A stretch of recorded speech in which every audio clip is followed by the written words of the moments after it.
What's good, people? We're back with another video. This is going to just be a quick video. Manifestation, magic, bending reality. So let's jump straight into this. So you have a conscious and a subconscious part of your mind. The conscious is what you're conscious of, what you're actually doing, where you can choose or not. However, the subconscious is the part of your brain which is automatic. So all of the systems in your body, like the digestive system, your heartbeat, these are automatically being ran, and you do not have to tell these systems to do anything. You do not have to consciously tell your heart to beat. It's automatically doing it, and this is what the subconscious mind is controlling. It's like the dark aspect of your brain or your mind. It is the way bigger aspect of your mind. Okay, it controls all the systems in your body. Okay, and this is where all of your programs are. So when you're in it from your childhood, what you've learned in school, all of these things are being kept in your subconscious, maybe traumas and stuff like that. So the subconscious is the female aspect, and the conscious is the male aspect, because the male is all about action and doing, and the female is more about creation, creativity, intuition. So you have a right and a left hemisphere of your brain, and these are obviously male and female. The right side of your brain is your female. It's to do with creativity, imagination, intuition, insight. Okay. And this is one of the most important sides of the brain. This side of the brain is the most attacked by the elites, whatever you want to call them. This side is one of the most important because obviously your intuition is a massive part of reality. And if you don't have intuition, then you lose track of the things around you. You can't consciously feel if things are wrong or right. They don't want you to have intuition or creativity or imagination. They want you in the right, they want you in the left side of your brain, which is just reasoning, logic, and basic things. So they just want you to tell you what you want, tell you what to learn, and then that's it. They don't want you thinking for yourself, which is the right side of the brain. So whatever the conscious side of your mind impresses the subconscious side of your mind. So if you do affirmations, for example, if you consciously do affirmations every day, you're reprogramming your subconscious mind. You're impressing a vibration and a word into your subconscious mind, and therefore it will reprogram it. So the male and female aspect are symbolized by the Star of David as well. The male being the upside triangle, the female being the downside, connected all in one, because we both have male and female energy. So every thoughts are electric, which is the male aspect. Emotions are magnetic, which is the female. Each thought creates a wave of vibration in all directions. So think of it like a water drop in a pool, but it going out in every single direction. It's not just flat. And these thoughts have a certain frequency, well, has a certain vibration. That vibration has a certain frequency. And this affects your aura. Every thought, every emotion directly impacts your aura and the strength of your aura. So if you're angry all the time, your aura in the astral plane will look red. However, if you're happy, it'll be more like blue and green. So it's very important. Your electromagnetic field is created out of your emotions and thoughts, and that affects reality because you're 60% water, and frequency and vibration create certain patterns and has a certain effect on water. We'll get into that after this slide. So each thought that people are thinking around you, you are actually subconsciously picking up these thoughts because it's emitting this vibration in all directions. So this is why you can pick up thoughts of other people on the odd occasion. However, when you're more in tune with your intuition, your right side of your brain, You can start to pick up on vibrations, thoughts, and other people's auras. You can pick up on the energy once your third eye is open, and you know whether you should be in that environment or not. This is what we call an atmosphere when we go into a room and you can feel the tension if someone's been arguing, for example. This is the atmosphere, this is the vibrations, these are people's auras emitting these certain frequencies and vibrations. Okay. So our aura is contained of multiple layers. Obviously, we have the physical body. This is the electromagnetic layer. However, you have the different planes of existence, the spirit, mental, astral, etheric, and then physical. The physical is the lowest plane of existence. And the physical plane is a product of all of the planes above. So the mental impresses on the astral impresses into the etheric, and then the etheric creates the physical object. So the mind is the root cause of reality. The mind is the cause of everything. Your consciousness is pure cause. There's no effect. Everything you see in this reality is the effect. Everything that you experience is the effect because the root cause was the mind. The decisions you made you experience that certain experience. And that decision was created on the mental plane. And this is just pure thoughts. And thoughts are things. If it exists in your mind, it is a thing. It's a certain frequency. So if you have a certain level of thoughts, if you're thinking positive, for example, you're going to have a strong aura, you're going to have a higher vibration. And that attracts like. Like attracts like when it comes to thoughts and vibrations and electromagnetism. So if you're thinking positive all the time, speaking positive, doing positive, you're then creating a higher vibration, and that's going to attract people on that similar frequency to you. Everything is electromagnetism, frequency, and vibration. Everything. You see, so this is why, for example, if I put my hand to a TV screen, if my finger was the same vibration as the TV screen, it would go straight through it. However, the particles in my hand and the particles on the TV screen are two separate vibrations, and this is what causes the friction to stop and not my finger to go straight through it. So, like I said, when you don't feel the vibe of someone, when you don't feel right, you don't really get along with someone, this is a vibration. Your vibrations are not matching, they're not similar, they're two complete different vibrations, and they're not aligning properly. So music has a massive part on this. Music is a massive, massive tool for the elites because music is frequency. And in 1975, the musical instrument are all tuned to 440 hertz. So Spotify, Apple Music, most of the music on YouTube is all set to 440 hertz. And 440 hertz is not divisible by 3, 6, or 9. And when you can't divide a frequency by 3, 6, or 9, it's not a natural frequency. As you can see here, this is 432 hertz. This makes a nice geometric pattern. However, 440 hertz is a distorted pattern. So when you listen to this, this actually shuts off the whole right side of your brain. Like I said at the start, this is the most attacked side of your brain. It's to do with creativity, imagination, intuition. When you listen to 440 hertz, it shuts off the whole right side of your brain. And obviously shutting off all of these forms of your brain. Music is very, very powerful tool for the elites because it's the only thing which can enter your soul or your ears without consent, your body without consent. Everything else has to be through consent. You choose whether to eat something, you choose whether to drink something, but frequency, you're going to hear it no matter what. This is why it's so powerful. And music influences the body in many different ways. It's the most powerful imitator of everything. It directly affects all listeners. It directly affects intentions, gestures, movements, and actions. It stimulates your mind, and certain songs, certain catchy songs, can reprogram your subconscious mind.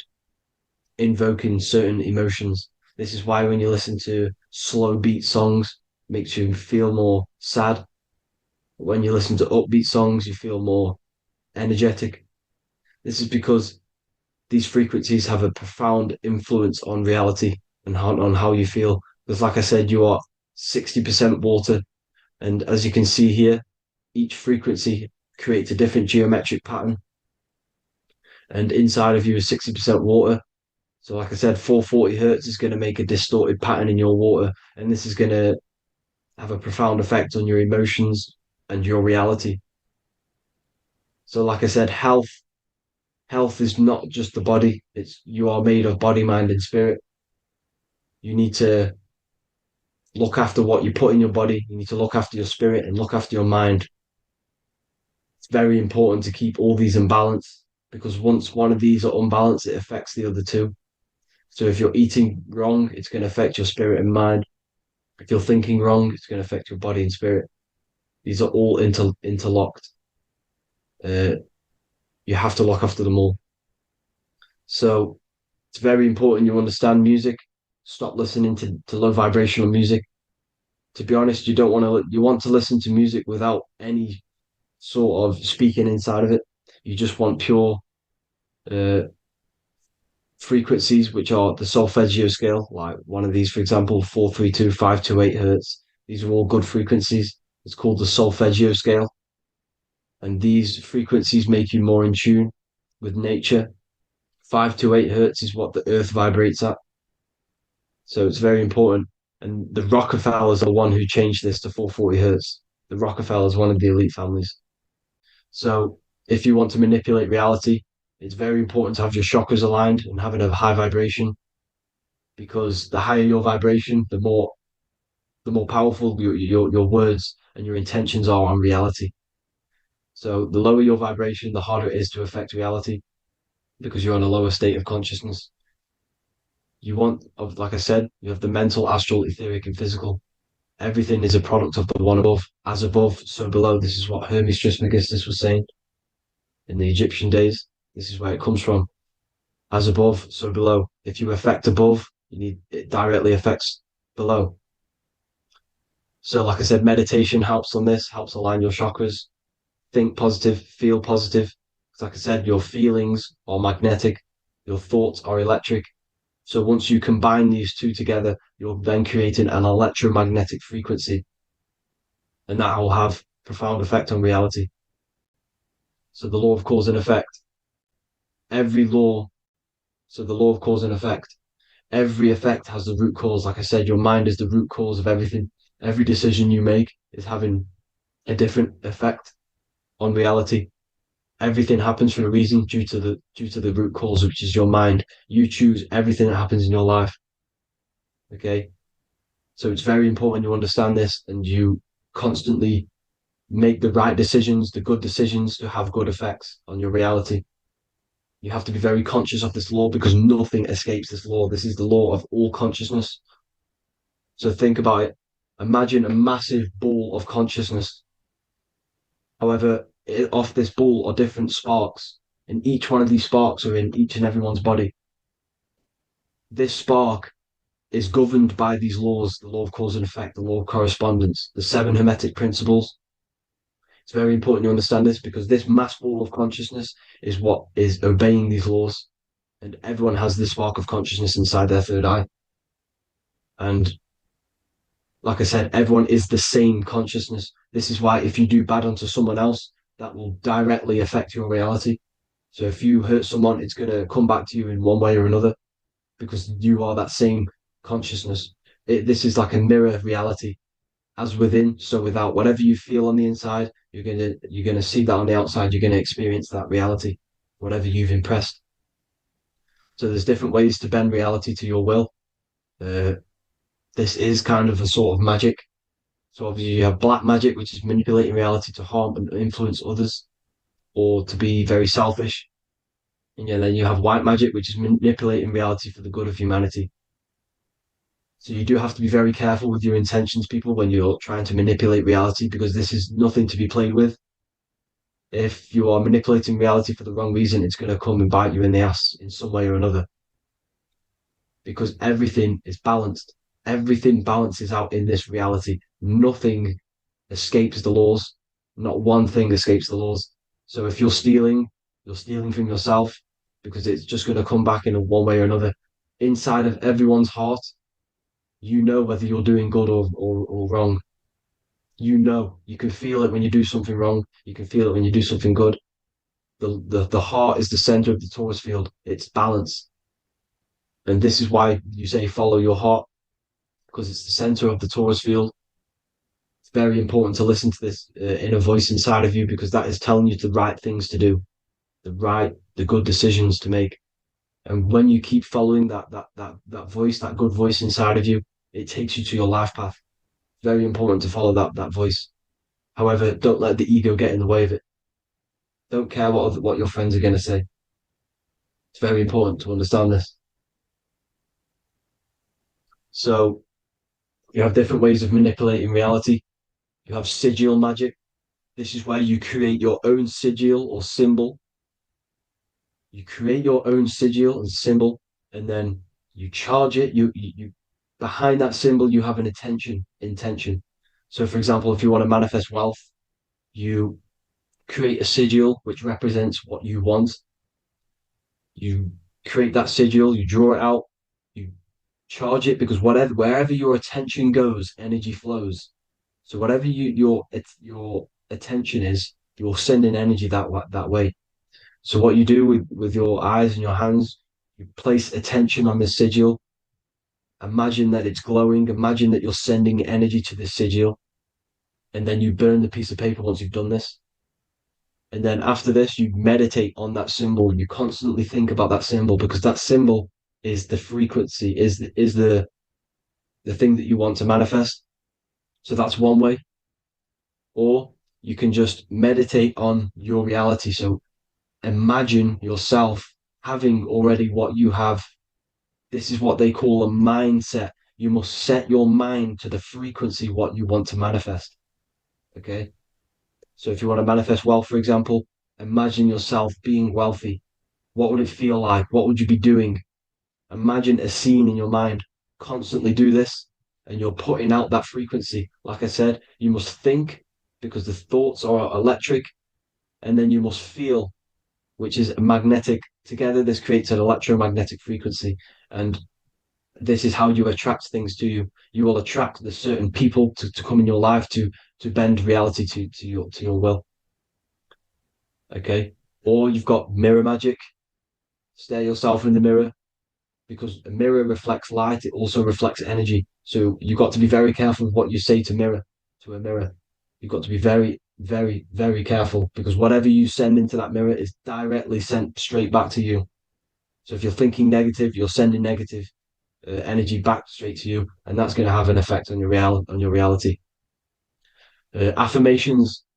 Affirmations are very important because your words are frequency, your words are vibrations, and each word you say has a certain frequency. If it's positively charged, it's going to affect you positively. If it's negatively charged, because like I say, your brain and your mind is like the director of energy. That's what your brain is, and it directs energy into certain things. You can either positively charge it or negatively charge it, and this brain is creating your reality constantly. It's manifesting your reality constantly in the present moment. So this is what the government knows. The government know your mind is the root cause of reality. This is why they call themselves a government. Government. The New World Order is not being manifested by them. They are controlling the information.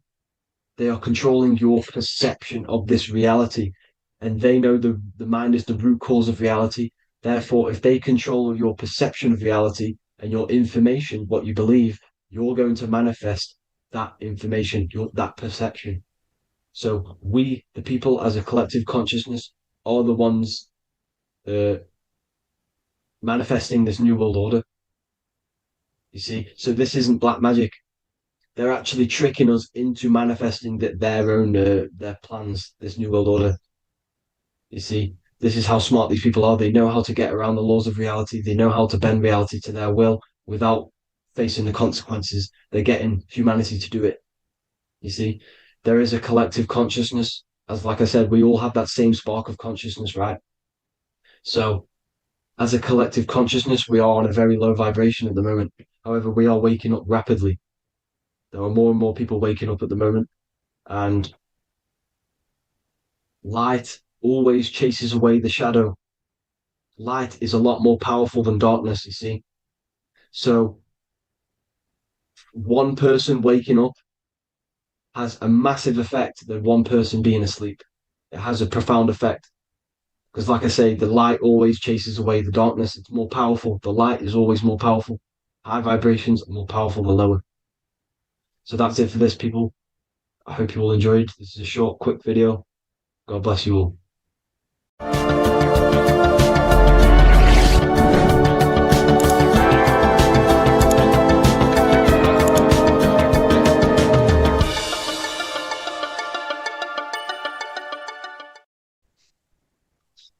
Matthew 21:1, Jesus went into the temple of God. Corinthians 3:16, do you not know that you are the temple of God? Now what is this telling you? That God is within you. Hence why in Luke 21:12 it tells you the kingdom of God is within you. And the side of your head region is called a temple for a reason. Because the brain encapsulates the mind. The brain is a physical manifestation of the mind. The heart is a physical manifestation of emotion. So we have these different layers of our consciousness. We have an intellectual, communicative aspect of our consciousness, which we would call the mind. We have an emotional aspect of our consciousness, which is the heart. And to communicate with the divine, it's all to do with the mind. Hence why the ancients always symbolize the mind being God. This is why Michelangelo always placed God inside of the brain on top of Sistine Chapel in the middle of the Vatican. He understood that God is in the brain. God is within you, not outside of you. The church tells you that God is in the sky because they are creating a externalization of the truth to create a business and a distraction so that you don't find the divinity within you, so that you don't find your power. Now you have Adam, the physical man, the physical body, the ego, the lower self, and he is resting. He's not trying to reach to God, but God is reaching because the higher consciousness within you is always trying to communicate with you. It's always trying to wake you up to your divinity. But the lower mind, the lower self, Adam, the physical self, is always in ignorance of truth, always in ignorance, and stays in a materialistic way of thinking, which is the lower animal self. And this is what we call a sleep or an NPC. This is the lower mind of man. But all you have to do is to move your finger to touch God. You have to look within yourself, within the brain, meditate, and you can find God. This is why in the Bible we see many references to the human body and anatomy to truly connect with God.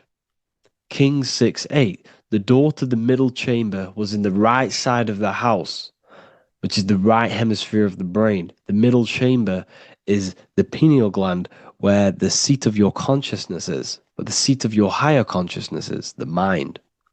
And they went up the winding stairs, which is your spinal column, into the middle chamber, and out of the middle chamber into the third. So they went up the winding stairs. This represents raising your consciousness up the winding stairs. Your spinal column acts as a stairway of consciousness. Depending on what sort of consciousness you are operating in, depends on what part of the spinal column you are using. Because the spinal column ascends and descends consciousness. What do I mean? If you are in a reproductive way of thinking and you're always thinking about sex, you're jerking off all the time and you're always eating, all of your brain's power and your mind's power is being descended into the lower aspects of the spinal column, which represents hell, the physical state of man, Adam, the ignorant state. We're basically living off low-level pleasures like an animal. And the stairway to heaven is your spinal column. They went up the winding stairs into the middle chamber, which is your mind, your pineal gland, and out of the middle into the third stage of consciousness, physical, etheric, astral. When you meditate and you start to raise your consciousness during meditation, you enter the astral plane when you turn off thought. But this is the middle chamber inside of the brain. Here we see another painting inside of Sistine's chapel of God inside of the brain. This is the brainstem. This is the brain. This is the frontal lobe. This is the back lobe. This is the back lobe. This is the cerebellum. Here's the reptilian brainstem. Here's the claustrum. This is what we are seeing here. Anatomy. Here is another one in Sistine's chapel in the middle of the Vatican. This is depicting the brainstem. God's neck looks exactly like the brainstem. Here we see a real brain compared to God's neck, because the neck is just below the brainstem. And this is what they are symbolizing, because they knew that God is within you. God is a part of the human body. God is inside of the body, because the body is a vessel for consciousness, for universal consciousness. Inside of you, inside of me, is the same spark of consciousness. And this same consciousness is spread out into every living essence, because everything comes from the one source, the one God, the one consciousness. Matthew 6:22-23. The light of the body is the eye. If therefore thine eye be single, thy whole body shall be full of light. Practicing the single eye. What is this? This is meditation. This is entering within yourself.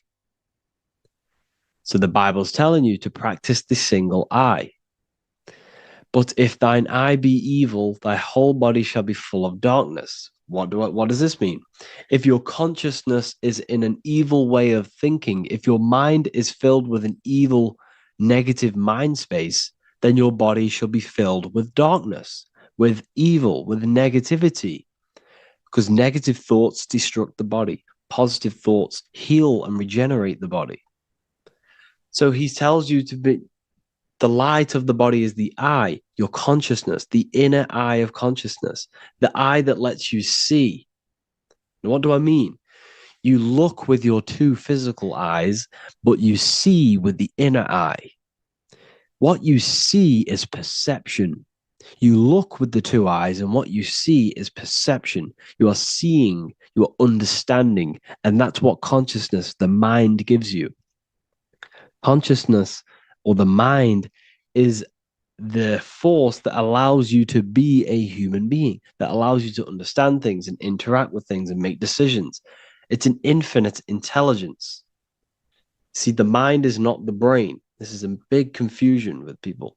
Hence why the eye on top of the pyramid is separate from the bottom half of the pyramid, because the consciousness is separate from the body, the eye, the all-seeing eye.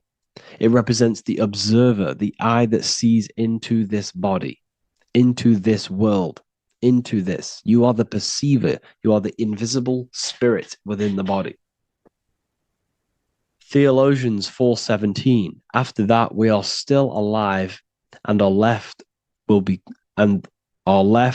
caught up together with them in the clouds to meet the Lord in the air.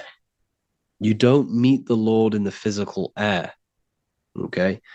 This symbolism of the ancient Christian artwork is showing you this is symbolic. These things never happened. There's no man in the sky. Moses didn't go on a mountain to meet with God. The air represents the mind. This is why you say you're an airhead when someone's very stupid. Earth is your body. Water is your emotions. Fire is your spirit. Air is your mind, the invisible mind. So Anton Mengs, an ancient Christian art worker, is showing you anatomy of God in the clouds. But this is the anatomy of the human body. Raising yourself to the mind and turning the mind inwards on itself during meditation. And that's how you meet the Lord in the air. You meet the Lord in an elevated state of consciousness. The air represents an elevated state of consciousness because the air is up. You have to raise your consciousness to meet the Lord in the air. This is why Moses went on a mountain to meet with God. The mountain represents elevation of consciousness, raising the mind up the spinal column, taking all of the mind's attention away from the reproduction and the physical aspects of self and raising it to the brain and turning off the brain and going inward into the air. It's talking about raising consciousness. It's allegorical, it's a spiritual metaphorical text. The side of your head's called a temple because inside that where that temple is, right in the middle of where you call the temple, is the inner chamber, the open room, the holies of holies in the Bible, or the land flowing with milk and honey, or Mount Zion. There's so many different names for the brain, or the upper room where Jesus meets his 12 disciples, the 12 cranial nerves in your brain. This is the temple of God. Your body is a temple of consciousness. It encapsulates the consciousness. It encapsulates the mind and soul. John 10:30, Jesus states, I and the Father are one. Psalms 46:10, be still and know that I am God. He's talking about the I am within you, not within Jesus. Everyone refers to ourselves as I. I am God. When you say I, you're referring to the highest aspect of yourself, the aspect that is above all thought, above all emotion, and above all things. When you say I, you're referring to your pure awareness, your pure consciousness, the highest aspect of yourself. And anything after I is egotistical. I is God. The letter I is the Roman numerals for one, because there is one God, one consciousness. The letter I is one line, just like the number one. Matthew 6:3-4, take no thought. Therefore, take no thought. Take no thought. He says this 5 times because you must turn off the 5 senses and take no thought to connect with God. Be still. This is telling you to meditate and know that I am God. The I am within you. I and the Father are one. I and God are one. You, who you think you are, is a completely wrong. The body is matter. Your name isn't you. Your job isn't you. Your reputation, your trauma, your memories, your friends, family, worries, bills, interests, dislikes, goals, passions. Anything to do with the thinking mind is not you. Who you think you are is a part of your thinking aspect of consciousness. But once you remove thought, you are no longer your name. You are no longer your body. You're no longer your reputation. You are the I. You are pure awareness, pure consciousness. Pure consciousness. And this pure consciousness has latched on to this name, this job, the body, and your traumas. Your pure consciousness has attached itself to this character who you're playing in the physical world. And this is essentially who you think you are, but you are not. You are the I, you are the self, you are pure awareness. So, in order for you to detach from these things, you must learn how to detach from your name, your job, your reputation. And you do this through meditation by turning off the thinking mind. Turning off the thinking mind allows other aspects of your consciousness to open up. What do I mean? Your whole life you've been thinking, and all of these thoughts has attached you to this physical body. You haven't allowed your consciousness to open up. And you can only do this by taking no thought. That's why Jesus tells you, take no thought. When you turn off the thinking mind, other aspects of your consciousness starts to open up. other aspects of your being can open up. And this is how you have astral project. This is how you do all these mystical things and things to do with consciousness. It's taking no thought. Imagination, emotions, thought, and memory are all to do with consciousness. These things are not physical. You can't touch thought. You can't touch emotions. You can't touch these things because they are not a physical thing. So you must turn off these things for other aspects of your consciousness to open up. Okay. So essentially, the Bible is a metaphorical, astrological, numerological, metaphysical, spiritual, encoded text that talks about human anatomy, spirituality, and the true nature of the human experience. Everything they would teach you in school is to make you think that you are this body. Everything they teach you in church is the externalization of the true teachings of Jesus. Jesus was telling you to meditate. Jesus was telling you to practice the single eye. Jesus was telling you to look within yourself and find God. He wasn't telling you to pray to him. Mark 16:19, he was taken up to heaven and sat at the right hand of God, the right hemisphere of your brain. John 21:6, cast the net onto the right hand side of the boat and ye shall find fish. Fish is understanding. The boat is your body, your brain. Cast your awareness into the right side of your brain and you will find understanding, because the right side of your brain is all to do with the creative aspect and the intuition and the spiritual sides of your consciousness. This is why God is here. This is why Michelangelo depicted God in the right hemisphere of your brain, because this is all human anatomy. And I speak about all of this in the brand new Book of Wisdom, Volume 2, which is now available. The start of the revolution has begun. This book is truly going to change the way people see the world. It's got so many more topics than the last one. It's truly a revolution. It's written in so much detail. It's very practical.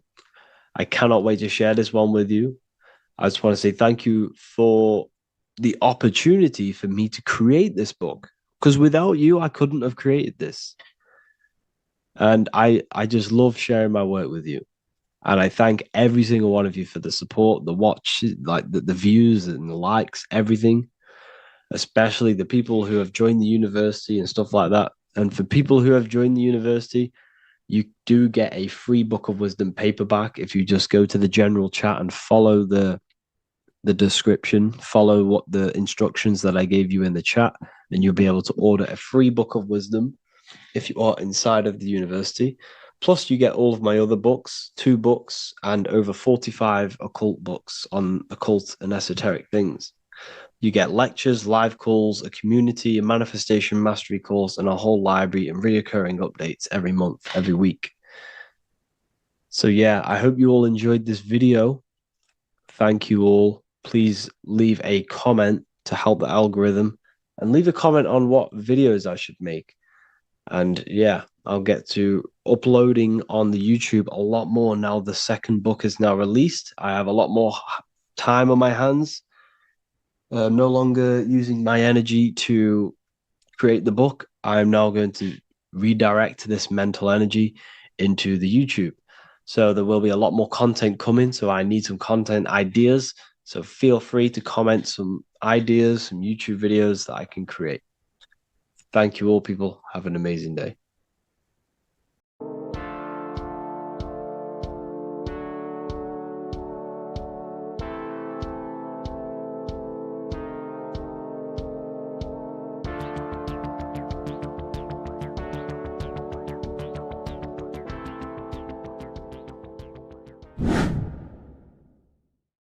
Hey people, how are you all doing? It's Revival of Wisdom. And today we're going to be talking about your birth certificates and how we are slaves to a system and how they have trapped us into this system. Okay, so the first thing you need to understand about this system is there are 2 types of laws. You have the law of water, which is Admiralty law and the law of the land. So the Admiralty law is the law of water, and this is what money is. Money is water. This is why we say liquidity, currency, the current. A current is water, something moving through something. Cash flow. And this is why banks are called banks, because a river bank is on either side of the water and it directs the currency. You see? So money is water. And as you can see here, Ripple, the cryptocurrency, Ripple, water Ripple, and they're building a bridge over water, overseas, international banking with cryptocurrency. So money is water, and this has specific laws about water, but water is the same everywhere. You see, what the difference is with the law of the land is that you can have different laws in different lands. I can't do certain things in the UK that people can do in America, for example. You see, that's the law of the land, but the law of water is the same because water is everywhere. Now, this is very important to understand when it comes to, these birth certificates. So, Pope Gregory, this is where we're going to start off. Pope Gregory in 1582 took the Orthodox Eastern sunrise calendar and changed it to his own Gregorian timeline, not a calendar, a timeline. This timeline was copyrighted by Pope Gregory under the name of the Vatican. So the Vatican owns the timeline that we are using today, 2023. They own it. They own the title of this Gregorian calendar. Okay. Therefore, anyone who is born under this copyrighted timeline, not calendar, they are subjected to Rome because Rome owns the timeline. They have a patent, a copyright for that timeline. What is on our birth certificates? That timeline. We are born underneath, we are subjected to the Vatican. This is why all birth certificates go to the Vatican. They own every single birth certificate. Okay? So when we use this timeline, we are subjecting ourselves to this timeline. Okay? Which the Vatican has a claim over. This calendar or timeline is set to sunset, not the sunrise, which is associated with death, darkness, and the moon, lunatics. You see, so this is a sunset calendar timeline. Okay, they've changed a couple things, right? They say that the new year is January the 1st. Okay, when we know this is in winter. January is winter, which is associated with darkness, death, the death of nature. So this is a death cult, people. These people are evil. They're so evil. The Vatican. And this is why we use April Fool's Day, because April is in Aries, and Aries is always the start of the zodiac. This is why Aries rules the head region. 12 zodiacs, 12 systems of the body. Each zodiac is associated with each part of the body, and this is why Aries is the head, cerebrum. But we're not going to talk about it in this video. But yes, that is what April Fool's Day is. They're putting it in your face. April Fool's Day is the real start of the year, when the sun starts to rise again, when the risen Savior is resurrected, when it's born again. This is when the Jews celebrate the Passover. This is when the Christians celebrate the resurrection of Jesus, and they eat lamb. The Jews eat lamb because we're in Aries, the new year.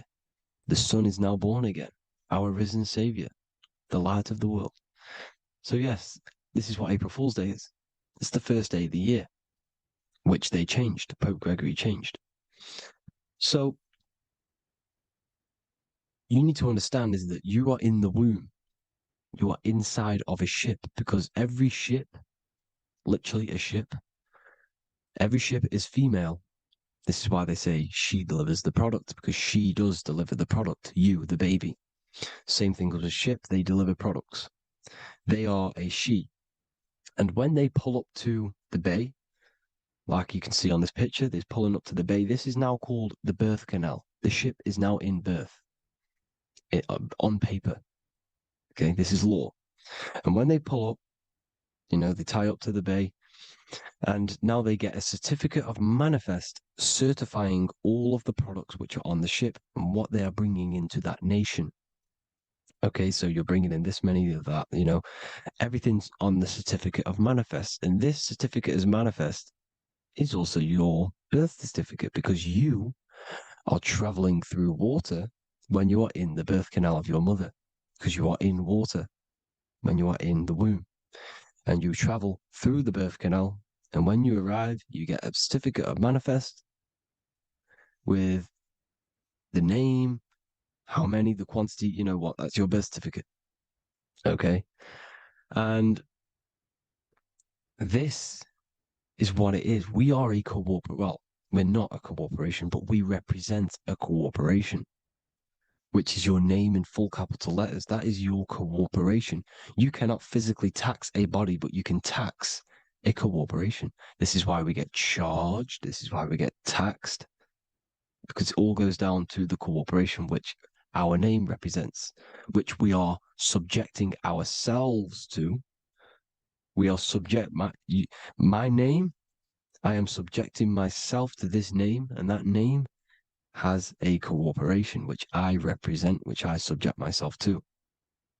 You see, this is how we are attached to this straw man, this character that they have built on paper.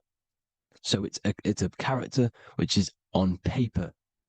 This is what we represent. So when the woman gives birth, she delivers the baby, and then she has another substance. Now I'm going to break down how they attach this name to us, how they do it. Okay. Our mother is carrying us the product in the womb, the water. And it goes, for example, it goes from the United Kingdom into a state-owned, corporate, federal-owned hospital, which is government-owned. She does not declare the package when she enters the building. Aha, so keep that in mind. When she delivers the package in the federal territory, she does not declare the package either when she leaves. Therefore, there is no evidence that we exist when we arrive on paper. On paper, there is no evidence that we came into the building or left the building. We have not been declared. So we do not exist on paper at this point. When the woman gives birth, she delivers the baby, and then she has another substance, which is called the afterbirth material. Okay? This afterbirth material has the same DNA as our physical body, with the body, mind, and spirit. Okay? This is how they get this corporation. Hold on. The afterbirth material does not get claimed by the mother nor anyone. Therefore, they salvage that substance, because we are under the Vatican. Every state is all Catholic. Your birth certificate is Catholic. No matter what religion you think you are, every single birth certificate is Catholic, because we are subjected to Rome. All roads lead to Rome. Rome runs all of this. Okay, we're still under the Roman Empire. Okay, so Rome are Catholic and they believe in salvation. This is how religion comes into this. This is how they use religion to get this. So they salvage the afterbirth material and they claim it, and they salvage it and give it and charge it to Rome, and they give it a name. Here's the legal term: born alive. Here's what it says: each product of such birth is considered live, born, and fully recognized as a human person. So each product of such birth, so that could be anything, the afterbirth, the person who actually comes out, the baby. So your afterbirth, which we do not take with us, we take the baby with us. They keep that in the hospital. They collect the afterbirth and they salvage it and they give it the name, which it is us. We are a representative to that afterbirth material, which they put the name on, they claimed, which is subject to Rome. So we are walking around our whole lives as a representative to that claimed salvaged afterbirth material, which the federal state have. Okay. We are under the Catholic Church, Vatican. Therefore, the afterbirth material is a child of God.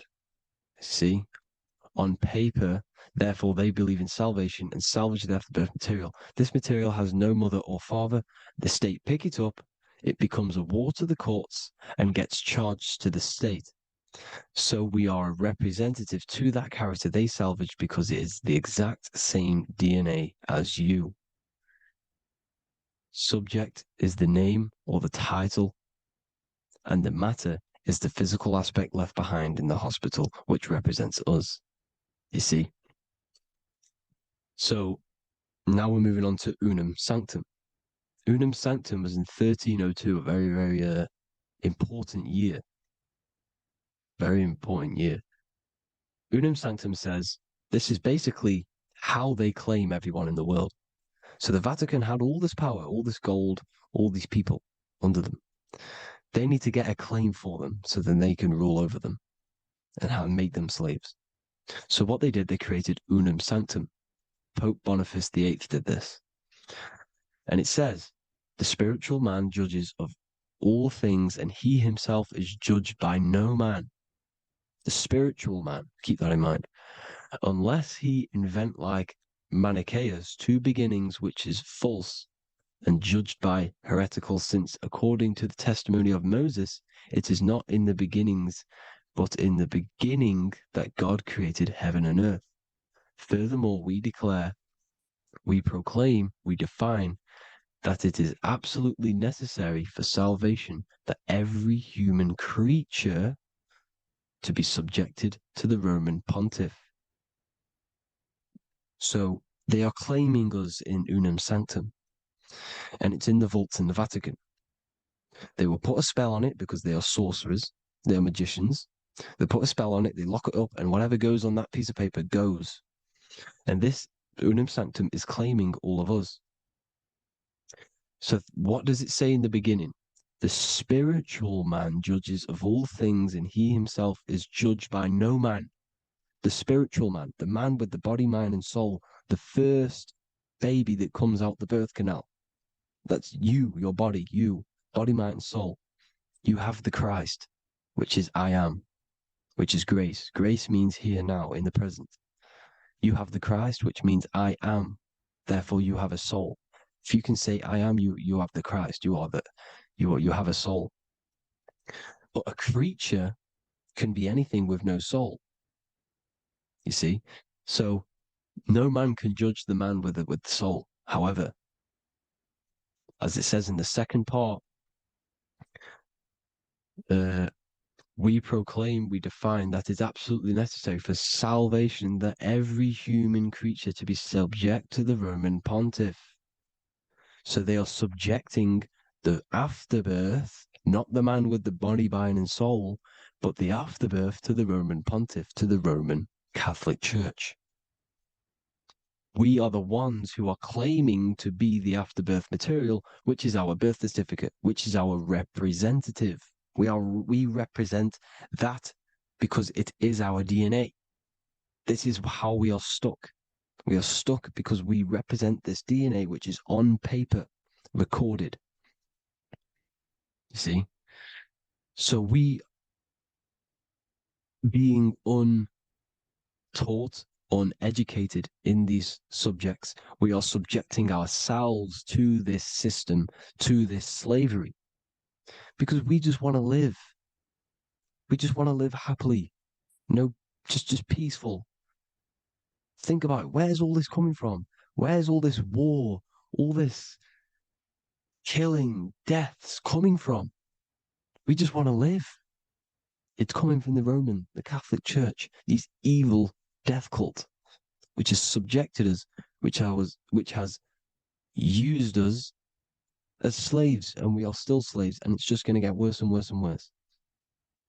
So this is how we have subjected ourselves to be the slaves to this system. It's a lot to take in, and there's a lot more deeper stuff which goes into this. I'm just going over the surface. I'm going quite deep, but there is little details that I still need to learn myself.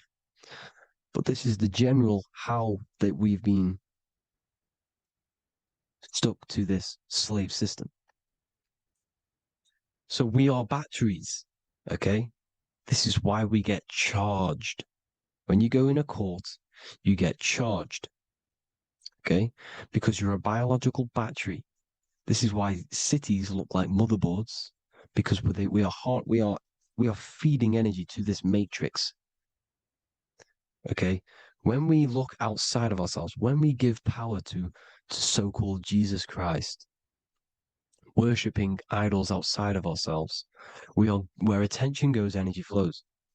We are feeding the matrix with energy. By looking within, placing your attention within yourself, you are taking back your power. Because the I am is Christ. The you, the soul, is Christ. It's God. The awareness is God. Okay? However, we are subjecting ourselves to this system. We're subjecting ourselves to this system and the feeding of our energy. So what we need to look for the future is that, think about it, with the end goal is to change our DNA, is to literally make us robots, transhumanism, slaves. This is why we have smart cars, smartphones, smart watches, smart meters, smart cities. And all of this is going to be connected by the smart grid, which is 5G. This is why 5G is rolling out. 5G is going to connect all of these technologies to one. It's like a big net system. And you know why they're doing this? It's because all of this is going to be connected through this 5G, and that 5G is going to be controlled by the elites. So you say anything wrong, you do something wrong, you say the wrong thing online, they'll turn off your car, they'll turn off your phone, they'll turn off your smartwatch, they'll turn off your TV, because it's all going to be connected and controlled by the smart grid. And this is what the Great Reset is, people. But they're going to trap us inside of these 15-minute smart cities so we can't leave the area, because they're going to use climate change as a tool to enslave us to not travel because of so-called climate change and the fumes that we are putting into the air, which is all BS. They're doing this to push these new cities, to push all of it. But listen, they're trying to get inside of your body. The only way they can do that is to get you addicted and using this technology. First, they got on the body with the smartphone. Well, first of all, we use the technology. We get used to it with it in our hand. The next step for them was to get on the body, which is the Apple Watch, as you see down here. They have now successfully got onto the body. The next thing is to get inside of the body. This is the brain chip. You see how they've slowly lured their way in, slowly got you addicted to this technology, got you dependent on this technology. And what they're going to do is that they're going to mold society to be dependent on the brain chip. So in order, for example, if you want to go and pay for food, you're going to have to get a chip to pay for the food, because it's all going to be digital money. And that digital money will be connected to the chip, and you'll need the chip to pay for things. You see? So this is how they're slowly transhumanizing us. These phones, these apps, these things which are all which are all using was created by Freemasons. Mason means traveler, because they travel the depths of the mind. They understand human consciousness. They understand the brain. They understand the mind. By the deepest root cause, they understand it. This is what Masonry is. It's the occult. So these technologies is designed by these people. This is why they're so addictive, because they understand how it works.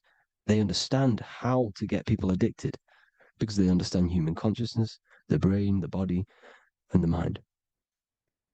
So this is the advantage Freemasons have over us. And these secret societies, which have gone through the orders of Freemasonry and progressed onto these secret societies, which are the evil side, because I'm not saying Freemasonry is evil, okay? But the societies which they go beyond Freemasonry, because you can go beyond the 33rd degree into these secret societies, and they use this knowledge for the bad, to enslave people. And this is what's going to happen. Transhumanism. So I hope you all learned some insight for today. Please do a bit more research on, the birth certificate and stuff like that, the straw man. And have an amazing day, people. Please like, comment, and subscribe. Peace.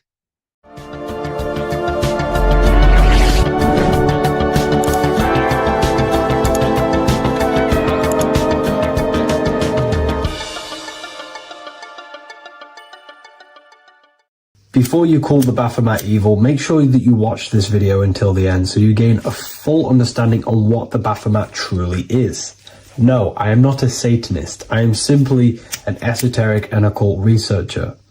I've been looking into symbolism for a very long time, and I can reassure you that this symbol does not represent the devil, does not represent any negative figure. It's a very deep, occult, esoteric symbol. What we first need to understand about the Baphomet, it is indeed a symbol. Every symbol we see around us is neutral. The pentagram, the Baphomet is neutral. It depends how you use it, whether it is used in a good or bad way.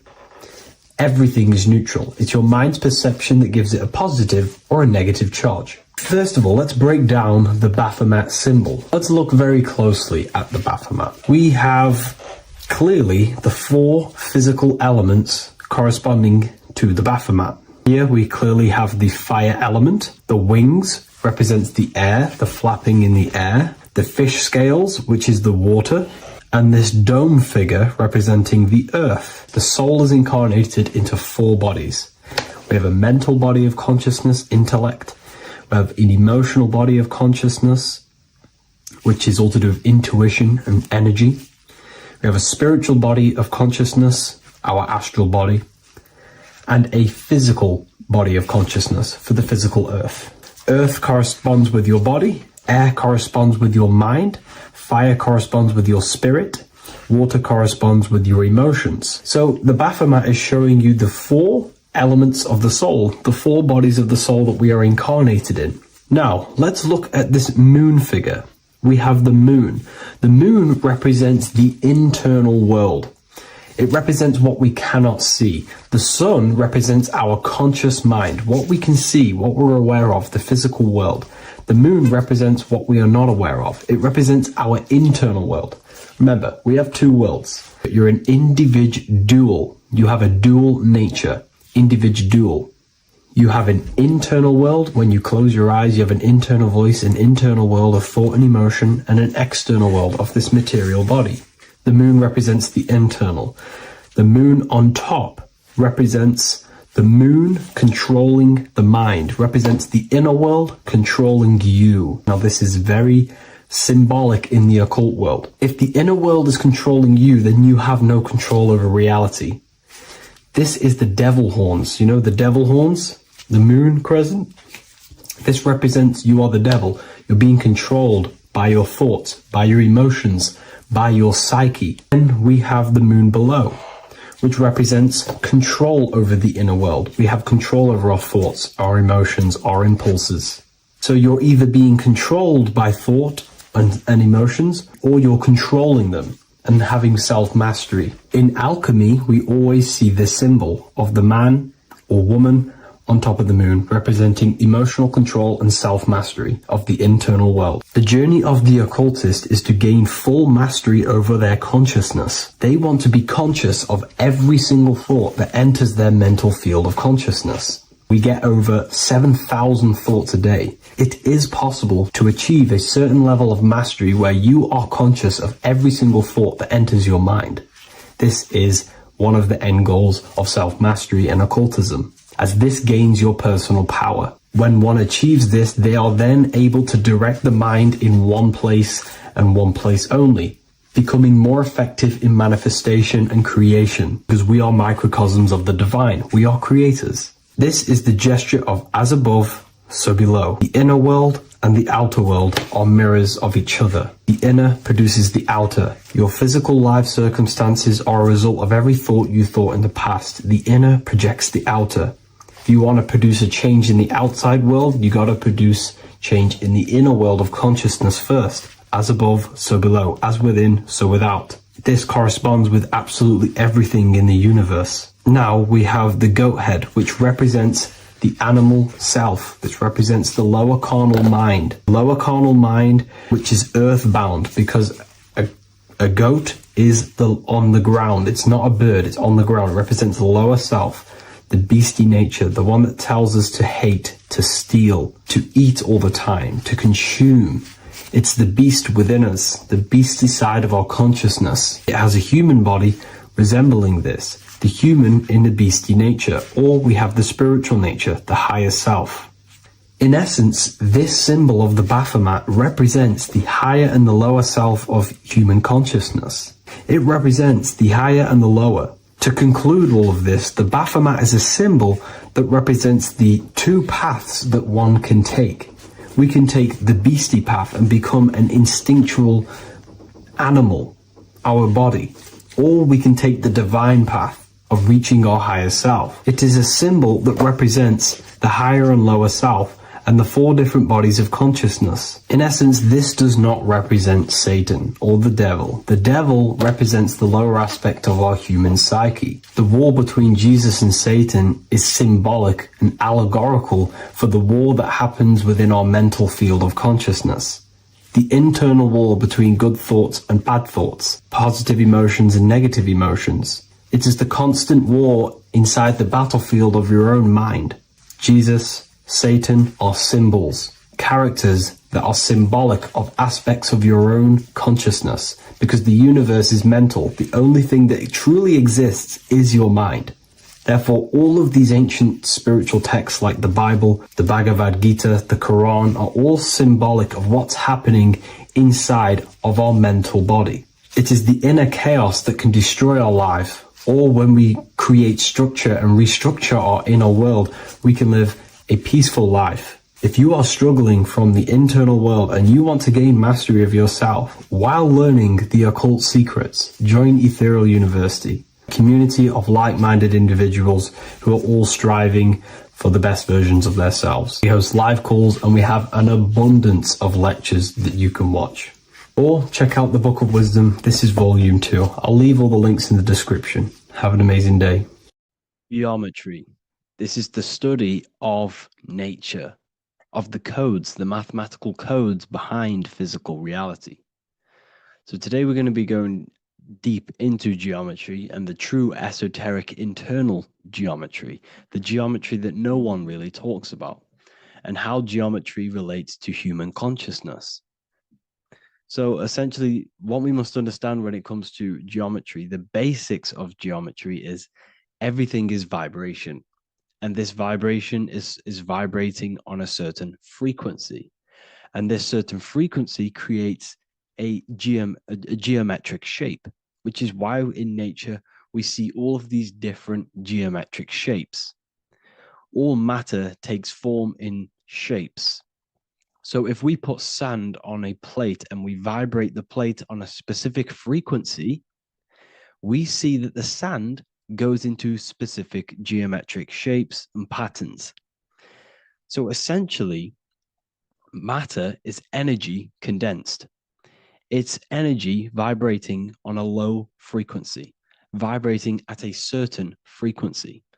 So matter is condensed energy, and each geometric shape is manifesting and showing a specific energy. Some shapes carry more energies than others. For example, the cube is what traps energy. A square is what traps energy. So geometry and the flowers are basically how energy manifests itself into physical matter. We are in a world made out of energy or light. Light is energy. So everything is vibration, everything is frequency, and everything is energy. Even the words, each atom in our body, everything. So everything in nature has these mathematical energetic codes. So geometry is basically the study of nature and the shapes that are in nature and their energetic principles. Because, like I said, matter is energy. So this is what we call cymatics. When we place water in a petri dish and we shine light on top and we vibrate the water, and we can capture. This creates certain patterns. Each frequency, like you see here, has its own pattern. So what we are seeing here in the physical plane is essentially energy condensed into physical reality. We see it in the turtle. We see it in every single form in nature. Now, external geometry and normal geometry, we normally get taught that this is God's way of creating physical reality, which is essentially true. However, it's far more deeper than that. Far, far, far more deeper.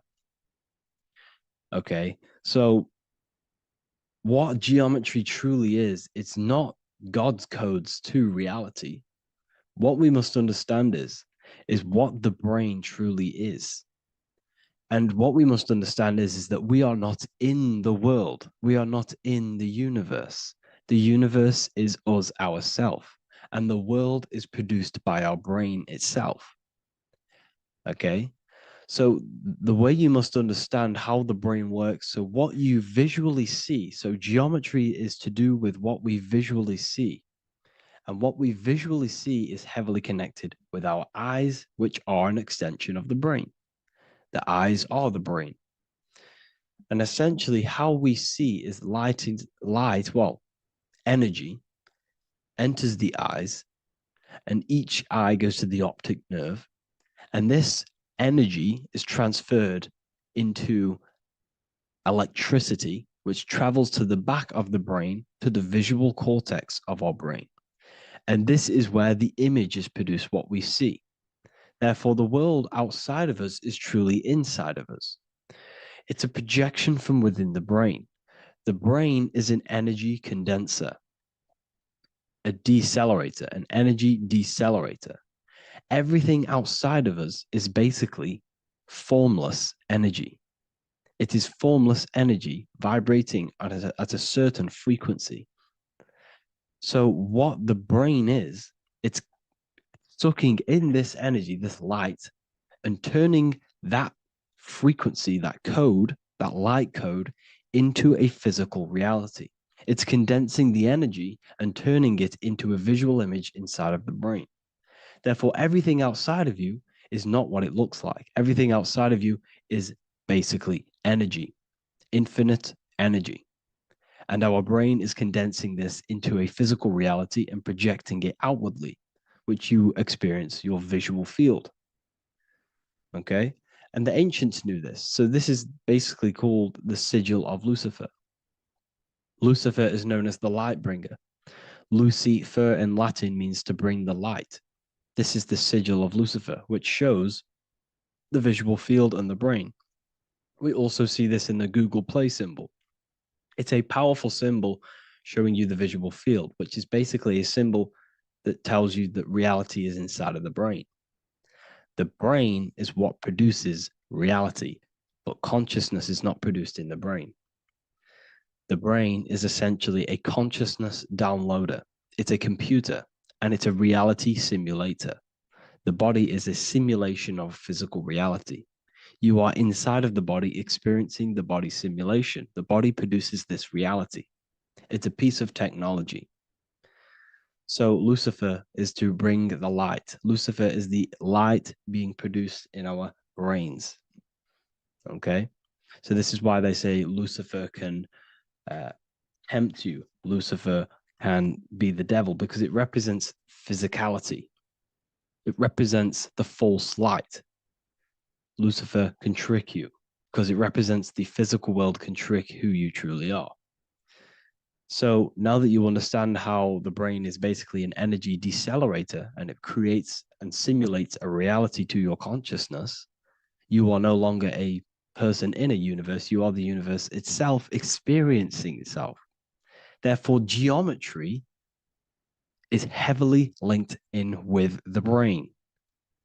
Geometry is essentially how your brain and how your eyes decode energy. So what you are seeing is the mathematical codes of your brain creating reality.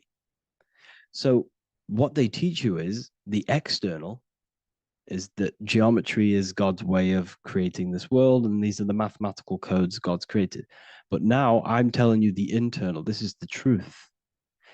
Geometry is how your brain mathematically condenses energy and light into a physical reality. So therefore, your brain is a computer program. So now geometry is nothing outside of you. Geometry is not something created by something else. It's created by your brain. Your brain produces these patterns through mathematical codes by breaking down energy into physical reality. And this is why you see geometry in everything around you. This completely changes your view on geometry. It's in your ear, it's in your face, it's in everything. Geometry is everything. Okay? So now that you understand this, now, as we were talking about the visual field earlier, the ancients knew about this. The ancient Egyptians knew about this. We can see this symbolism inside of the casket, the Egyptian casket. See, this crossover represents the visual field. This represents the back of the brain. This is the left hemisphere, the right hemisphere. And now some of the most simplest teachings in geometry is that straight lines are masculine and curved lines are feminine. And we even see this in the human body. The feminine human body is curvy and the masculine human body is liney. And even with the genital reproductive area, we have a line and a curve, 0 and 1, the binary code of all creation, 0 and 1, because that's basically all that exists. Nothingness and one, nothingness and God, nothingness and consciousness. That's all that exists. Now that I've told you that, the basics of geometry and the line and the curve and the feminine and the masculine, what do we have here? You see this stick here? This is a curve. And what's the right hemisphere? The right hemisphere is the feminine, the feminine energy, the feminine aspect of our brain. Then we have a straight line. This is straight lines. Now this represents the left brain. So the Egyptians are showing you the left masculine brain and the right feminine brain because of the curve and the straight line. And this is the visual field, the crossover. So there's a crossover in the brain. The left eye is connected to the right brain. The right eye is connected to the left brain. Okay, so the left eye is connected to the right brain. The right eye is connected to the left brain. The solar and the lunar. So, like I said, everything outside of you is basically energy. Your body is basically a holographic avatar, condensed energy produced by your brain. There's nothing actually outside of you. Your 5 senses are electrical threads of light. And when you touch something, this is basically electrical signals in your nervous system, which are reporting back to the brain. Therefore, what you touch is actually, you're not touching. The feeling that you feel when you touch something is not the true feeling. That's your nervous system you're feeling. You're feeling your nervous system in the brain. It's electrical signals to your brain. So the five senses do not decode, well, what you're experiencing as the five senses is not outside of you. This is your brain interpreting electrical signals. You don't experience the world, you experience your nervous system and your brain. The nervous system is an extension of the brain. So this is the truth. This is not woo-woo spirituality. This is true consciousness science that I'm teaching you here. Okay? So nothing is truly outside of you. It is a universe. You yourself are the universe, the fabric of the universe itself. The only thing that exists outside of you is essentially energy. That is it. And your body and your brain condenses this energy into reality. So when we look into architecture, why is architecture, the ancient architecture, so important? Because what did I tell you at the beginning? Shapes and physical matter is condensed energy. Each shape holds specific energy. Some shapes hold more energy, emit more energy. Some shapes condense energy. Some shapes transfer energy. Each shape, each geometric shape has an energetic principle because matter is essentially energy. So when we look into cathedrals and the ancient buildings, they were filled with geometric patterns, geometric shapes, because they understood the energy principle. Architecture is basically solid energy. It's physical energy. If we create this pattern here is an energy code. And if you stand next to it, you're going to gain that energy. It's going to be imprinted on your body. So essentially, they filled their buildings with high energy geometric shapes, points, triangles, pyramids are very, very energetic. This is why you have crystal pyramids made, orgonite pyramids. They're always in pyramid shapes. That's why the Egyptians built in pyramids, because pyramids hold high energy. They emit high energy. So this is why you see all these different geometric patterns. Okay. So in the real reality, in the energetic plane, this building would basically look like this: lines and grids of energy. Okay. This is what it would look like in the energetic plane, a blueprint of the energy body. So as you see here, these are the different frequencies in a petri dish, of water in a petri dish. And you can see they are specifically aligned up with these specific patterns. You can see geometry even within geometry. It's fractal. So essentially, when you would stand inside of these buildings, they would imprint the energy of the building in your body, because your body is healed through energy. You have an electromagnetic field around your body. So by creating buildings with geometric patterns, we are essentially increasing the energy of the building, because the building itself is energy. Okay.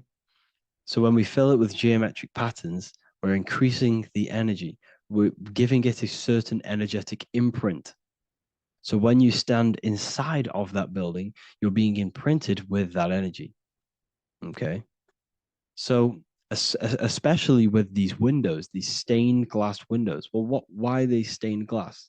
Well, color is frequency. So when you have all of these different colors, and not only were they just painted, some of these colors are specific gemstones, crystals, natural stones, which all hold energetic principles. Each crystal is vibrating on a certain frequency. Wood has its own frequency. Metal has its own frequency. What you must understand is that everything in nature is not just a piece of matter. It's vibrating. The atoms of wood are vibrating on a certain level, which give it a certain energetic principle. Each crystal is vibrating. The atoms of the crystal are vibrating on a certain frequency, which give it a certain energetic principle, quality.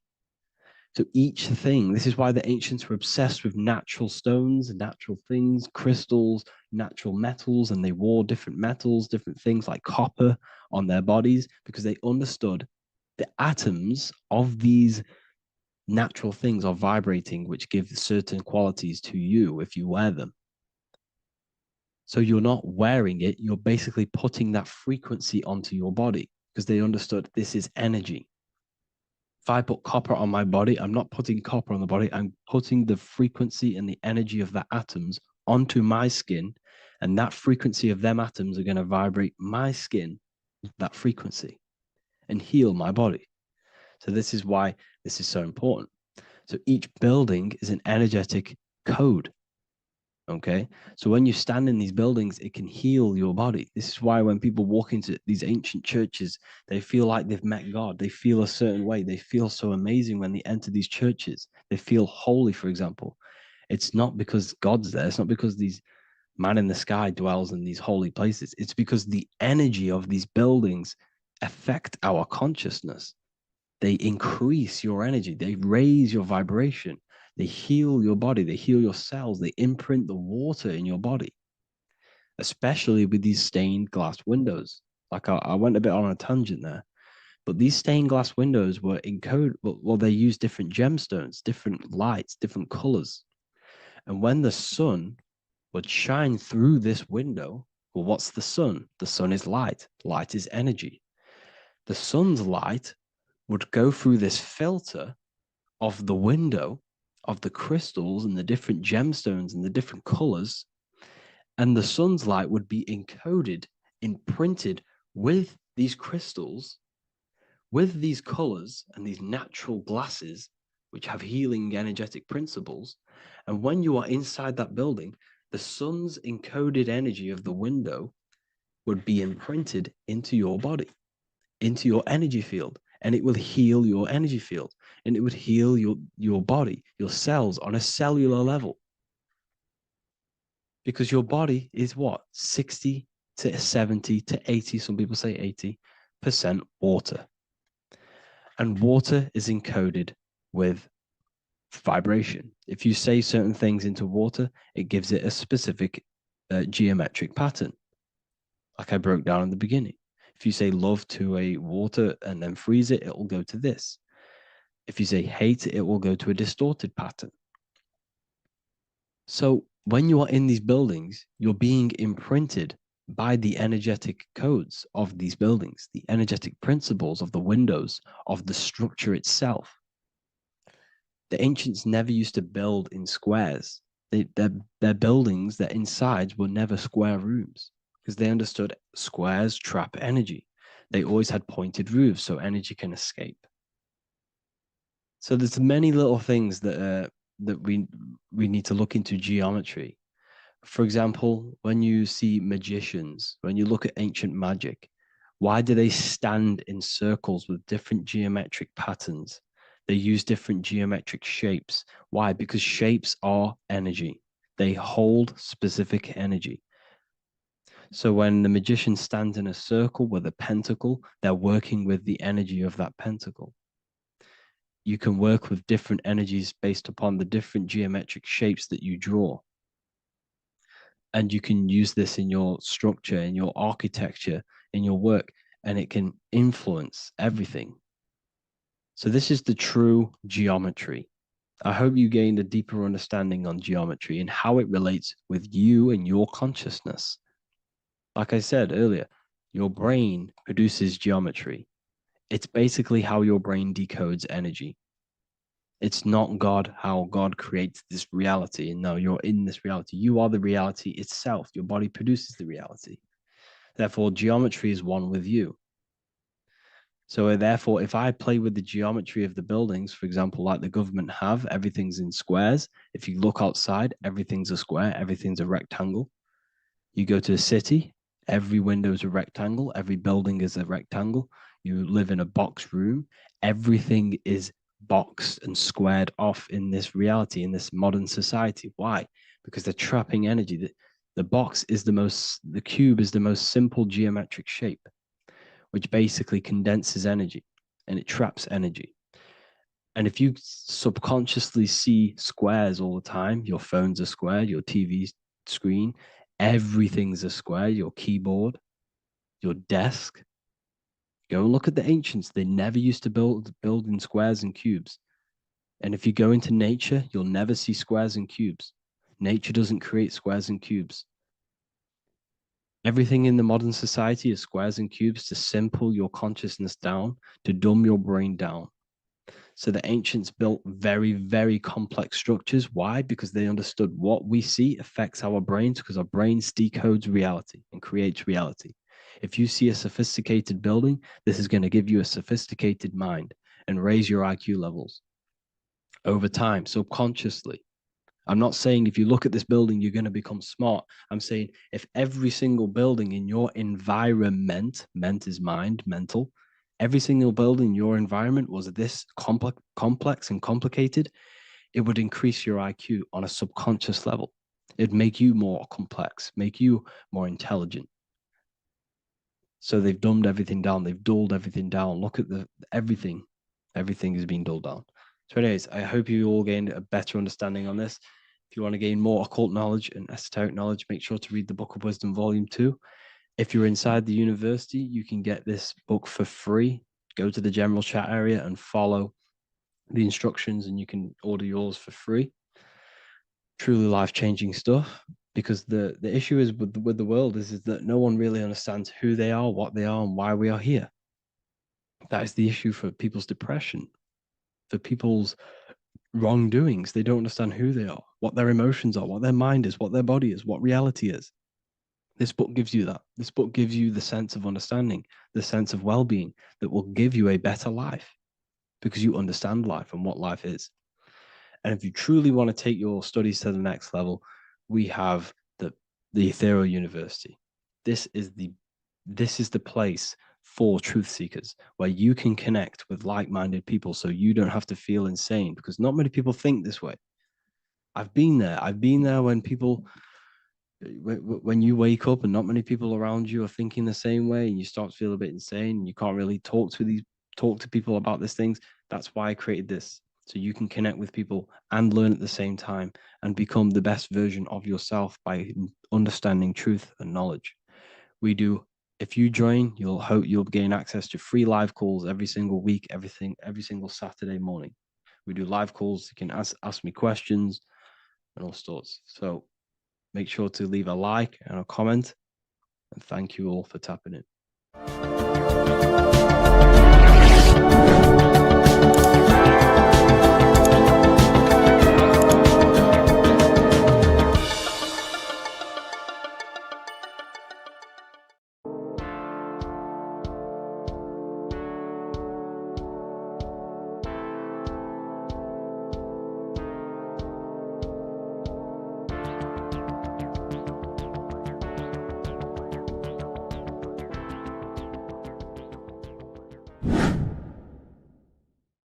What is good, people? It's Revival of Wisdom. Today we're going to be talking about Saturn. I've done this video in the past. However, this video is going to contain a lot more in-depth explanation of Saturn. So the 33rd degree Mason, Manly P. Hall, said, Saturn is the key to crystallization, physical matter. Light is matter, matter is light. They are interchangeable. Low vibrating light turns into matter, high vibrating matter turns into light. And Saturn is the god of this world, this physical world. He crystallizes light into matter. This is symbolized as the Masonic checkered board, matter and spirit, matter and light, light and matter. He's also the god of time, destruction, justice. He creates and destroys, because all things in time die. He creates and destroys you. So, because we live in this physical world, which is the electric world, this is why we say electricity, because it comes from the root word of El, Saturn. They used to call Saturn El, E-L. This is why we used to say Elohim is God. The real God of this world is Saturn, but it's being hid. This is being hid. Jesus is Saturn. All of this is Saturn. It's all Saturn worship. It's the real God of this world, So physical matter is a result of two opposing forces equalized on the plane of inertia, because everything is created out of electromagnetic toroidal fields. And these two poles equalize on the plane of inertia, which gives you planet Earth, plane of inertia. The plane of inertia is what Saturn is. It's the ring around the center of the plane of inertia. Thank you to Walter Russell saying, physical matter is a result of two opposing forces on the plane of inertia. This is what Walter Russell says, so please check out his work. He's got many books, many books on light and electromagnetism and stuff like that. So I advise you to check him out. So the torus field gives you the binary code 0 and 1, the female vagina, and the male phallus. This is the code for this world. Saturn crystallizes physical matter. Now, Saturn is the most outermost layer of the 7 layers of heaven, where it says in the Quran, it says, Allah, it is He who created the 7 layers of heaven. Saturn is the outermost layer. He's the top. He's the most high. So when we say the most high, we're referring to Saturn. He's the most high before the firmament, before the stars. So Saturn is the god of this world. He's the Lord of the Rings. He wears the crown. The crown is the rings. Crown, Kronos. So the planets are luminaries. They are lights. They are beings. They are energy, conscious energy. And we're in the heart of the solar system. Saturn is the outermost layer. He is the one of this world. He's the god of this world. Now, on the North Pole of Saturn, you have the hexagon. Add up all the sides. It creates the 6-pointed star. Or it can be created as a cube. The cube is very important. The 6-pointed star is very important. 6 points, 6 triangles, 6 side, 6, 6, 6. Black cube adds up to 6 in gematria. Now, what did I say in the beginning? Saturn crystallizes the physical world. He creates physical things out of light. You are a light being. This is why we say human. Hue means the light spectrum. Hue, man, we are light manifested into physical forms, human. And we are incarnated through Saturn. Satan, same thing. The number of the beast is 666, and the 666 comes from the 6.6 triangle, 6 sides of Saturn, 666. We are all known as carbon-based life forms. Carbon, the atomic structure of carbon, is 666, 6 protons, 6 electrons, 6 neutrons. We are materialized into our physical bodies through Saturn, through the number of the beast. These bodies are the beast, it's the animal. The divine, the Christ, is the consciousness within, because you're a physical, spiritual being combined into one, hexed into one. Hexagram. This is a hexagram. You're hexed into physical matter, spirit and matter, light and dark, combined into one. Now you contain of the mark of the beast, the mark of your body. Your body's the beast. It says in the Bible, Satan, who is the god of this world. This world. There are many different worlds, but this world is run by Saturn, and it says that in the Bible. Saturn is Satan. It's the same thing. And look at the crown of thorns are wrapped around the heart. The soul is in the heart. The mind is in the brain. The soul is wrapped around the rings of Saturn. You're wrapped in physical matter. This is what it's showing you. This is symbolizing the rings of Saturn wrapping you. And the cross on top is the cross of the cube. The cube, the black cube of Saturn, unfolds into a cross. So Satan, who is the god of this world, Corinthians 4:4 in the Bible, Satan, who is the god of this world, has blinded the minds of those who don't believe.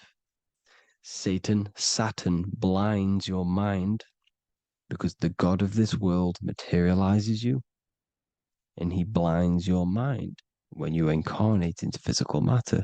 When you enter this soul system, not the solar system, you hit Saturn first. He materializes you. And look at the symbol for Saturn. This is the symbol for Saturn. All of the planet symbols are created out of the Holy Trinity. The Earth, Moon, and Sun. Body, mind, and soul. The sun is your soul, the moon is your mind, the earth is your body. Your body's made out of the 5 elements. The sun is your soul because the sun is life force, gives life to everything. Your sun is a soul. Your soul is the sun of your body. The moon is the mind. The moon is the moon of your body, the mind of your body. Intelligence. So all of the symbol of the planets are created out of these. The Saturn symbol is created out of the Earth cross, matter, and the moon crescent, moon, mind, matter over mind. This is why Satan, who is the God of this world, has blinded the minds of those who don't believe. He blinds your mind. Look at the symbol, it's showing you. The Saturn symbol is matter over mind when it should be mind over matter. So we descend into a soul system, into our 666 Saturn carbon suit bodies, and we are matter over mind. Then we have to move up the spine to go back up to spirit, to mind over matter, where you manipulate your own reality. Now look at this. It creates the number 5. 5 is the number of change. You're moving from this side of the number sequence over to the right side. You're moving from the spiritual into the physical world. You're incarnating into the 5 elements, the 5 senses. So the cube, the black cube of Saturn, is another major symbol. Very important symbol. Here you see the cube, and the color black is associated with Saturn because Saturn's associated with death. He creates and destroys, light and dark. Death is associated with black, spirit, because you can't see spirit, which is blackness. So the black cube is black because Saturn rules the nighttime, which is dark, blackness, and he rules the winter, which is death, blackness. So Saturn is the black cube. Cubes have 6 sides: up, down, right, left, back, and forward. Cubes are 6-sided. Everything is 6-sided inside of this creation because you're incarnating, you're materializing, crystallizing into the cube, the world of the cube. Everything's a cube. Everything's got 6 sides. Here's Leonardo da Vinci showing you that you're in the cube. Leonardo da Vinci did this famous painting. You're in the cube, you're hexed into physical matter, where you're incarnated into the 3rd dimension, the 3-dimensional world, which is a cube, 3D. And black cube adds up to 6 sides of the black cube. The Kabbalah means cube god in Arabic. And look at what they do. They worship the cube, the black cube, and they stand in rings like the rings of Saturn. Australia, Denmark, Manhattan, Santana all have these black cubes. You go to New York, you will see the black cube there as well. These black cubes are everywhere because it is the real God of this world, So look at the cross. The cross unfolds into the cube.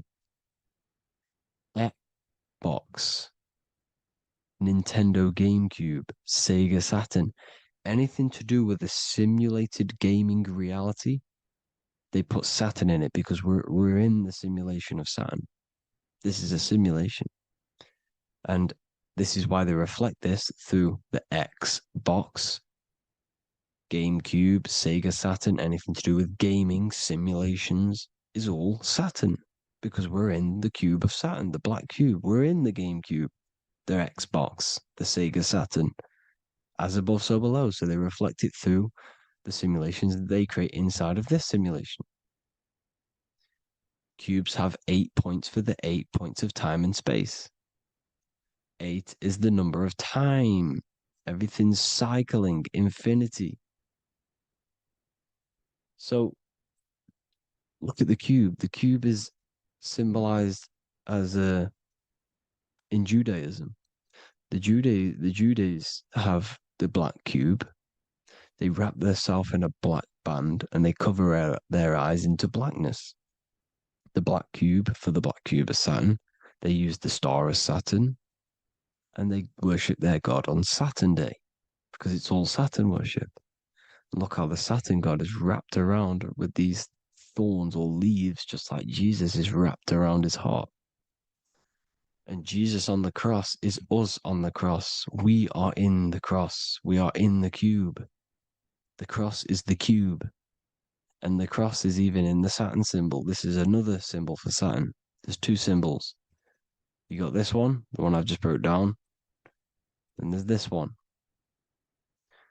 This is the cross of Saturn, the cube god, the simulation, the game cube. Now, Chronos is another word for Saturn. Chronos means time. When you clock into work, you go to the Chronos machine. Well, I did anyway. And I'd tap my card on the Chronos because Chronos is time. Anything to do with time is Saturn. He creates and destroys. Look at the artwork of Saturn with the sand, the time. Look at this, how he's cutting off the baby's wings. He's crystallizing the spirit into matter. He's cutting off your wings. Satan, in the Bible, he falls from heaven into earth and he loses his wings. He becomes a serpent. You see, it's all symbolic for us. We are the fallen angels, fallen angles of light. We're fallen angles of light. We are light beings. Now we're fallen into physical matter. Saturn's chopped off our wings. He's chopped off our spirit wings because when you astral project, you can fly. You will fly around. He's got the Reaper staff here, always depicted with the Reaper staff. Now look at the clock. Saturn Day is the 6th day. The number of the beast, 666. Look at the clock. 6 take away 12. 12 take away 6 equals 6. 7 take away 1 equals 6. 8 take away 2 equals 6. 60 seconds in a minute, 60 minutes in an hour, 24 hours in a day, 2 plus 4 equals 6. That's 666. Everything's 666 because it's time. Saturn. All goes to Saturn. He's the god of time. We're in time now. We're in time. We're in the time, which is God, the god of this world, the god of time. Now look at this. The Reaper is also depicted as the Reaper with the staff, the black cloak, black symbolizing death, spirit. Judges wear black because Saturn is the law. He's the god of this world. He's the law.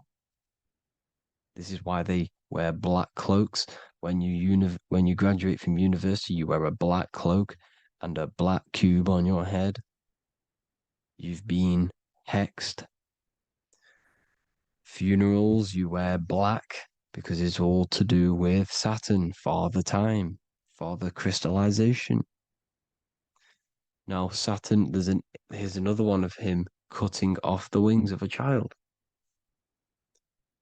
because he cuts off the wings. He creates and destroys your body. We're in the electrical world. Everything that is electrical vibrates. All vibrations have to come back to a standstill point, which is death. This is why your body dies. Your atoms stop vibrating. Corona. Look at the crown. The crown is the corona. Corona means crown. And look at this is an alcohol brand for beer. You can see the staff of Saturn in the symbol with the moon crescent. Corona, which is the crown, Saturn, the crown on Saturn, the rings. And then you've got the staff. It's all Saturn worship.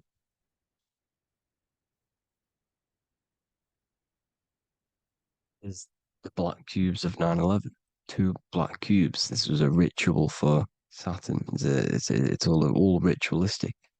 And look at the Star of David, the Star of Saturn. It's not the Star of David. Creates IXXI, the sigil of Saturn. IXXI means 9/11 in Roman numerals. 9/11. It's all a ritual for Saturn, and they have the 2 black cubes of Saturn. Now look, XX, there's more symbolism of Saturn now. We're going deeper. XX is more symbolism for Saturn. The sigil of Saturn is XX, as above, so below. Same with the Star of David. You split it in the middle, as above, so below, as above, so below. XX, this is a Knights Templar Cross of Lorraine. XX, Knights Templar, high order of Masonry. They all worship Saturn. Well, Saturn's the real god of this world. X Eon with the XX. XXL magazines, which is all to do with famous rappers and stuff like that. When you die, you put XX on the eyes because it's Saturn. He's the Reaper. Is Jesus with the XX crown with the thorns around his heart, around his soul, with the cube on the top, the cross cube. Le Lucifer with the XX Cross of Lorraine.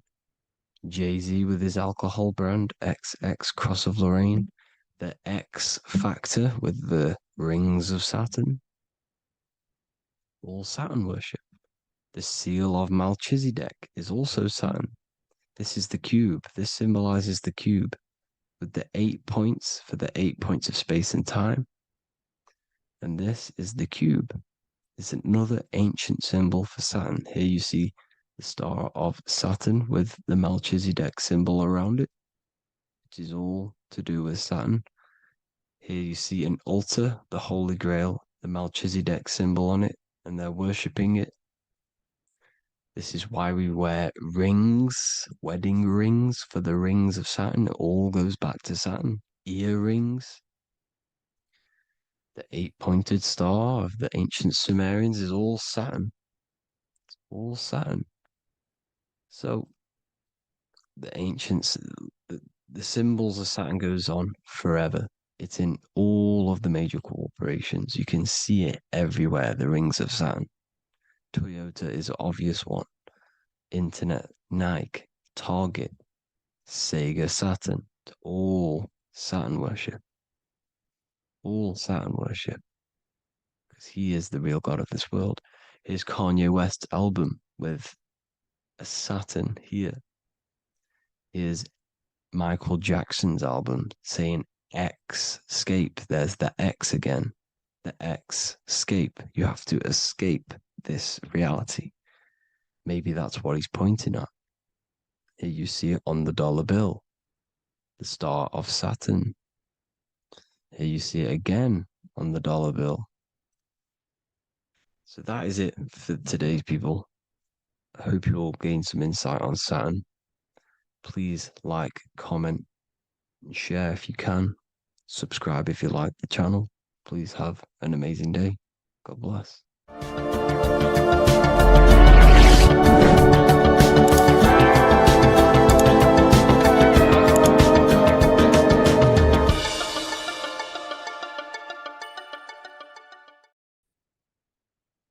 Hello and welcome to another video and another lecture from Ethereal University. Today we're going to be breaking down in detail the Freemasonic 33rd degree symbol. Now, of course, this is a complex symbol and it's composed of many symbols put together to create a greater meaning. So, as you should know from my previous videos, a bit of context behind Freemasonry, what it particularly is, and I will give you a brief overview before we go into this. It's definitely important to know what Freemasonry is before we break down this symbol, okay? Because without the knowledge of Masonry and what it is, it's difficult to understand what the symbol truly means. So Freemasonry is all about building. The word mason means to build. And we're either building with light or we're building with darkness. So that we have good Freemasonry, we have good Masons, people who want to spread the truth, people who want to help people awaken their mind and liberate them and bring them up to higher consciousness. Or we have Masons who want to divide, keep the knowledge to themselves, create walls, build walls in people's minds, construct illusions in people's minds for their own personal gain. Okay? So we're either building with light or you're building with darkness. You're either building with light or bricks, spirit or matter. God and the devil, same thing. You're either uplifting people or dividing people. Each and every single one of you is a Freemason. Well, a Mason. Not a Freemason, but a Mason. You are a builder. And you're either constructing division in you and other people, or you're either creating oneness. Everyone is doing this. Everyone is building. Everyone is contributing towards the world and building our reality. So Masonry is a craft, and that craft is to craft a better mind and heart, a higher consciousness, a higher understanding of the self, building a higher perception of yourself, getting to know who you actually are, why you are here. Every action, behind every single action, behind every single cause is choice. You chose to be here. Whether you know why you are here or whether you do not know, you chose to be here in this time, in this period of life on the earth, on this physical dimension. You chose, the mind of yours chose to be here in this body at this specific time. You are playing a role, you are building in this world at this specific time. So Masonry is all about getting to know the self, to know what you actually are through gnosis. Gnosis is direct knowledge obtained and extracted from direct experience. Knowledge extracted from direct experience. Knowingness. You know you have hands. You don't believe you have hands. You know you have hands. That's what knowing thyself truly means. To go within the self. To dwell in meditation for long periods of time. Not even meditation. To dwell, closing your eyes and thinking internally. Not thinking externally about anything outside you, but thinking and questioning internally, and you shall find answers. Seek and you shall find. If your heart is truly set on knowing, on getting to know true knowledge and knowing yourself, then you will find it. Okay, so because that's what the heart is. The heart is where we find our treasure. It's why it's inside of our chest. Our chest holds the treasure. What is your treasure? Your treasure is your physical manifestation. And whatever you act, whatever your heart cares about, your body follows. Your body takes action towards what you care about in life. This is why we say follow your heart, because your body follows the heart, what you care about. If you do not care about something, you do not take actions towards it. Whatever your heart loves and has that love energy for, the body follows. If you truly want to become enlightened and truly want to reach higher consciousness, then you will. You truly care for that, then you will find it. You have to go within. Okay, so this is what Masonry is about. It's about going within and finding out your true nature and constructing a higher consciousness by dissolving walls and blockages inside your mind and heart, purifying the self. because you can care about sick and twisted things. Okay? We can see that in society. People like killing people. It's psychotic, but I know. So we can be corrupted. Okay, so going into this symbol, what does this symbol mean? What is it trying to portray? Okay.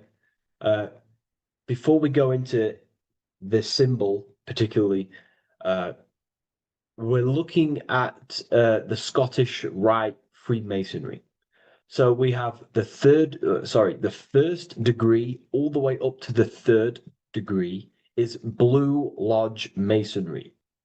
Then from the fourth degree of Freemasonry to the 32nd degree is what we call Red Lodge Freemasonry, the Red Lodge degrees. So again, that is that symbolism of that red and blue, the left and right, masculine, feminine, water, fire.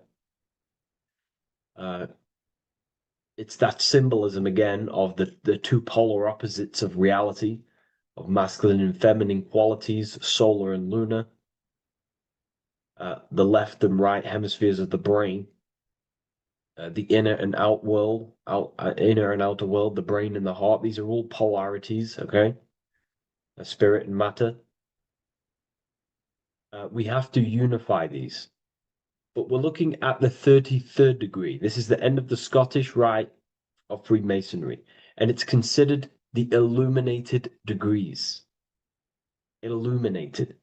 This is when one gets to know the true self, the true knowledge, when one has gone within, mastered the self, got rid of mental blockages, blockages in the heart, purified the self, and they know who they are. They have higher consciousness. And in this breakdown today, I'm going to show you how they have higher consciousness through this symbolism. Okay, so I was going to say something, but I totally forgot what it was. But anyways, we'll move forward with this symbol. Oh, that's what it was. Water melts. Well, ice melts at 33 degrees, symbolizing ice represents solid matter, ego, the physical body, left brain thinking, physical reality identification, identifying self with the ego, the name, the job, the reputation. That's the ice, that's solid, that's ego thinking, left brain thinking. When we identify ourselves with the body, our ego, our name, our job, our reputation, our family, that is ego. That is pure earthly survival base level consciousness. This is the degree, this is the level of state of mind that we need to rise out from and figure out what we are, what you actually are inside you. When you turn off your thoughts, what are you then? If you do not think, you are not your name, your job, your reputation, your family, your beliefs. Because when the mind is turned off, there is still something left. That is you. And that is the substance that we have to get to know through gnosis, through going within and thinking internally and dwelling within. Okay. So Freemasonry is all about learning about the psyche, the true nature of consciousness, how it functions, the mechanics of consciousness, how we can integrate universal law with consciousness. We're going to be going into that. Natural law, how we can become one with God's law. We can become one with the universe and integrate universal consciousness into yourself. Okay, so the first thing I'm going to say about this symbol, straight away, the first thing you probably notice about the symbol is the eagle. The eagle is a bird. Okay, what do birds do? They are high in the air. They are above the earth, which represents rising consciousness, rising the mind out of the lower mind, earth-based survival, impulsive, reactive, egotistical mind. And we're pulling us up, we're rising from that. The earth represents that lower base survival consciousness, ego-driven thoughts. And we're rising up. The bird is free. It's free from the earth. Okay? It's free. It's elevated. It looks down upon the earth. So the eagle is a bird which represents higher view of self, a higher understanding of the self. It's elevated. We have a higher view of myself when I reach the 33rd degree. That is what it's showing you. That is what it's symbolizing. Okay? It's above the earth. It is free. It looks down. When you have higher consciousness, you become enlightened. It's impossible not to look down. You do look down on people, but not in a bad way. Not in a bad way. That sounds bad. I understand if that sounds bad, but that's not a bad way. I don't mean that in a bad way or a bad-hearted way. I mean that as when you have higher consciousness, you can see people who are living and dwelling in zombie mode, low level earth based consciousness. They think they're the body, they think they're their name, their job, their reputation, their family. So it represents looking down because I have higher awareness of myself. I know what I truly am. The water is flowing at the 33rd degree. The water melts at the 33rd degree, representing the flowing of consciousness, the flowing of the mind, flowing of light energy entering the body. Because when we reach higher consciousness, when you raise your consciousness, which is just an easier way of saying mastering thoughts, mastering yourself, we no longer give attention to negative thoughts because we understand what thoughts are and why would you let your own mind take away your own power? So again, Freemasonry is about gaining personal power, not in a bad way, while it can be used for bad. Gaining mental power, a strong mind. Most people have very, very, very weak minds in this world. Very weak minds. This world is a mental world. We have to gain strength in the mind. It's a mental universe. The stronger the mind, the better your reality. The less affected you are by external things. Nothing external should ever bother you. Okay?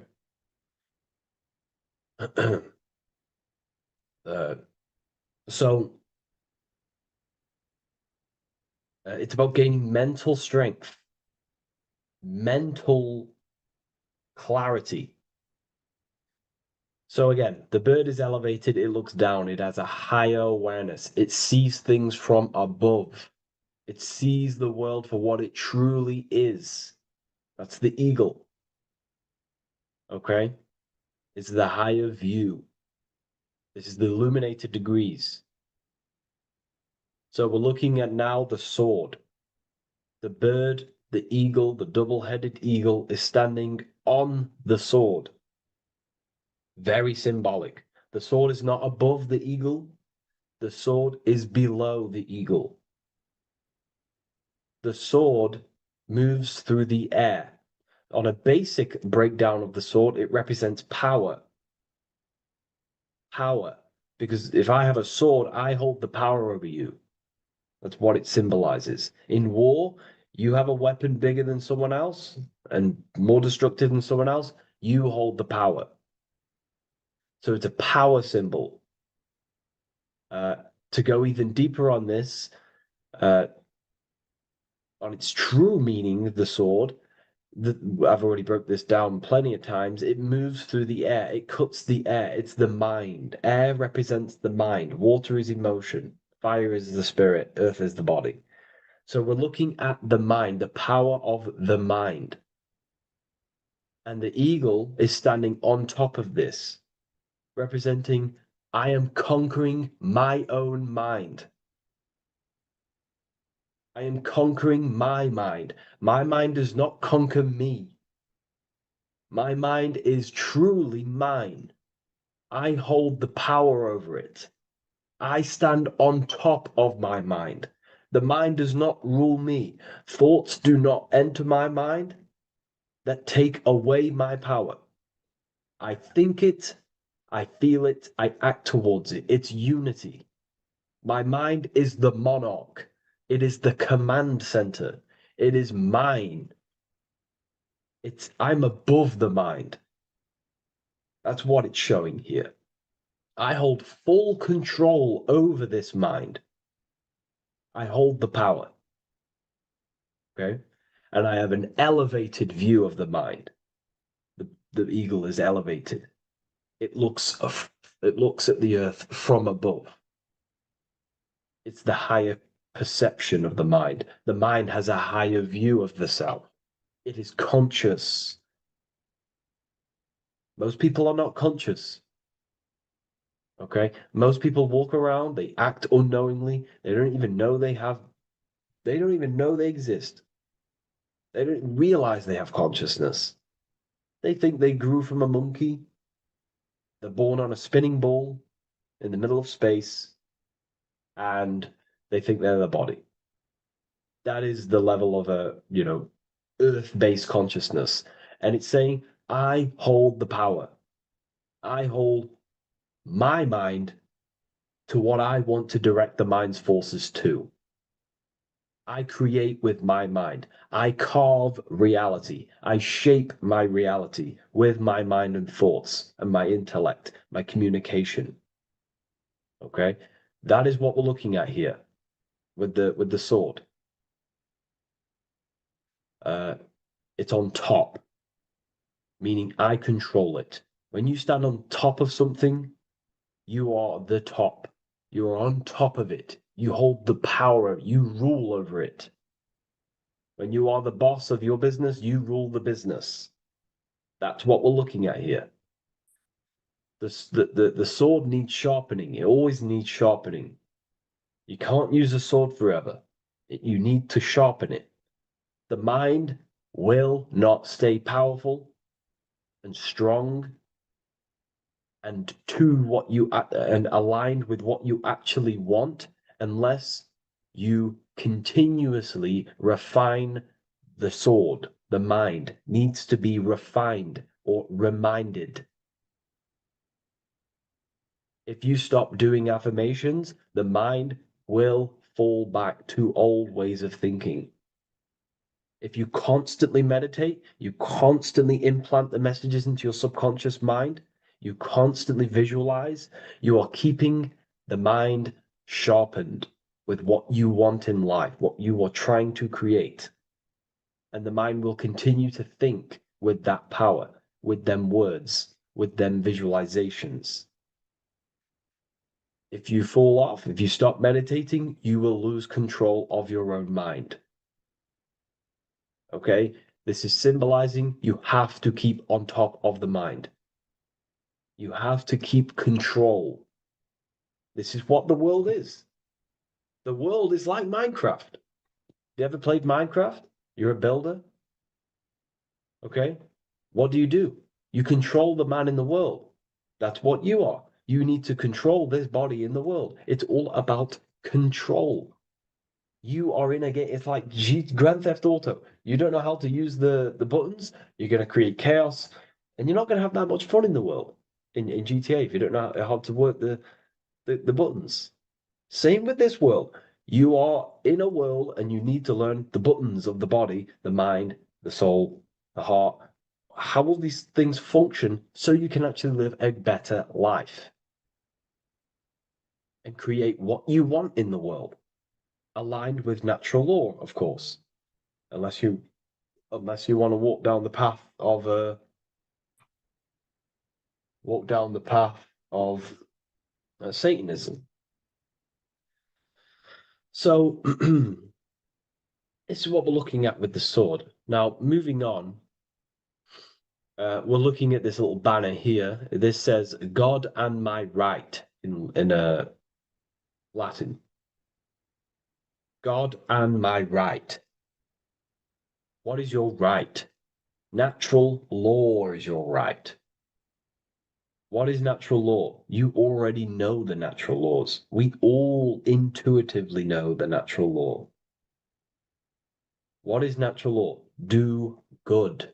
We all subconsciously, on a soul level, we know to do good. We know to do right. It is wrong to hurt people. It is wrong to control people. What is your natural law? What are the forces that you hold power over, that you have full control over? You have full control over what you think, what you feel, what you act. Thought, emotion, action. If you start to try and control things outside of them three forces, that is now you breaking natural law. If I try to control and manipulate someone else, that is now breaking natural law. I'm going against my inner law. My soul tells me what is right and wrong through emotion. So it's about aligning the self, my actions, my thoughts with my emotion, my intuition, my natural law. These are your rights. Your rights is to think, feel, and act with the law, with good, with God, with love, with care for one another. Am I building with light to bring good things to the collective? You see, most people are stuck in their left brain, and the left brain only sees me, me, me, me, me, me. Ego-driven thinking. That's why they trap us in our left brain. They train us to be left brain. They tell us to write with our right hand to strengthen the left brain. They call it writing. Everything in this matrix is to activate your your left brain. Why? They need you in ego consciousness so you can be controlled and manipulated. So you do not recognize patterns. That's the right brain. The right brain recognizes patterns, symbolism, metaphors. They don't want you reading between the lines. They want you logical. They want you divided because the right brain sees the whole. The right brain sees the woods. The left brain sees the trees. And that tree is your ego. And the woods is the collective consciousness. They want you only thinking about you. Because that way you are divided from the collective consciousness. And we're all one consciousness family. We're all God. We're all God experiencing himself. And we are all building this world. So it's about aligning the self with my right, with God, with natural law. It's what Freemasonry is about. True Freemasonry, light Freemasonry, not dark Masonry or evil Freemasonry, whatever you want to call it. The crown, royalty. Royalty wear crowns. And what do the royalty have? Again, this is another power symbol. They hold control. Yes, royalty hold control. And that's why this crown is at the top of the image, not at the bottom of the image. It's at the top, representing I control the left, I control the right. I control my left brain and my right brain, the two eagle heads, the two views. The eagle has one eye on each side. It's looking, it's seeing. And that's symbolic of the left and right brain. We see, not physically see, but I mean perceive. We perceive reality with the left brain and we perceive reality with the right brain. And it's about unifying these two brains so we can see and perceive reality from a true lens. Because if we see reality only from the left brain, and a left brain dominated brain, we see everything as divided. But if we see everything from a right brain perspective, we see everything as whole. When everything is in the middle, you need to see reality from the middle. Yes, I have my own personal consciousness, and yes, there is a collective consciousness. So I need to balance between that. I need to see reality between the line, between the left and right brain, and align this worldview, and align my thoughts, align my actions with this. Because if you're left-brained dominated, you're only going to take action on ego. You're only going to take action on me. You're only going to think about me, me, me. But if you're right hemisphere brained, you're only going to take action for the collective, which is, yes, that's good, but you also need to think about yourself. Why did you come here? Your life has a meaning as well. It's not just about the collective, it's about you as well. But we need to balance this. You see? This is what we're looking at. The crown is in the middle, representing the balance, the power over the two. Okay? It's the balance, it's mastery, it's control. Royalty hold control over society, royal families. So it's about controlling the self. It's control over the ego, control over the sword, over the mind. It's about personal power we're looking at here. Self-control.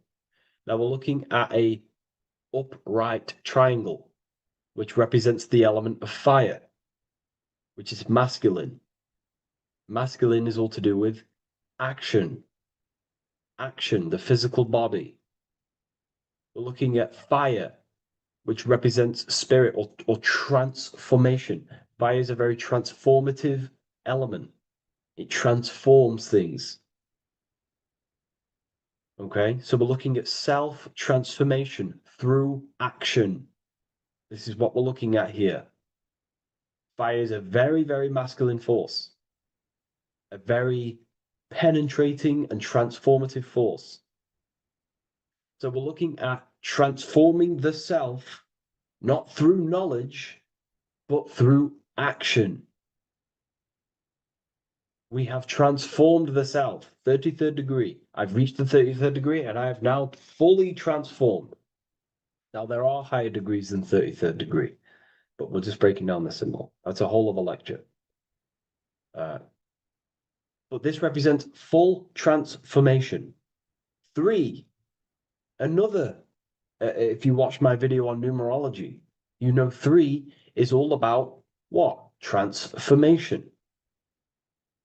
Thoughts, emotions, actions. These are the transformative forces that turn and create reality. Jesus dies and dies and resurrects after 3 days. Transformation from dead to the awaken. Brahma, Vishnu, Shiva. God is threefold.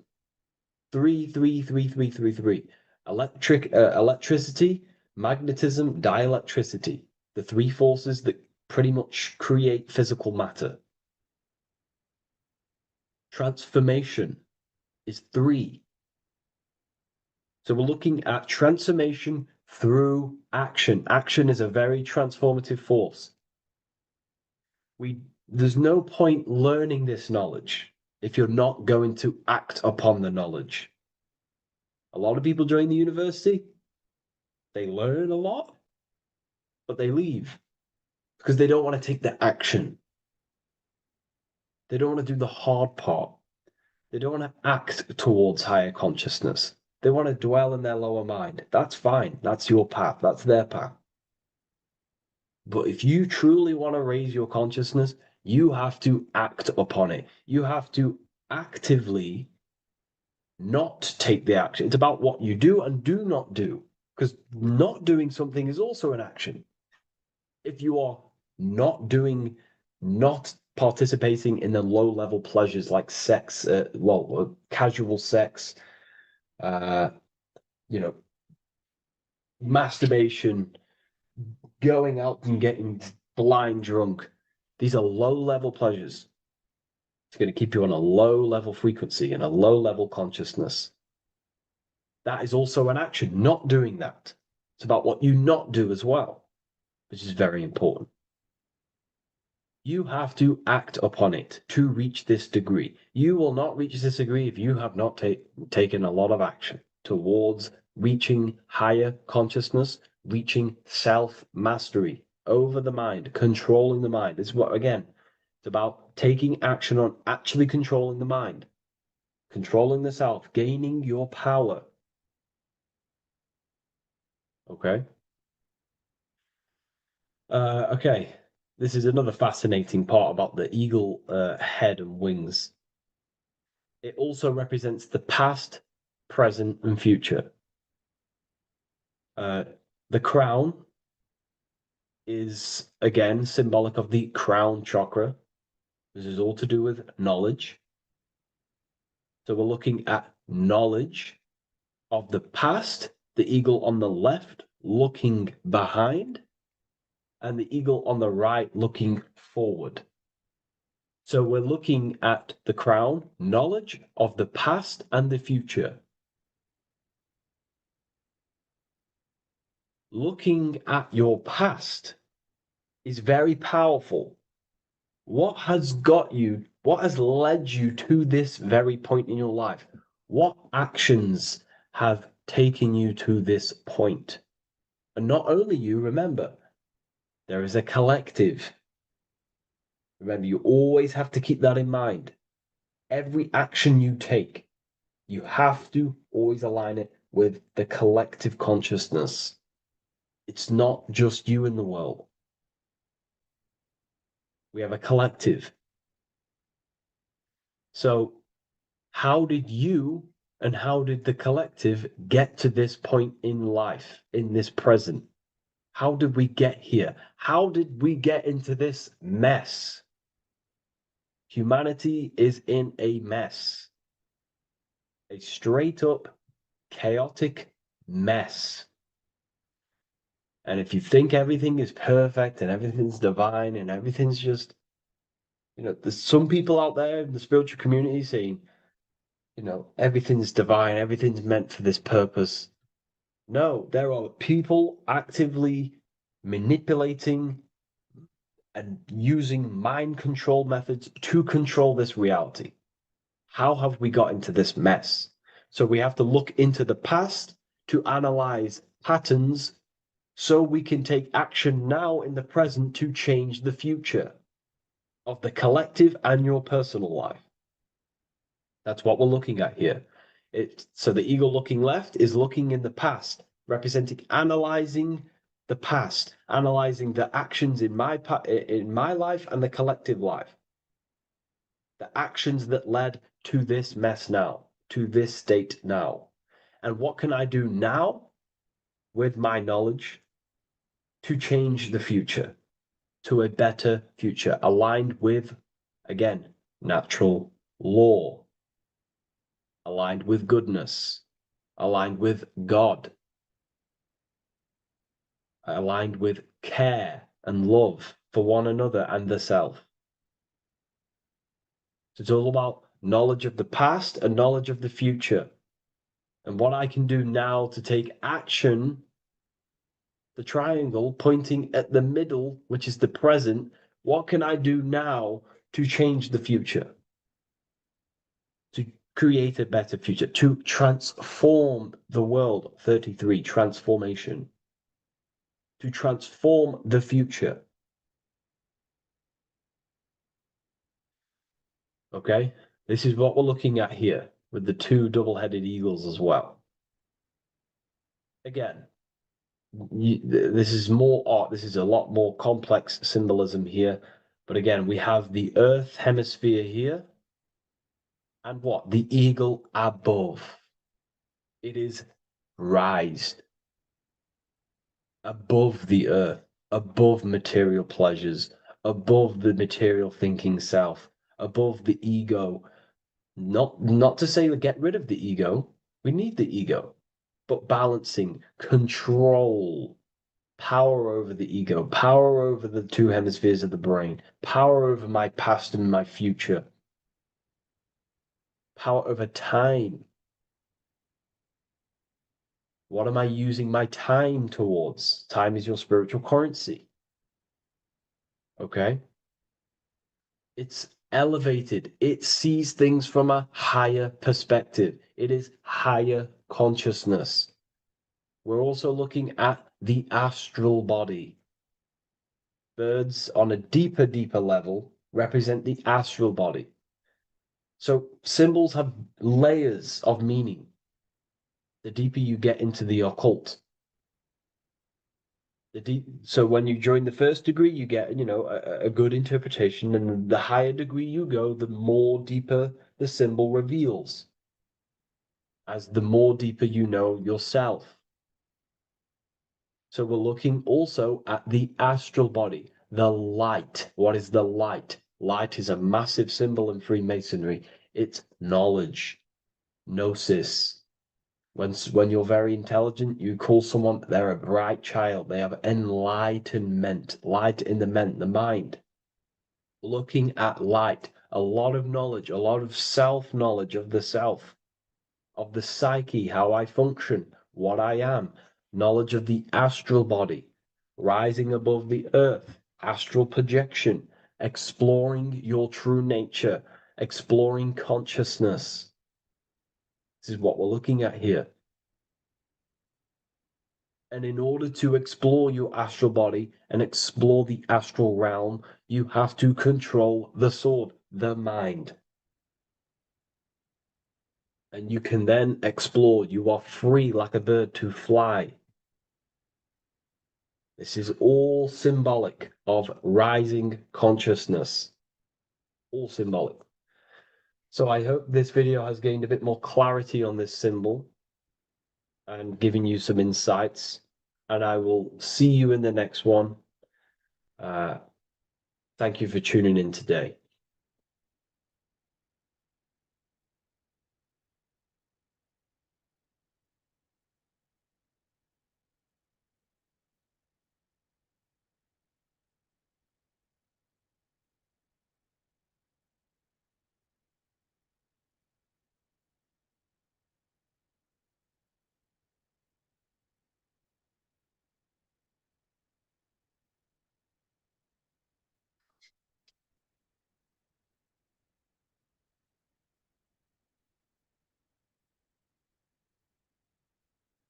Welcome to Revival of Wisdom.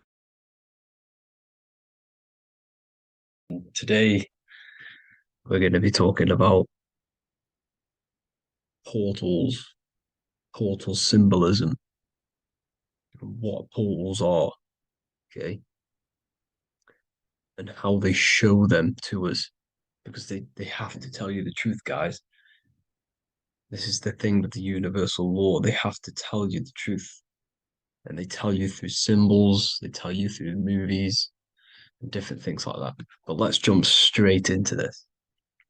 So first, I want to talk about the Freemasonry symbols. Okay, so first we got, obviously this is some Freemasonry art, but notice how you've got the ladder with a key. Okay, so this is ladder symbolism with a key. So maybe this is talking about ascending. Okay, because look, because this is ascending into the heavens, because it's a ladder with humans going up it with a key.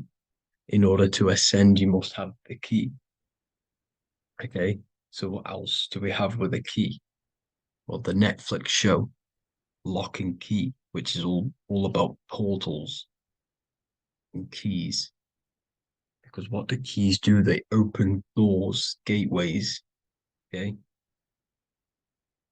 So what's interesting about this is that they've got this key here, which represents the Kundalini energy rising up the spine. Okay, but we'll come back to this. But it's that same portal key symbolism.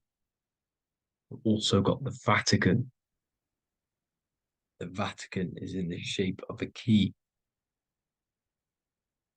Okay, so you can see the start of it here and the end. So this is key symbolisms. Keys open doors. And notice how it's got the 8-pointed star. Okay, what is the 8-pointed star? Okay, we'll come back to this. This all ties in, guys. I'll break it all down for you. But then you've also got the god Janus. Janus, okay, is known as the god of the doorways. He's an ancient god of Rome, and they worshipped him. However, he's not a god, he's more like a high-level ranked demon. Because he is the god of the doorways. And notice how he's got two faces. Because doorways always have two sides. You're going into somewhere, there's always two sides of a door. And he's always depicted with two sides of a face and a key, because he holds the key to the doorways, to the portals to other worlds and realms. Okay, as you can see, he's always got two faces and a key. Okay, so now we have the Sumerians, the Anunnaki, and they are always depicted with the two faces. Why do they have the two faces? Because they're symbolizing doorways, and the Anunnaki come to Earth through doorways and portals. So these are what these gods are symbolizing in their artwork. But they always have the 8-pointed star. Okay, what is the 8-pointed star? You see how they always have. Look, let me try and find another one. It's the 8-pointed star. This 8-pointed star is Polaris. Okay, Polaris, just like the Vatican has the 8-pointed star with a key. Polaris is the center star. Polaris is a fixed star, it doesn't move. Okay, so the Anunnaki symbol is also the 8-pointed star. So this is symbolizing the portals and doorways that they come through in order to get to the Earth. But Polaris is that center star which does not move. It's always symbolized with the 8-pointed star, just like a compass. Why is a compass the 8-pointed star? Because at the center of our realm is where the most electromagnetic energy is stored. As you can see, we have an aura field, an electromagnetic aura field.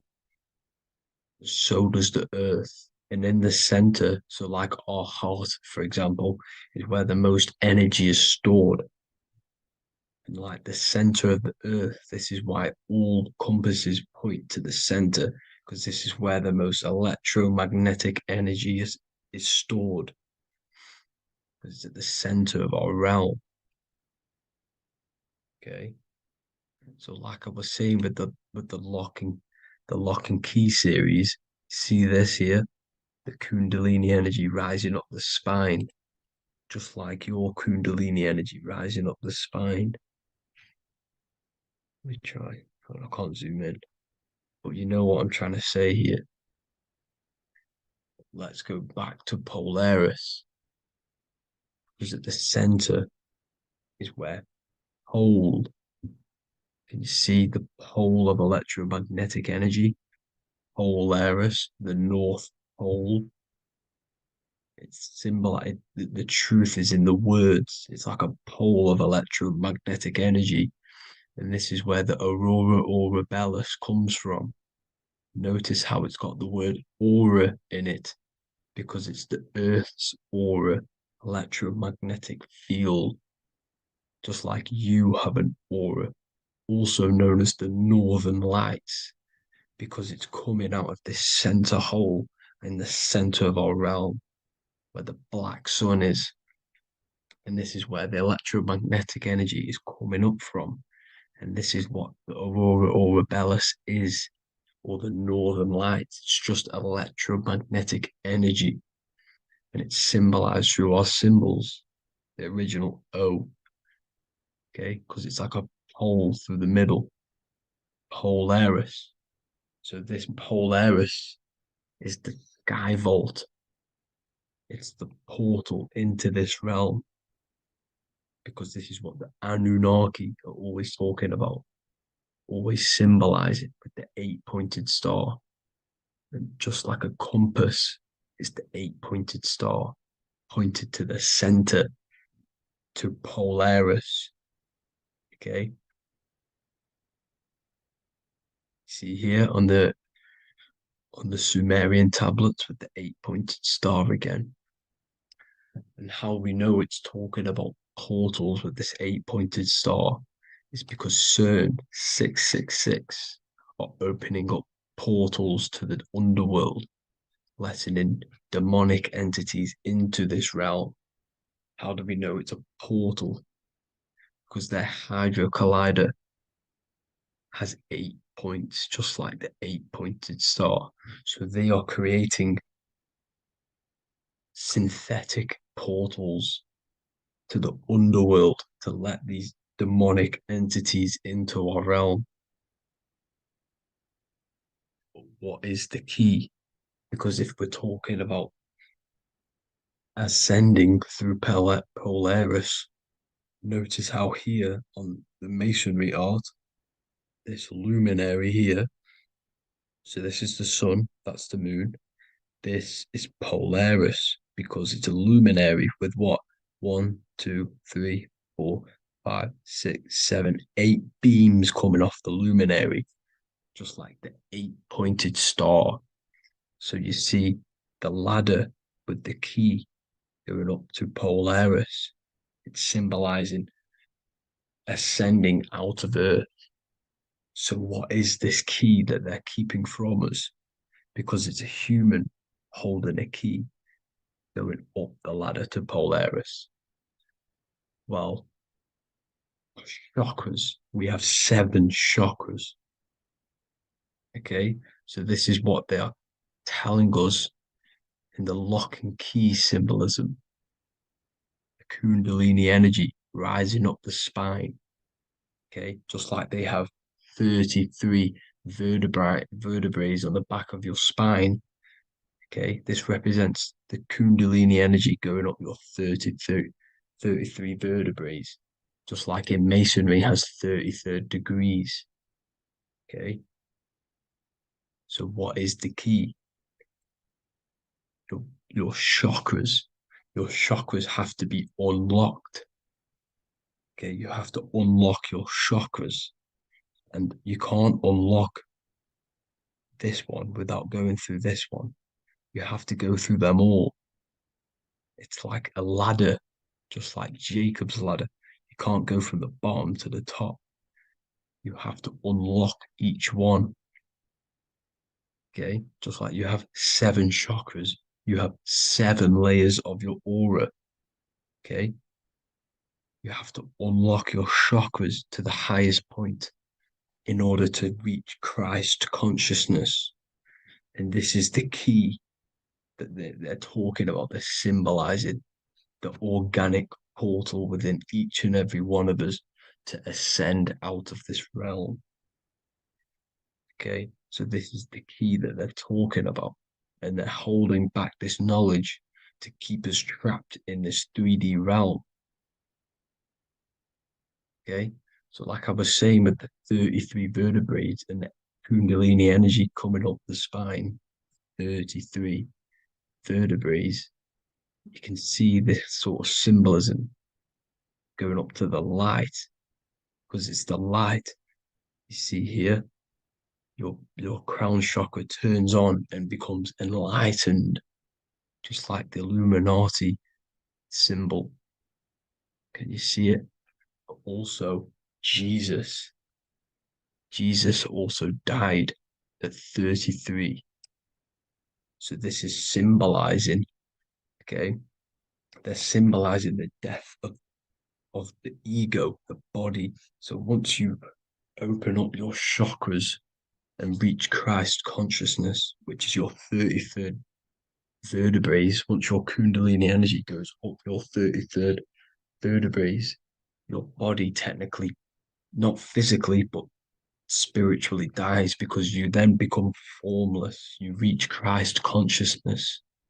So then you can travel other worlds. Okay. This is what they're talking about with Vatican, 8-pointed star, and the key. Janus with the key. The Sumerians with the 8-pointed star. Anunnaki, the 8-pointed star.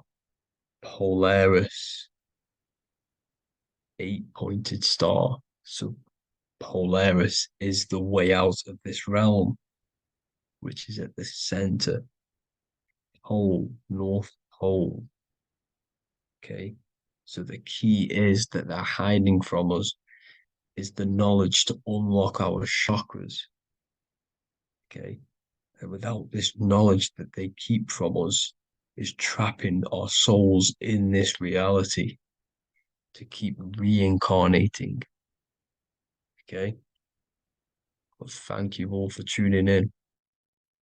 I'm going to leave you all there. Make sure to leave a like and a comment in the comment section. Let me know some topics to talk about so I can break it down for you. God bless you all. Neo is plugged in on the back of the neck, which is the reptilian brain stem. The reptilian brain is all to do with survival mode, survival state. It's always scanning the environment for safety, whether that's physically, emotionally, or mentally. It does not think. It is instant. For example, do I smack the guy or run off? If something happens to you, like a car's coming really quick to you, you do not think about this. The reptilian brain is the animal instinct that will instantly move your body on the instant reactions. Hence why it's the closest brain to the rest of the body. It has instant access to the electrical nervous system to control the body at instant reactions. Now, Neo is plugged in on the back of the neck, which is the reptilian brain.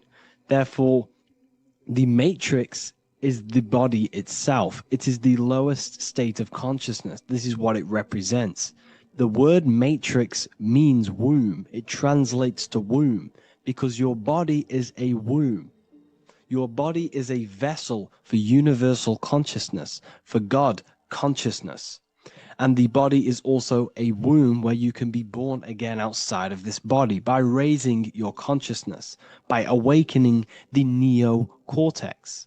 This is why Neo is called Neo, because it represents the neocortex.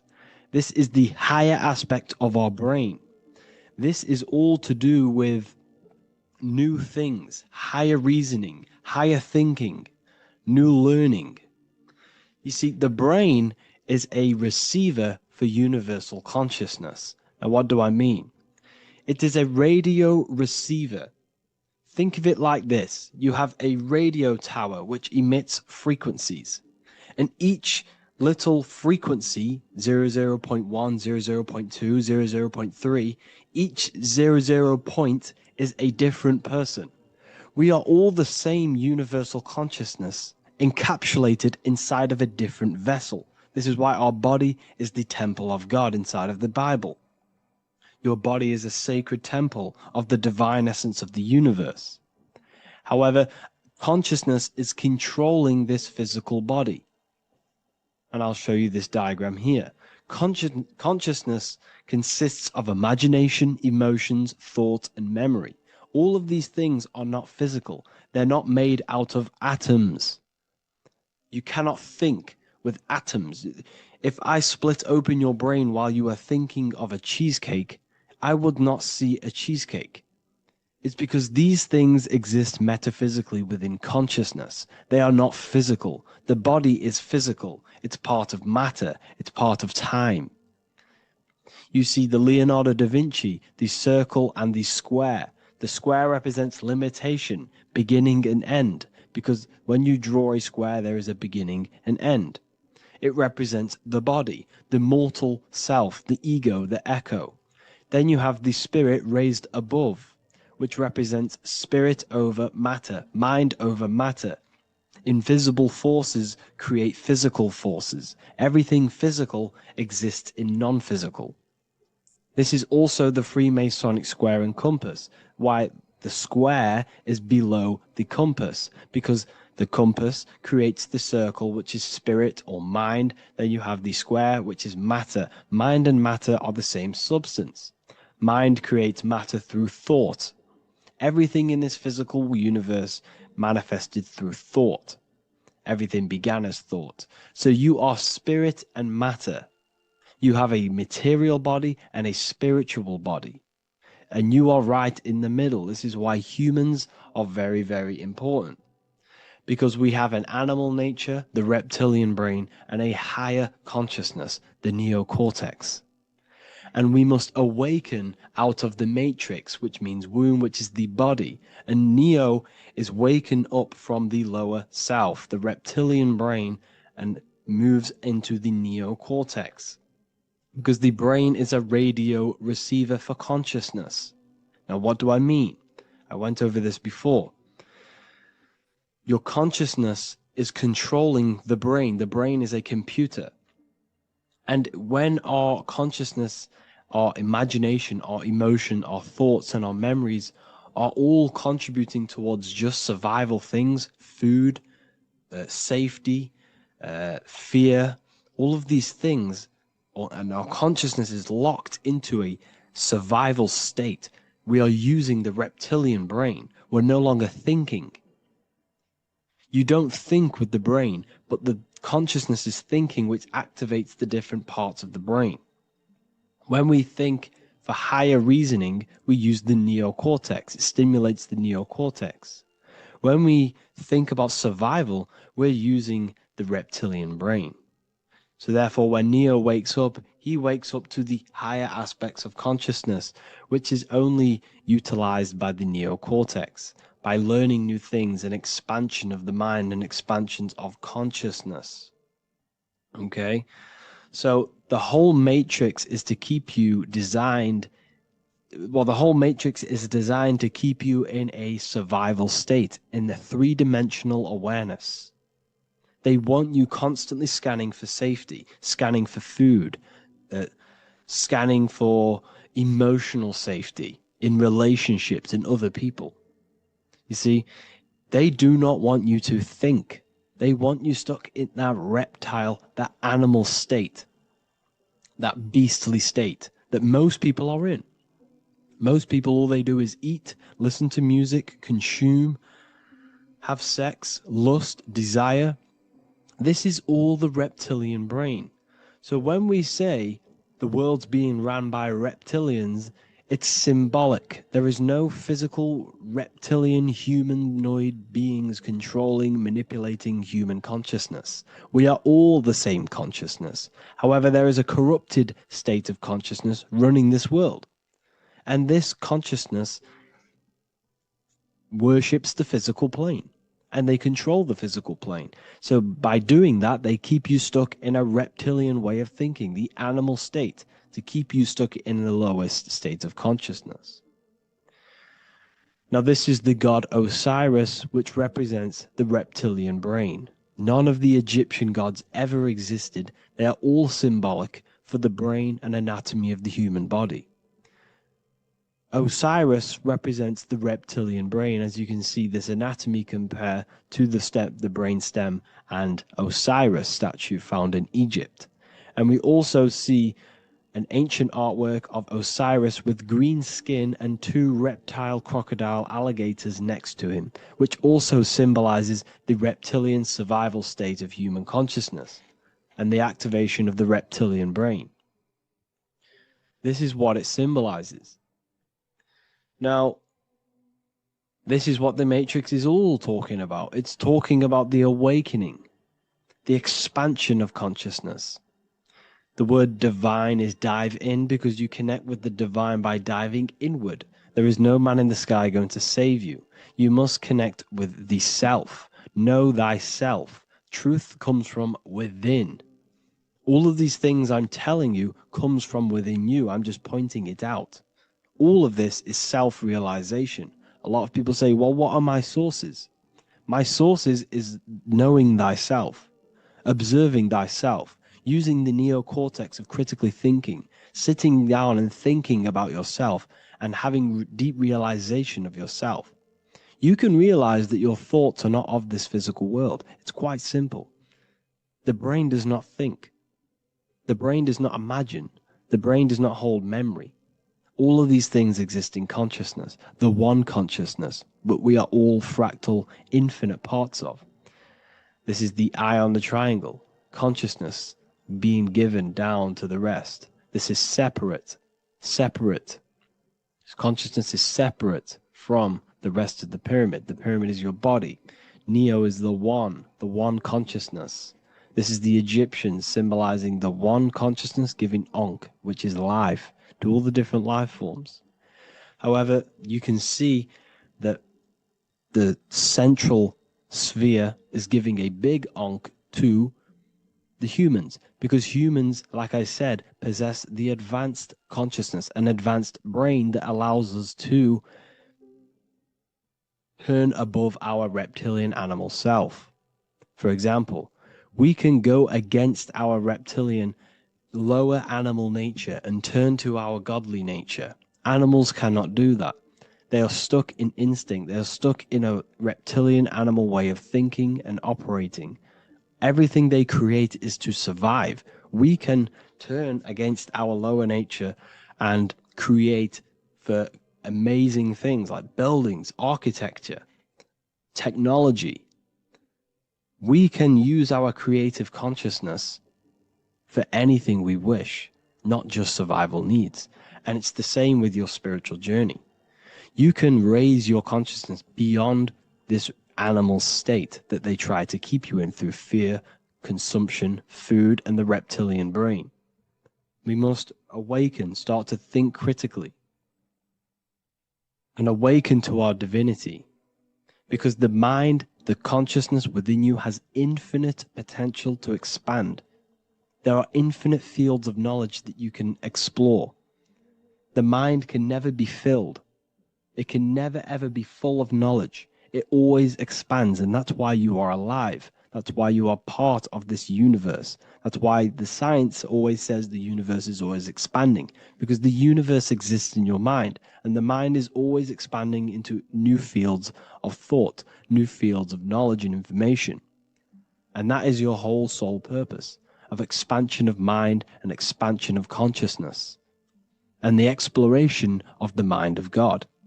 We are living in the mind of God. You are a thought in the mind of God. You must awaken out of this body. This is why Jesus says you must be born again to see the kingdom of God. You must be born again. You must raise your consciousness beyond physical limitation and awaken to your divinity. And this is pretty much it for this video. I hope you all understand this, that this is all symbolic for consciousness.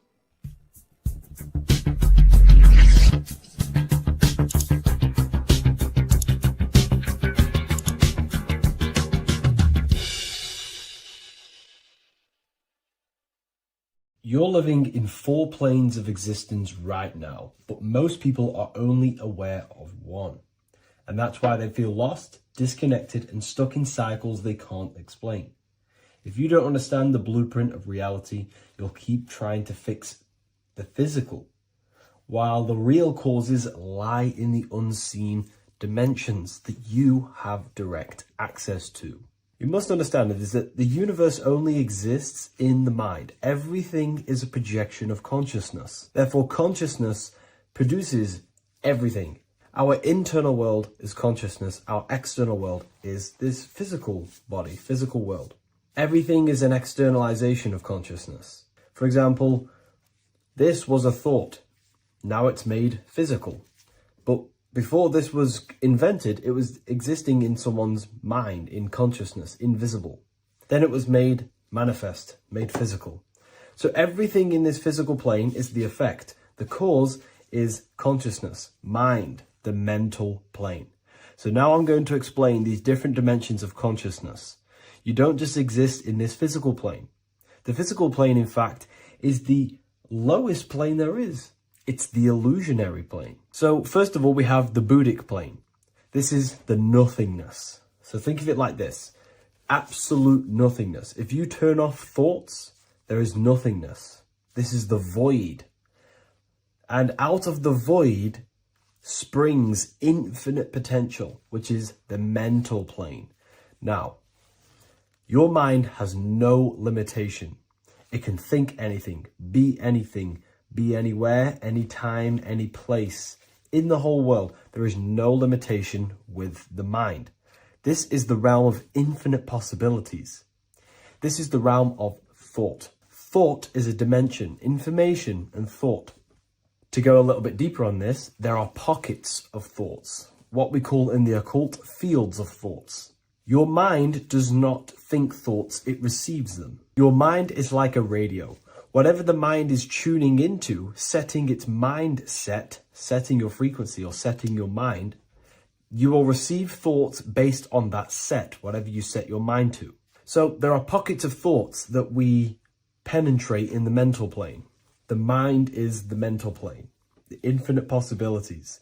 This is the spark of creation. This is where all things begin to manifest as an idea in the mind as a thought. So if you want to gain certain information, you need to meditate or do thought exercises where you are penetrating that dimension of thought, that pocket of thought. For example, if you want to find a way on how to make financial wealth, you would use your mind, set your mind on wealth and money and think, close your eyes and think about that specific topic and see where your mind takes you. And you will expand your mind into different pockets of thought and gain information.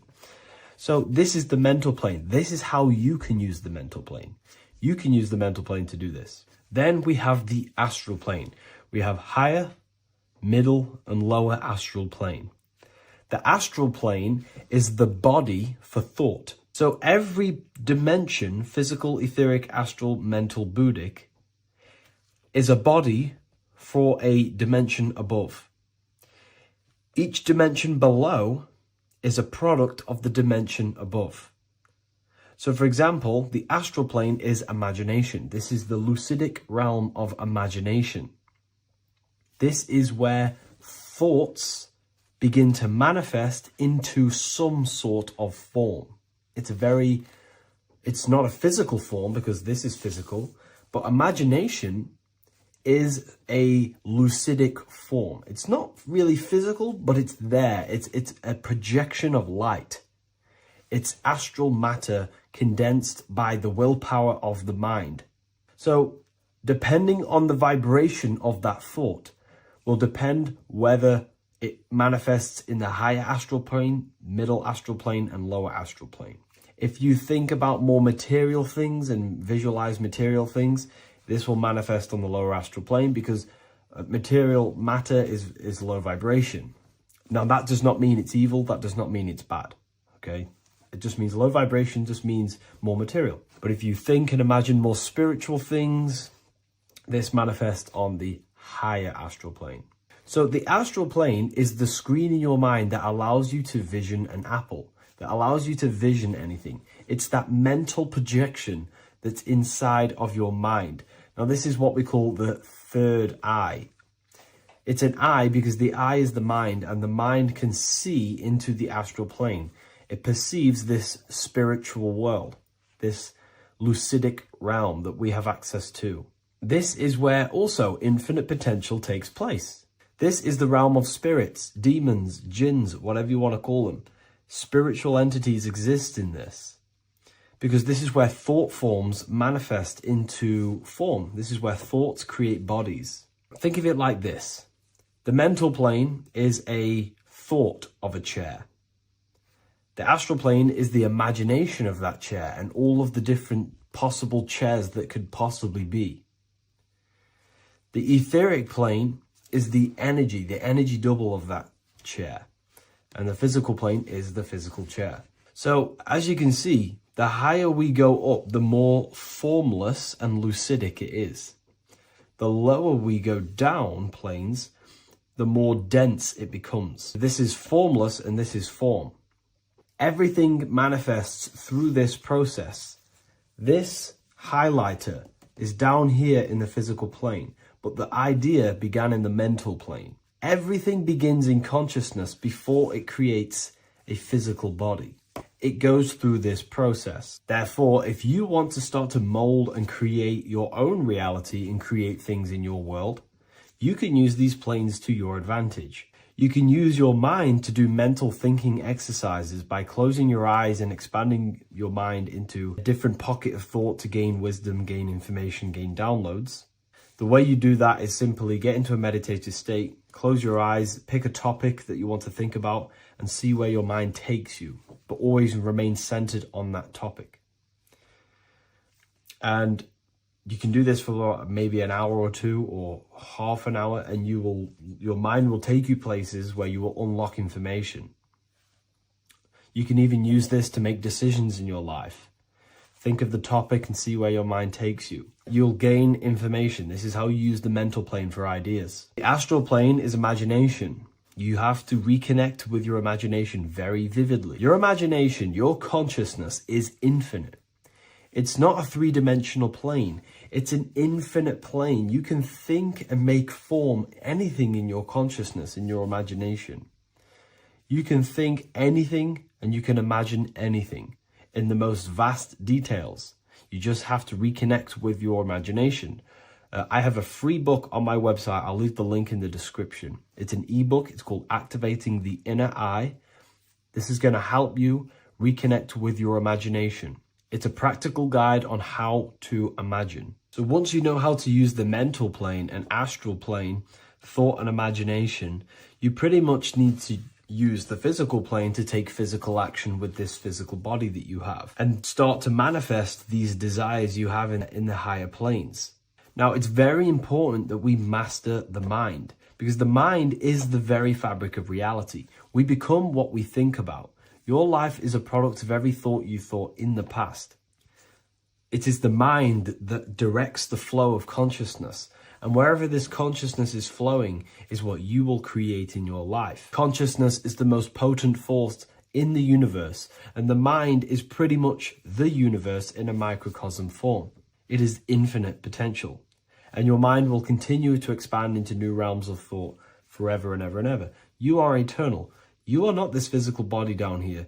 You are consciousness, literally dreaming that you are in this physical body. So everything begins with the mind. We need to be conscious of the thoughts that enter our mental field of consciousness. There is a level of self-awareness that you can reach where you can become conscious of pretty much every single thought that enters your mental field. Now, we have over 7,000 thoughts a day. You can gain such mastery over your mind where you can become conscious of every thought you think. And that is when you gain superior power. Because when the mind is fully under control of self, you can direct the mind's potent force into a specific goal. Most people's minds are dualistic. They want something, but their mind is thinking something else.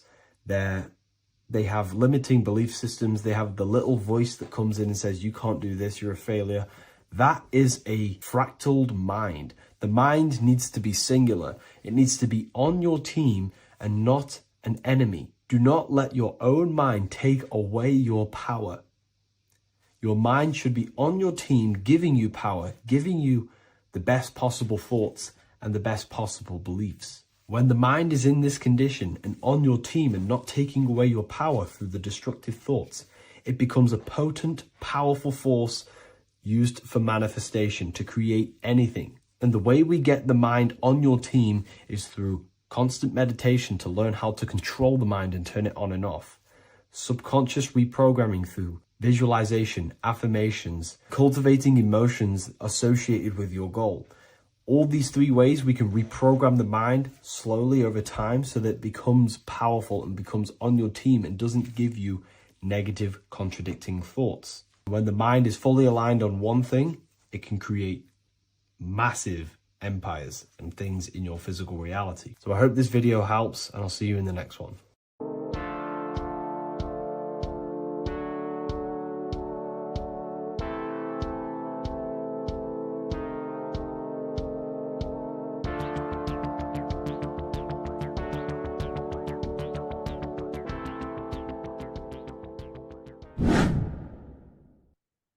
left and right hemisphere, and what are they doing? How does it contribute towards your perception in this world? And this is what we're going to be talking about in today's video.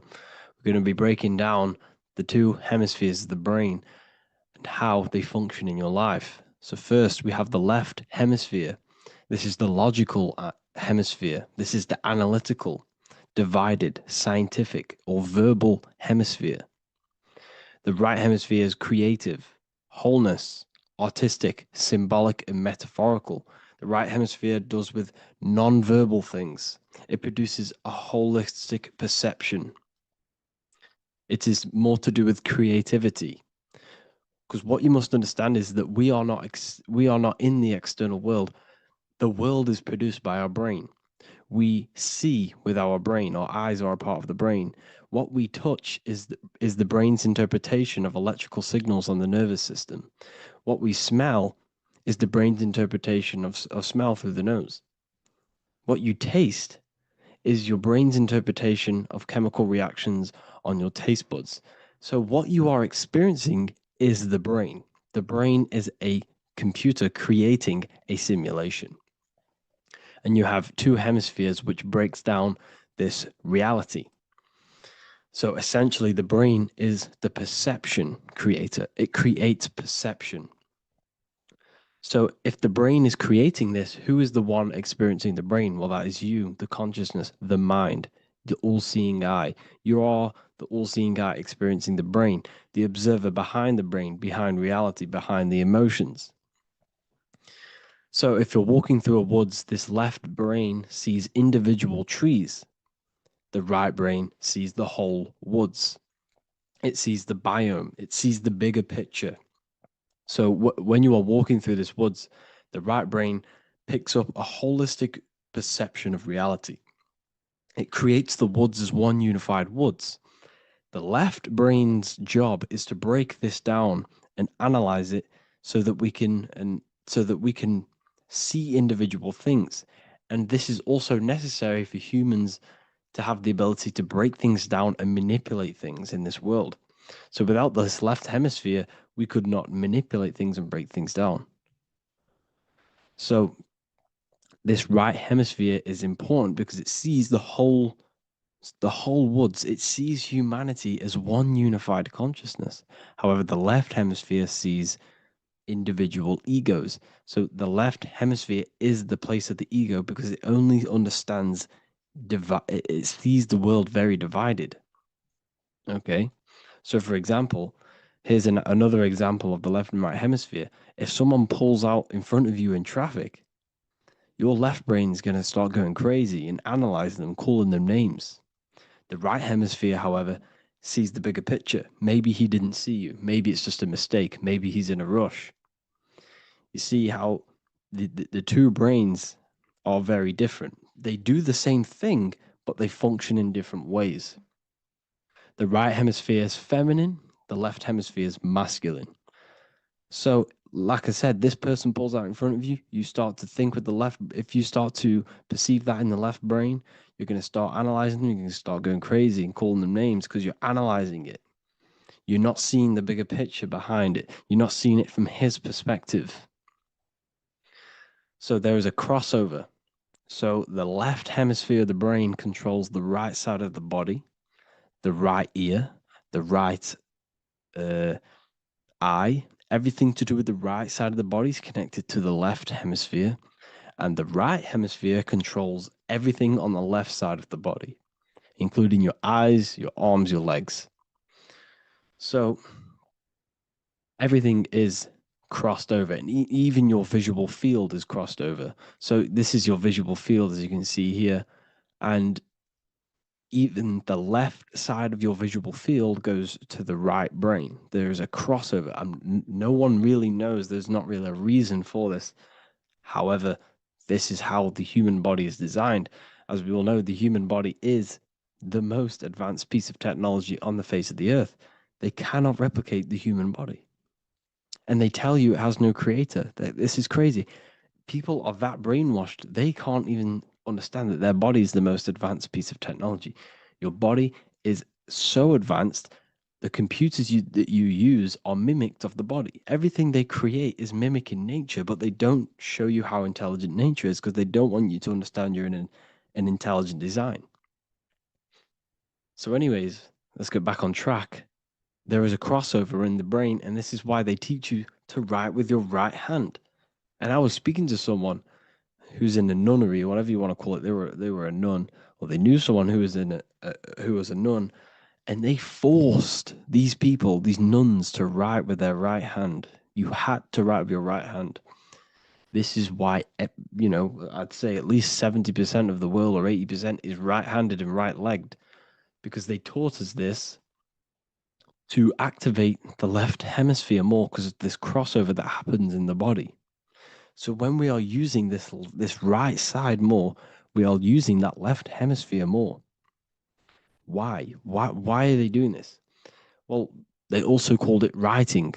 Writing is a spell, to cast a spell on you to use that right side of the body so that you use this left hemisphere, because they want you to see the world as a divided perception. They don't want you using the right hemisphere, using that left side of the body to activate the right hemisphere to see the bigger picture and see how everything is all one and everything is created. This left hemisphere domination keeps you from seeing the connections between everything, because that left hemisphere analyzes, it breaks things down. So when we are left hemisphere dominated by using the right side of the body, we are essentially seeing everything as divided. And this is why so many people will not understand my work, because my work connects dots and connects fields of knowledge, and makes you see the bigger picture. So people who are left hemisphere dominated will see my work and think this guy's crazy. But it's all about activating that right hemisphere. So they called it writing because every word you say is molding your mind in some sort of way. The things you see is molding your mind. Everything you take in through the five senses is molding your mind. And language is a massive spell, especially the English language. They called it writing so that you use that right side. It's a spell because your subconscious mind picks up everything you say. And 90% of your daily basis behavior and thought patterns is produced by these subconscious programs within the subconscious mind. Essentially, your conscious mind is only the 10% of you. The conscious mind is just what you're aware of, what you're wearing, how you're feeling, what you're thinking. That's your conscious mind. The subconscious mind is controlling every system in your body. It's telling your heart to beat without you being conscious of it. So essentially, this is what they're programming. They're programming this system in the back of the mind, which is controlling everything through the words. And this is what spells are, because it's all about creating perception in the subconscious. So they want you to use that right side more. I truly believe the ancients, they were balanced. They used the left and the right side of the body. They didn't have a stronger side because they understood this science of the body and how the body works. So this is actually called phonetics. It's not etymology. Etymology is the study of root words. Phonetics is the study of how words sound similar. The way words are spoken. So phonetics, phone, is why we call them a phone, because you speak into a phone.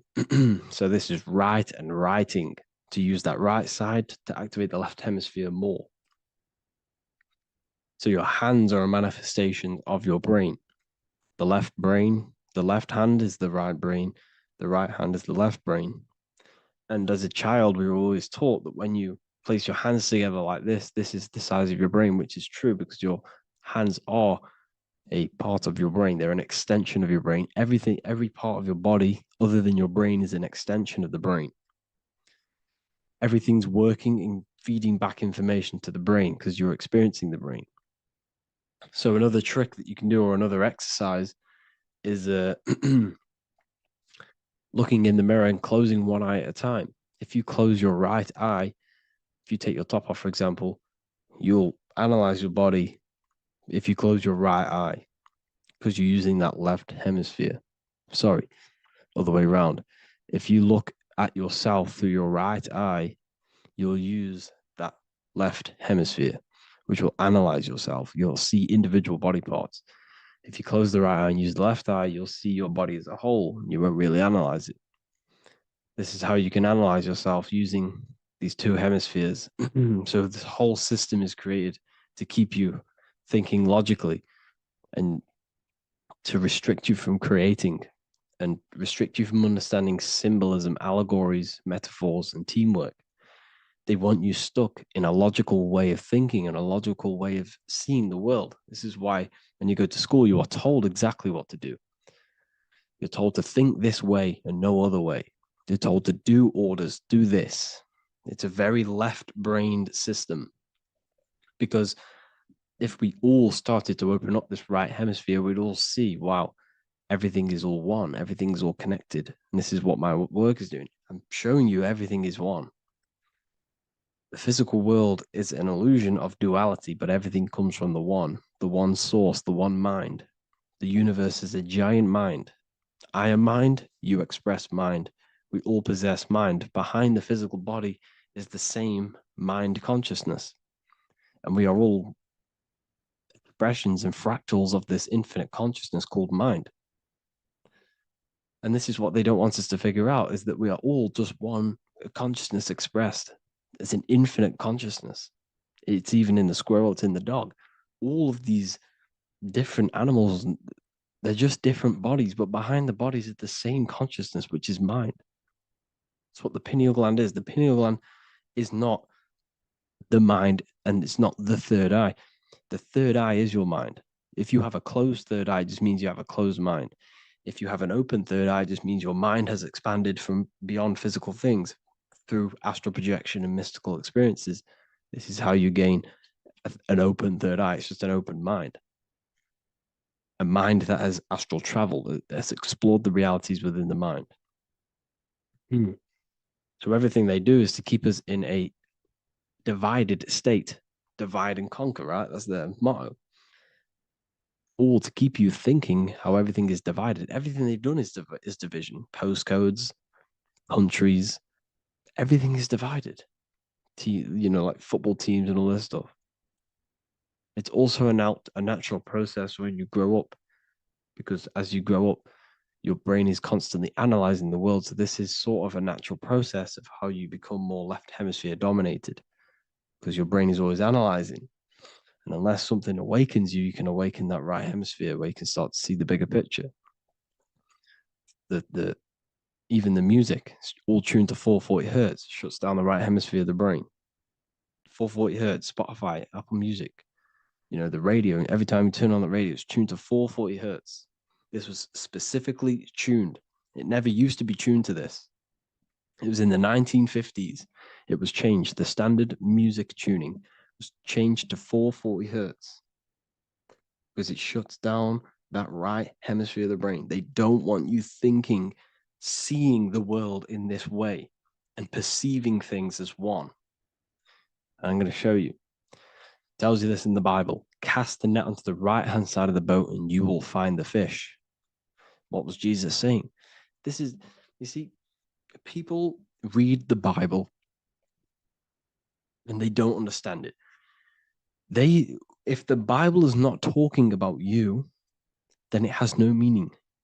The Bible, everything you read in the Bible is about you and how it can better your life.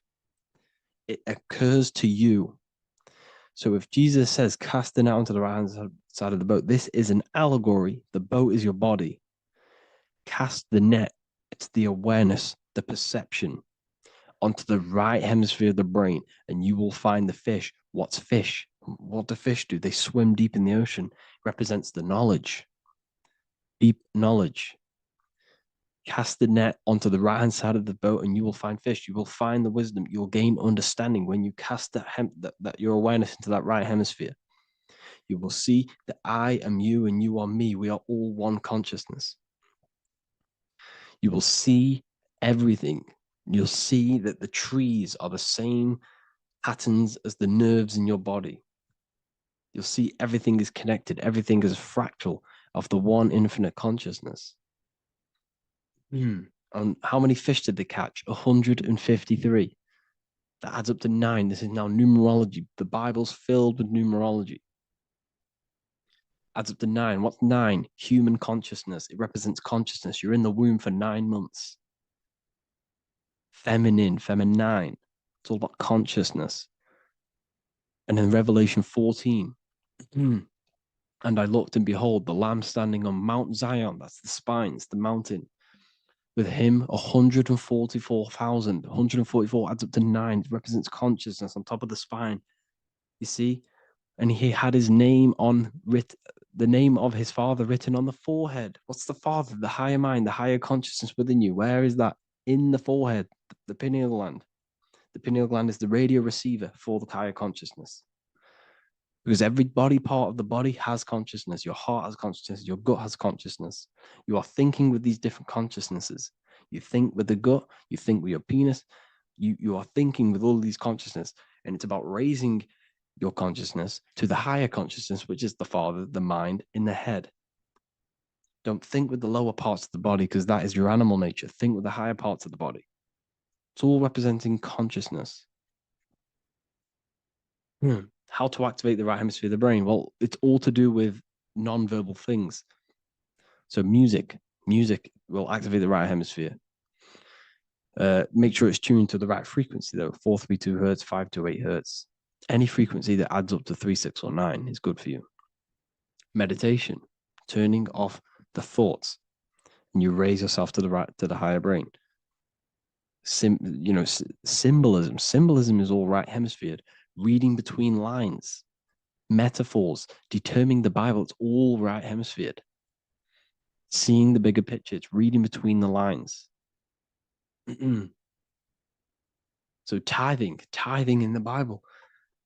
These people in the churches are giving 10% of their money to the church. It's nothing but a scam. What these people have done is they have externalized the Bible. They have taken the Bible and literalized it so that they can make a business out of it. So what they're doing is 1/10 of the produce of what it says in the Bible, 1/10 of the produce of the land, whether grain or fruit, is the Lord's and is holy. So what's that saying? The 10th of it's basically saying give the 10% to the Lord, to God. What does that mean? Well, what's the land and the fruit? This represents physical things, the physical things that you have. The 10th of the physical things that you have. What's that? That's your ego. All the physical things that you have is all to do with your ego. That's the lower self. The ego, what is the ego? It's the mind's perception of the physical self. You had no ego when you were a child. Okay, when you were a child, you had no ego. As you grew older, you created the ego. But the ego is the full self. It's the echo. Ego, echo. It's the echo of the full self. So it's saying give the ego over. Take away the animal self. In that left hemisphere, that's all to do with the left hemisphere. That left hemisphere sees the ego. It sees individuality. It's divided. So it's saying give that 10%. Give that 10% of you over to the right hemisphere. The 90%. The 90% of you is in that right hemisphere. The higher self. Now, I'm not saying the left hemisphere is bad. Okay, I'm not saying that at all. But it sees it sees things divided. It's like I said, the left, the hands are manifestations of the brain. So when these Christians are praying, they're putting their hands together. What are they doing? That they're syncing the brain hemispheres. What you're doing, because everything's an extension of your brain. So if you put your hands together, you're putting the two hemispheres together. And what's happening when you place the hands together? All the electricity in the body is now running in a circuit. So once you connect these two hands, the electrical energy is now running in a circuit.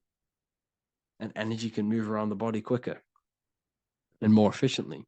So when you pray, when these people are praying, they don't realize that they're engaging in ancient forms of meditation, of balancing the two hemispheres.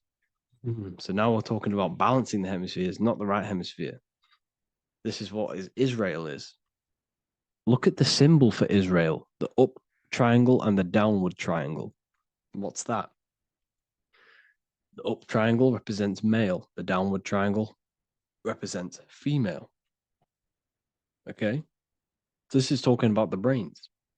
Israel is Ra. Isis, which is female, the Egyptian god. Ra, El. El means God. Electricity. That's the force of the physical world. It's the force that runs this world, electricity. It's the force of God. El, consciousness. It means God. Is Ra, El.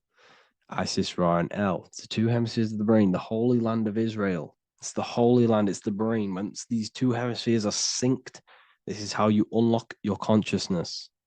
This is the easiest way of astral projecting. Hemisphering, I forgot the word for it. Hemisphere syncretization, something like that. It's about syncing the hemispheres. This is how you unlock your consciousness. Once the brain is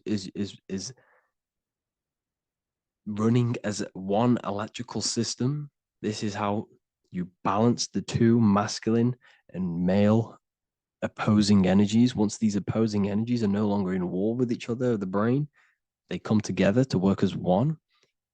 You unlock your consciousness. You are born again. What happens when a male and female have sex? It creates a new child. It becomes one. You are born again. Once the two hemispheres of the brain, you are born again. You can then have an out-of-body experiences.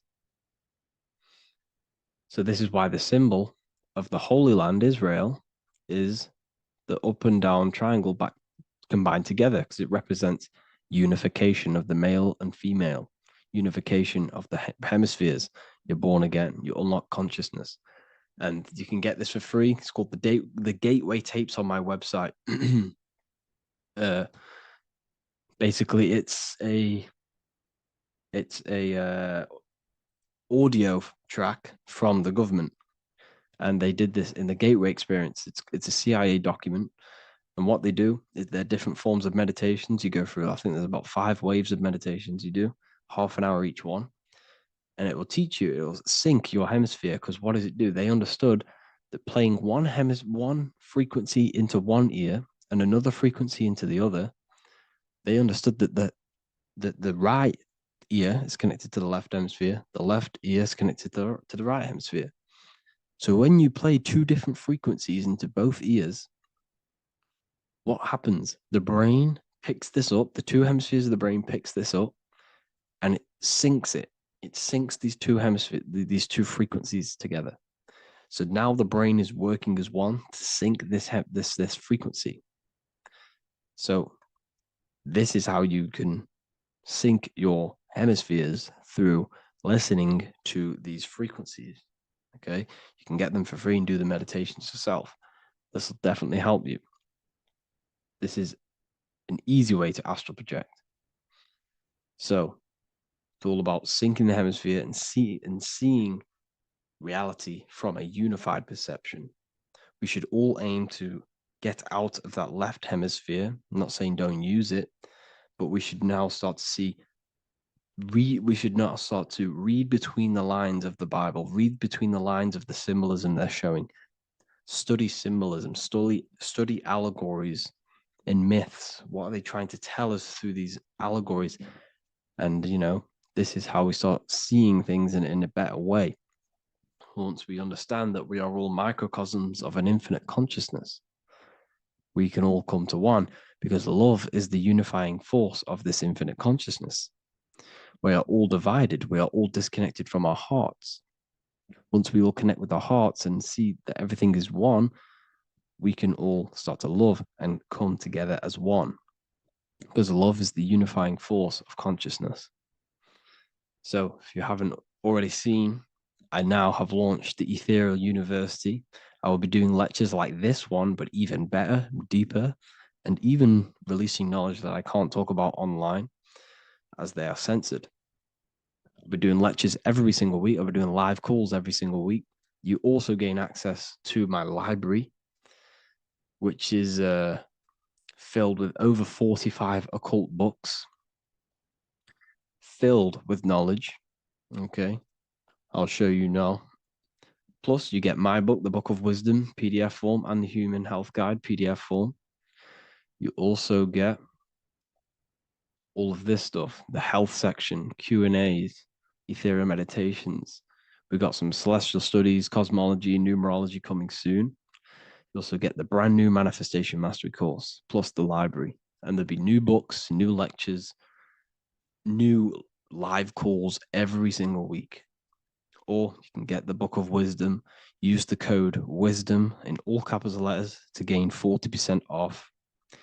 This sale will be ending very, very soon. So if you're watching this, be very quick to get yourself a physical version or a PDF of my book. You can get it in all these languages. Hope you enjoyed this video, people. I'll see you inside the Ethereal University, the real university. Have an amazing day.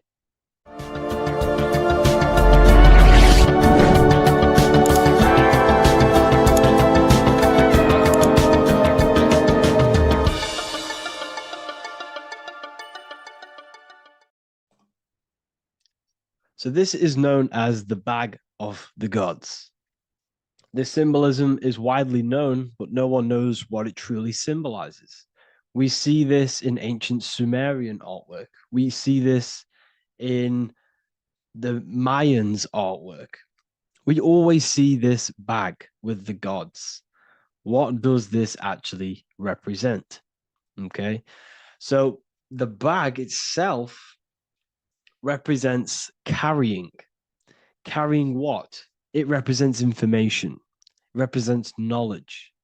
Your mind is the carrier of the information. So this is why in his left hand, he carries the bag.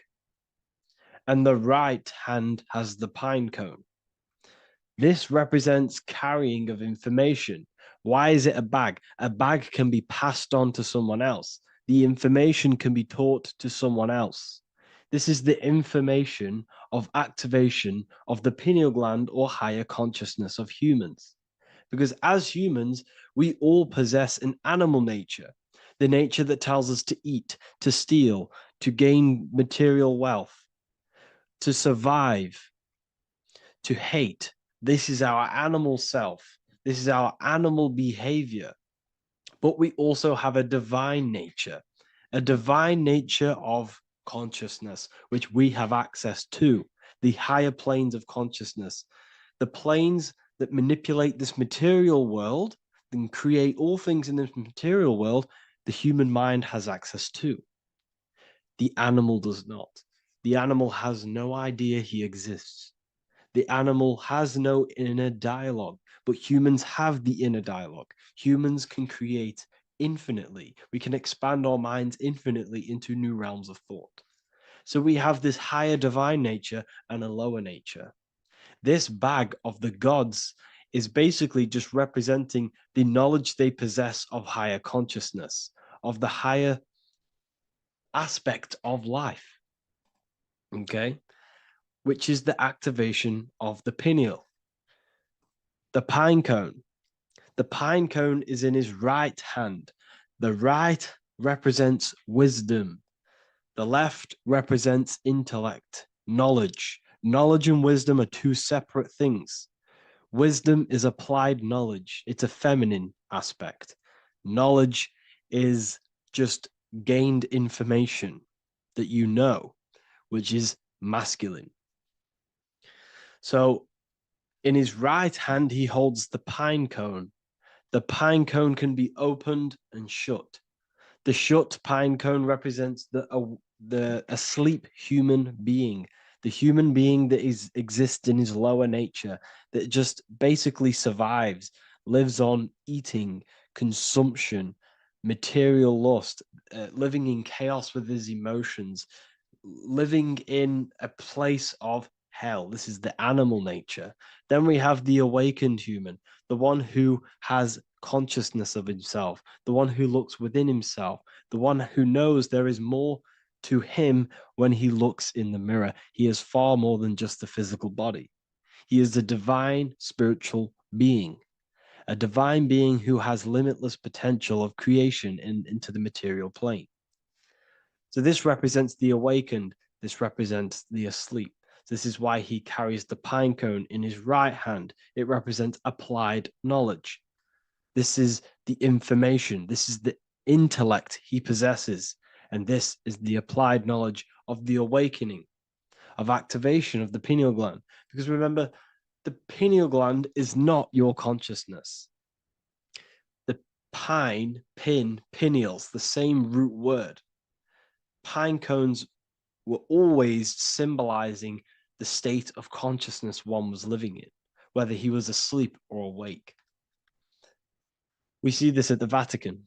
We see the pine cone over the two pillars. This is the two pillars of Freemasonry, and the dome. This is the Royal Arch of Freemasonry. This represents your head. This is the two pillars, the two hemispheres, and the pine cone in the middle, which is the pineal gland. What is the pineal gland? The pineal gland is not your consciousness. It is not the third eye, and it is not the mind. It's not the mind's eye. The pineal gland is a radio receiver. This is your body. Your body is an antenna. Most people think they are this body. This body is nothing but a receiver and a downloader of consciousness. Your brain does not produce consciousness. You are not this brain in your head. This brain is a downloader of consciousness. Consciousness comes from a way higher divine plane, which is what this image is showing here with the clouds. The mind is light. Consciousness is light. And this light is coming down into the material plane, and your body is basically a crystal antenna which is receiving and downloading this consciousness. So you can experience a three-dimensional reality. So God can experience himself in a divided, separate state. This is what this represents. Now, the pineal gland can be activated, okay, and stimulated because the pineal gland has physioluminescent crystalline jagged-shaped cells on it. And obviously, these are crystals. Crystals are on your pineal gland. And what do crystals do? Radios use crystals. Your phone uses crystals. They tell you that crystals are woo-woo and pseudoscience because they don't want you to know the power of crystals. Your body is basically a giant crystal. Your pineal gland is a radio receiver for your consciousness. So if they can ruin your pineal gland and damage it, this will damage your connection to the divine, to your true self, to consciousness, to God, whatever you want to call it, the source. There is all one source consciousness, and we're all collectively connected to it. And this is our connection. This is our antenna. So what a radio does, a radio has an antenna, and the frequencies are all around us because all the radios are playing in your ear right now.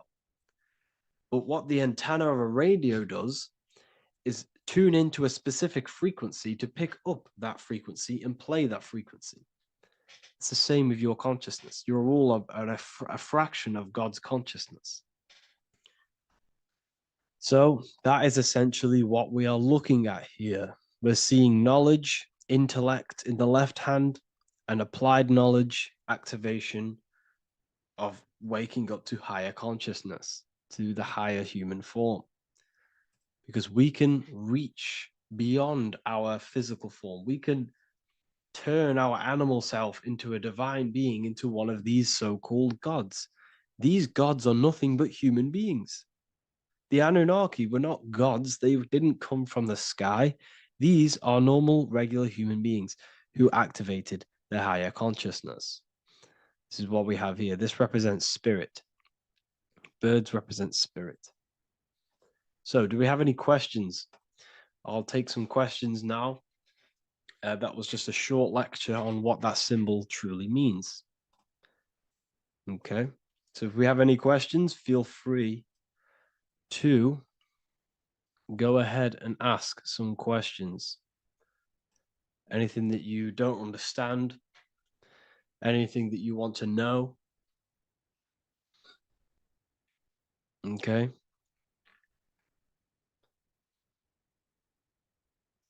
So base reality would be where source resides. Yes, the base reality is your consciousness. Are these lectures available in the university? There's a whole section, basically inside the university, there's a whole section with like over 30 long form lectures like this. So the base reality is where the source was at. Yes, the base reality is your inner world, your consciousness. That is the only thing that exists. Your outer world is just an effect of your consciousness. Your consciousness, everything that has gone on within the mind and emotion, is pushed outwards into your reality. You have thought and felt your way into your external circumstances. Your life is a direct correlation of every thought you thought in the past. Therefore, your inner world of consciousness is creating and molding your outer world.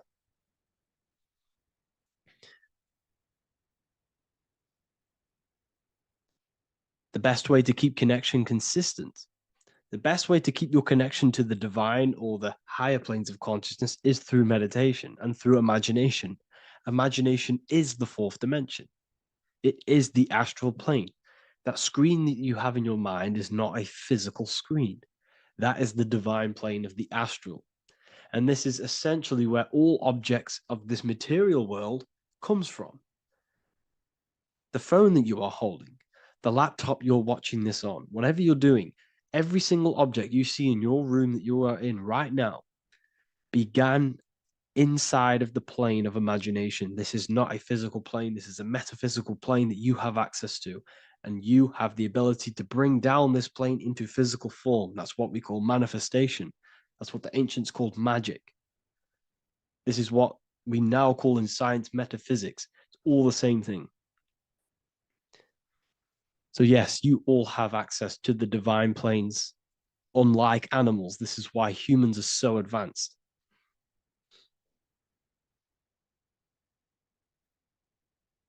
Okay. Is the pineal able to constantly activated, or is it just a temporary experience? I don't fully understand that question, unfortunately. Maybe you could word it in a different way. The real meditations on the university, legit, y'all, yes. In order to connect to consciousness, you need to sit in meditation and turn off your feelings, and the feeling of unity will come. Do I understand correctly? Yes, that is correct. So when you sit in silence and in stillness, I highlight the word stillness because stillness, when you are still, no information from your nervous system is being decoded by the brain. So when your body is still and does not move, your nervous system starts to relax and comes to a balanced state. Your brain starts to relax, it comes to a balanced state. The left and the right brain stop working, the nervous system stops working. Then, once the body, the material body is shut down, you then have access to consciousness. You can't access consciousness if the body's in such a busy state. If electricity is being fired every 2 seconds, your whole body's electrical.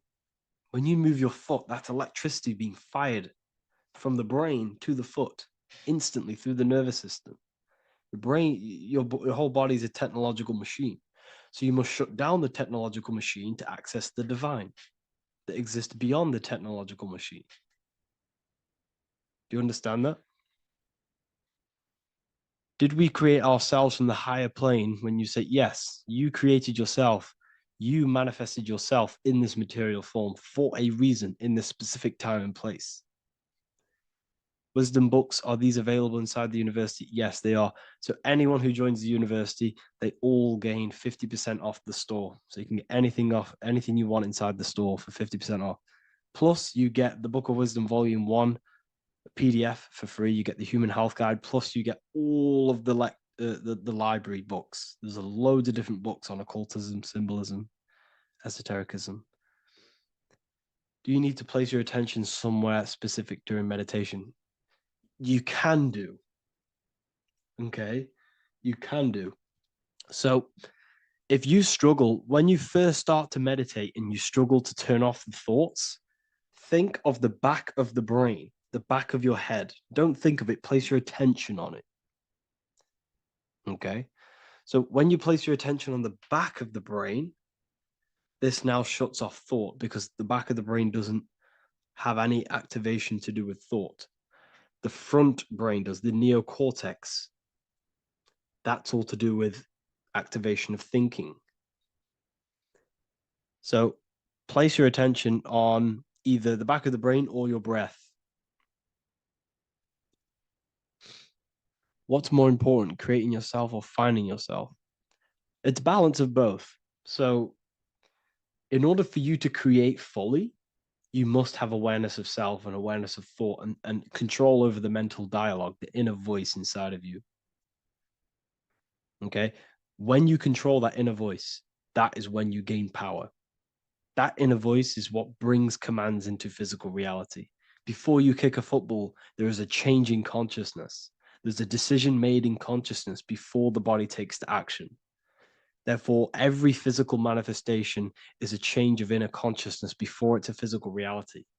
You can have the reality you want through consciousness before physically having it. That's the secret to creating.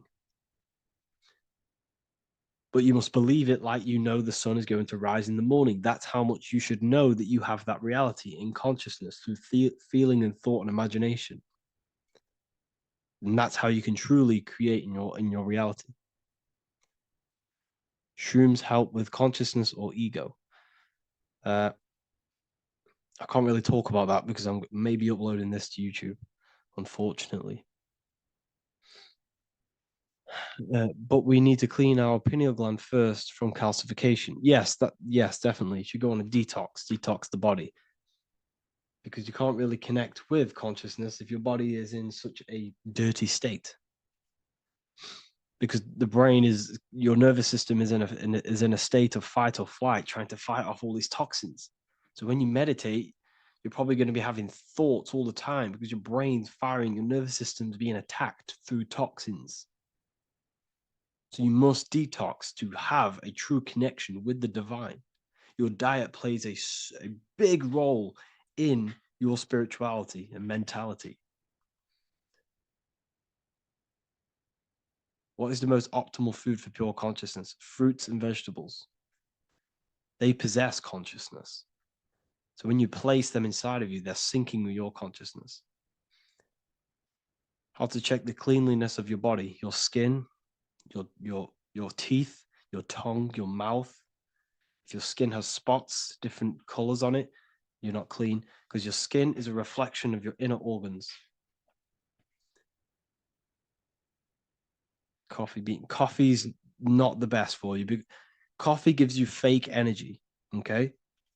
So what coffee does, that buzz you get off coffee is actually the toxic effect of the chemicals reacting with your body. If I'm inside the university and wanted to buy your book, you said it would be 50% off because we are your student. Is that automatic or we need to have a code? You will have a code. Yes, I'm going to releasing a code for all the students after this. Caffeine equals neurotoxin. Yes, it fries your brain. It fries your nervous system. It fries your dopamine receptors. Will the Q&A last week about money symbolism be posted? Oh, I didn't post that. That's my bad. I totally forgot. I will post that after this. Thank you for reminding me. How to detox the body. The best way to detox the body is going through a week cleanse of fruit. So only consume fruit, sea moss, and cayenne pepper, and lots of freshly pressed juice. Do that for a week or 2 weeks, depending on how you feel, and then start to fast. You will lose weight, but you're not losing weight. You're losing impurities. It's good to do this every couple months to just go on a raw fruit diet, cleanse the body, push everything out, and then start to fast while consuming sea moss and having lots of freshly squeezed juices. What is an alternative for coffee? Something with high energy levels. Okay. We're not taught the most simplest thing about the human body. It is an electromagnetic machine. It's electrical. It runs off electricity.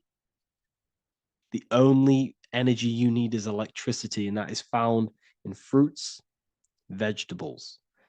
If you want energy, drink pure, fresh pressed juice. That will give you more energy, more electricity than coffee. Can we cleanse ourselves through oil pulling? Do you recommend it? I do oil pulling every day with coconut oil in my mouth. Celery juice is a good one, very good one. Yeah, celery juice.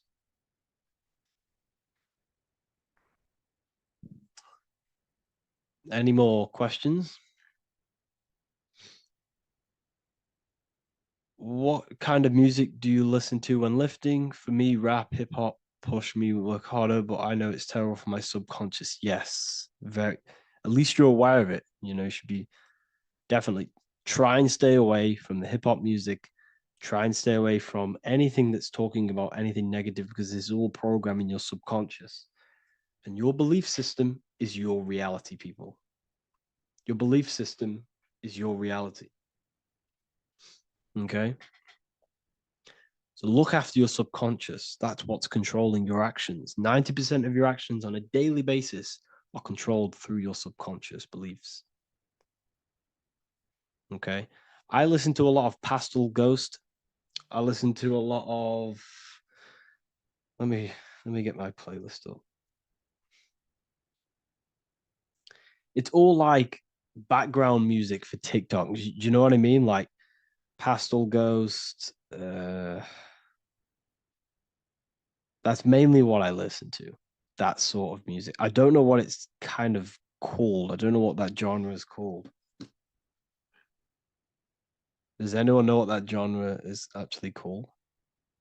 Because there's not much words in it. The reason I listen to it is because there's not much words in it. And, it helps the subconscious. And I just love that music.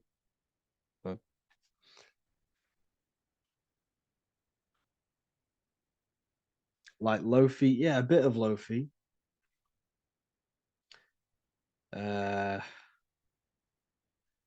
Most people won't even know this type of music.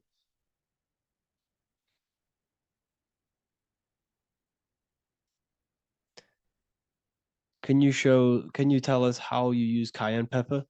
So I mix it with freshly squeezed orange juice every morning. So the first thing I have, empty stomach, I have a teaspoon of cayenne pepper, mix it in and just down it every morning. And sometimes at night. The feeling you get in your stomach after putting cayenne pepper on an empty stomach is absolutely amazing. It tingles in your stomach. It kills parasites. It kills all horrible organisms.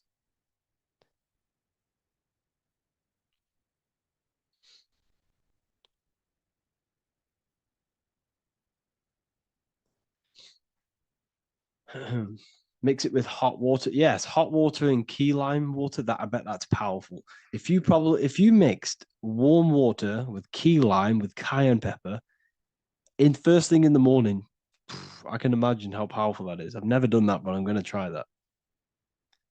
Do you use sea salt? I don't know what to think about sea salt, to be honest. I try and stay away from it. I don't know whether it's good, don't know whether it's bad. I'm kind of mixed on it. Mixed information. I've heard people have benefits. I've heard other people say stay away from it. So I don't know. I just stay away from it. I'm not too sure on it.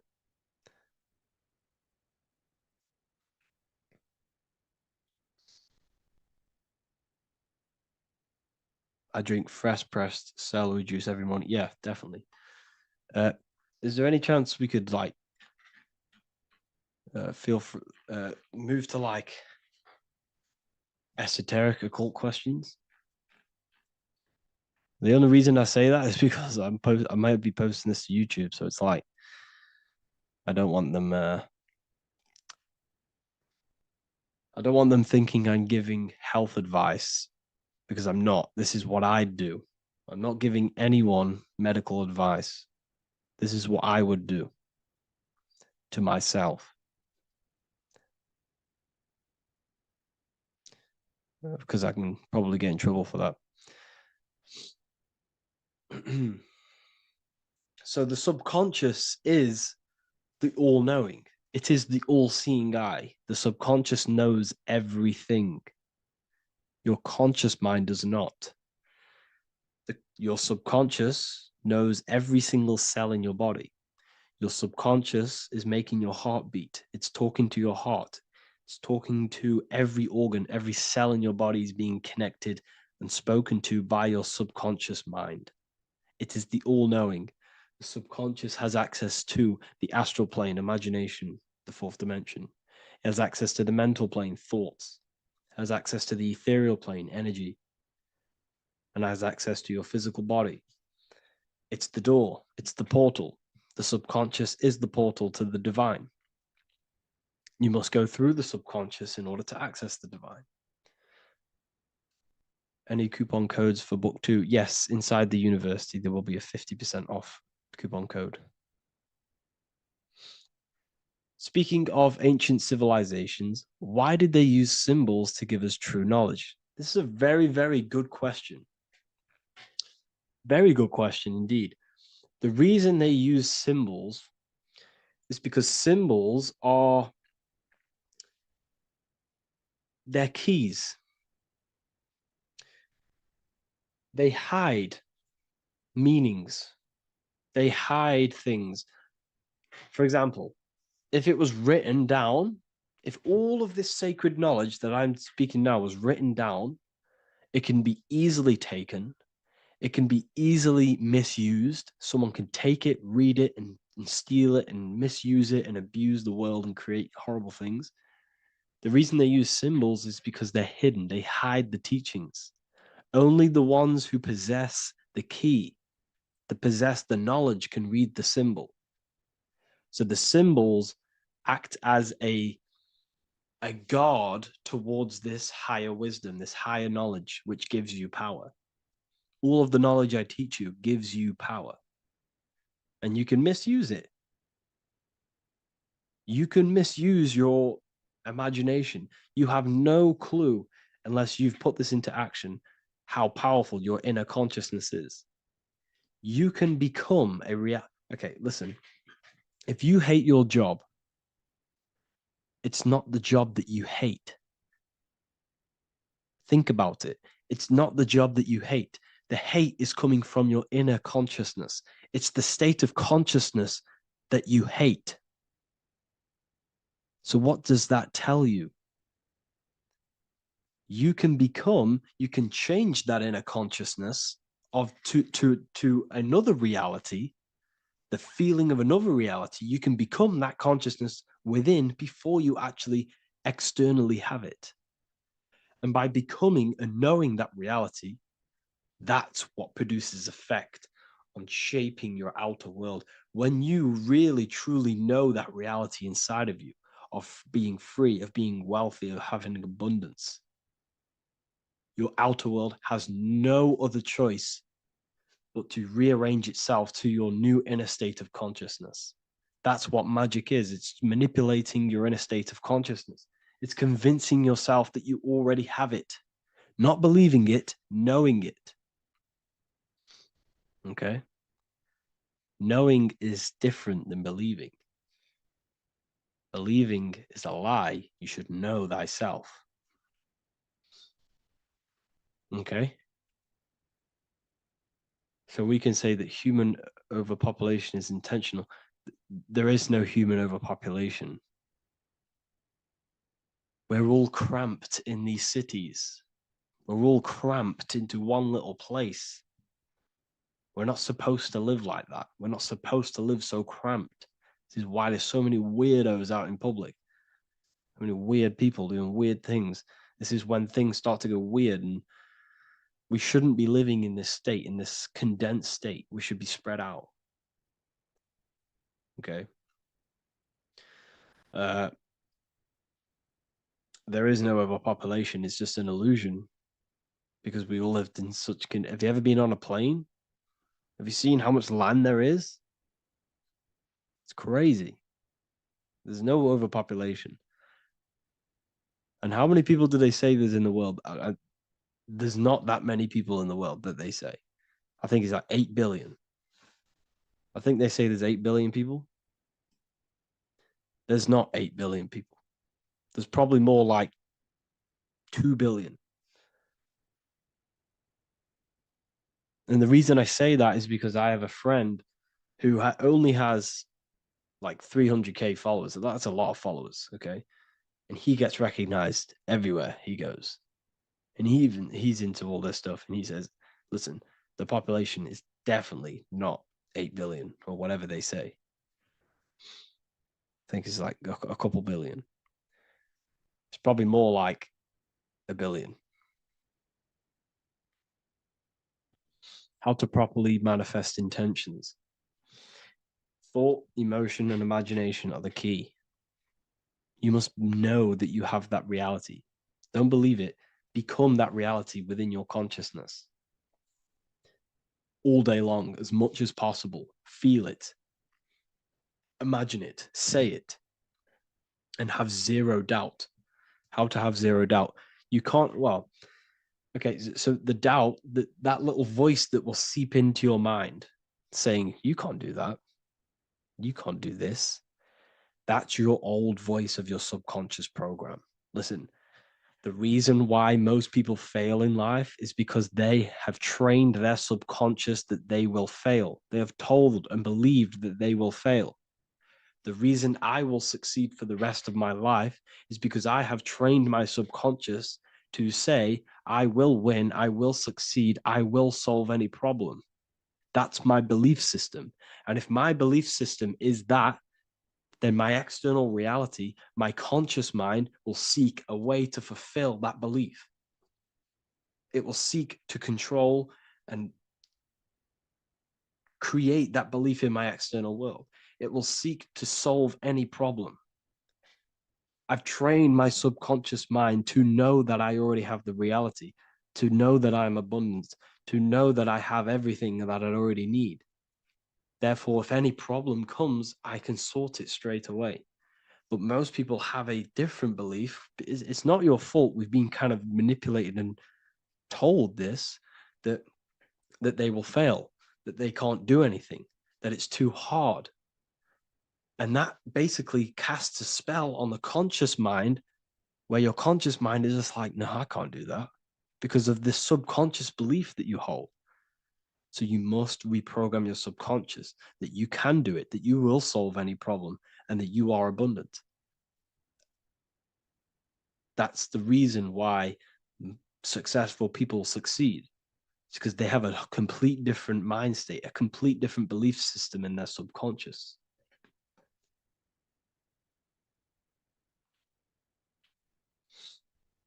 Do you offer mentoring?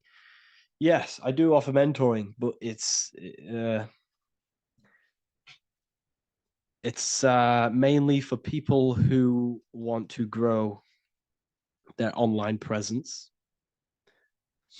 and for the amount of value and transformation that I can place into your life, and the time that, well, the price of my time, it will be a higher price tag, but your life will completely change if you join my mentoring, because I will transmute your life. I will transmute your mind, and I will transmute your whole reality,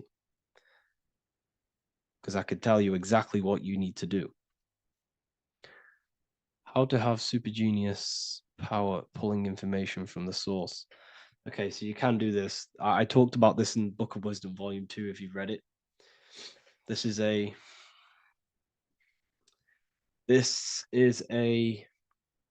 technique that Albert Einstein used. This is a technique that Thomas Edison used. This is a technique that all of the ancient geniuses have used. So you get on a chair, you place metal below you or plates, and you hold a metal ball in your hand, and you fall asleep.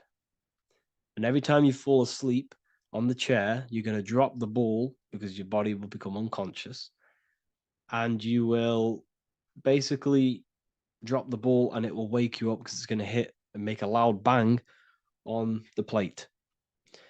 And every time you go to sleep, basically what this is actually doing is shifting your consciousness from conscious into the subconscious. So from physical into the astral, your consciousness is shifting between these two planes. And as you do this, you can bring down great ideas from these higher planes. So when you fall asleep, have an intention. And when you fall asleep, you'll drop the ball. And when you wake back up, you'll have an idea and you just got to write it down.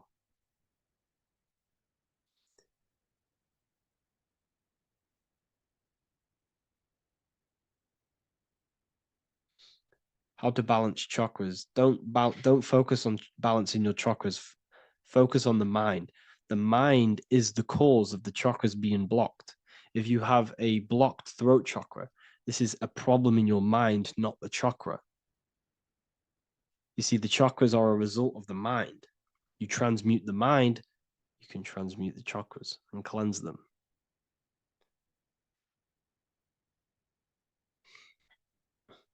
So was Jesus a real man that walked? Okay, so I'm going to tell you something. Like, some of the things that I say in my reels, they are to catch attention. So if I say the first thing on the reel, Jesus never existed, straight away, you see that, it's going to trigger you. It's going to trigger Christians, it's going to trigger people. So yes, I do say things to catch attention. The reason I do that is because I have to in order to catch attention. Maybe there was a Jesus who walked. So in the past, I have said Jesus never existed. Yes, this is to catch attention, to boost the reels, views, and comments and stuff like that. Maybe there was a man who was called Jesus and walked the earth. But listen, he was not the Son of God. You are all the Son of God. Jesus represents an archetype. He represents morals. He represents a way of living that you should embody in your life, not to worship. We shouldn't be worshiping this man. We should be embodying his qualities into our lives so we can become Christ consciousness, so we can live in harmony with our mind, emotions, body, and spirit. Okay? He was not the Son of God. You are all the Son of God. We are all God experiencing himself in a three-dimensional divided form. God is oneness, and he created a divided world so he can experience himself. Why do you quote from the Freemasons oft times? I don't recall me looking at Freemason quotes and quote them. I just simply, when I post a quote, I literally just, whatever comes to my head, I just whack it into Telegram or Twitter. Are dreams tied to your subconscious, and how do you understand them? Okay. Dreams and astral projection are two different things. Astral projection is your soul leaving this plane into the collective consciousness, into the collective mind, the collective astral plane. But dreams are basically the astral plane, but it's your personal astral plane in your personal subconscious. So when you dream, you're entering your own consciousness, you're entering your own subconscious. Every character, every event that happens to you, everything that is said to you, everything that happens to you in your dream is yourself pushed outwards, and you're basically experiencing your own mind. If something scary comes up in your dream, this is your belief, this is something in the back of your mind materializing and coming to you and showing itself to you. So in order to understand your dreams, it's basically suppressed emotions, suppressed thoughts, all lingering in your subconscious materialized. Okay. A few months ago, I'd have concurrent dreams of getting in a car crash that lasted for months. Then one day out of nowhere, I got into a really bad accident, and that low-key bugged me out. I didn't know if my mind was trying to warn me or what. You can explain that. Okay. If you are having dreams about having a car crash, this is a belief. Okay, so let me tell you something. Let's say you're a drug dealer, okay? And you live in fear every single day of the police coming to you. This dealer every day is worried, he's scared, and he lives in fear of the police getting him. He was believing it. This fear, this emotion he was feeling on a regular basis, repetition, and the emotion is basically impressing your subconscious. It impressed his subconscious that deeply that he now believes it. It's now become a belief. So one day the dealer gets caught and he goes prison.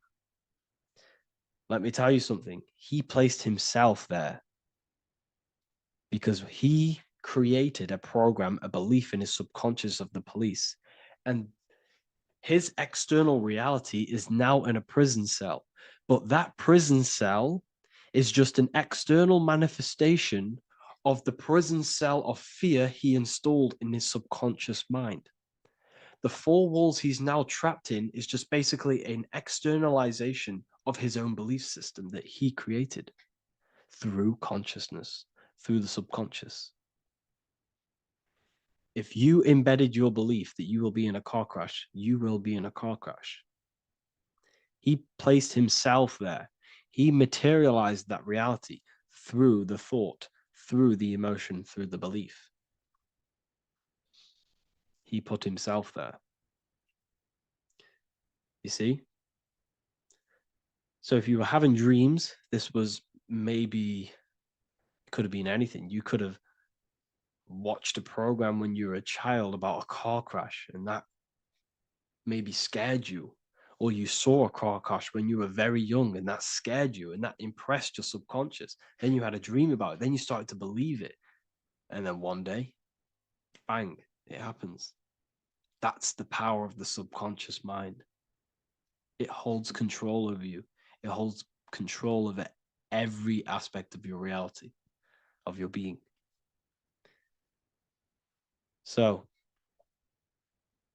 I hope you all enjoyed this live. I'll see you all inside Ethereal University. I'll be posting another lecture this week. And yeah, let me hold on.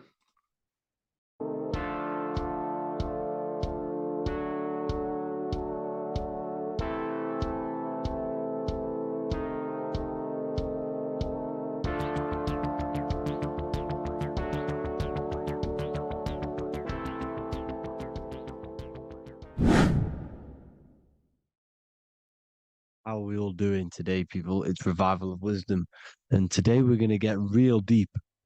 This video is going to get real deep. A lot of people are not going to be ready for this sort of knowledge. Okay, you really have to do is to really deprogram the mind, because everything we've been taught is a complete lie, is to keep us trapped. Okay, this is really advanced knowledge. Now, let's get straight into this. All of the ancients depicted other worlds, and they called this place Midgard. Midgard is the mid garden, the middle garden. This is why the Masonic symbolism on the floor is always a black and white checkered board, symbolizing the polarity here, the good and bad, because we're in the middle garden, the heart. Earth rearranged spells heart, because we're in the heart of the system, or whatever it is, a super quantum computer, whatever you want to call it, simulation. Now, in the Quran, it talks about the 7 layers of heaven. All of these ancient artworks are depicting these different layers of reality.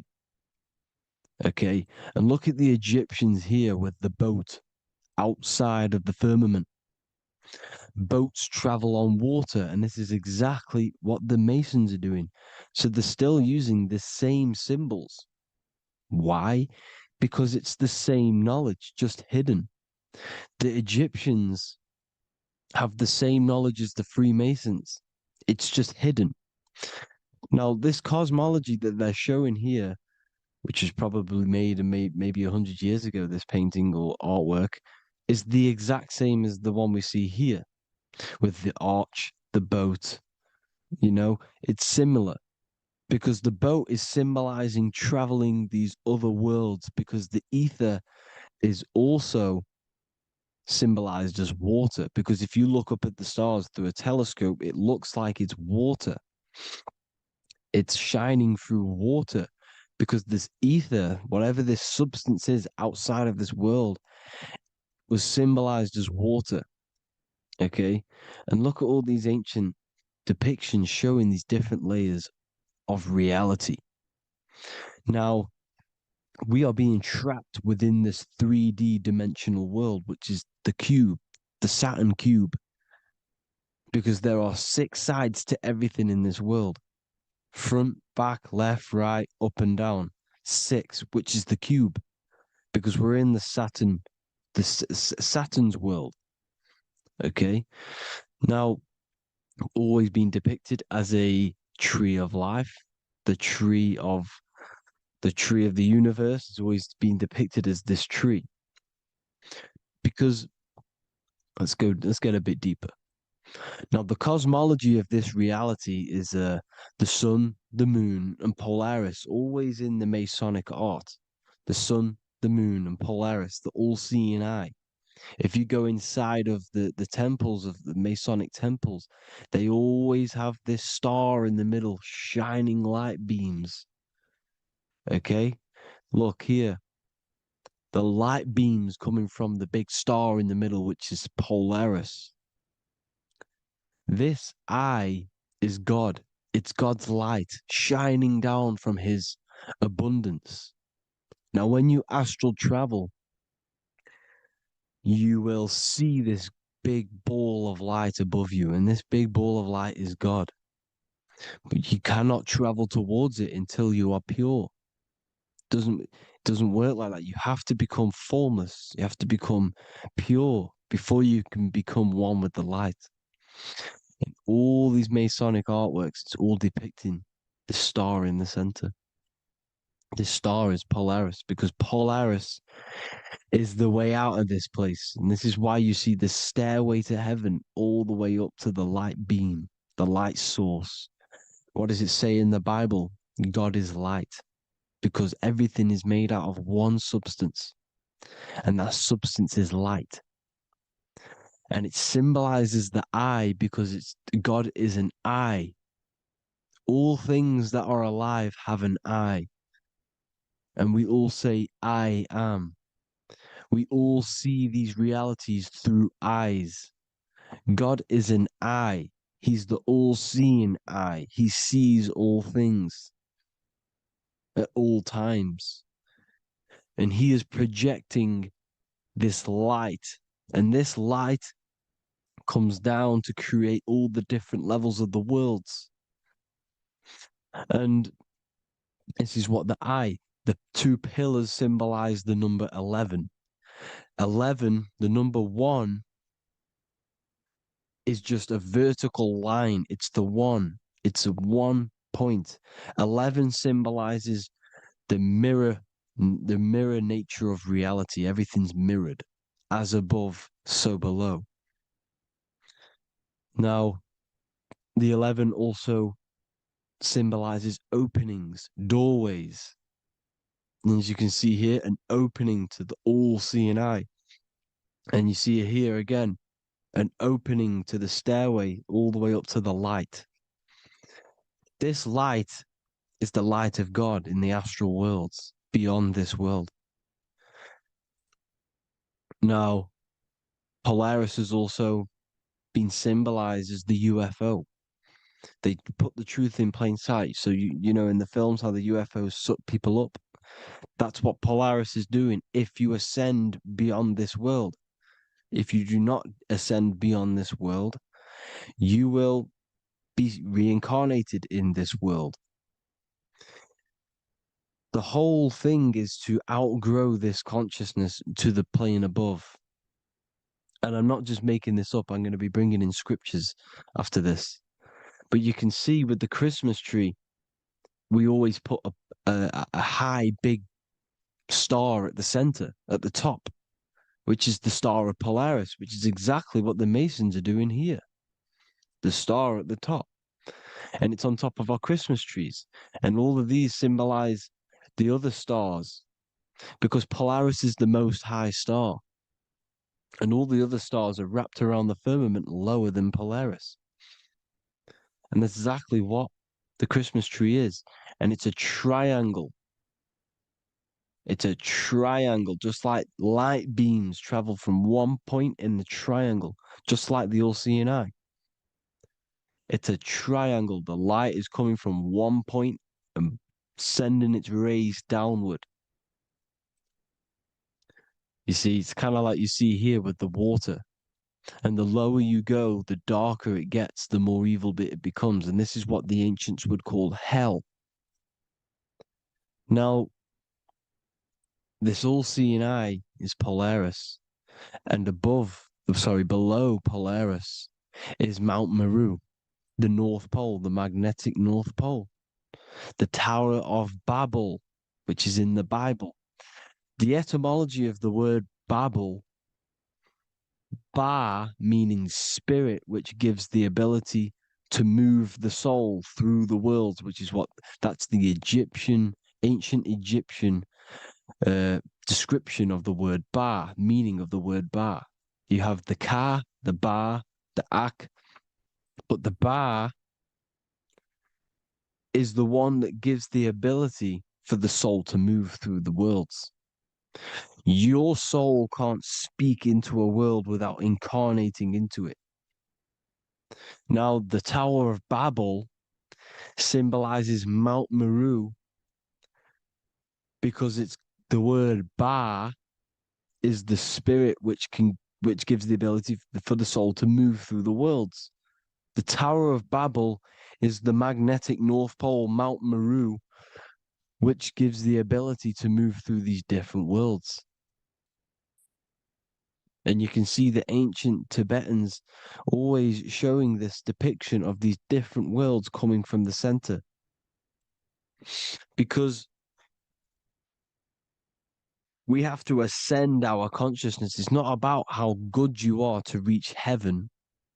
It's about how you expand your consciousness, you expand your mind. So they teach now that you have to be good in order to reach to heaven. It's about expanding the mind, expanding your consciousness to these different planes, these different realms. So that's what it's about. And Jesus was known as the fisher of man. Now, Jesus is a massive part of this. He was known as the fisher of man because he was fishing. He could have been fishing. He could have been one of these deities that had come down from these different higher realities and pull people up. So they would so they called Jesus the fisher of man. And he says unto them, follow me and I will make you fishers of men.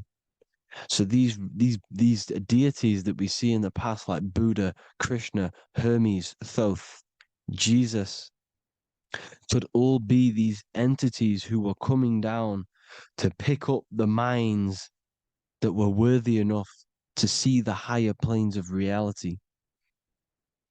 And this is why they called him the fisher of man. Now, when Jesus walks on water,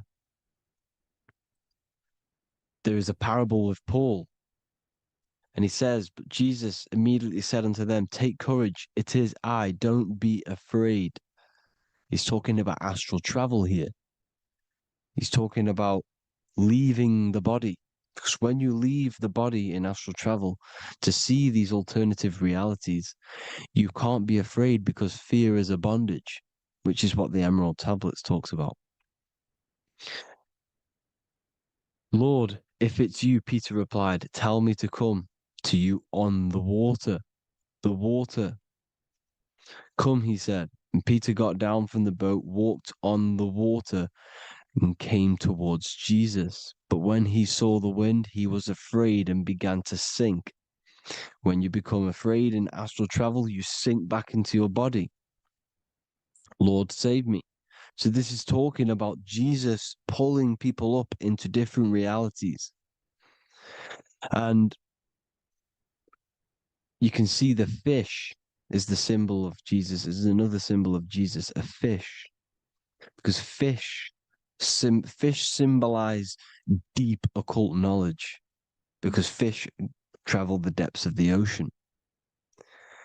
And they symbolize us because we are fish underneath the ethers. And Jesus was pulling people up.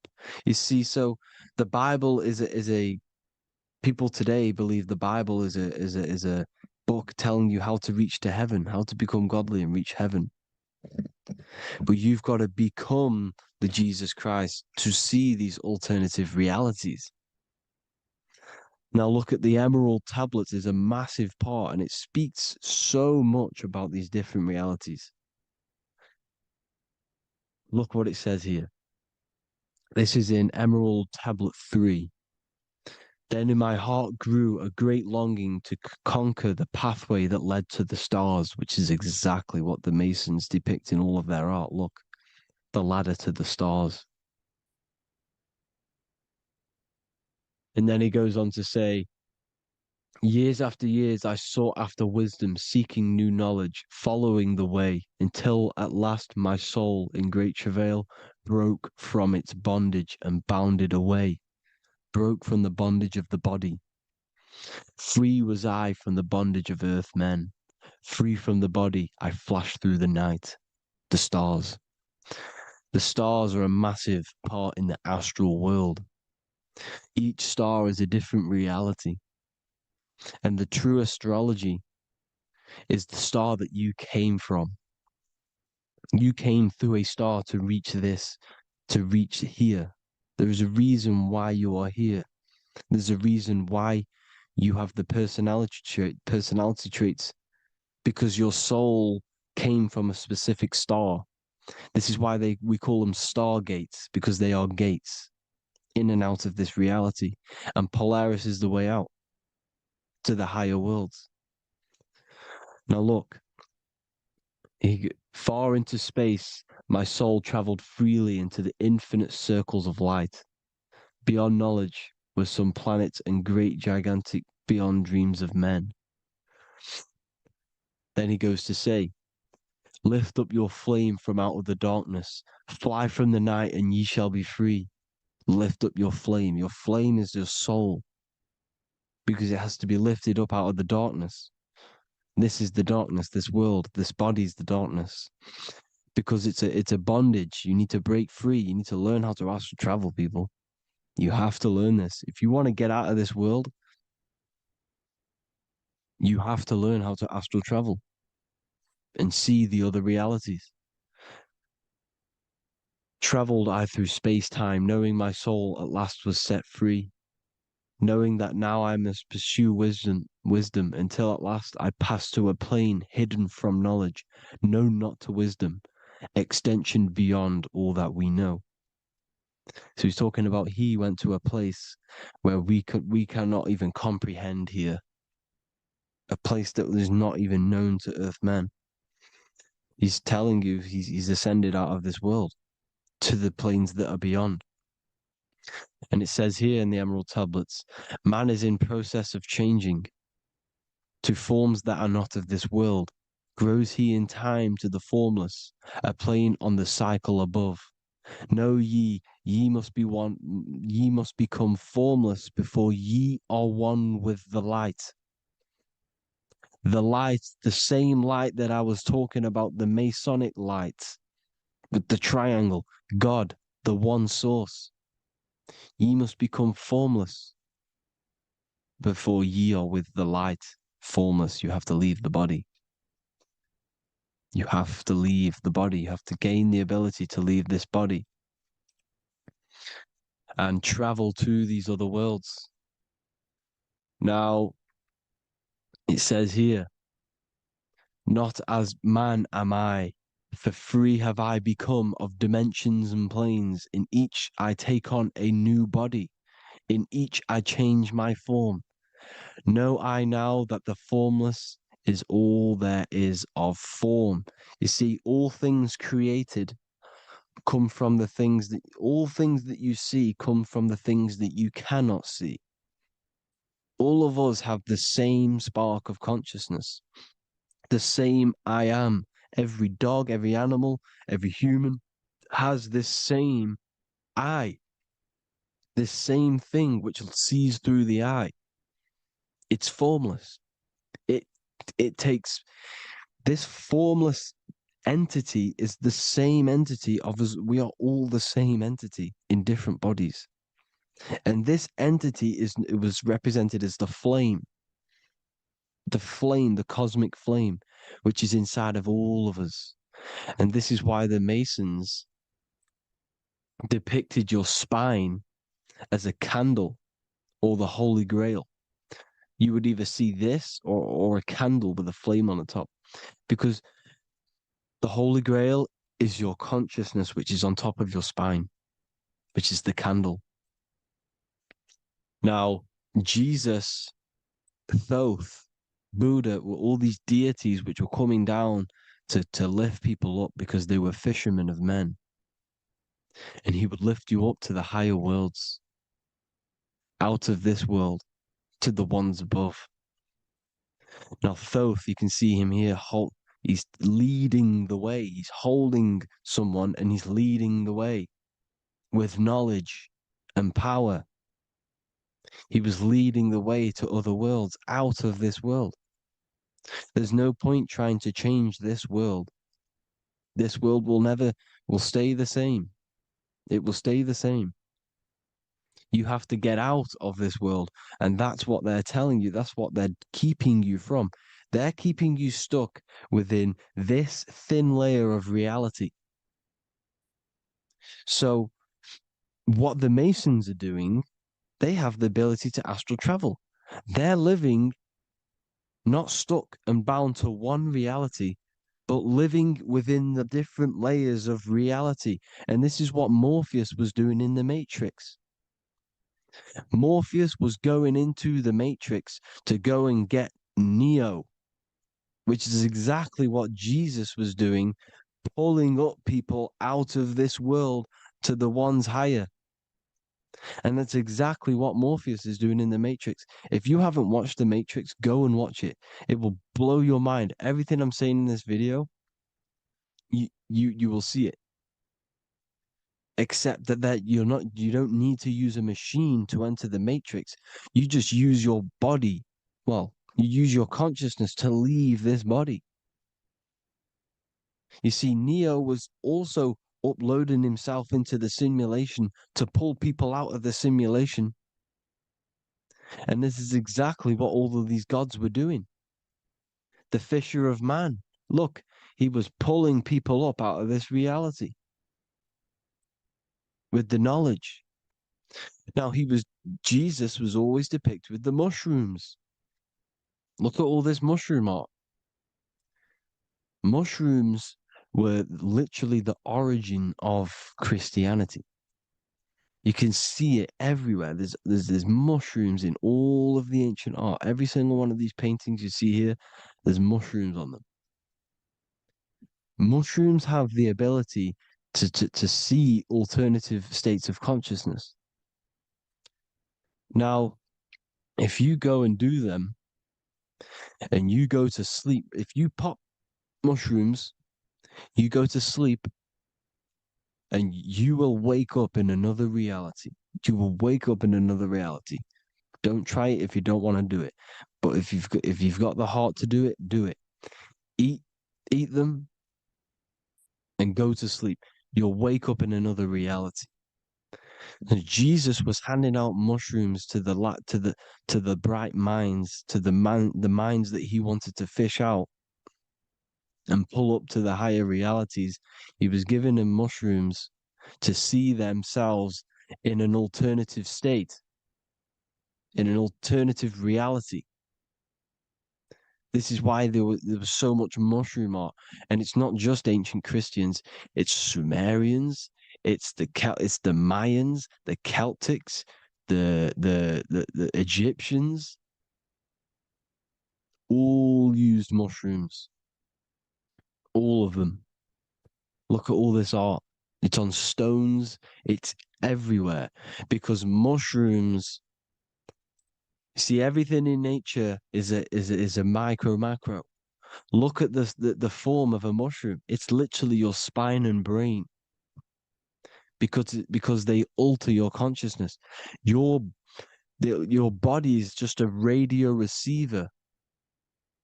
Everything that you're experiencing is a program being ran by the central nervous system, and your consciousness is experiencing this program, these electrical impulses of the nervous system, because it's all feeding back to one point, which is the pineal gland. And this is the candle with the light on it.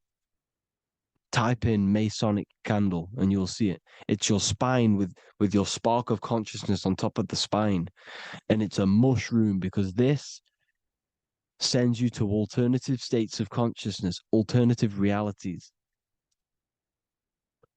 Now, they were all doing this, the Egyptians, the Mayans. Now, there's more symbolism which goes into this. Look at the Christmas trees we use. The Christmas tree with the presents underneath them. Magic mushrooms grow under trees. And these are the presents under the trees that we symbolize today with Christmas. Santa's red and yellow for the red and yellow mushrooms. The same mushrooms Mario has to collect. And when he gets enough mushrooms, he levels up. And then what does he do when he go past the world? When you win that world in Mario, you go to another reality. You go inside of another world. It's truth in plain sight. And it's using mushrooms. It's using mushrooms. Everything, all of the characters in Mario, well, a lot of them are mushrooms. Look at this one. The presents, black, yellow, and red and white. Red and white mushrooms.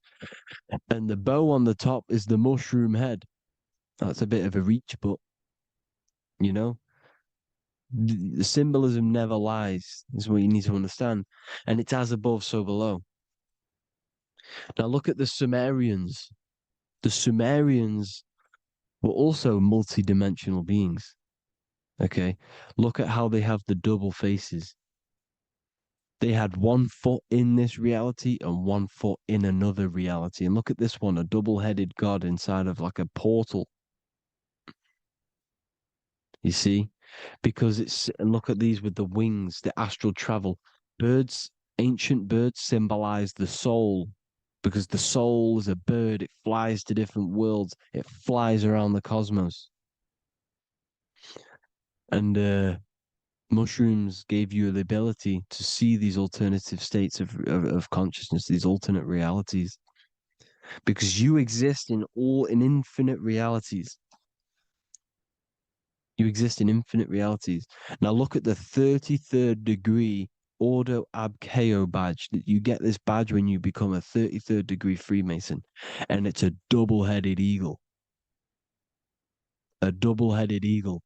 And you can see this in Sumeria first. Sumeria have the same symbol, a double-headed, bird. You can see it here as well. And the Masons are still using this symbol today. And when you become a 33rd degree, 33 vertebrae on the back of your spine, above the vertebrae is your consciousness, and it's a double-headed eagle. One reality in one. You become a multi-dimensional being in the 33rd degree. And I've heard many interviews of Masons say it becomes Luciferian. You see, they speak in code. These Masons can't tell you about what they learn about, but they will speak in code. They said it becomes Luciferian. The word Luciferian is lucid. The root word of Luciferian is lucid, and lucid is lucid dreaming, alternative realities, dream worlds. You become a god. Luciferian means you're becoming your own god, pretty much. because you are becoming a multi-dimensional being living in between the different layers of reality at the 33rd degree of Freemasonry. And look at the double-headed eagle, because the birds symbolize the soul. And they reach high, they fly high, just like the soul wants to fly high to the light, to become one with the light, like the Emerald Tablet says. Now look at Janus. Janus was another god, and he's known as the god of doorways. Janus always depicted with a double head. Janus is why we say janitor or January. And January is entering a new year. Janus is known as the god of doorways with keys, always got a key, because keys open doors. That's why the janitor holds all the keys. And Janus always has double heads, because he had one foot in this reality, one foot in another. He was a multi-dimensional being, a Luciferian, living between the different layers of reality, except from instead of being stuck in one like we are. Well, a lot of people. And that's the whole point. You see, all of this stuff is about like changing the world and stuff like that. This world will probably never ever change. It's probably been like this forever. Well, forever, for a long time. But it's about moving out of this reality to the higher states. And the Masons always depict the ladder to the luminaries, the stars, with a key, the same key of Janus. The Vatican is a key, and it's in charge of all the religions. Why is it a key? Because they're holding back the key. They're keeping you stuck within this reality, keeping you stuck as identifying yourself with the body, identifying yourself with this world. You are not in the world is within you. This is a program being ran by your central nervous system, and your consciousness is experiencing this reality.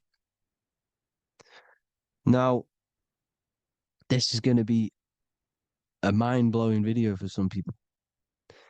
You have to have an open mind. You have to let go of all the programs.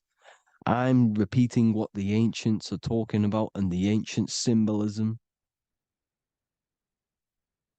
Look at Janus with the double-headed god. He was just another god coming down, giving keys to people who had the worthy mind to be pulled up out of this reality, to be pulled up to heaven, just like Jesus was teaching how to reach heaven. But really, it's an encoded scripture. But anyways, hope you all gained some insight on this video. Have an amazing day. Please like, share, comment. All the links are in the bio for the PDF, for the Manifestation Mastery course, and all the other amazing stuff. And if you want to support the channel, I'd greatly appreciate if you became a Patreon member. Hope you'll have an amazing day, people. God bless.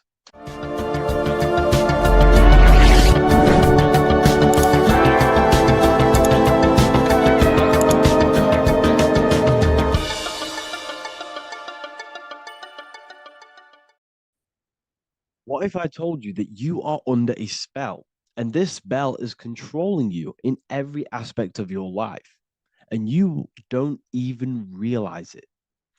Spells are not what you've been taught. They're not fantasy magic wands that are casted over you. No, no, no. Spells are much, much deeper.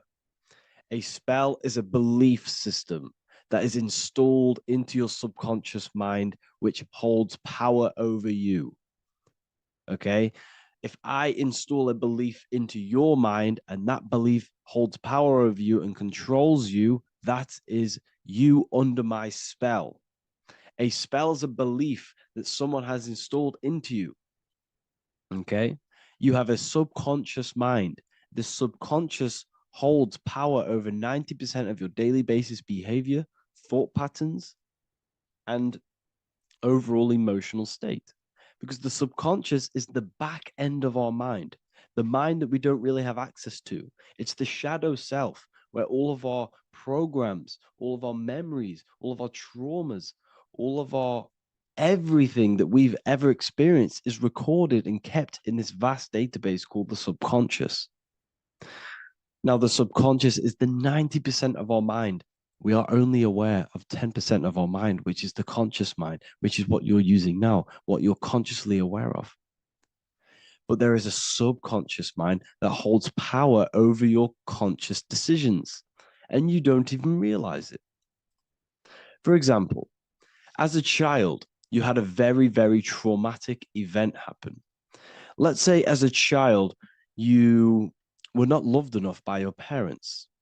And this feeling of you not being enough for your parents and feeling alone as a child implanted this seed. And this seed was planted by your emotions, a strong emotion. And over time, as you grew older into an adult, this seed grew and grew and grew. And what this seed grew into is you being very needy, you always seeking validation from others. Okay. But you taking this conscious decision 10 years down the line actually stems from this hidden cause within your subconscious mind, within this little feeling, this seed inside your subconscious where you don't feel like you are worthy. So this results in a conscious decision of you seeking validation from others, being very needy from others. Okay. This is what the subconscious is. The subconscious holds power over us. For example, posting on social media. Why are you actually posting on social media? If you take a selfie with your new watch, new car, and you go and post that onto your social media, why are you actually doing that? On the deepest root cause, it's not because you just want to post a picture. No, it's much deeper. It comes from a subconscious belief or a subconscious emotion of you seeking external validation, whether you believe that or not. But that's what it is. If you're posting on social media, you're seeking attention, you're seeking validation from others on a deep level, on a subconscious level. You may not even realize this because it's subconscious. Now, this is what a spell is. Money is a type of spell. Remember, money doesn't actually exist. Money does not exist. Money is a physical object inside of the material plane. But the physical object has a belief in the mental plane. See, the mind is the highest plane. This is the root cause of reality, the mental plane. Okay? So our belief in our mind has given this piece of paper value and a meaning. But in reality, it's just a piece of paper with a belief behind it. But this subconscious belief behind this piece of paper is controlling your daily basis behavior, is controlling your emotional state and controlling your life without you even realizing it. Without you even realizing that it's all an illusion. Money does not exist. It's the belief that gives the piece of paper a power. And the way we break the spell is by realizing that the money doesn't actually exist. The whole world is under the spell of money, and it's controlling all of us. But the spell is the belief. Once we all wake up and realize money has no value, it doesn't actually exist, it's only a belief. There is no actual money. That's how we break the spell. The spell is broken when we figure out that we are under the spell, under the belief, under the illusion of this piece of paper having value, and it's controlling our lives. That's why the word money has mon within it. Mon is moon, and the moon represents our hidden aspect of our mind, our subconscious, and the sun represents our conscious mind. So you have two versions of yourself. You have the self that you show to everyone, the conscious mind, and you have a shadow self called the subconscious, which is the hidden aspect of you. For example, do you really love your partner who you're with, or are you just with them for, is there a subconscious fear of being alone? Do you really want to be with this person, or is it stemming from, are you staying with them because it's stemming from this fear of being alone, of being lonely? Or are you just with them because you have a subconscious sexual addiction? And all of your conscious decisions are actually coming from this little seed of wanting sex or not being alone. You have two versions of yourself, the conscious mind and the subconscious, the shadow self and the self that you show to everyone else. Okay. And the subconscious is what's holding power over you. When you drive your car, you don't consciously have to think about changing gear. You've done it that many times. It's on autopilot. That's the subconscious doing it. You can be walking down the street. Your conscious mind can be thinking about what you're going to cook for tea later, but your subconscious mind is controlling your body and walking your body. You don't have to think about moving the body. You just do it because you've done it that many times. It's a program. It's a belief in the subconscious that's giving this movement power. You see, the subconscious holds a lot of power over you. Our beliefs hold power over our daily basis behaviors and actions. Okay, like I said, posting on social media, this is seeking external validation. There's a subconscious stem, there's a subconscious urge bringing this desire into conscious reality. So we must break the spell of our emotions controlling us, our traumas from a child controlling us. For example, another example of this, let's say you were in a car crash years ago, and this car crash led you to having a very traumatic event, very traumatic emotion you felt in that car crash. You felt a lot of pain. That was impressed into your subconscious. And even to this day, you're probably scared of going into trains, going onto cars, going inside of vehicles. And you might not even be aware that it's actually stemming from this event that happened 10 years ago. That's the spell. That's the spell that's holding power over you. And you don't even realize it. You realize the spell when you realize you're being controlled by this old belief, this old trauma. That's what a spell is. A spell is not something I cast over you with a wand like Harry Potter. Spell's much deeper.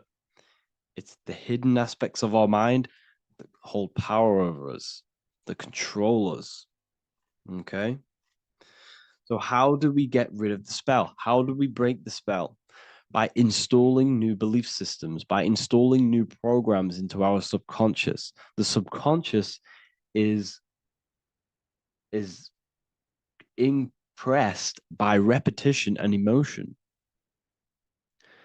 Everything you do on repeat, for example, tying your shoelaces, you can be looking up into the sky, closing your eyes, thinking about what you're going to create for tea while doing your shoelaces. You've done it that many times, you don't have to think about it.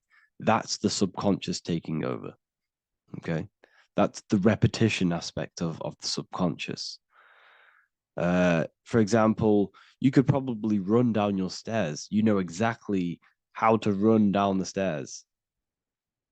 If I tried to run down your stairs, every staircase is different. I'd probably fall over. But you've done it that many times, you know exactly how to do it.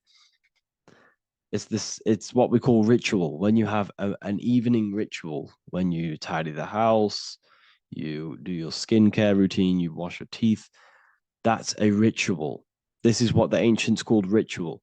When we do rituals, we're trying to implant something into our subconscious to either remove an old program, an old seed that is controlling us, for a new one that's going to grow into new light, into a new reality.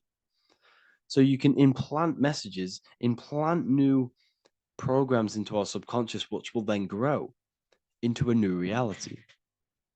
Okay? Because if I tell you something over and over and over again every single day, for example, if I say, you do what I say every single day I repeat this statement into your ears, about a month or 2 months in, you're going to start to believe in that statement and you're going to start to be under my spell. You're going to start to do everything that I say. So this is what spells are. Spells are subconscious beliefs that hold power over you, and you don't even realize it. So we need to remove these old programs we have that are controlling us for new programs. And we do that through ritual, affirmation, and imagination. Repetition and emotion is key to impressing the subconscious. They are the two ways that spells are created, that programs are created. The subconscious only knows the now, and it only knows you. So every word you say is a spell. So when you call someone else a name, you're calling yourself a name, because your subconscious takes everything you say as truth, because it only knows you. It doesn't know anyone else. So every night we can do affirmation. We affirm the reality we want. This is what we call a ritual. We sit down or we stand up, whatever it is, you affirm the reality you are, I am statements. And then you imagine that reality. And you do this over and over again, every day, twice a day, 3 times a day, however many times. And this will cause repetition.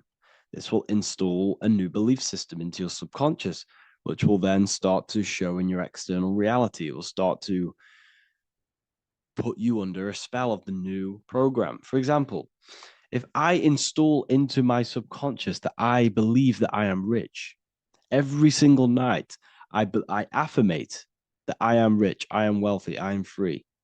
And then I do a ritual. I start to imagine this reality. Every single night, I do these two things on repetition, and I start to feel the reality and imagine the reality. Over time, I'm going to start to believe that I am rich, that I am free, and I am wealthy without having the physical reality. And what this will do is that it'll implant a message deep within your subconscious mind. It will plant the seed of this belief. And this belief over time will grow into 90% of my thoughts, 90% of my actions, 90% of my words. My words, my thinking will change due to this new belief. I may not even realize it, but I'm looking for more opportunities to make money. I'm speaking to more people because of this belief that I've installed. This belief has triggered new ways of thinking. My mind, my conscious mind, is now only operating to fulfill this belief. And my conscious mind might not even be aware of it. You won't even realize that you're manifesting this belief of being rich. And that's how it happens. You implant the belief within your subconscious. You implant the spell into your subconscious, which will then gain control over you. So we need to make sure we're removing the negative spells, the negative programs that are controlling us, for new regenerated ones, for new ones that are going to create new realities, a better life. Okay? You don't want negative traumas, negative seeds controlling you and growing into your life. If you don't cut them off, they will continue to grow and grow and grow. Your anxiety will get bigger and bigger and bigger. Your depression will get bigger and bigger and bigger. But it's all actually stemming from one belief system or one trauma. Okay? So this is important. Everything in this physical plane is an effect of the higher planes. It's a shadow of the mind. Everything we think, all physical objects, began as a thought, then an imagination, then energy, then a physical reality. So we must change the mental plane. We must plant seeds into our mind to change down into our physical material life. It's about manipulating this higher plane so we can create change and effect in the physical external material plane. That's what magic is. This is what spellcasting is. This is all what it is. It's not fantasy. This is the manipulation of the higher planes of consciousness, which your mind has access to. You have access to these higher planes. Okay. This is exactly what I teach in my university. I teach different rituals. I teach specific rituals to get rid of certain things, certain belief systems. I teach all different rituals, all different ways for you to create your own reality and live the best reality you want. We also have all of these different courses. We have activating the inner eye. This will teach you exactly how to lucid dream and activate your inner vision of imagination. We have the sexual alchemy course. This will give you the power of transmuting your sexual energy into creativity. We have electromagnetism studies. We have esoteric exchange and an exclusive live call that we do every single week. And I connect with all of the students. They can ask me questions, can speak with me one-on-one inside of these live calls. We have the real numerology section. We have the health section. We have a lecture section. Look at all of these lectures we have on occultism, symbolism. All of these lectures are designed to gain you power, to give your personal power back to you, to make you realize things about you. We have a meditation section. We have a library section where you can download all of our library, all of our books, different books on occultism, symbolism, Freemasonry, astral projection. And of course, we have the Manifestation Mastery course, which teaches you exactly how to create reality so you can live that desired reality that you want. This is the last chance to lock in the price of $55 a month. This is less than $2 a day. You can really level up your life because the price is going to increase as the value of the university increases because there's a new symbolism course coming out. And if you join now, you'll get this course for free because obviously when this course releases, the price will go up. The symbolism course will teach you the language of esoteric and occult symbolism. I'll leave the links in the description. Make sure to leave a like, comment, subscribe to the channel if you want to see more content. Thank you all, people. Have an amazing day. Welcome to Revival of Wisdom. What is good, people, is Revival of Wisdom. We're back with another video. Today we're going to be talking about the importance of Saturn and the occult. Let's jump straight into this. So Saturn is the god of the earth, right? It's the time of God, change, destruction, physical matter. He creates and destroys because the energy of Saturn is the key to crystallization. It wraps things in physical matter, right? He creates everything, all life forms, and he takes things back because the day that you're born, that's the day that your expiry date is coming. The time is ticking until Saturn takes your life. This is why he's known as the Reaper. Okay? As he's personified as eating his child here in this ancient Roman painting. As you can see, he's eating the child. We are all children of Saturn, right? He creates physical matter, our physical bodies, right? He's the god of time because he's the slowest moving celestial body. He's the Lord of the Rings, as you can see here. He's the last one on the ring. He's the slowest one moving, okay? So he is the Lord of time, destruction and creation, okay? This is why his name is Saturn, Satan. He's the devil. Okay, but I'm not saying Saturn's evil, guys.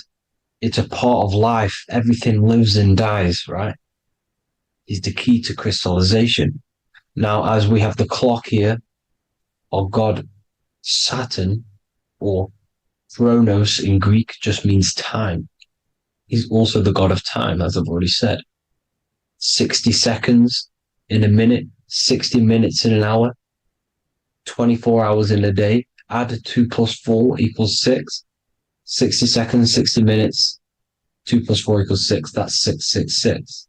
Okay. And as you see on the clock, 6 take away 12 equals 6. 7 take away 1 equals 6. 9 take away 3 equals 6. 6 is the number of Saturn. It's associated with Saturn, right? He's the god of time, of justice. Everything goes back to the Reaper in the end. Everything lives and dies. Now, the artwork of him, he's always got the Reaper staff. You see, it's personifying death.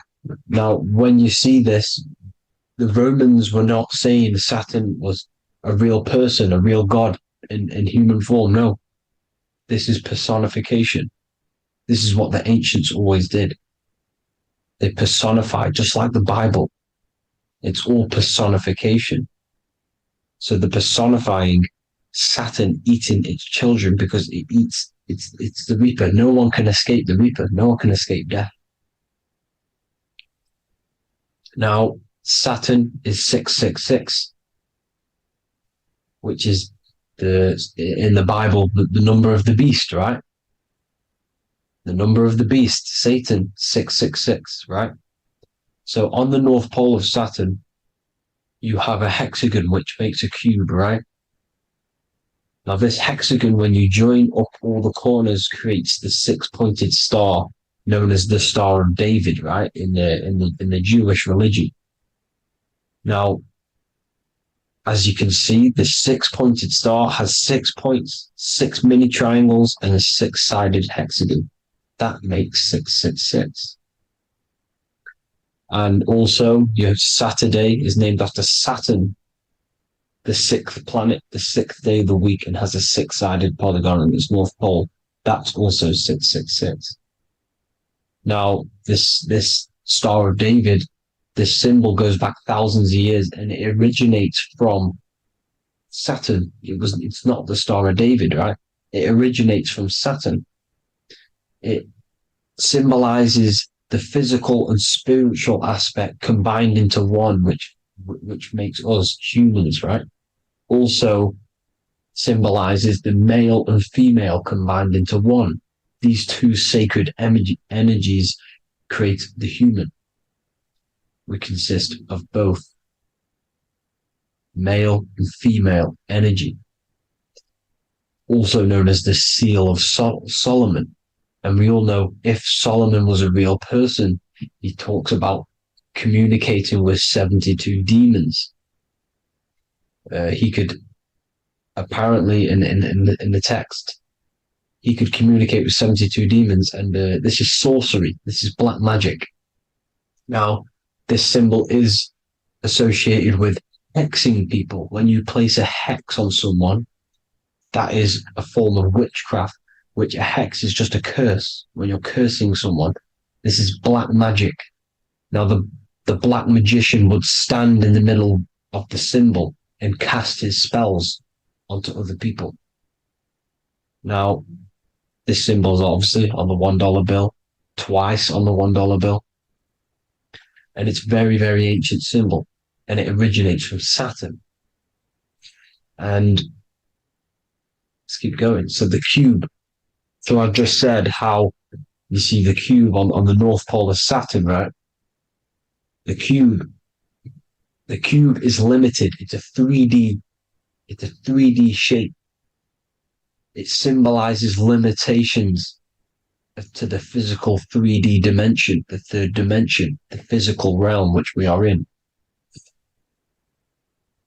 Now, as you can see, the color associated with Saturn is black, right? Black is infinite potential. Black is the creation of all things before there was light. Light is born out of blackness, darkness, okay? Now, black is physical matter. And as you can see, the black cube, black symbolizing physical matter, the cube being limited, as the physical realm that we are in is limited. It's not like the fourth dimension where everything can exist in a thought. The third dimension is limited, right? And this is what Saturn is. It limits you to the 3D 666. Your body limits you to your physical body. Now these black cubes are placed everywhere, as you can see: Australia, Denmark, Manhattan. There's one in New York. As you can see, the Apple have a cube. The Nintendo GameCube. Trump Tower is a black cube. This is worshipping the energy of Saturn, the god Saturn. Okay, it's not a god, it's a celestial energy. However, it rules over Earth because it pretty much created the physical realm. Now, as you see, when you go to a funeral, you wear black, a black suit symbolizing Saturn, which is the color associated, black. And as you see in Mecca, they walk around the black cube in rings. As you can see here, they're stood around in rings, like the rings of Saturn. The Mercedes symbol. You probably wouldn't notice that, but yes, it's Saturn. And when you graduate from university, you wear a black cube on your head. This is all symbolizing Saturn. Okay. Now, as you can see, the Jews here have a black cube on their third eye whilst they pray. Notice how he's shutting his eyes into blackness, darkness, and he's wrapped around a black strap around his arm. This is symbolizing the wrapping of physical matter, of how physical matter wraps things into existence. And as we all know, the Star of David is a Jewish symbol. So he has the black cube and the Star of David, right? So all of these religions are secretly worshipping Saturn. Okay, this is all Saturn worship, Kronos, the god of time and destruction, the physical reality. Now, as you can see, it's symbolized everywhere in all major corporations. Pepsi, internet, that's obvious. NASA, of course, NASA. NASA means to deceive in Hebrew. Universal, Walkers, that one's so obvious. Nike, Toyota. So many different ways they symbolize it. You either see the rings of Saturn or the black cube, as I just showed you here, the Nintendo and the Mercedes, right? It's absolutely everywhere. Now, they also use 666 to symbolize it, as I've just broken it down to you. 666, the World Economic Forum. We all know how they're trying to enslave us into this new world agenda. Google Chrome, CERN, Disney, Coca-Cola, Cadbury's, all of these have 666. Now, every UPS barcode has 666. And even www. Is Hebrew for 666, as you can see here. Monster. It's the same Hebrew letter that means 666. Drake, 6 God. That's his God, Saturn. Why? Because they love physical realm. They love the physical dimension, the third dimension. Because they can rule here through riches. They can build an empire here. It's not like the fourth dimension. They don't want to ascend. They want to stay down here in the physical realm. Okay? Now, this is why they're cloning. They can move their consciousness into other clones to live forever. This technology exists. This is why they love the third dimension. As you can see, all of these sellouts here, Drake, Leonardo DiCaprio, all of these people doing 666 because this is their God. This is their God. They love the physical realm. They sold their souls for wealth and fame in this physical realm. So why would they leave? You see? Now, this isn't all just evil, okay? So you have 7 chakras, right? You have 7 days of the week, 7 solfeggio scale notes. These are frequencies, the solfeggio scale. Now, it's called the Saturn moon matrix because the moon symbolizes your mind, because you're created out of the Holy Trinity, which is body, mind, and spirit, right? That's the triangle, the equal triangle, body, mind, and spirit. Now, the 3 main celestial bodies are Earth, Moon, and Sun. The Earth being your physical body, the Moon being your mind, and the Sun is your soul, hence why it's called solar. It's a solar, soul. Now, these symbols are alchemical symbols. So when you're doing alchemy, you use these symbols to obviously symbolize what we're talking about. Now, as you can see, these are all the symbols of the planets. Of Saturn is created out of the moon on top, the moon on the bottom and the earth on top, as you can see here. You see? And this creates the number 5. Now, with the moon being your mind and the earth being your physical body, this is mind over matter, because the earth is your body's matter. This is matter over mind. You don't want to be matter over mind. This is low states of consciousness. You won't be mind over matter. You see, to manipulate matter, to create your own reality. Now, obviously, we all know Saturn is associated with the lowest chakra, which is the root chakra. This is to deal with your animal instincts. When you're down here, you identify as the physical body. You don't know anything spiritual. You're you have a pure physical mind. You don't believe in anything spiritual. This is survival mode, consumption. They want you trapped down here, which is matter over mind. They don't want you to create your own reality, which is mind over matter. You see? Now, that's what Jupiter is. Saturn is the moon on the bottom and the earth on top. But Jupiter is the moon on top with the earth on the bottom. That's mind over matter, you see? So these chakras are an ascension process from matter, physical matter to spiritual. This is the ascension.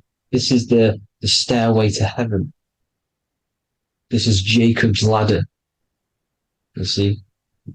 Now, the number 5, which is obviously associated with Saturn as well, which create the symbol for Saturn, created the number 5. You have 5 senses, 5 elements, 5 physical elements.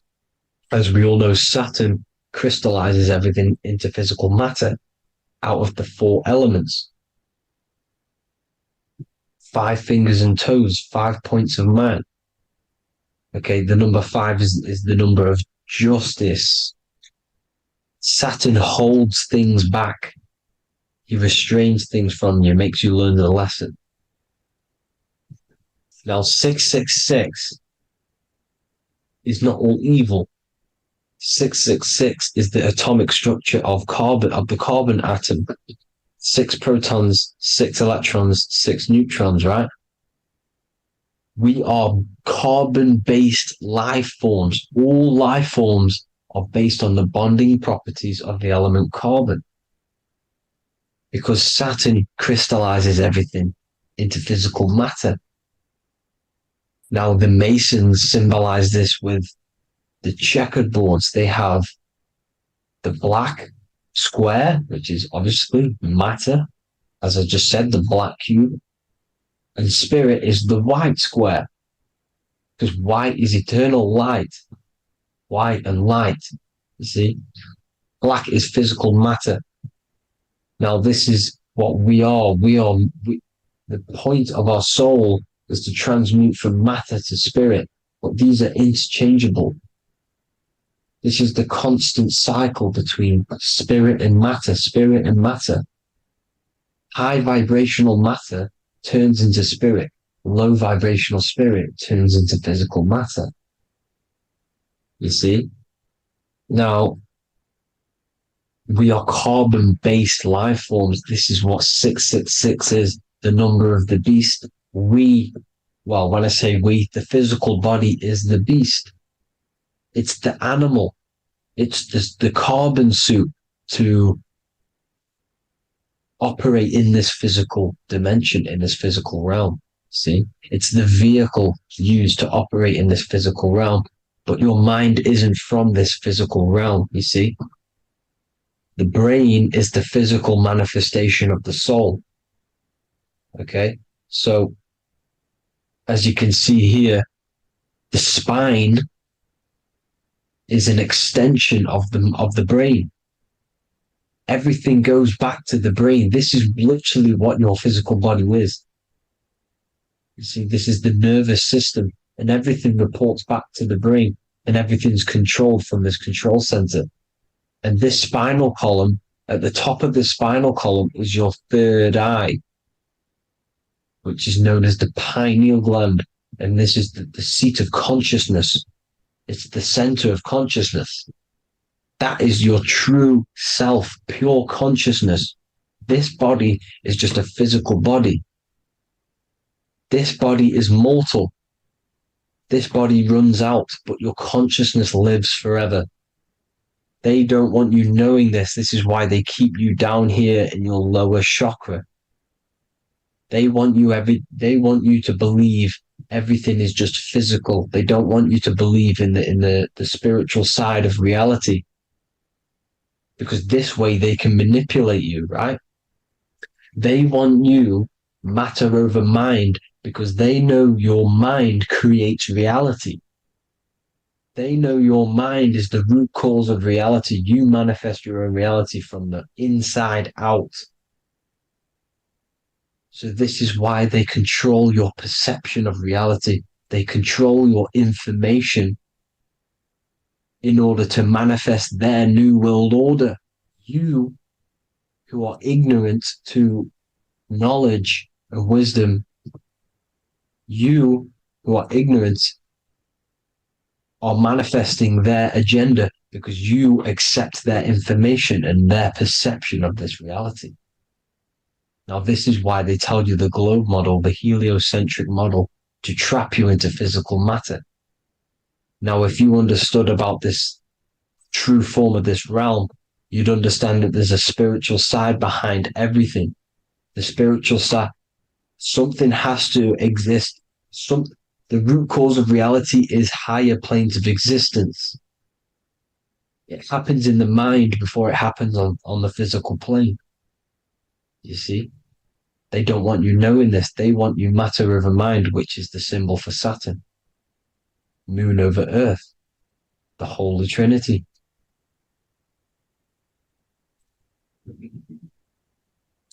Now, as you can see, the cube also makes IXXI. This is Roman numerals. This is Roman numerals, and when it's translated from 9/11. Yes, 9/11. This is the secret code of the one world order. The two twin towers, when the two become one. Okay, when the two become one, this is how you reach the higher states of consciousness, the physical and spiritual. Now, as you can see, the 9/11 memorial are two black cubes. It's two black cubes. This is all Saturn worship. Now, I'm not saying that Saturn is an evil celestial body, right? No, everything has a good side and a bad side, right? It's duality.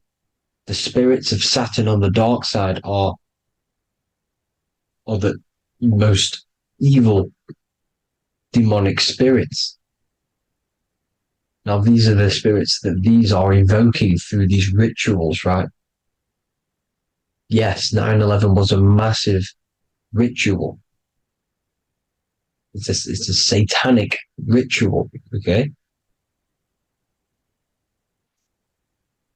Now, we all know Elon Musk. Elon Musk is coming with the mark of the beast.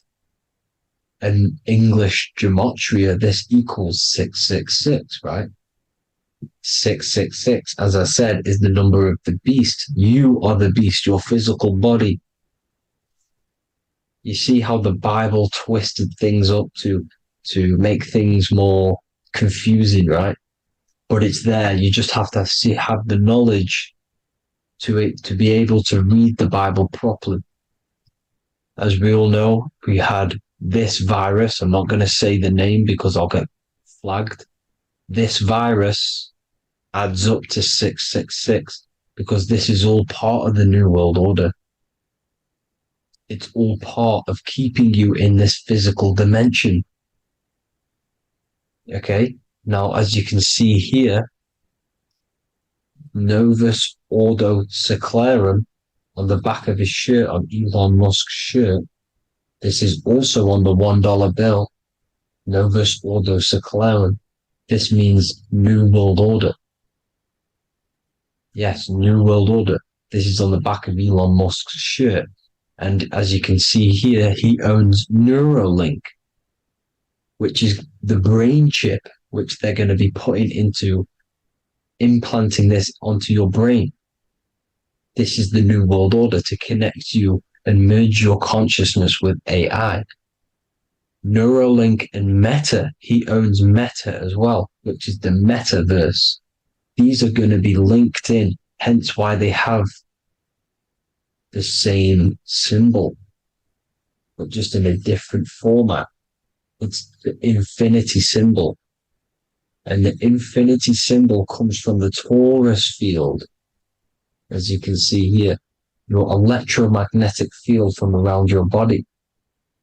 Now, the end goal is for this New World Order is to trap your consciousness inside of an alternative reality being projected from the metaverse. Because the metaverse will be the reality, Neuralink will be the brain chip inside of your brain, projecting your consciousness into an alternative reality while they harness your energy of your physical 666 body. Now, this stuff gets real deep, people. Now, this is the end goal of the New World Order, is to connect you with AI. This is why they're trapping you and keeping you in these lower states of consciousness in the Saturn-associated root chakra, so you don't find out about the spiritual side of reality. Because if you knew the truth of this reality, you wouldn't connect to AI. You see, you have the power within you to travel to other worlds, the astral plane, for example. You travel to different worlds when you are sleeping. Okay? They want you to know it's just a dream. However, their end goal is to trap your consciousness and feed off your energy, spiritually and physically. Okay? I don't know why these people are just pure evil. As I said, evil love bondage. They love the physical dimension. They don't want to ascend to other realms. These evil love the third dimension. This is why evil spirits will inhabit bodies, exorcisms, because they miss being in the physical realm. They miss it. Evil love bondage. So this is why they're cloning and putting their consciousness in clones to stay in this third dimension, to stay as further away from the source as possible. Okay? This is why they're doing it. And this is how it's all linked in. So I hope you all enjoyed this video. Hope you gained some wisdom. Please feel free to join the Telegram. And please leave a like and a subscribe. Thank you all, people. God bless.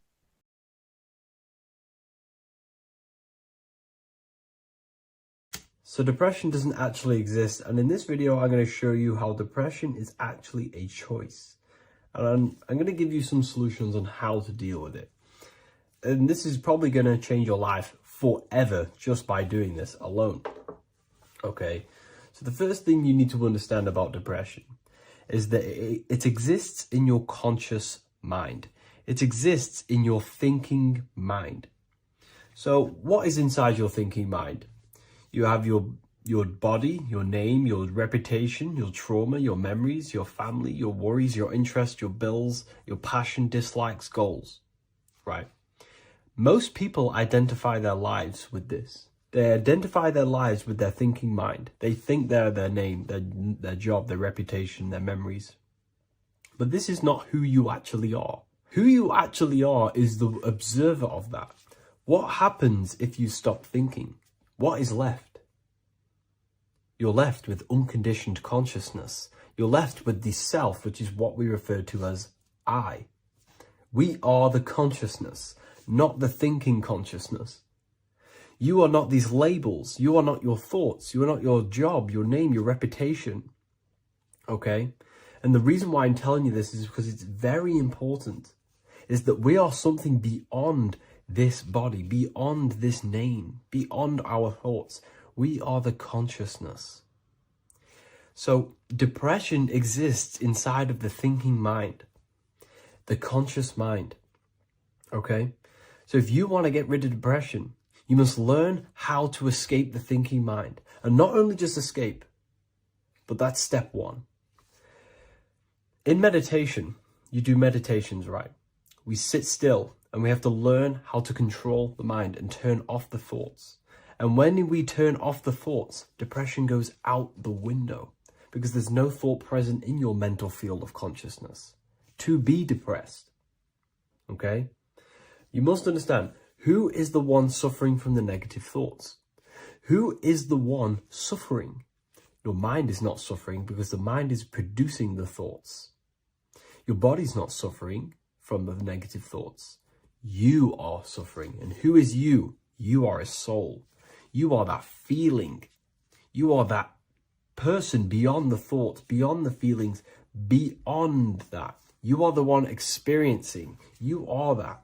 Meditation gives us the ability to turn off the thinking mind. This allows us to escape our thoughts. Okay? And it gives us, over a long period of time after meditation, you'll be able to turn this switch. And this switch will be able to turn off your thoughts. And by doing this, we will be able to control our conscious mind directly by the hand. So when you notice yourself gaining them negative thoughts, we can then turn off the switch of turning off the conscious mind and rising to our authentic self and knowing the thoughts are just illusions. Now, let me tell you something that's very powerful. Most of your thoughts are coming from beliefs. Most of your feelings are coming from beliefs. So if you have a feeling of lack, this is coming from a belief that you don't have much. If you are feeling alone, this is coming from a belief that you are alone. So what we must do is restructure ourselves. We must restructure the subconscious mind. And we do this in many different ways. We can do this with meditation. We can do this with visualization, visualizing our desired reality as if we are living it. We can do this with affirmation. Now, a lot of people think, oh, I'm trying to speak something into existence with affirmation. No, you're not using vibration to try and change reality with what a lot of these new age people will teach you. Vibration, your words will not have much an impact on reality. That's the truth. But what they do have an impact on is reprogramming and recrafting and refining your mind. If you repeat, I am wealthy all day long, your subconscious mind, that word will be lingering inside your subconscious and you will start to mold that into your conscious. You'll start to be consciously thinking about this. Most of your thoughts are coming from your subconscious. So if you want to get rid of depression, you got to figure out the trigger. What are you depressed about? What are you feeling? What are the beliefs that are making you feeling and thinking this way? And that's what you must restructure. You must restructure your subconscious mind through visualization, meditation, and affirmation. You do these all the time. You do these every single day, and you will slowly, if not surely, restructure your subconscious mind while by doing the practice of meditation, you'll gain the off switch as well. Sometimes depression comes from not living in your authentic self. You're not doing the things that your soul is telling you to do. We all know what we should be doing at all times. I don't care what you have on. We all know we should be doing something. We all know that we have there's a higher aspect of our mind that tells us, oh, we need to be doing this, but I'm actually sat here on my phone. Oh, I shouldn't be eating this, but I'm doing it anyway. There's always that higher voice. And that is the voice that has to be connected to. And when your body's not acting out the voice of the soul, then the soul becomes sadder, and suffers more and more and more. There has to be a connection between the soul, the mind, and the body. They have to work in unison. Okay? So I hope this video helps with depression, with whatever you're going through mentally. What if I told you that reincarnation is real and that there is a metaphysical, spiritual science behind this? Most people leave this world just as lost when they entered it. That they carry their fears, attachments, and addictions with them, only to be born again, trapped in the same cycle, repeating the patterns of lifetime after lifetime. This lecture is not just about preparing for death. It's about mastering yourself before death, so you don't take them burdens with you. Because the truth is, whatever addictions, fears, and unresolved emotions you cling to in this life, you carry with you into the next. Unless you break free now. You must master yourself before death.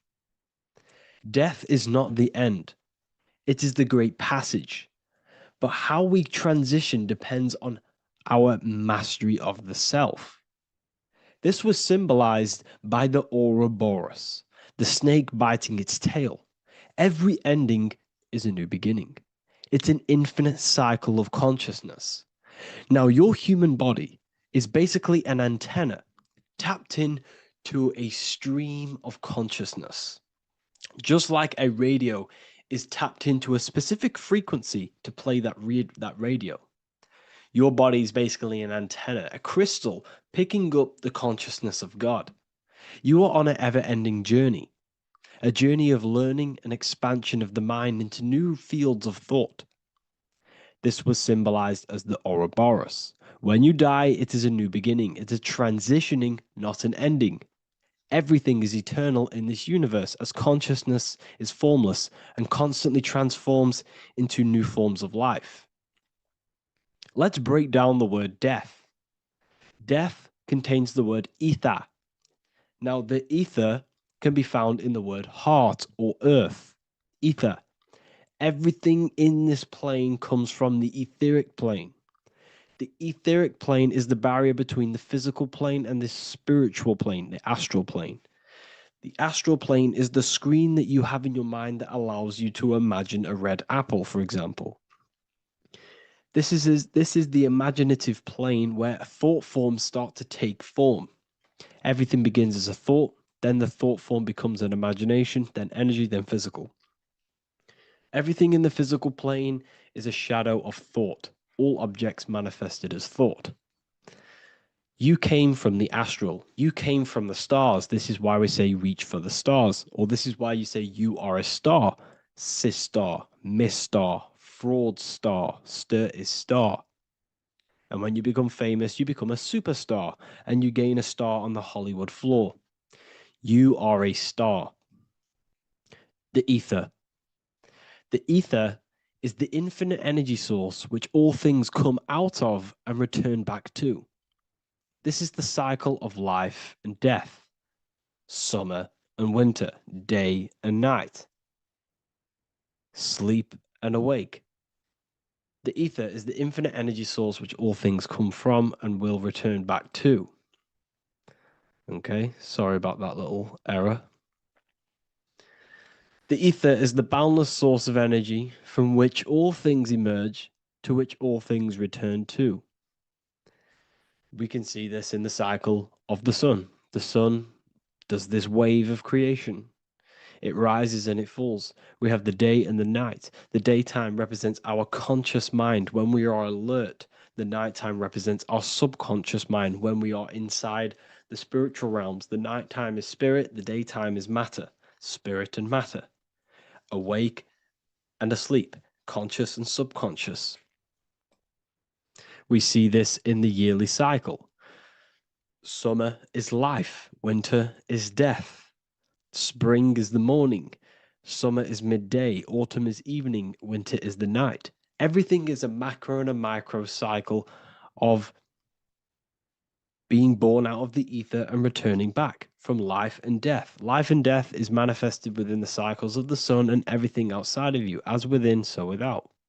This is why we say sleep is the cousin of death.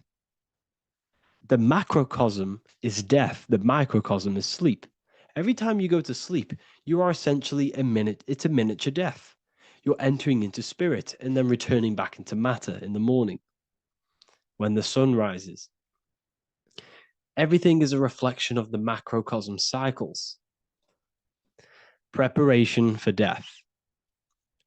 The first thing we must do in order to prepare for death, for life after death, in order to stop being reincarnated in this cycle of materialism, in order to progress as a soul, because remember, you are a soul in a body. Just like the sun gives power and life to the earth, your soul gives power and life to your body. When you say I, you're referring to the soul. And your soul can be stuck underneath layers of false identifications. Who you believe yourself to be is merely a collection of subconscious programs running within your mind. Now that's very deep. That is very, very deep. Who you think you are is a part of your thinking mind. Your name, your job, your reputation, your family, your friends. These things are not you. They're all aspects of the thinking mind. What happens if you meditate and you turn off the mind? Then all these things do not exist. You're left with the pure soul, the pure awareness, the pure observation. If you turn off the thinking mind, you're no longer your body, you're no longer your reputation, you're no longer your friends, you're no longer your job and your labels. You are the soul. That's the true you, the observation of the mind, not the thinking mind. The ego is the echo. It's an echo of your true self. The ego is your mind's perception of itself, shaped by experiences, trauma, emotions, and beliefs. It is merely an echo of your true soul self. The ego is not you. Your mind is not you. You are the soul. And this is the true self that we must express within our life and we must connect with before we die. Because when we die under the echo, under these false layers of the emotions, the traumas, the experiences, the addictions, the emotional attachments, when we die underneath all of this, when we don't know our true self, the soul is still hidden. The true you is hidden underneath these layers of false identification. We must remove these layers of false identifications. We must remove them. We must destroy the echo. Remember, the ego, you never had an ego when you were a child. When you were a child, you were pure. You didn't, you didn't show off things. When you were a child, you were pure. You expressed yourself freely with you didn't hide anything. You didn't hide any aspect of yourself. You didn't suppress any aspect of yourself to fit in as a child, as a baby. Because the ego was not here when you came here. The ego grows with experience. The ego is a false perception of yourself while being incarnated in this material world. It's your mind's perception of itself and it's created through your experience. Remember, you are unconditioned consciousness, and your experiences, thoughts, traumas, emotions, and beliefs have conditioned your consciousness into believing you're only a physical body, but you are the soul. We have to remove these layers. How do we remove these layers? Like I said, the best thing, meditation. Meditation. There is a great meditation that you can do every single morning and every single nighttime. You can sit there and repeat over and over before you meditate. You can repeat that you are not this, you are not that, you are not this. You can label them one by one. Start with, I am not my body, I am not my job, I am not my name, and then detach from absolutely everything until you are left with nothingness. And when you start to meditate, detach from everything. Nothing matters. I am here right now. And what will be left? The only thing that will be left is the language that your mind is using. Now, this is very deep. Not many people will tell you this, but I've lingered in meditation many times. And I can tell you from experience that the only thing left once you detach from everything is the language that your mind is attached to. So whether that's English, Italian, French. Once you detach the language of the mind that that little voice in your head's using, you're left with the soul. Once the mind is switched off, you're left with the soul, and you have detached from all of these external things. You're left with the soul. That's you. That's the power. That's the source of all creation, where everything you've ever done has come from. Every thought, every idea has come from your soul. Number two, that's meant to say number two. Sorry about that. Mental addictions and emotional addictions. Okay.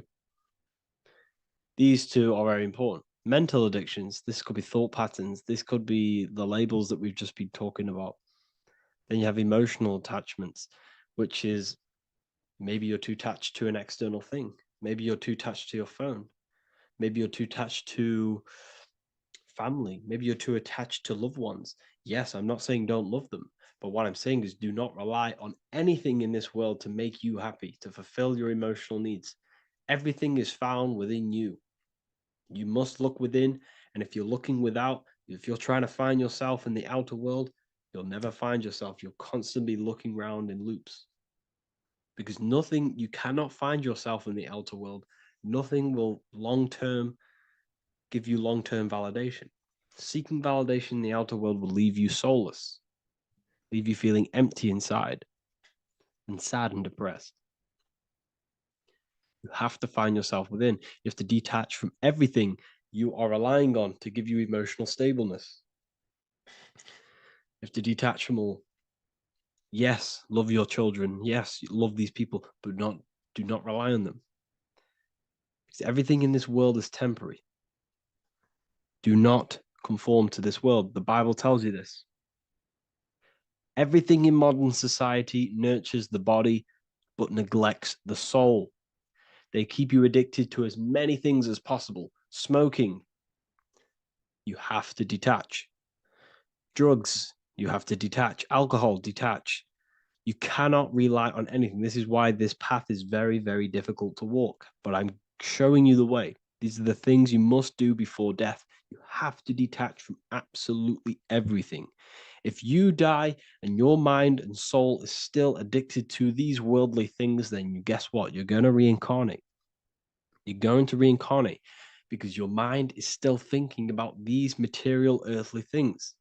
And if you are operating in that vibration, you're going to project that vibration and come back here. You have to detach. You have to master the soul and master the mind.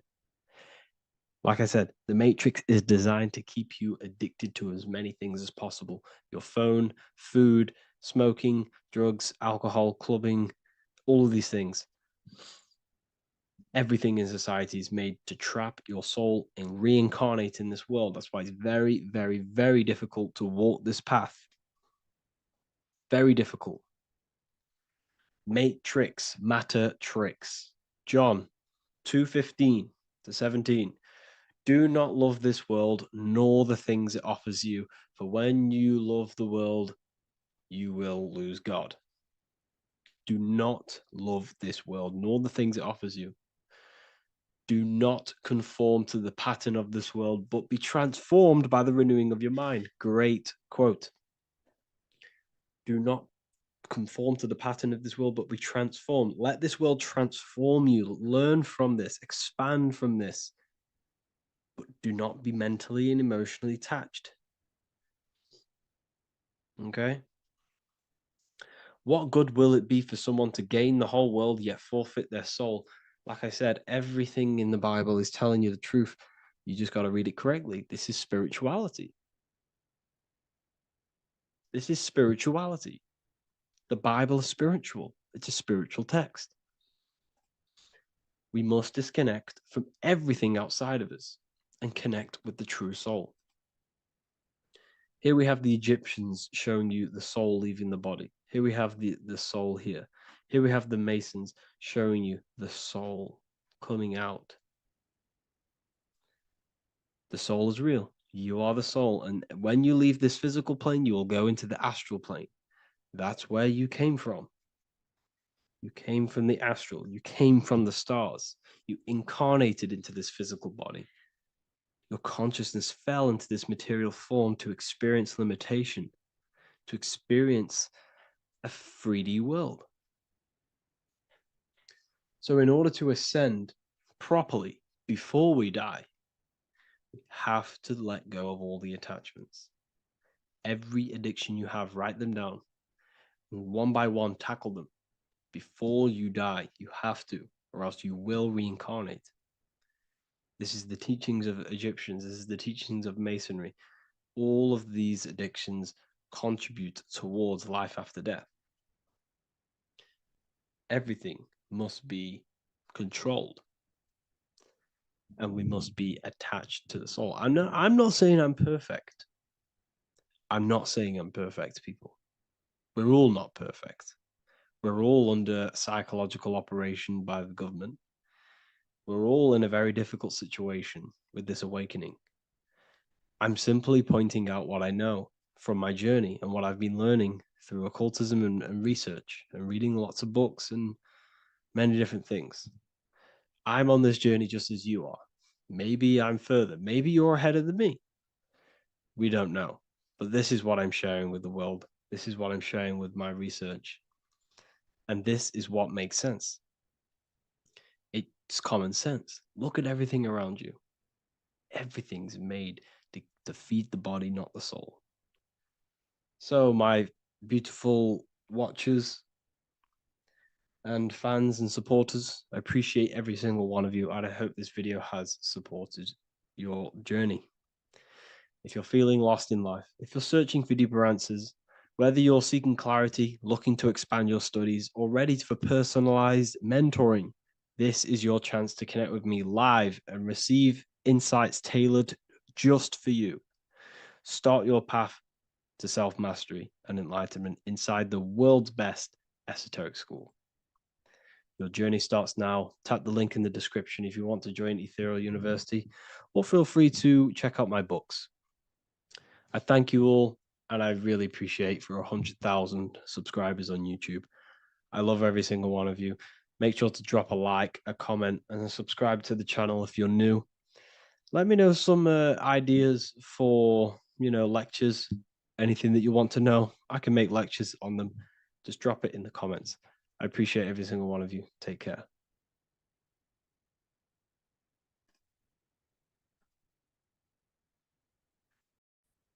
You are not breathing correctly. 98% of people only use a third of their lungs capacity, which is shallow breathing, which ages you, lowers your brain capacity, and also lowers your state of consciousness. So it's essential that you breathe consciously on a day-to-day basis, because this is what truly elevates your consciousness. I am going to give you the key for you to raise your consciousness just through breathing alone. Such a simple thing, but yet the most effective way for raising your state of consciousness and becoming more spiritually and mentally advanced. So tune in for this video, and I'm going to show you exactly how to do it and the symbolism behind breathing. Air is more than just air. It carries electromagnetic energy. So now I'm going to give you the science behind this spiritual truth. This invisible force is what sustains all physical life, providing the life force energy essential for existence. Electromagnetism. Everything is fed off electromagnetism. Your body is an electromagnetic battery. Now, we can prove that air carries electromagnetism just by doing a simple test, a simple scientific experiment, by getting liquid oxygen and pouring it between a north and south magnetic pole, two polar opposite magnets. We see that the liquid does not fall straight through it. It is sucked, it is magnetically attracted to these two opposing forces, opposing magnets. This is proof that air, liquid oxygen carries electromagnetism. When you are breathing electromagnetism, the essential life force behind all living beings.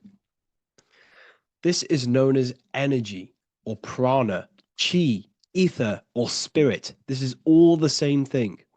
Air is not just empty space, it is energy, it is prana, it is life force, it is spirit, it is ether, chi, prana. You are an electromagnetic being. Your consciousness is in direct correlation with your electromagnetic aura or biofield around your body. Your state of consciousness is mirrored within this field around your body. Now, your breath, when you breathe in, you're breathing electromagnetism or life force. Breath is the vital link between the physical and the spiritual, bridging the body with the soul. Through breath, we connect with both tangible world and deeper, the unseen realms of energy and consciousness. Breathing deeply and properly elevates our consciousness, enhancing the brain's functions, heightening the sensitivity of our five senses. It also brings a profound calmness to the mind, creating a state of clarity and inner peace. Like I said earlier, breathing properly is the fastest way to elevate your consciousness. It is the fastest way because breathing, when you stop breathing, what happens? You lose physical consciousness. Your body will shut down if you do not breathe in this vital electromagnetic energy in the oxygen. If your body does not get this for 5 minutes or however you can last without breathing, this makes you lose physical consciousness. Your body will not survive without this essential life force energy. Therefore, air is one of the most overlooked things. This is why we see the symbolism of Buddha having a big belly. Why does he have a big belly? Because it's symbolizing breath work, proper spiritual breath work, the certain teachings of breath work, of when you breathe in through the nose, you have to breathe in through the nose. You don't want to breathe in through the mouth because the nose acts as a filter which catches dust particles and filters out the air before it enters the lungs. The mouth does not do that. The nose is for breathing inward. We breathe in through the nose, and when we breathe in, we breathe into our belly, not our lungs. When we breathe into our belly and our belly expands outwards, we are then moving this energy down from the nose down the spinal column. And when we breathe back out, the belly goes in, which is raising the energy up the spinal column, back out through the mouth. This is the true way of breathing, because when we breathe, we are moving energy. We are moving electromagnetic energy. When we breathe in through the nose, the energy travels down the spinal column. And when we breathe out, we are raising this energy back up the spine, some of it going out the mouth, and some of it reaching the brain, activating dormant brain cells in the brain. But when we breathe, we need to make sure we are using 100% of our lungs' capacity, because the lungs is what transforms this special energy into consciousness, physical consciousness. So this is why Buddha has a big belly. It's not because he was fat. It's not because he was overweight. It's symbolism. It's symbolism of breath work. So try this. Do this for 2 minutes while you watch this video. Breathe in through the mouth as hard as you can until you no longer can fill any more air into your lungs and belly. Breathe it into your belly, not your lungs. And breathe out through the mouth. Do this for 5 minutes or 2 minutes, however long. I promise you, breath affects your consciousness. You will notice the difference. If you do it quicker, the quicker it'll affect your consciousness and you might go lightheaded. But that lightheaded is you activating your spirit, your energy body. So try this just when watching this video. When you breathe consciously, you are renewing both your energy body and astral body, aligning your consciousness with a higher state. This practice feeds new life force energy into the body, revitalizing and enhancing your overall well-being. Like I said, your brain requires the most amount of oxygen. When we have shallow breathing, this is reducing the brain's capacity. Because when we are not breathing properly, which 98% of people are only using a third of their lungs capacity, we are essentially only using a third of our consciousness, because your breath is directly correlated to your consciousness, your state of consciousness. When you breathe in through the mouth, out through the mouth, out in through the nose, out through the mouth, consciously and deeply for 5 minutes, you will notice that your senses are more powerful and sensitive. Your brain is quicker.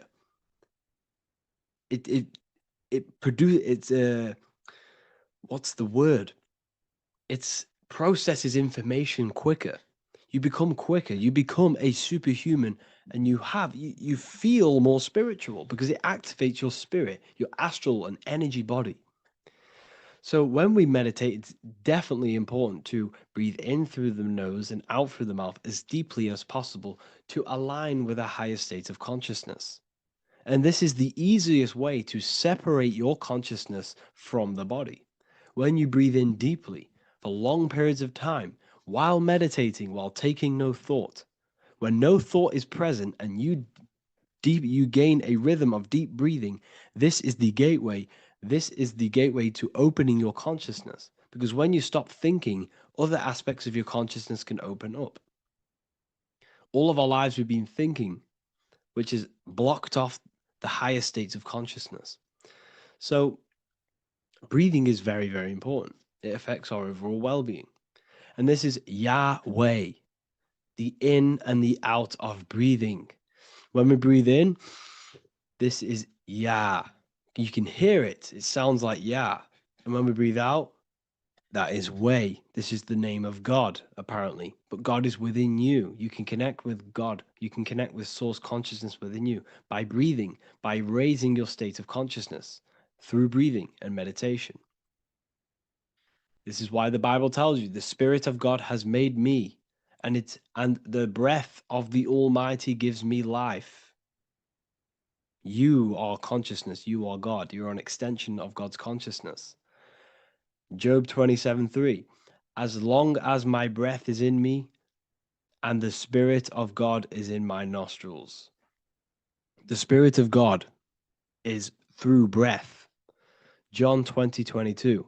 And when he said this, he breathed on them and said to them, receive the Holy Spirit. The word spirit means breath. In Greek, Hebrew, Latin, it all means breath or wind or air. The Holy Spirit is a certain way of breathing, a breathing technique that elevates your consciousness, that syncs you up to a holy consciousness, an elevated state.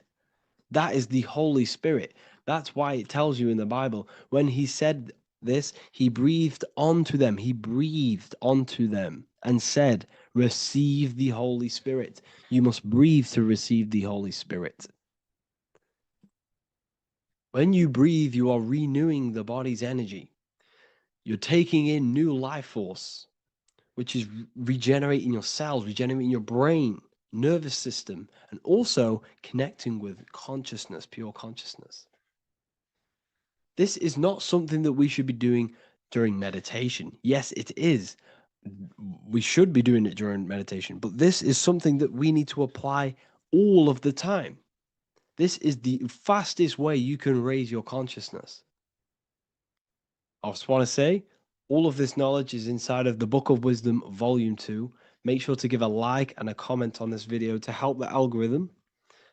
And let me know what you think about the last book or this book if you have read them, to let the new people know what they're looking at with this book. This is truly life-changing. The Volume 2 and Volume 1 is truly life-changing. You can get them in a bundle also.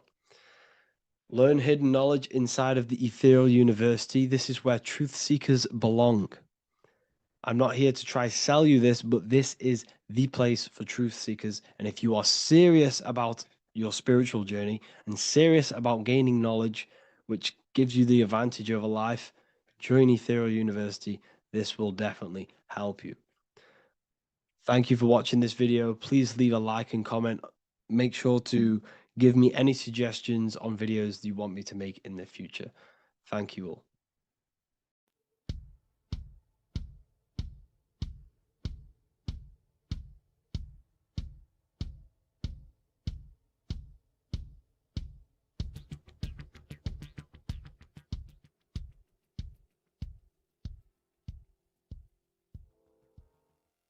Welcome people, we're back with another video.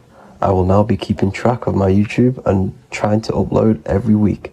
In this video, we'll be talking about the chakras. The chakras are the 7 attributes of God, and they are the 7 planets. These are literally vortex portals within us that connect us to these vices and characteristics of God. Each one of these energy centers are a spinning wheel of energy which controls the cells and organs in that particular area of the body. For example, it's literally a mini brain for that area of the body. Each chakra has a vice which you need to turn to a virtue in order to climb up through the system. They work like a stairway system. You have to go through each chakra in order to unlock the one above. This process is turning matter into spirit as you descended from spirit to matter. Saturn is Satan, that's why it's the lowest chakra, and that's why the devil is red, because red is the lowest vibrational color. When you are in these lower states of consciousness, you are in your animal nature. This is your physical side of your nature, and you are mainly being driven by your animal instincts, or your ego. Moving back to your higher self or your spirit self is not an easy process, it takes a while. However, with discipline, consistency, and motivation, you can achieve this, and this is what the ancients called Christ consciousness. Once you have achieved this, it is basically a state of mastery of the mind. You no longer lust for the lower animal nature things. Now, let's start with the root chakra. This is located at the base of your spine, and you can feel this chakra by tensing your anus.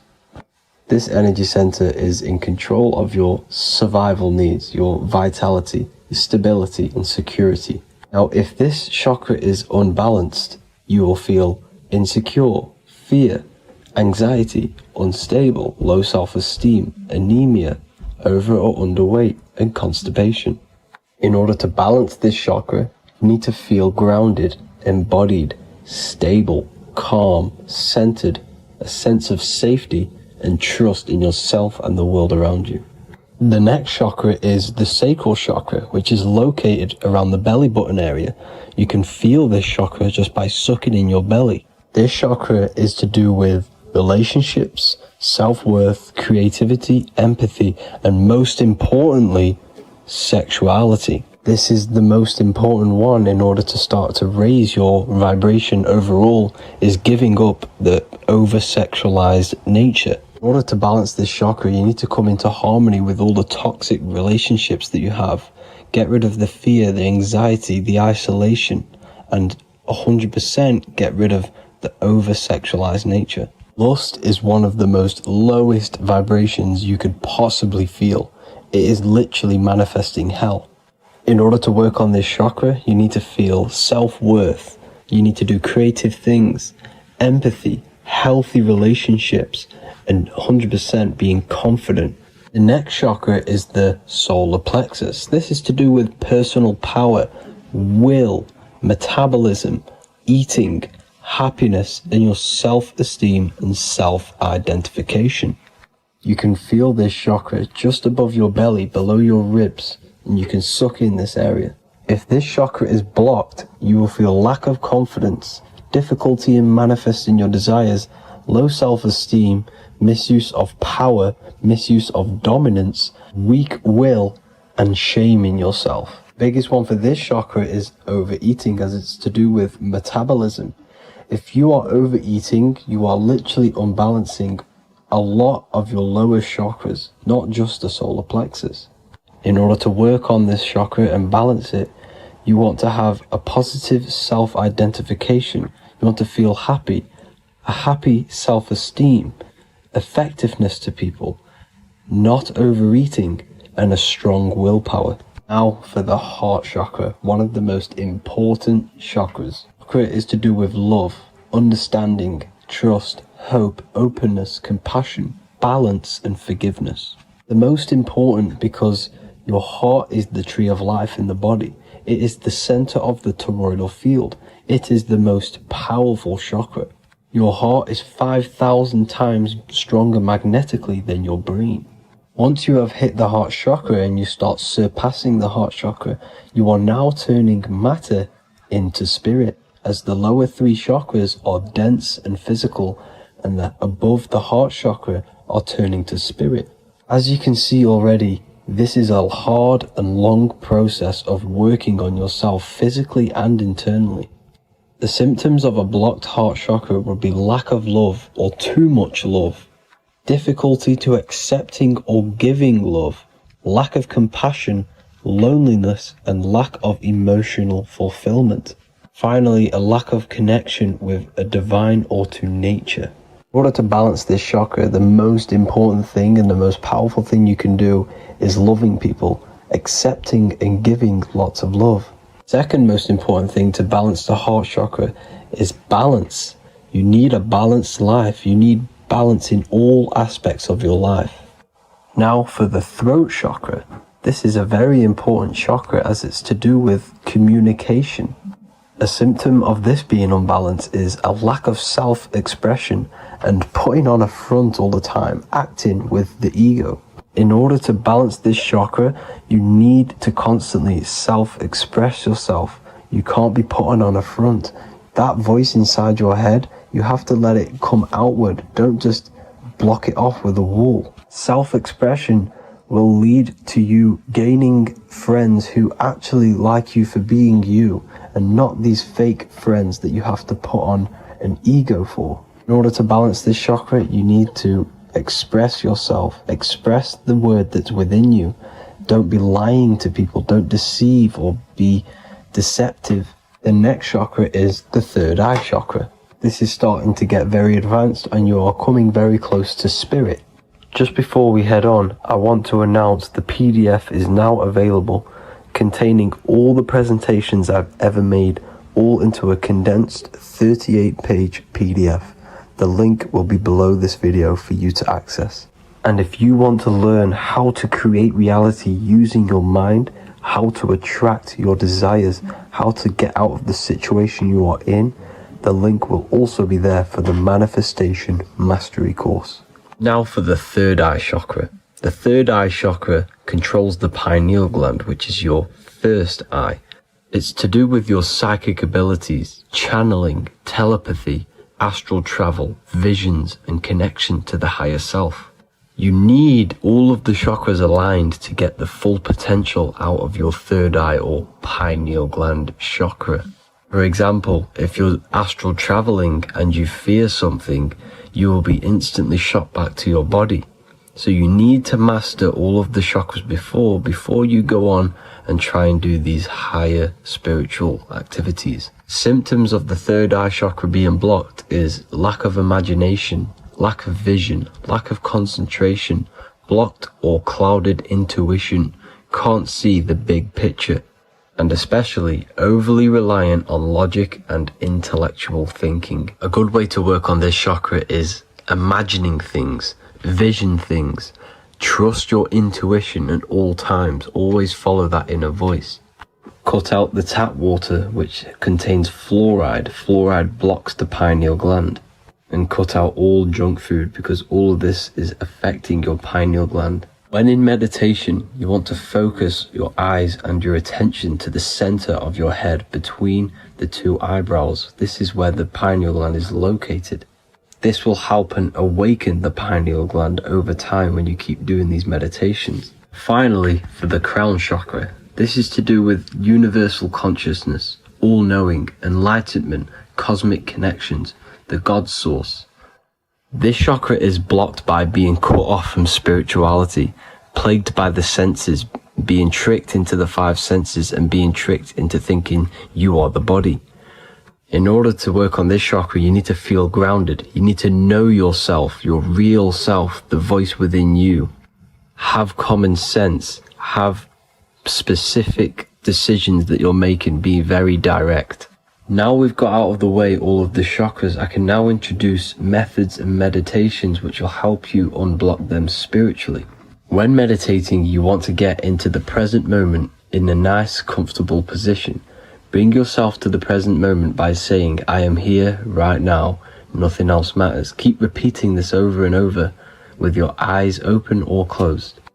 After a couple minutes of bringing your attention to the present moment, you can now start to breathe in through the nose deeply and breathe out through the mouth slower than you breathed in.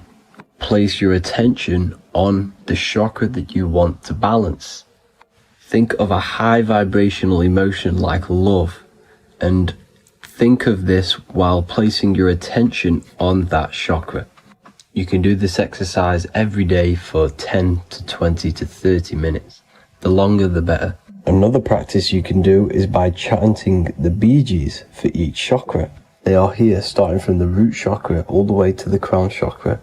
Or you can chant the 7 vowels. There are not 5, there are actually 7. A, I, A, O, U, M. A,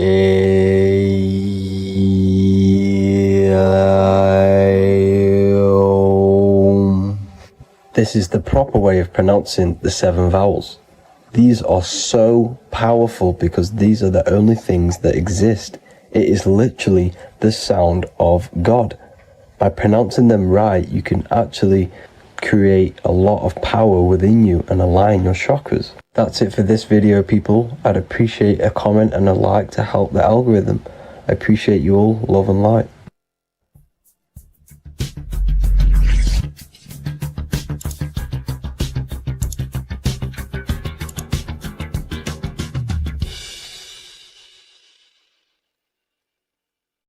What if the word Yahweh is proof that God is embedded in our very own being? Stay with me, because what I'm about to show you might change the way you see yourself forever. Today's topic is decoding the mystery name of Yahweh, the sacred name of God from the Hebrews. By the end of this video, you'll uncover the true meaning of the word Yahweh and how your connection to it unlocks your own personal power. When we look at the word Yahweh in Hebrew, we flip it on its side. We're actually looking at the human body. These are the legs, this is the torso, here are the arms, and here's the head. So if we actually switch this on its side, we see the human body. The Hebrew name Yahweh often translates to I am, the I am. Now, what is the I am? The I am, when you say I, you're referring to your highest self. Everything with the letter I in the beginning, most of them words are referring to our inner self, inside, intelligence, internal, in. The I represents the inside self, the invisible self. You cannot see the I am because this is the spirit, this is our consciousness. It's the intelligence controlling the human body. When you say I, you're not referring to your name, your job, your reputation, your ego, or your thoughts. You're referring to the observer who is beyond the thoughts, the one who's observing the thoughts. That's the soul. Look at the word Yahweh, Yahweh, the sacred name of God. Yahweh can be observed in the natural rhythm of the human breath. When inhaling, we subtly hear ya. When exhaling, we hear way. Do this yourself. Breathe in through your nose, you'll hear ya. Breathe out, you'll hear way. And in fact, the letter H, H, when it's pronounced, it carries the soft sound of wind or breath, a gentle exhale that mirrors the very essence of life, giving air. Breath is the spirit of life. It's what connects us with consciousness. If we stop breathing, we lose consciousness. The body shuts down. We're breathing the spirit of breath. We're breathing in the spirit of life. It's the very essence that gives us physical existence, and we're constantly staying connected to this breath at all times. Now let's look at Yahweh. 1, 2, 3, 4. There are 4 letters. The Tetragrammaton is the 4-letter Hebrew name for God. Okay? Tetra meaning 4. We have 4 gospels of Jesus. Jesus is depicted with a cross with 4 sections. Jesus has the 4 sacred animals around the side of him, always depicted with these 4. A bull or an ox, an eagle, a man, and a lion. These are the 4 fixed signs of the zodiac. Aquarius, the man, Scorpio, the eagle, Leo, the lion, Taurus, the bull or the ox, which are related to the elements. Leo is a fire sign. Aquarius is an air sign. Taurus is an earth sign. Scorpio is a water sign. These are the 4 elements. And the 4 elements correspond to the 4 bodies of consciousness, as we see here. This is fire. This is air. This is water. This is earth. So we are made out of the 4 elements, which represent the 4 bodies of consciousness: mind, emotion, spirit, and body. The soul is incarnated into 4 sections. Hence why Jesus has 4 gospels. Hence why Yahweh is a 4-named word, because we are tetraform. We have 4 bodies of consciousness. There are 4 pillars to reality: the mind, emotion, spirit, and the body. So what we're actually looking at here is the name of the very essence of the self. Yahweh represents the universal consciousness that we're all tapped into, because the body is like a radio. The body is basically a radio antenna, which is picking up the stream of consciousness, and we're all the same consciousness, just experiencing it in a different body. And Yahweh is the name for this intelligence that we're all acting out, that we're all manifestations of. So now let's look at the word Yahweh, where we read it this way in Hebrew, which is 10565. 10565 in the Hebrew letters and the numerical values. And the DNA is made up of 4 bases. These 4 things which create the DNA. This basis is the genetic code for all living things. Each DNA strand is held together by sulfur bridges that appear in a repeating pattern of 10565. This pattern matches the numerical value of the Hebrew letters of Yahweh, Yod, He, Vah, He, which are 10565. This means the structure of DNA, the code of life, follows the same number sequence as the sacred name of God, Yahweh. This is a factual observation. So we're looking at 10565. So let's look over this one more time.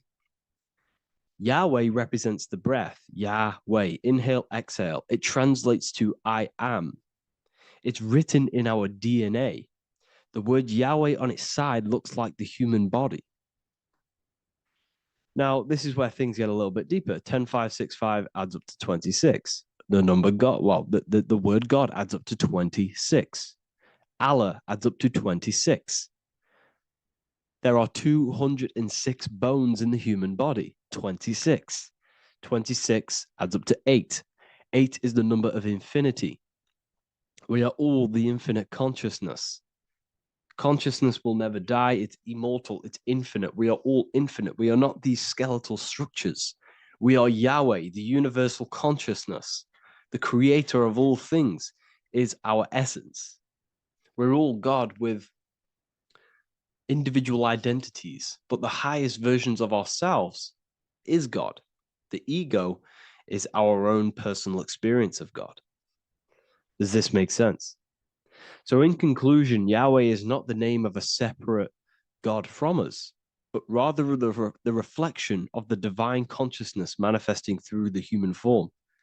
The human body is like a receiver acting as an antenna that tunes into the infinite intelligence and life force we call consciousness or God. This means that rather than being external, the divine presence is within us, expressed through our very existence. It's very interesting when we look into this, and what religion has done is flipped all of this knowledge. All of this sacred knowledge has been externalized. They've externalized God so that we worship God and we view God as something separate from the human experience. They do this so that we don't find the God within us, so that we don't find that we have the power of creation. The mind is the creative force of God. The body is the will to act out that thought. They don't want us to figure out that we are creators and we're all creating our own earthly experience. We're all projecting this reality.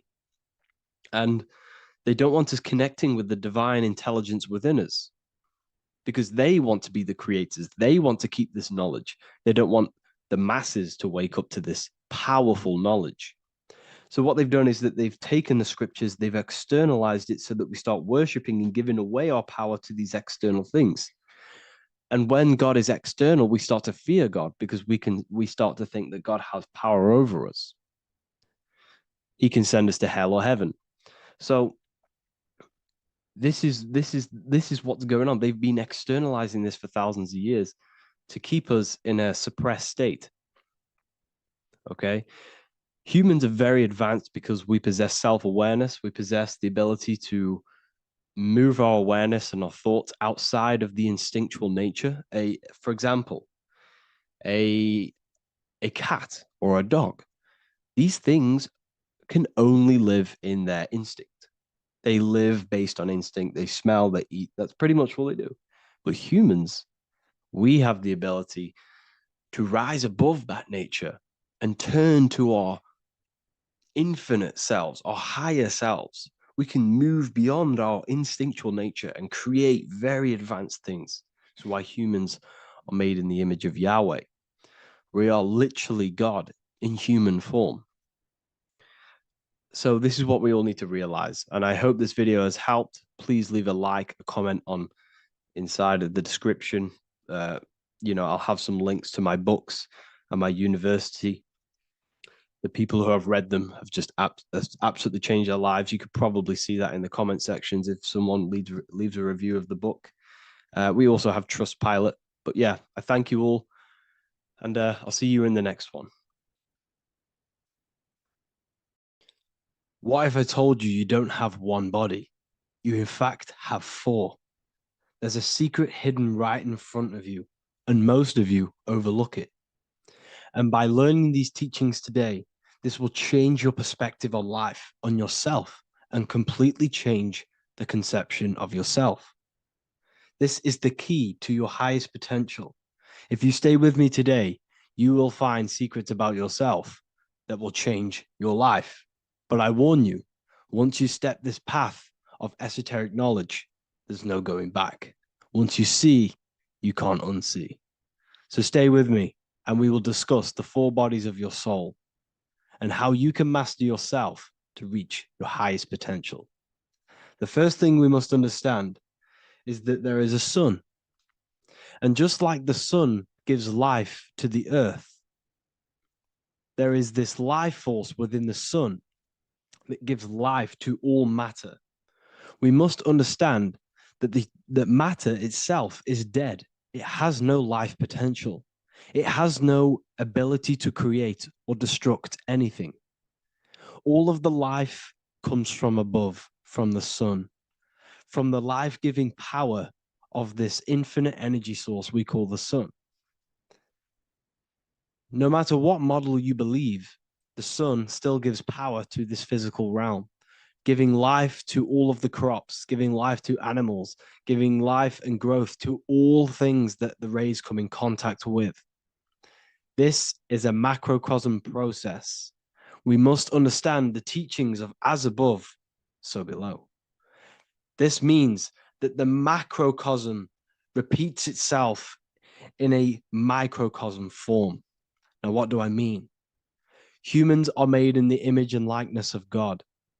You are a miniature version of God, a spark of the divine consciousness made in human form, in physical form. Just like the sun gives life to all physical matter and growth to all crops on the earth, your soul is a miniature sun. And your soul is giving life to the body. Your body is a miniature earth, which also goes through the cycles of the 4 seasons of the sun.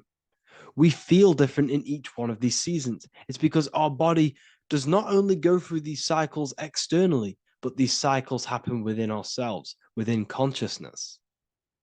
Your soul is the sun. The sun you see in the sky is an externalization of your soul. Your soul is the life force. You are the soul, not the body. And like the sun gives power to the earth, the soul gives power to your body.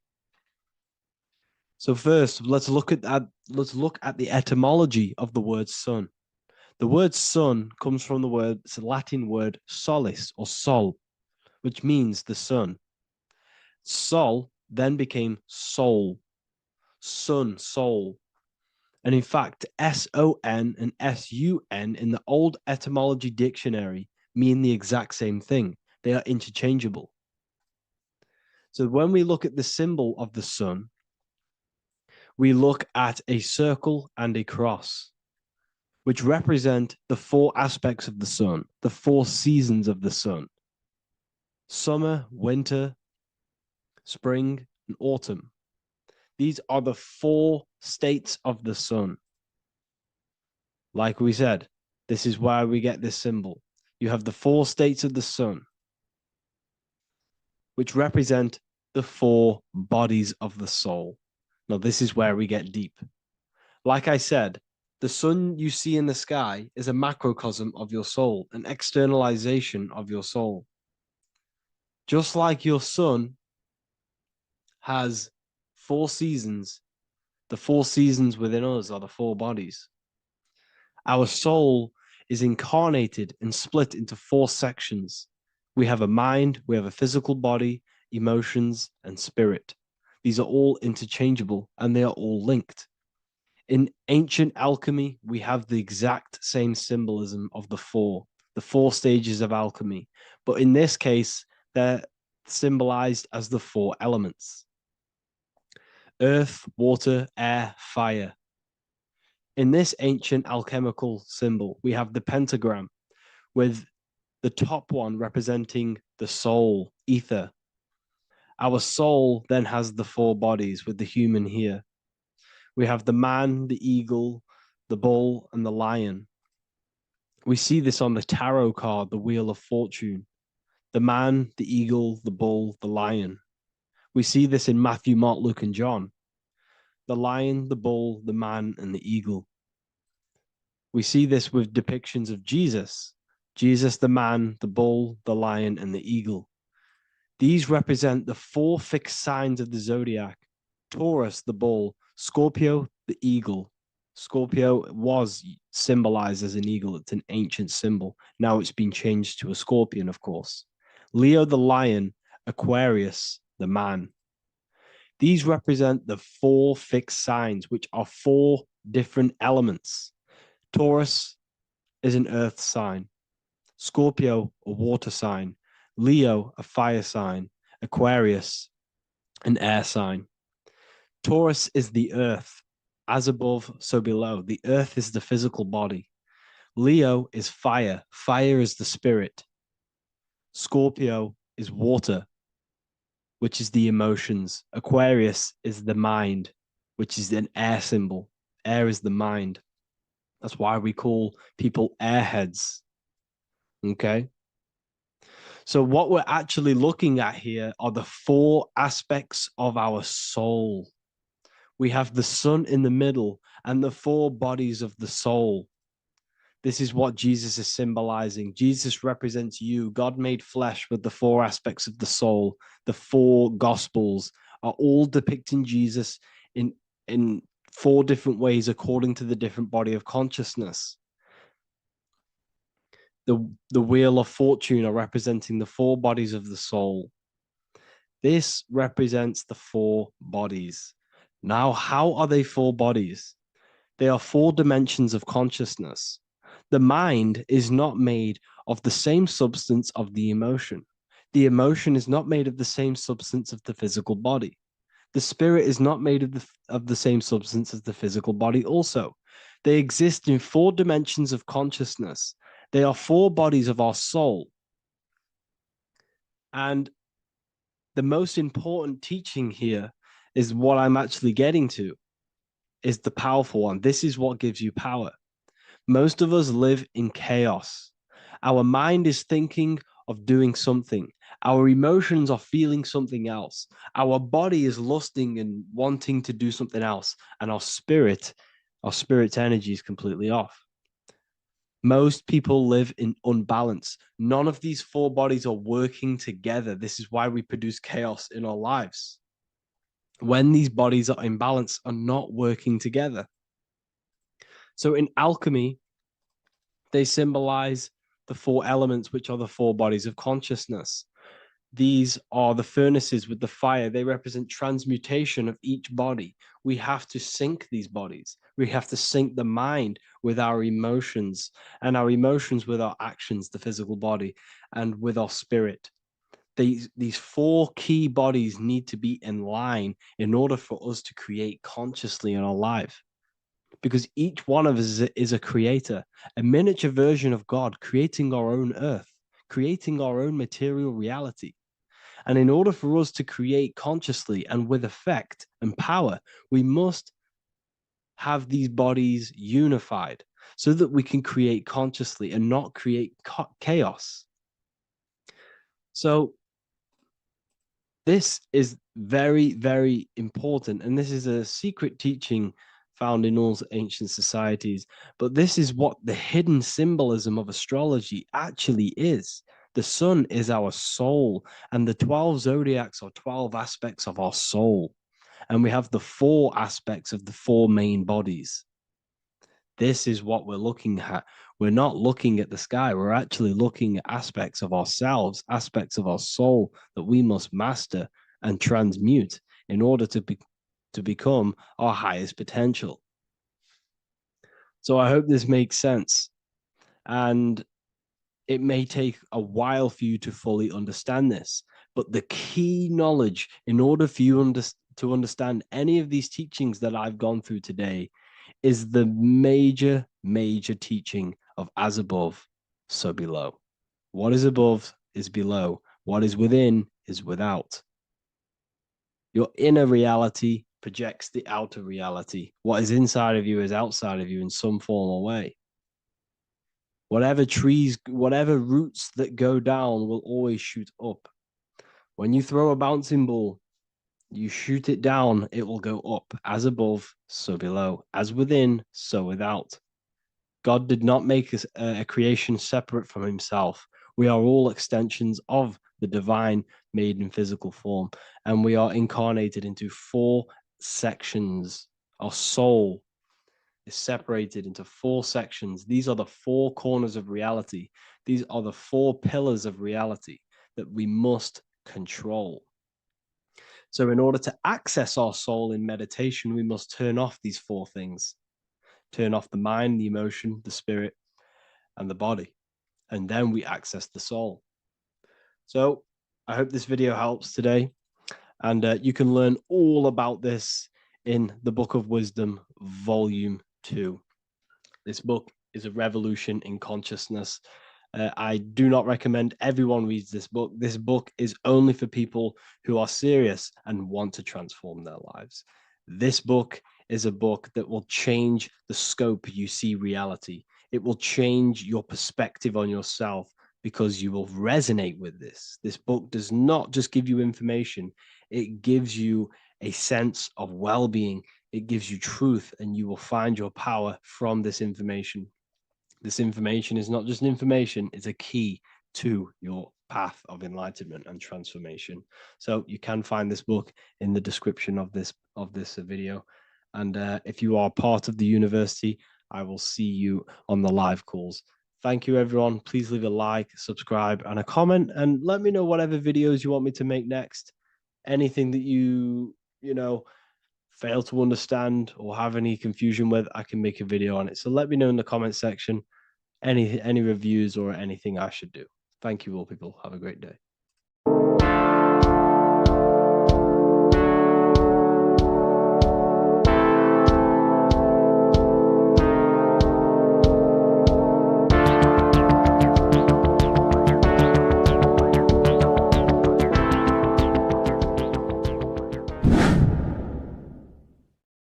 What is good, people? We're back with another video, and today we're talking about the chakras. Let's jump straight into this because I know there's been a lot of requests for this video. So let's jump straight into this. So you have 7 chakras, right? 7 chakras, and these chakras are feeding off your electromagnetic field, known as your aura. This is both positive and a negative pole, male and female, right? This electromagnetic field is made out of electric and magnetism, and together they come as electromagnetic. Now, your chakras, the word chakra just means wheel, spinning wheel, because that's what they are. They're spinning wheels of energy. They do not exist on this physical plane. They exist on the etheric plane. Okay? Now, these energy centers are known to regulate your emotions, and each energy center controls the organs and cells in that particular area of the body. So, for example, your sacral chakra will control the cells and organs of your sexual reproduction area. Okay? The navel chakra or solar plexus will control the digestion in your body. Same with the heart, same with the throat, right? So they are like mini brains for each center of your body. They run along up the spine, but notice the crown chakra exists outside the body. It's just above the head. Now, this process of the chakras is obviously the 7 colors of the rainbow, starting from red, which is the lowest vibrational color, all the way to violet, which is the highest vibrational color. This, like I said, these energy centers are feeding off your electromagnetic field. So if these chakras are unbalanced, they are taking too much energy from your electromagnetic field, making it weaker. Now, this is the North Pole. As you all know, the Earth is flat, and we live inside of a giant torus field, and the North Pole is the Earth's heart chakra. And this is why the aurora borealis, or the northern lights, whatever you want to call them, that's why they are green, and they are being emitted from this center point of the Earth, because it's symbolizing the heart chakra, which is green, right? Now, you do work your way up to these. However, this is a torus field. You are a torus field. You have different layers of this torus field, right? And you need to balance all of these chakras, but you can't move up these chakras until you open the one below it. So it's like a stairway. You can't go to your solar plexus without going through your sacral. You see? So you have to work up these. However, you have to work up these and then live from the heart, because the heart is the center of the torus field. It's the balance between male and female poles, positive and negative poles. So you have to balance all of these chakras and then bring them all into one, which is the heart chakra. Now, they exist on the etheric plane. They exist on the etheric plane, and the etheric plane is a layer of the material plane. It's the one higher than the material plane. And then after the etheric plane, it melts into the astral plane. So they exist just between the physical and the astral aspect. Now, this is the yin and yang matter, which is the lowest root chakra, physical matter, and then to spirit, because high vibrational matter turns into spirit, low vibrational spirit turns into matter. So they're interchangeable. This is the yin and yang. Now, when you see ancient paintings with the halos, you see this is like a toroidal field coming out the top of his head, you see, with a halo. This was symbolizing in the old days, in the ancient days, that they've aligned their chakra, they've reached Christ consciousness, which is God consciousness, right? Now, this electromagnetic field is the apple that we bit out of in the Bible, because you see that apple is a torus field. So they were metaphorically or personifying the torus field. That's what the Bible is. It's a massive personification. It's all metaphors. You have to read it properly. It's got a greater meaning behind it. Now, when we bit from the apple, we ate from the tree of knowledge, which is good and evil.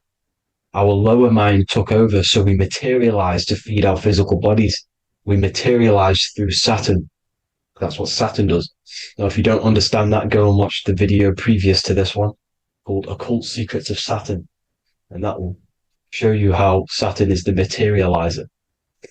Now, this is one of the secrets behind the Masonic compass, electric and magnetic, male and female, duality, positive and negative. Now, like I said, they teach you about the torus field, about a magnet in school, but they don't teach you about your electromagnetic field. Everything alive has a torus field. It is the building block of this creation. Absolutely everything has a torus field. There's not one thing without it. And as you can see here at the center of the apple, that's where the seed is. That's where the life is. The reproduction of that organism. As you see, this is where the most electromagnetic energy is stored, in the center, because this is where the two duality, this is where the field meets at the very center. This is why the seed is at the very center. Now, your spine is a elongation of the brain.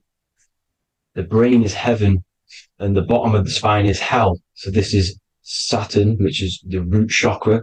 The 7 planets are associated with each chakra. Moon equals mind. Okay. Now Saturn is physical matter, as I've just explained. This is the lowest vibrational color. And they want you trapped down here, which is your hell state, your animal nature, your physical nature. They want you to identify as the physical body. They don't want you to reach these higher states of consciousness. Okay? Now, in the brain, you have 12 convolutions. Now, this is what they were symbolizing in the Bible with the 12 disciples. And obviously in the Bible, it says the upper room where Jesus met with his disciples. This is heaven, the brain, the higher states of consciousness. Now, this is your North Pole. This is Jacob's ladder. Okay. This is why you have 33 levels of Freemasonry, because it's symbolizing the 33 vertebrae, which are these little things here on the back of your spine. Because once the Kundalini energy from the bottom of your spine rises to the top, this is when you get enlightenment and opens your third eye. Spiritual enlightenment. As you can see here, this is Jacob's ladder. This is the Kundalini symbol, right? And they're even showing you this in the medical symbol. They're putting it in your face. The serpents are wrapped around the spine. Now, the serpents symbolize how the energy moves around the spine, because it's a torus field, you see? At the center of the torus field, it wraps around the center pole. It wraps around it, and this is how the energy moves up. So they're symbolizing it with the serpents. Okay? Now, every religion has a sacred river. For the Egyptians, it's the River Nile. For Christianity, it's the Jordan River, right?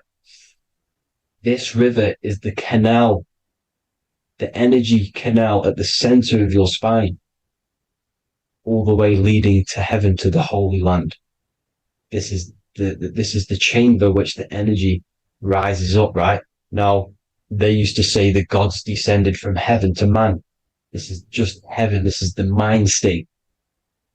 And they said the gods were connected by a rainbow bridge. That's the chakra system, the rainbow bridge. Okay. Now, the ancients called this place Midgard, Earth, where both evil and good live, right? Midgard. But you can go to heaven, which is a pure mind state, because once you're in heaven, nothing negative can ever bother you. That's completeness, pure Christ consciousness. Now, this is why Jesus dies at 33. He didn't actually die, but it's symbolizing the death of the physical body. Not the death of the physical body, but his consciousness rising above the physical body to, as I said here, matter to spirit. Matter died off and he came spirit consciousness. This is symbolized by the 33 vertebrae, which is obviously the 33 levels of Freemasonry. And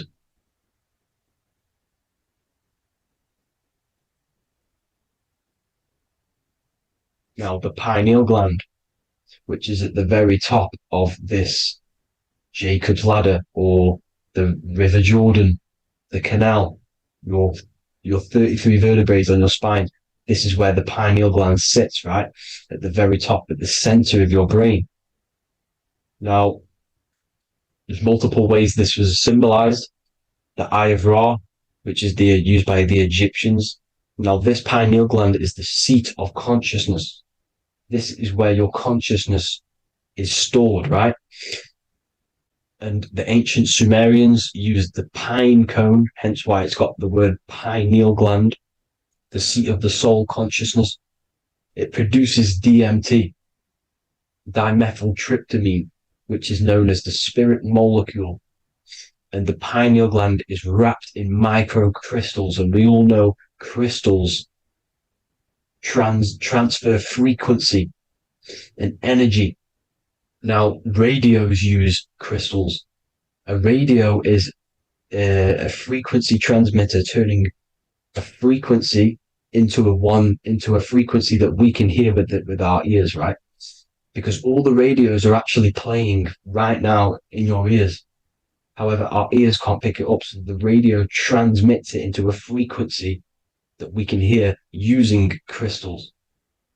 So this is the power of crystals, and this is what our third eye is wrapped in, crystals.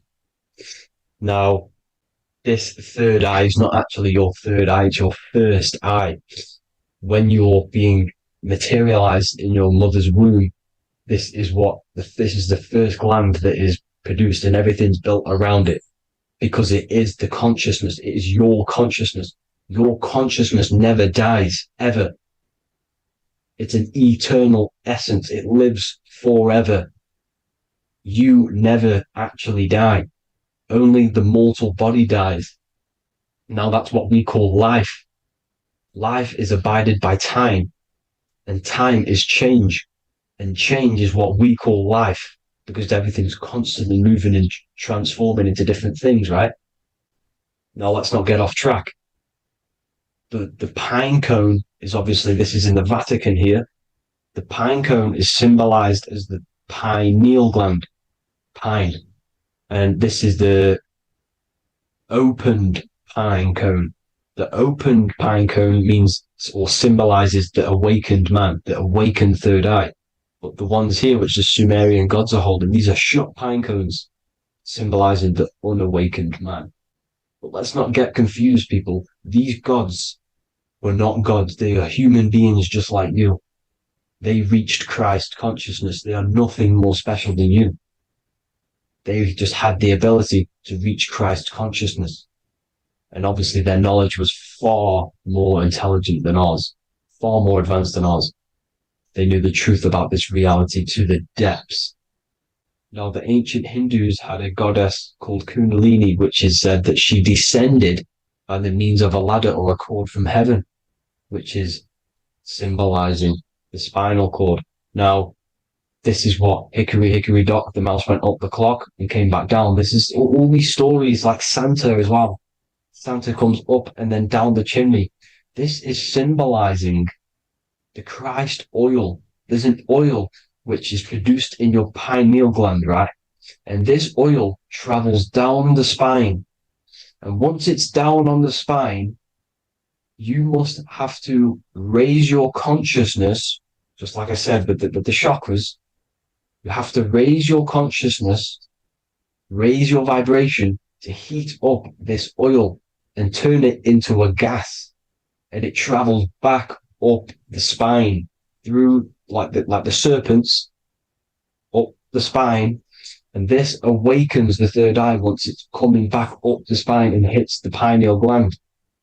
This is the secret behind Santa and Hickory Hickory Dock, because Santa comes down and feeds the presents and goes back up the chimney. And he lives in the North Pole, the positive pole. This is the North Pole, people, and the presence is your sacred oil.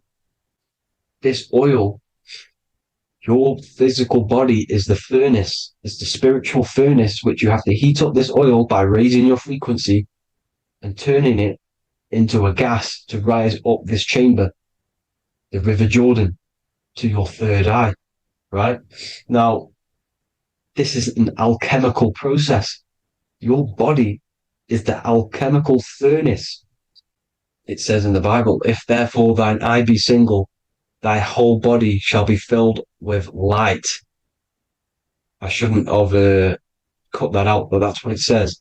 The light of the body is thine eye. If therefore thine eye be single, thy eye shall be filled, their body shall be filled with light.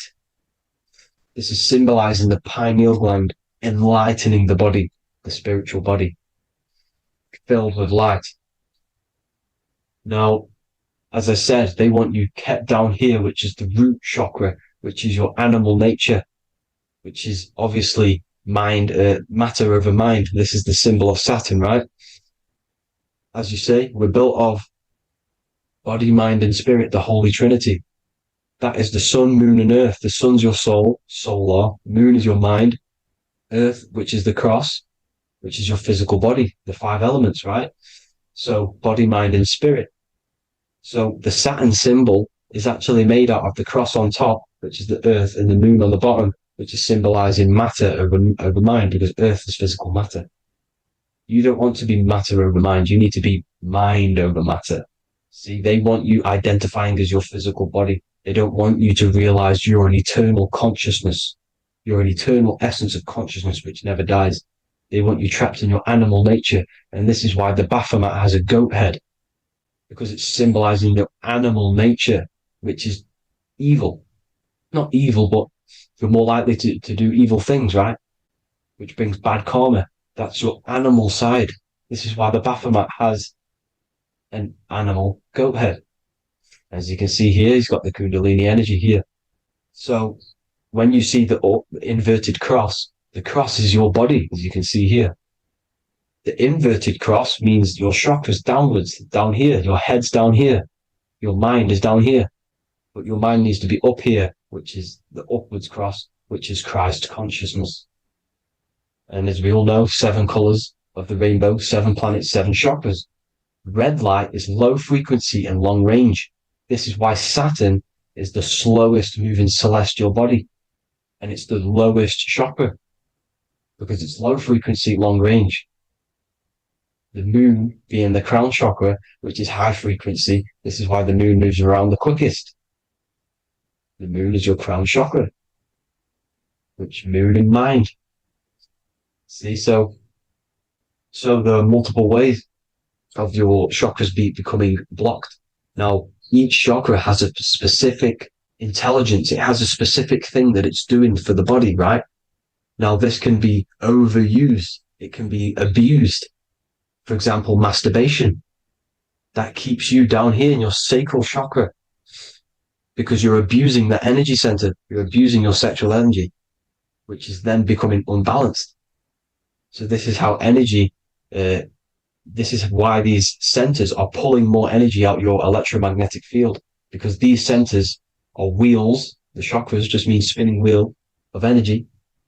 So when you're abusing these certain centers, you're pulling energy out of your electromagnetic field, which is making your field weaker, which is making your frequency lower, which makes you prone to diseases, prone to lower negative energy, right? So you need to align these chakras. You need to unbalance them. And as you can see here, you can screenshot these to see how they're blocked. I'm not going to go over each one because it'll take me forever, but have a little read yourself. This is why they're blocked. Now, the ancients used to say Aum when they meditated. Now, these are the 7 vowels. There's not 5 vowels, there's actually 7.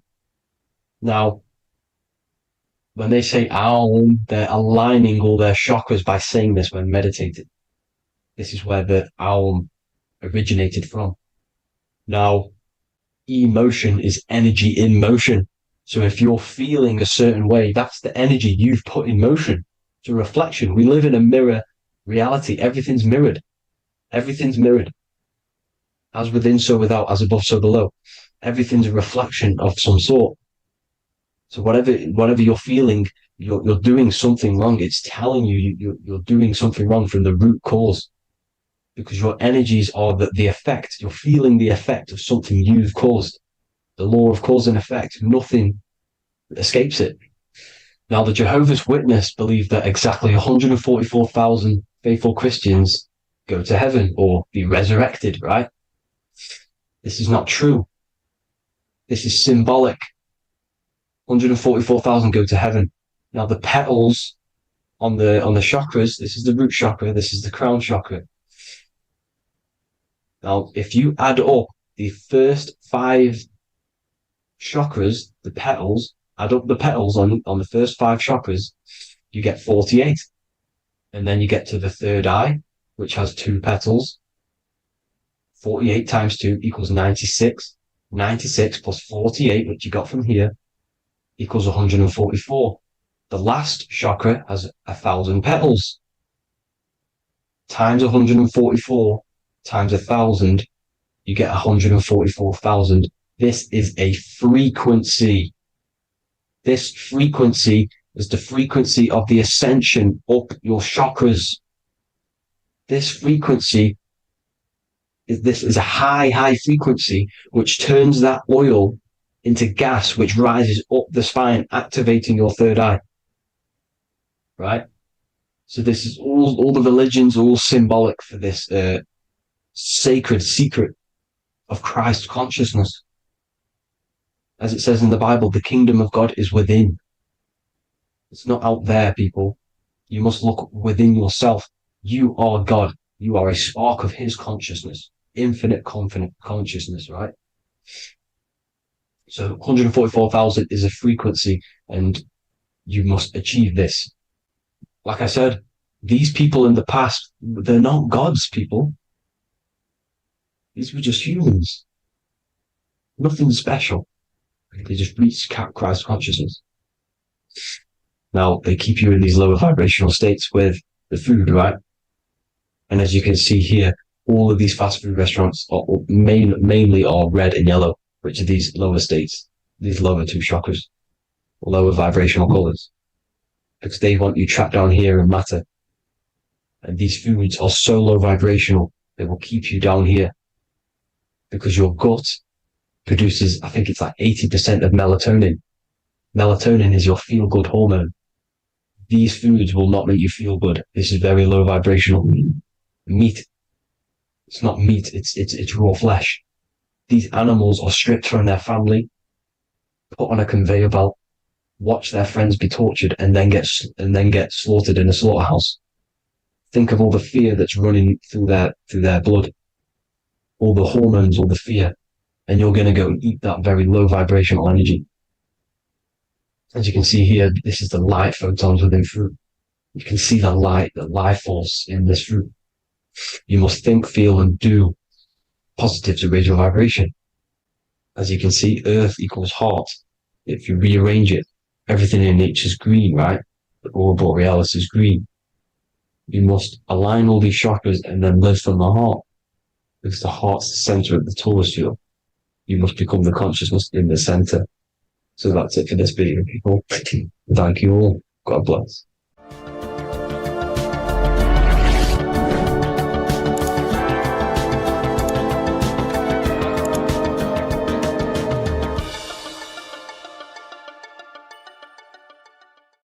In this video, we're going to be talking about the evolution of consciousness. You are born human, however, you possess consciousness, which is the awareness behind your being, the awareness behind your thoughts, the experiencer behind your five senses, the experiencer, the observer behind your thought, emotions, and senses. You are an eye, an invisible consciousness looking through a lens, which is your body. Your body produces this physical world that you experience. Your brain produces this world. Your brain and body is a technological computer. However, you are an infinite, ever-expanding consciousness behind this physical body. And there is an evolution of consciousness, a cosmic journey of expansion. And this is why we see so much pyramid symbolism in the occult and esoteric world, and especially within Freemasonry. Because the pyramid represents climbing, an evolution, a raising state of consciousness, a journey. Steps symbolize a journey upwards. This is the raising and the evolution of consciousness, our inner world. The transmutation of our inner selves, of our souls and consciousness and our minds. So when we see this pyramid, we're seeing a evolution, a way up to source consciousness. And the eye in the pyramid represents your source consciousness. It represents illumination. It represents divine guidance through this evolution of consciousness. This is why we see the ladder. Consciousness is ever expanding on an infinite journey of evolution. Each individual is a part of this cosmic process, contributing towards the ongoing expansion of both mind and awareness. As we evolve, we collectively explore deeper levels of existence, expanding the boundaries of thought and consciousness. The mind has the ability to expand infinitely into new realms of thought, into new dimensions of mind. The mind cannot be filled up. It is not a physical substance.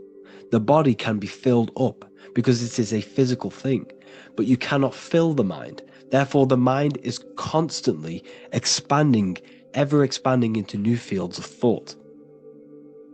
So what we see in Freemasonry, the ladder, is again a journey, an elevation of consciousness. When we are born with an infant consciousness, and as we gain older, we gain an adult consciousness. Our inner world, our inner mind, and our emotional intellect changes and evolves. We are significantly different from when we were very young as an infant. It's because our consciousness evolutes, it changes, it alters like water. So just like this evolution of your own consciousness as growing up, there is consciousness of beings existing in cycles beyond our own. And their consciousness is unimaginably different from ours. They operate on a higher level of understanding and knowing, experiencing reality in ways that transcend our current comprehension. Our minds right now cannot comprehend the highest states of consciousness. There are entities, there are beings beyond our own, existing in higher dimensions of consciousness that we cannot comprehend because they have expanded. They are on a further way up the ladder of consciousness. However, we are all on the same journey. None of us can take the same journey.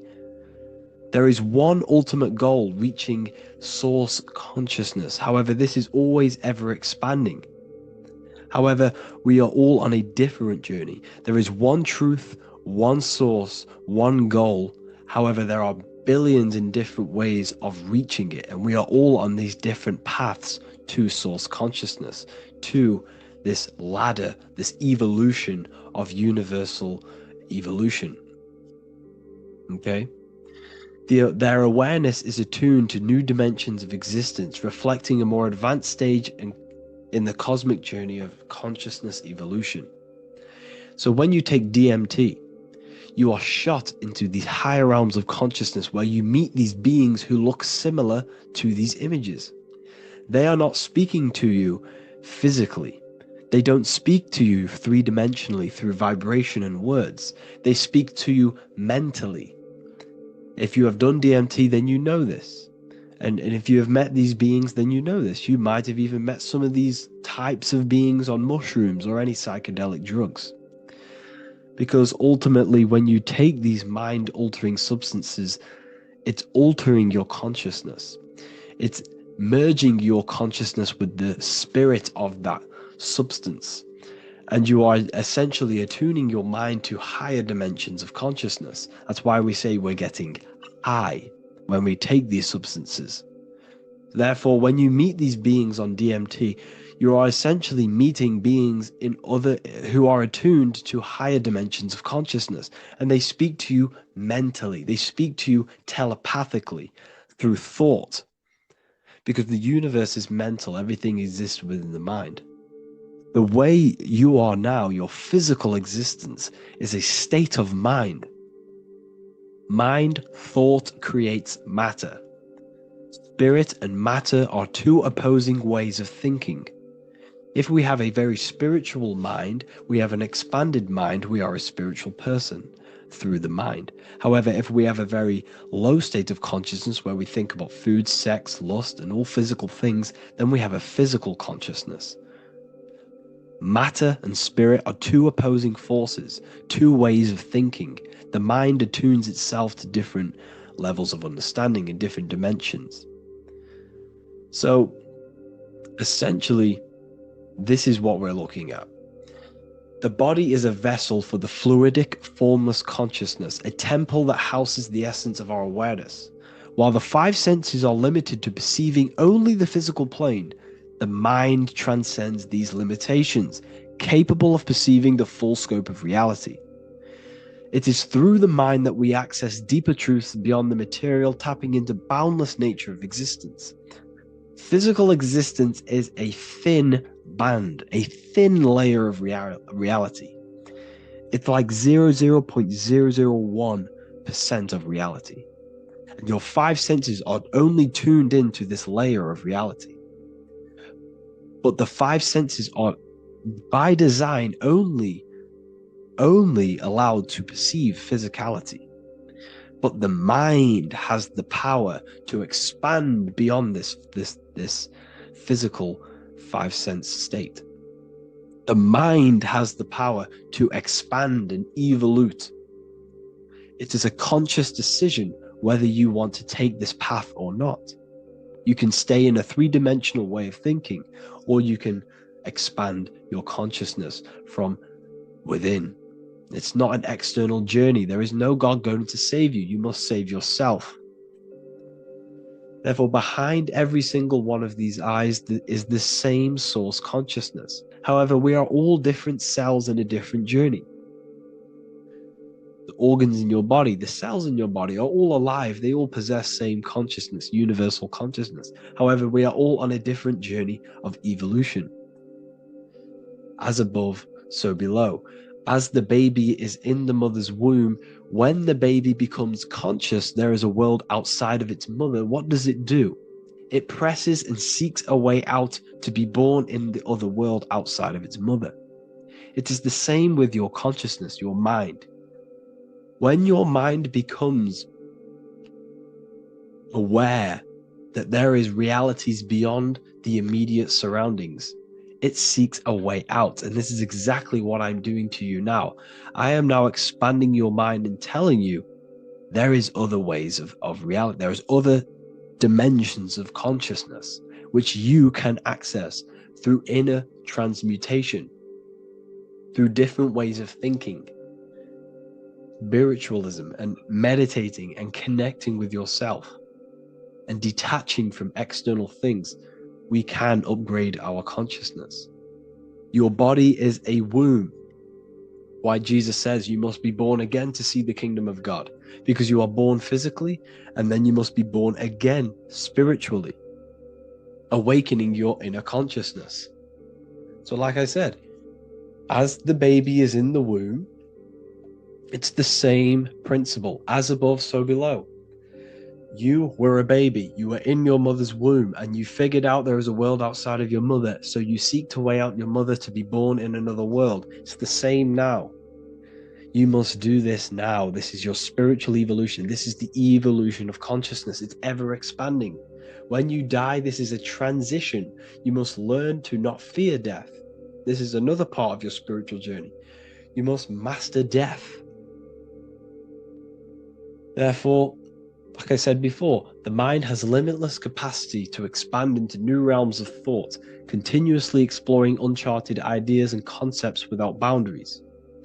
The mind can ever expand. It can never be filled. It can never ever know everything. There is infinite fields of knowledge, infinite fields of thought. Your current state is just one stage on an infinite pathway. You won't remain human forever. The human experience is a crucial phase where we learn to balance polarities, master the fundamental laws of the cosmos. It is a period of growth and transformation, preparing us for the next stages in our cosmic evolution. The goal is to strive for perfection, yet the true perfection is unattainable. It's like a tunnel, and there is a light at the end of the tunnel. And as you walk through this tunnel, the light is ever moving backwards. You should forever seek to meet that light, but you will never meet that light because consciousness is ever expanding. You should strive for perfection, yet knowing that perfection is forever unattainable. The journey is endless, with each step revealing deeper layers of understanding and experience. The pursuit of growth and expansion is itself the essence of our evolution. You can find all of this knowledge in the amazing book that I have read for years. I have read this book, The Emerald Tablets of Thoth, the Atlantean, by M. Dorial, translated by M. Dorial.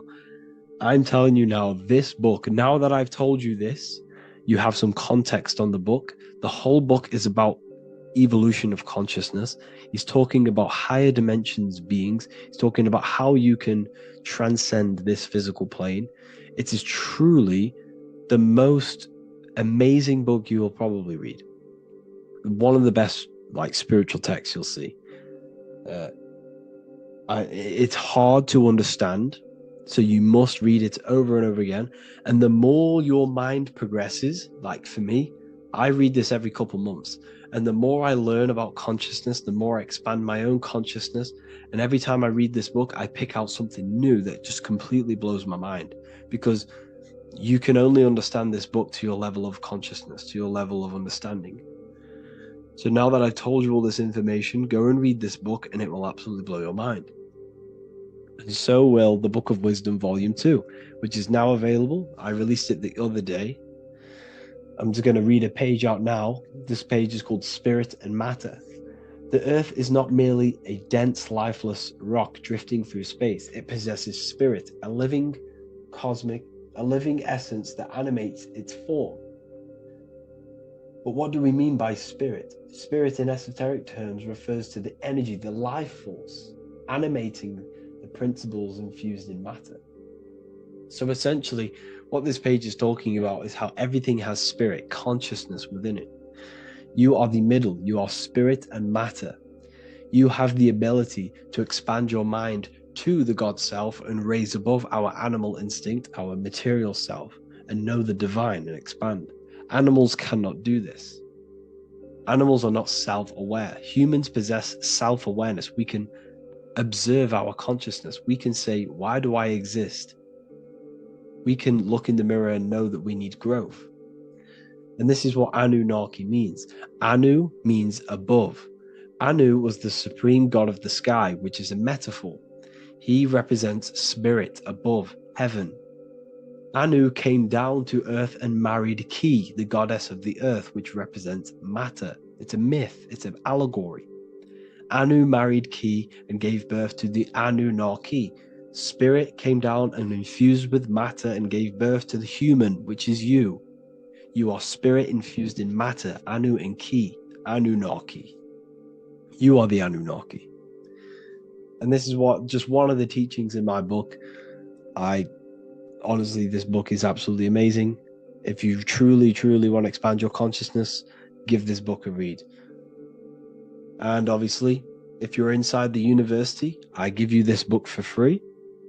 A paperback version. If you join the university, follow the steps inside of the general chat, you'll be able to download this book. Or, sorry, not download it. Order a paperback for free. All you have to do is pay for the shipping. You'll also gain amazing knowledge inside of my library, where your mind will just be overblown with the amount of esoteric books. There's over 45 rare occult books, plus you get a PDF of the Volume 1 and Human Health Guide. You get reoccurring updates where I expand on symbolism, occultism, where you will just feel absolutely amazing once you understand esotericism in yourself.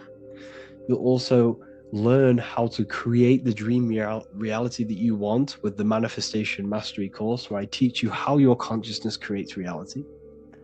You'll have a real lectures where I post lectures on symbolism, occultism, esotericism.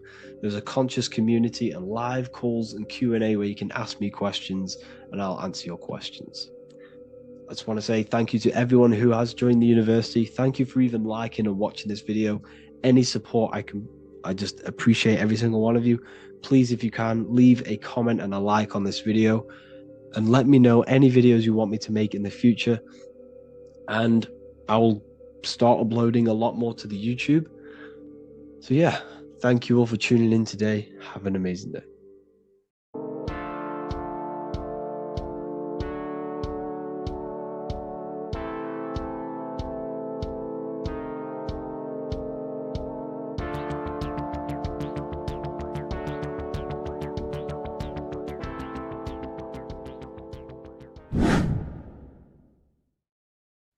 What is up, people? How are we all doing? Today, we're talking about the flat earth cosmology. So let's jump straight into this. Please drop a follow and leave a like to help the algorithm. So we live in a torus field. Everything's made out of torus fields. And every torus field has motion. It's what it is. It's the motion of energy. And every torus field has a center, which is the black hole. It's a womb of creation. It's counter space. Now, this is why the North Pole is magnetic, because the center of this torus field is the most magnetic part, the strongest part of the field. So this is why all compasses will point you to the center. And the Earth's magnetic field is spread across the whole of the Earth. And it's spinning, as you can see here, it's like a tornado at the center. And this tornado is the force which is spinning the sun and the moon around us. You got the sun, the moon, Polaris, just like in the Masonic cosmos here. The sun, the moon, Polaris, the all-seeing eye. Now we'll get into Polaris a bit later, but the sun is the magnetic force. Sorry, is the electric force, because every field is electromagnetic. Now, the sun is electric. It's positively charged. It's gonna give you energy. It's feeding energy. The moon is more magnetic energy, which is taking your energy away from you. And this is why you become sleepy when the moon comes out, because it's taking away your energy.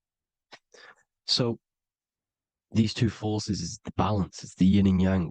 It's the balance. Everything in this creation is balanced, because the torus field is the Earth is the plane of inertia, the 0 point within the field, because physical matter is a result of two opposing forces equalized on the plane of inertia.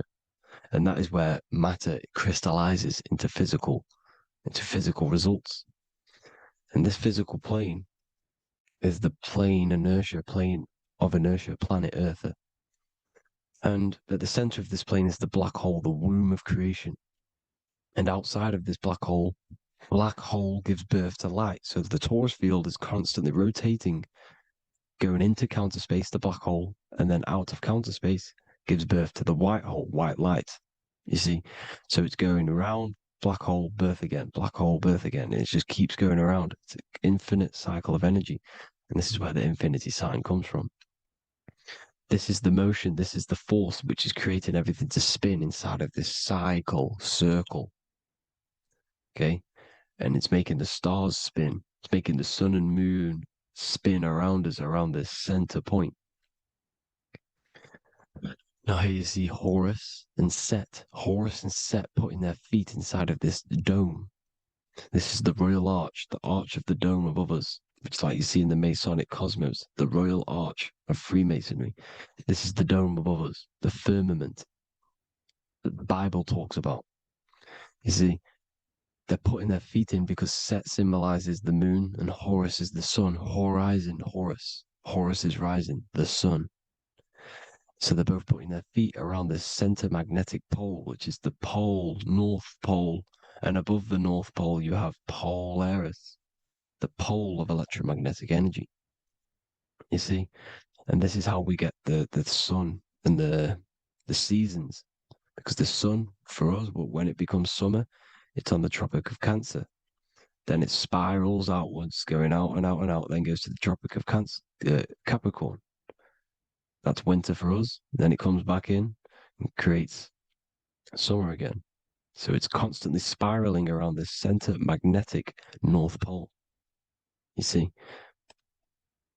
So this roof above our heads is the firmament. And this is what they've taken off of us. They haven't physically taken it, but mentally they have taken this away from you. It's a female energy. And this is what the Egyptians called Nut, the sky god Nut. And this is the womb. We are inside God's creation, God's womb. And the woman's womb, when she has a baby, is a microcosm of this, because everything inside of this creation is micro, macro. It's a reflection of the bigger things, as above, so below. So the dome above our heads is the dome we are in when we are a baby. And you can see the sacred geometry of it is the exact same. It's the dome. And when we are inside of the womb, the woman, the sacred maker, which is the M, the Masonic M, this is the Gmail symbol. The Masonic M is maker, mason, matter, male. She delivers the male, you see. She delivers the male because it's the maker, the female, the magnetic. The woman is magnetic in nature. The male is electric in nature. So when we are in this womb, the female, we are being fed by the center umbilical cord, by the center of the mother's stomach. We're connected to the center of the woman's stomach, just like we are when we are in the earth. The center is where the aurora borealis is being emitted from, the electromagnetic aurora borealis, the northern lights. This is our spiritual umbilical cord, connecting us to counter space, connecting us to the realms beyond this world. Because at the center of every torus field is counter space. And at the center of the earth is our spiritual umbilical cord. And this is the earth's belly button, as you see. As above, so below. We had a physical umbilical cord. We have a spiritual umbilical cord. And this gets cut when we die, when we're cut away from the physical reality. You see, here's the ancient Egyptian tablet showing this female. You can see the hair, it's a female above us, because the female energy is nurturing, helping, looking after. And that's exactly what the dome is. It's protecting us. It's the Ark of the Covenant, the Ark covering us, you see? And this is what they've taken away from us. By you believing in space, it completely destroys the idea of this being a sacred creation.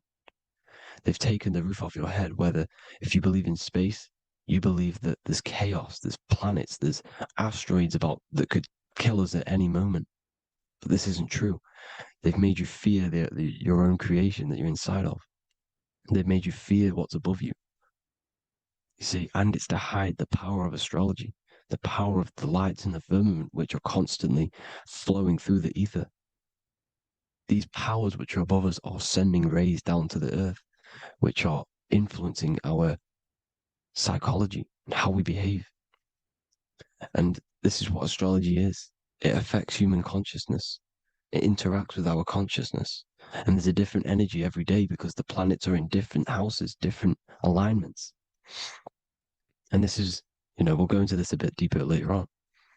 So the world tree, this magnetic north pole, the pole of electromagnetic energy, was symbolized as a tree, the great tree at the center of the earth. You see?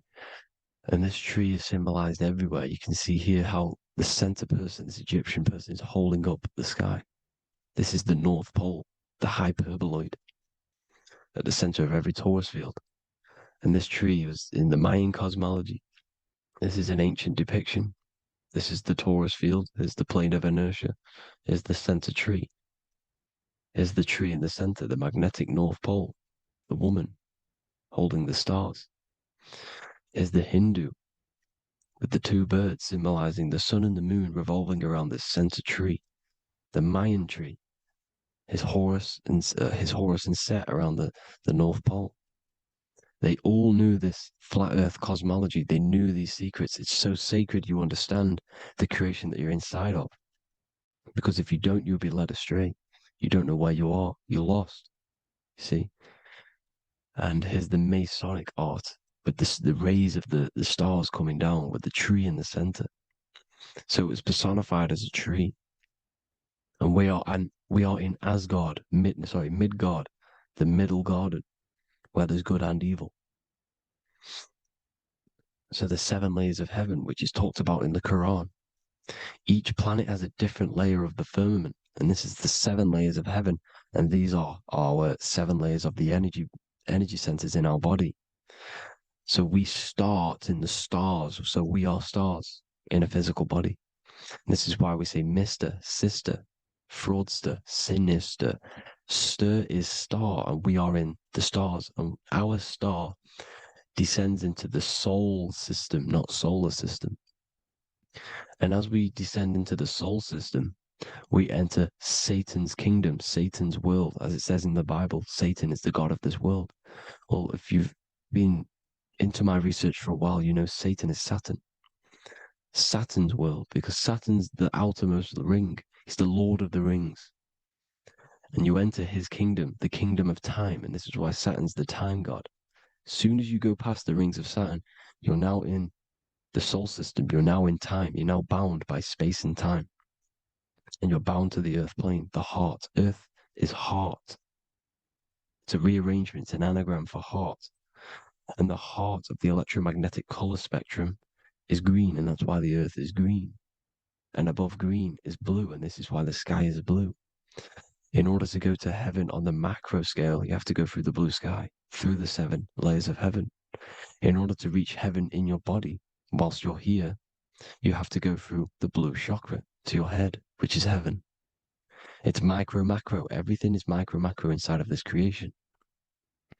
It's an ancient, I think this is a French image, piece of art from the ancient French, with obviously the 7 layers of heaven, which they all depict. And notice how it's like a dome. We'll go into this dome symbolization, the Royal Arch of Masonry, which is next. But these 7 layers of heaven give us the 7 metals, the 7 days of the week, the 7 diatonic tones, the 7 chakras, the 7 everything. It's God's favorite number. And this is why the Masons use the G inside of the compass, because the G is the 7th letter, and God starts with G. You see? So it's 7. God is 7. Here's another depiction of the heart, the soul system, the 7 layers of heaven. La Fermente. You see, La Firmament, with the stars on the outermost layer. Here are the 7 planets. Jupiter, Mars. La Sophie, the sun. La Luna, the moon. So Saturn. So we are in the heart of this soul system. In order to ascend, we need to ascend up our chakra system, reach 144,000 hertz, God consciousness, the God man. You have to unfold God man, master of the mind, mastery of the mind. So, what are the stars? The stars make everything unique. The stars are constantly rotating around the center, magnetic North Pole, the tornado at the center, which is stirring everything. It's stirring the ether. The center is the ether, and the 4 elements are born out of this ether. There's 5 elements: ether, spirit, water, air, and earth. The ether gives birth to the 4 other physical elements, which the whole of creation are made out of. About them 4 elements. 4 is the number of stability. You know, a chair, a table has 4 legs. It stables things. It's a foundation, and these 4 elements are the foundation of this creation. You see, and this magnetic North Pole is stirring this, and the 4 vibrational states of the ether are the 4 elements. Now let me get back to the stars. I just wanted to give you that. The stars are being stirred around this center point. Center. It's stirring everything. And they're always in different alignments. Every millisecond they're moving in different placements of the stars. And the planets are called the 7 wanderers because they're not fixed. The stars are fixed. But the planets are called the 7 wanderers, the 7 layers of heaven, because they move faster and slower than each other. Each planet is slower and faster. There's a different rate of speed it's moving. So these alignments are mixing in with the energies of the different 12 constellations. And this is why you have a unique characteristic. You have a unique look, a unique energy, a unique personality. This is because when you were born and you took your first breath, that energy which was in the ether, because the ether is all around you, and energy travels through the ether. The energy that the stars were casting down and the energy that the planets was mixing in with the 12 constellations was in the ether. So when you came out of the womb and your first breath, because breath is spirit, okay? So that first breath you took, that is the energy that is imprinted within your DNA, your soul. And you reflect that energy, you emit that energy. That's the energy that is with you forever until you die. Till this physical body dies off. And that's what the stars are. The stars are giving a unique energy, characteristic, personality to every living thing. Every dog, every cat, every animal has a unique personality because it was born at a different time and place in the sky. Okay? The stars are your destiny. Now, the stars are constantly changing as well. If you look at stars through a telescope, they're constantly changing and forming different forms. You can see here, it looks like water. It looks like light through water because it's the ether above us, a sea of ether. And this light is being emitted through it, and it's just constantly changing, giving different energies, each star. So this is what the zodiac is. It's the expression of energy. It's the expression of the stars. And each constellation has many different personality, different energies, different traits. Each planet has different traits, depending where your planets are, depends what energies you hold. No two person have the same energy. There's no one. It could be similar, but no one's the exact same. It's because of the stars. The stars are never in the exact same split place. The planets are always in different houses. So here's some Royal Arch symbolism. Here's the Royal Arch of Masonry. As it says here, the sun and the moon, the constellations. Here's Cancer, the 7 planets, the 7 stars. Here's the Royal Arch. This is the firmament. Here's the duality. Black and white, duality, good and evil, rest and motion. Dielectricity, magnetism. See? So this is what the Royal Arch is. It's symbolizing the cosmic dome above us, the womb we're in. We're inside God's womb. And here's George Washington, the Freemason, inside of the Royal Arch.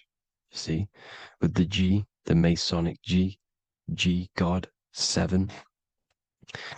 Here you see another depiction of George Washington with the stars in the dome above his head, his Polaris, the sky vault, Polaris. We'll get into that later. Go inside of all of your ancient churches, you will see the dome. Go to the Vatican, you'll see the dome. All of your ancient churches have this dome because it's the dome above your head. The ancients knew this. This was known. We did not live in space. It was known back then. They all knew. This is Crown Court, which is one of the most important courts in the UK. You can see it's clearly so much Masonic symbolism. You've got the 4 pillars of Masonry. The Royal Arch is like an arrow pointing upwards to Polaris. His Disney World is under a dome. In his Polaris, the sky vault. You see? And also 666 in the symbol. Here's more 7 layers of heaven. Here's an ancient depiction. The firmament. Here's the astral plane outside of the firmament. The Royal Arch. You see? It's everywhere. Here's Polaris, the 8-pointed star. Polaris is in between the sun and the moon. It's at the center of the Taurus field. And Polaris corresponds with the pineal gland as well because it's the all-seeing eye. See? So, is Polaris, the 8-pointed star, which is at the very top. It's the very center. It's on top of the North Pole. And it's an 8-pointed star that's always symbolized as an 8-pointed star. Here you see the Vatican. The Vatican is a giant key with an 8-pointed star. See, it's a key. Here's the dome.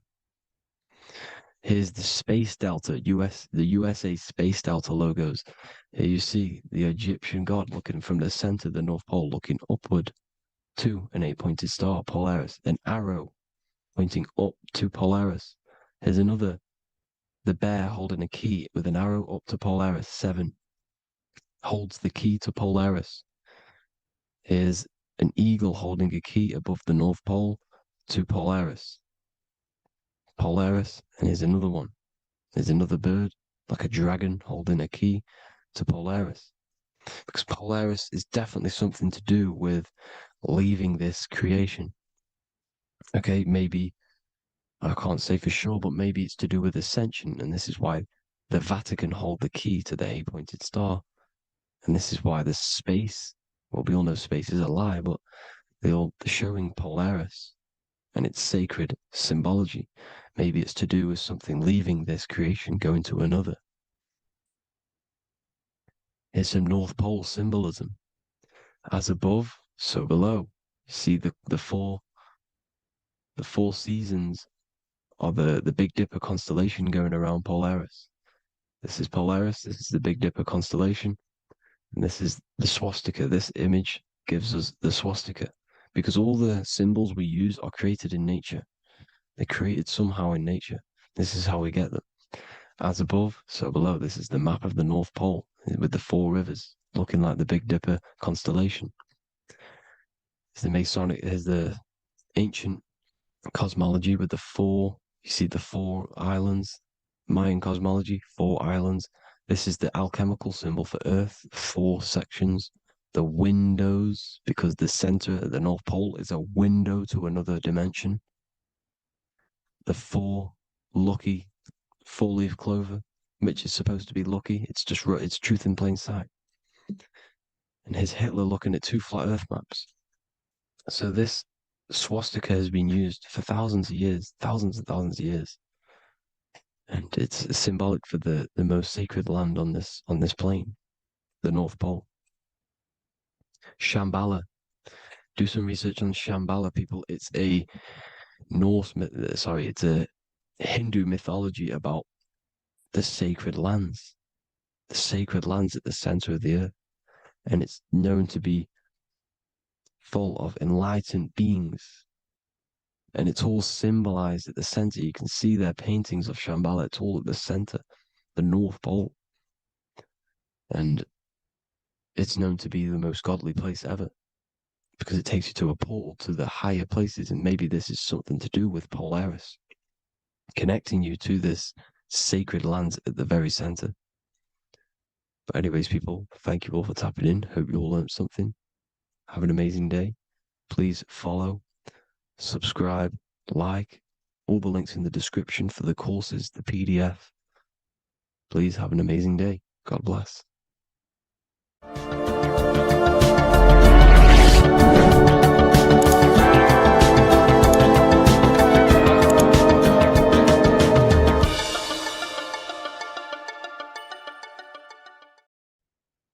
As above, so below. This is one of the most crucial teachings within esotericism, occultism, or what we like to call it today, spirituality.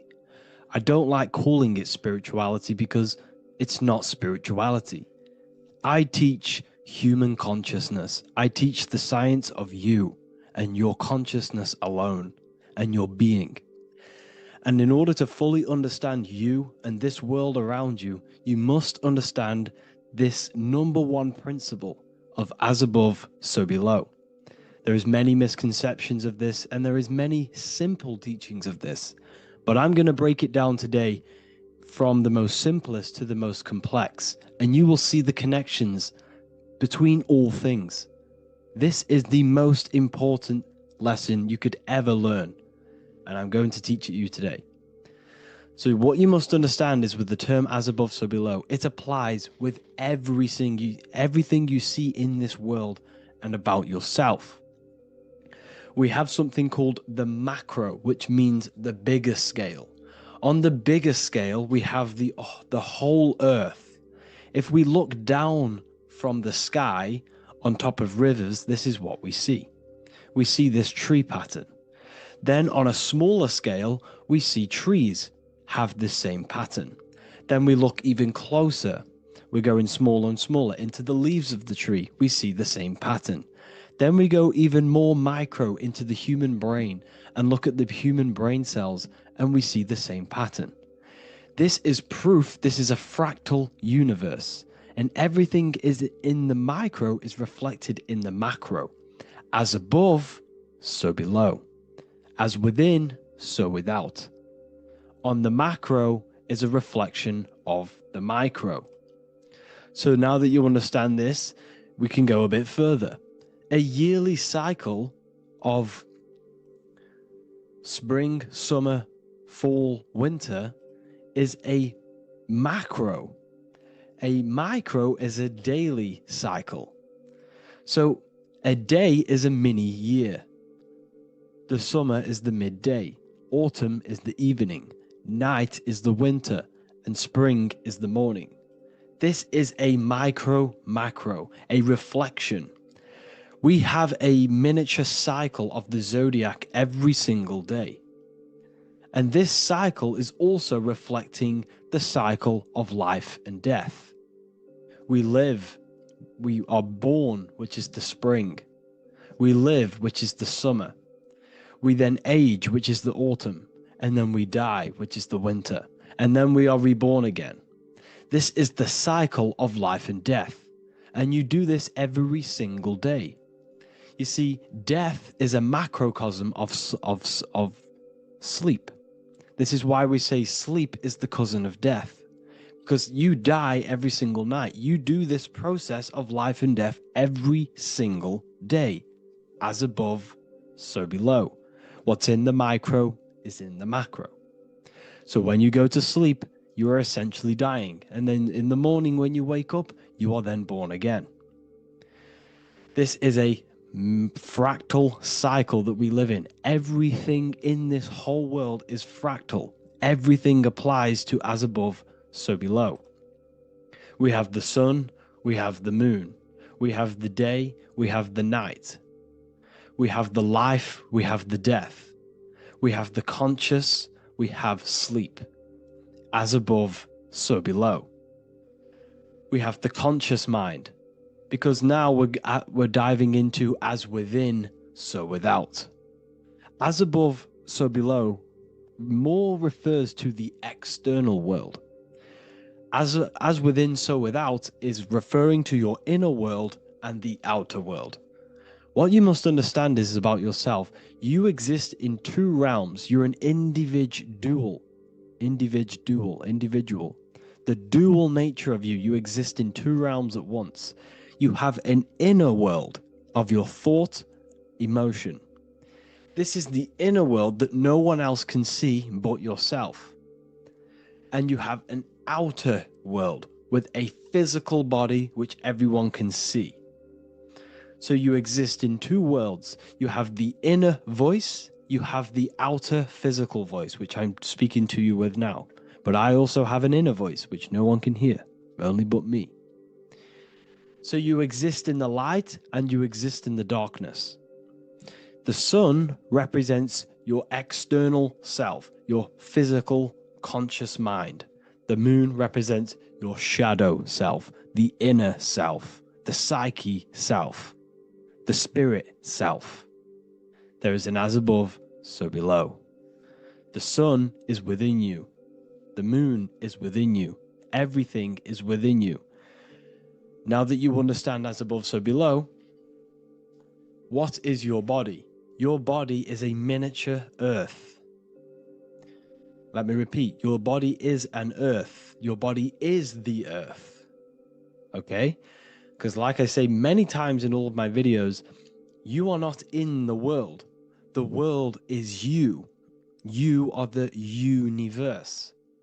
Your brain is a computer creating this reality. What you see with your eyes is produced in the back of the brain called the visual cortex. You don't look into the world, the brain produces the world. The body produces the world. When you touch something, you're not actually touching something.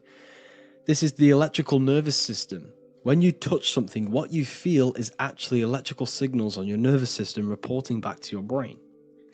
Therefore, when this body dies, you leave the earth because this body is the earth. Okay? As above, so below.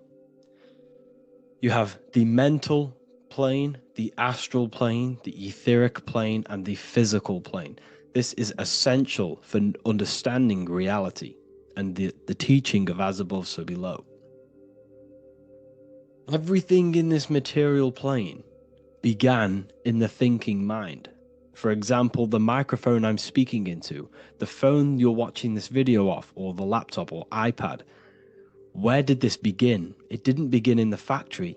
The first ever place this item begun was in the mind of an individual. The invisible realms of mind is where all physical things and physical items begun. Essentially, this physical plane is the effect of the thinking mind. This world is the world of effect. It's the world of outcomes. When you see something, it is already manifest. It is already being manifested. It is an effect. And in the effect of the cause, which is the thinking mind. Therefore, the mind creates thoughts, which is the mental plane. Then after thoughts creates imagination, which is the astral plane. These two are spiritual. They are non-physical. So spirit kind of means non-physical. Then you have the physical planes, the etheric and the physical plane. As above, so below. What happens in the mind is manifest on the physical plane. Like I said, the phone that you are holding, it was a thought, and then it brought down into a physical reality. As above, so below. You change the mind, you change your reality. Your environment, the word environment has ment in it because your environment is mental. So now that you understand this, so what is the world around you? The world around you was created by the mind of God. It was manifested through God's thought. So you are living in the mind of God. You are a thought in the mind of God. God thought you into existence. But like I said, we are all fractals. Everything is fractal. If God exists, this means that you are God, as above, so below. God created you through the thinking mind, and he gave you a thinking mind. So God created the macrocosm. God created the macro, the whole world. He designed the whole world, the sun, the stars, the moving. He designed this. But then he gave you the thinking mind to design your own life and create your own life in his world. You are a microcosm of God's macrocosm. Just like God thought you into existence and the whole world into existence, you are a microcosm thinking your world, your reality into existence. You see this now? Everything is a reflection, everything is a mirror, everything is fractal. So in order for you to change your reality, you must change these higher planes. Your thought and imagination are the two key aspects of creating physical reality. Every object you see around you was begun in these higher planes of the non-physical, and they were brought out of spirit into physical matter through the thinking mind and physical action. So now we're going to get a bit deeper. The brain is not the mind. Now that you understand, we have spirit and matter. As above, so below. You have a non-physical side of reality and a physical side of reality. The mind is the spiritual brain. The brain is a physical manifestation, a physical effect of the mind. The mind uses the brain to operate in the physical world, and it's the same with the heart.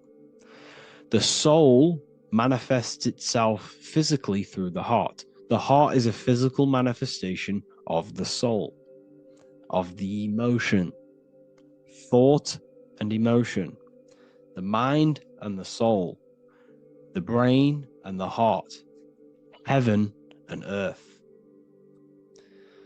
So you have the inner world and the outer world, the spiritual, non-physical, and the physical. So we are all on this process of awakening, an expansion of our minds into new fields of thought, into new fields of awakening ourselves. Because essentially we are born into this world. But you are born many, many times. You can be born physically and you can be born spiritually. Like I said, everything is fractal. So just like when the baby finds out that there is a world outside of its mother, what does the baby do? The baby seeks a way out of its mother, and then the baby is now born into a new world, a world outside of its mother's womb. It's the same with you and your spiritual process. As your mind becomes aware that there are other realities beyond your physical body, it then seeks a way out. And this is why you are probably watching my YouTube, because you are now on the path. Something within you has guided you to this path of knowledge, truth, enlightenment, and expanding your consciousness. And it is your soul who brought you here. Your soul speaks through emotion, like guidance. Emotion is the language of the soul. When you feel very bad, this is your soul telling you you're not in the right place. You're doing the wrong things. Because the soul is always unfolding its purpose, which is expansion and learning. That is it. The mastery of the self and the learning of the mind is the only thing that counts in the end after this life. So you are on a journey of expansion, of learning, creating, and spiritual rebirth. As above, so below. What does this body tell you? When I see someone overweight, I don't see the overweight. I don't see the body. I see the mind. I see an undisciplined mind. I see a mind that lacks self-control. I see a mind that seeks external validation. That's what I see when I see an overweight person. I don't see his body. I see the result of his mind. Because what does the Bible tell you? You shall know them by their fruits. It's the same saying as above, so below. You shall know them by their fruit. The fruit is their manifestation. Your body is a direct correlation and manifestation of your mind. Your inner world projects your outer world. As within, so without. As above, so below. Now, what do you see when you see this man's body? I see discipline. I see strength. Mental strength, not physical strength. I see mental resilience of pain. Because all of this man's mental energy has been manifested physically within his muscle. This body is a direct manifestation of this man's mind's pain and suffering, and it shows discipline. This is why people instantly respect you if you are in shape. You walk into a room and you are in shape, people will instantly give you respect because they know that you are mentally disciplined. The body is a reflection of your inner world, and it's the same with your friends, your family, your connections with people. If you think about yourself very negatively all the time, and you don't have a good connection with yourself, you don't have a connection with your true self, this will manifest into every single relationship you have in your life. If you don't have a good relationship with your inner self, you don't have a good relationship with the people and the friends around you. Because as within, so without. If you think negative about yourself, you will only pick up the negative in other people. If I think very highly of myself and I think very happy and good things about myself, I will then see the good things in other people. Because it's as above, so below. As the inner world is, so is the outer world. It's the same with your life circumstances. Your life is a direct correlation of every thought you thought in the past. If you possess millions of pounds, millions of dollars, this is because you have thought this into physical reality. You live the life you are deserved. You live the life that you manifest through your thoughts. If you live a very poor life, this is a reflection of your mind. This is a reflection of what you have thought into physical existence. Because like I said, everything begins in the mind. As above, so below. And this is even present within the body. So where is the head? The head is at the very top of the body. And where does all manifestation begin? In the mind. That's where the mind is, in the head. And then the thoughts we think travel down the body into the heart, which is the emotion. Every thought we think is in the emotion. Every thought we think creates an emotion. This emotion then drives the action. Where does the action come from? The feet, because the feet move our body. We move with our feet to take action. Our hands. You see, so the body is even a reflection. I can't even say it. Reflection of the order of manifestation. This blew my mind when I figured this out. You see, the head, the thoughts begin here. This is the beginning of all manifestation. Then it comes down to the heart. This is the emotion. Then you take the action. The thought and emotion then sparks the action, which is taken with the hands and the feet. And where's the lowest point on the body? The feet, and that's touching the physical earth. So the head is where the thought is, the non-physical, and the lowest point on the body, which is touching the physical earth. So the head represents spirit, the feet represent matter, spirit and matter. Your room, if I walk into your room and I see a messy room, I don't see the room, I see a messy mind. The room is a reflection of the mind. If you have a messy room, this is your mind. It's an externalization of your unsorted mind, undisciplined mind. So like I said, we are all God, and we must find the God self within us. And I teach all of this inside the Book of Wisdom, Volume 2. This is not just a book, this is a revolution. This is the beginning of a new age with this book. If you have read it, I congratulate you.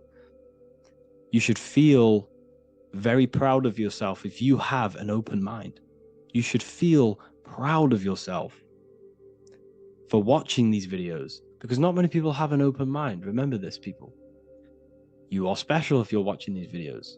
You have the mind. You have the ability to see through the illusion.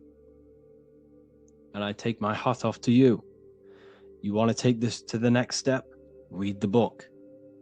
Or if you want to take it to the serious levels during the university. The university, you gain access to every piece of my material that I've ever done, all of my books, all of my lectures that are hidden from YouTube, that are hidden from everywhere else, the lectures that give you real power. And if you feel alone on this journey, we have a conscious community where you can connect with like-minded individuals, because I've been there. I've been there when you feel lonely, because you feel like no one else is thinking the way you are feeling. You can't talk to people about these things because people just think you're crazy. That's why I put together this, so we can connect, so we can unite, so you can connect with people, so you don't feel crazy about thinking about this stuff, learning about this stuff. And if you truly want to level up your life, people, and take your studies serious, this is for you. We do live calls, we do lectures. There's a whole library filled with books you can read. It's the perfect place for the truth seeker. I thank you all for joining. Please leave a like, a comment, a subscribe. Let me know any future videos you want me to make in the comments. Thank you all. Have an amazing day.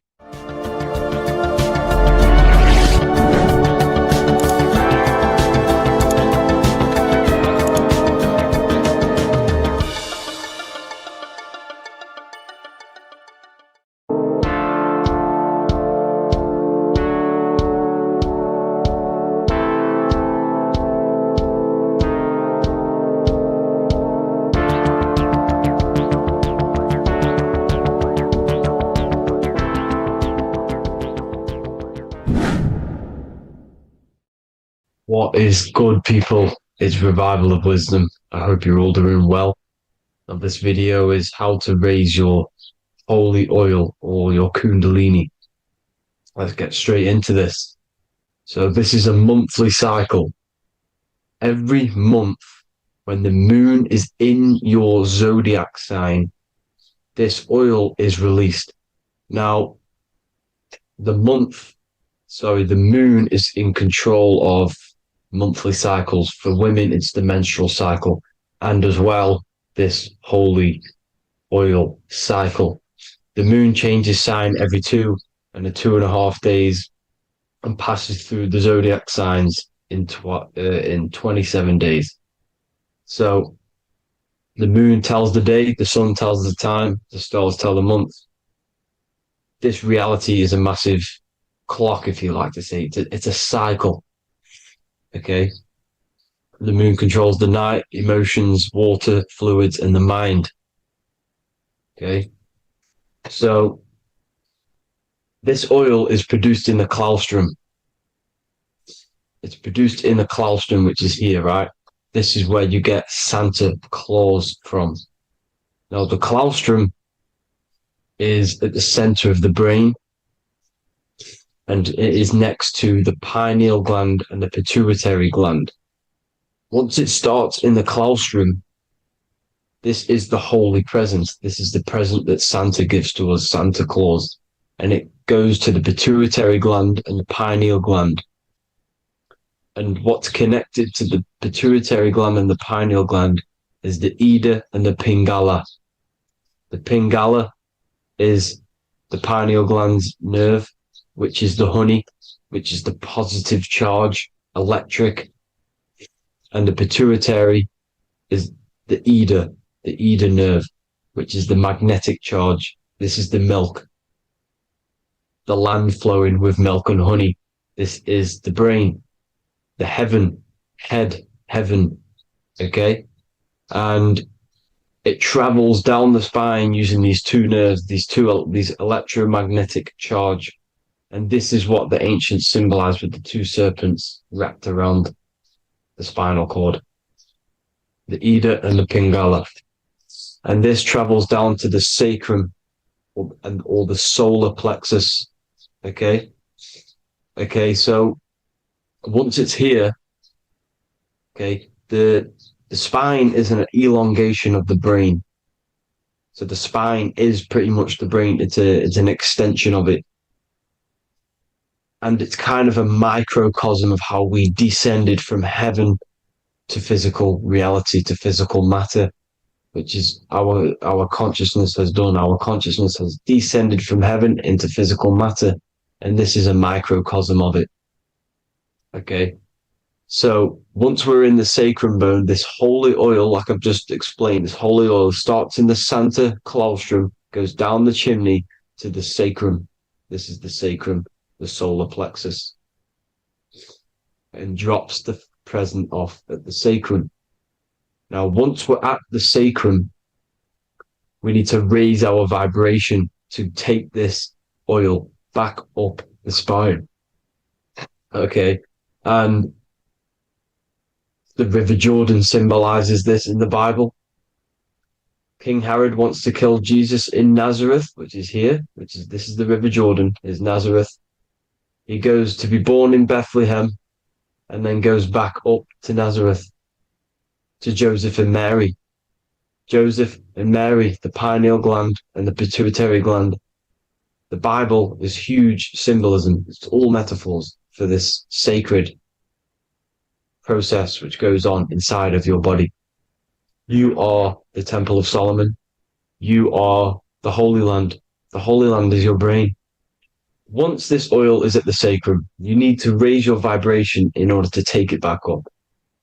Once this oil has gone back up to the pineal gland, it activates the crystals which are wrapped around your pineal gland. Your pineal gland is this tiny little beam here. This is the claustrum. This is the pineal gland. And it's wrapped in crystals. And when this oil travels back up the spine by raising your vibration, back to the upper room where Jesus met the 12 disciples, or the 12 cranial nerves in the brain, and it activates and it turns on this pineal gland. And once it's turned on, it illuminates all the cells and the nerves in your brain and turns them all on and activates the higher God man, the God consciousness, Christ consciousness. And it regenerates the whole body. This is the secret to regeneration. It regenerates all the cells in the body.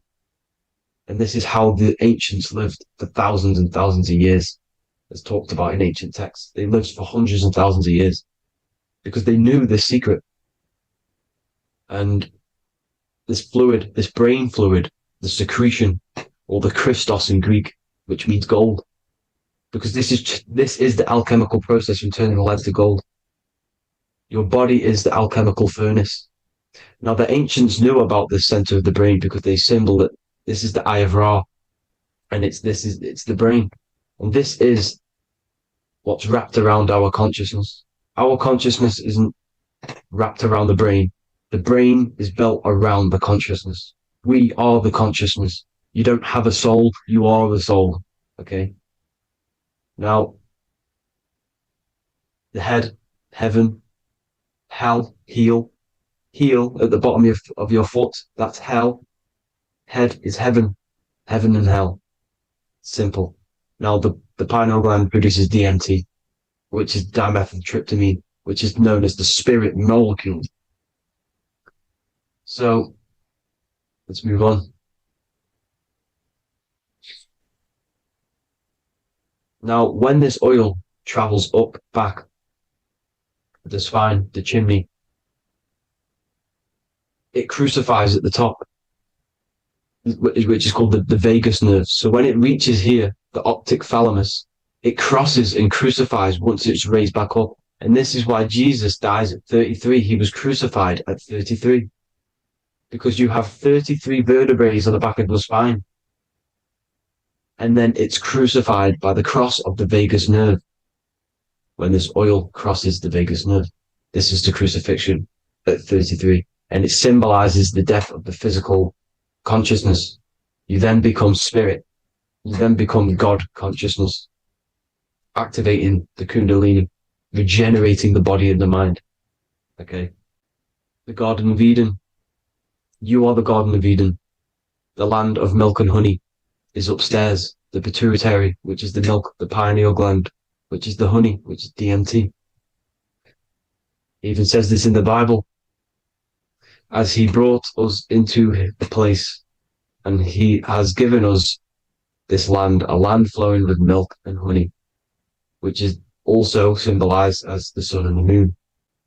The Bible also says the light of the body is the eye, not the eyes, the eye. If therefore thine eye be single, thy whole body shall be full of light. This is the activation of the pineal gland by raising this oil back up to the pineal gland, to the center of the brain. Neither shall they say, see that here, or see there, for behold, the kingdom of God is within you. So he's saying, don't look out there. Nothing is out there. It's all inside of you. Everything's inside of you. You're the universe. Now, how to raise this oil back up to the pineal gland? Every month, like I said, the moon controls the cycle. The moon controls monthly cycles. When the moon is going into your zodiac sign every month, this oil goes down the spine and you must raise your frequency to get it back up. You must retain your seed. This is the most important. Your fluid, your secret, your holy fluid, your life force. You can't let that go. That life force is the reason you're alive. This holy oil is the reason you're alive because it feeds all of the systems in your body. It feeds all the systems in your body.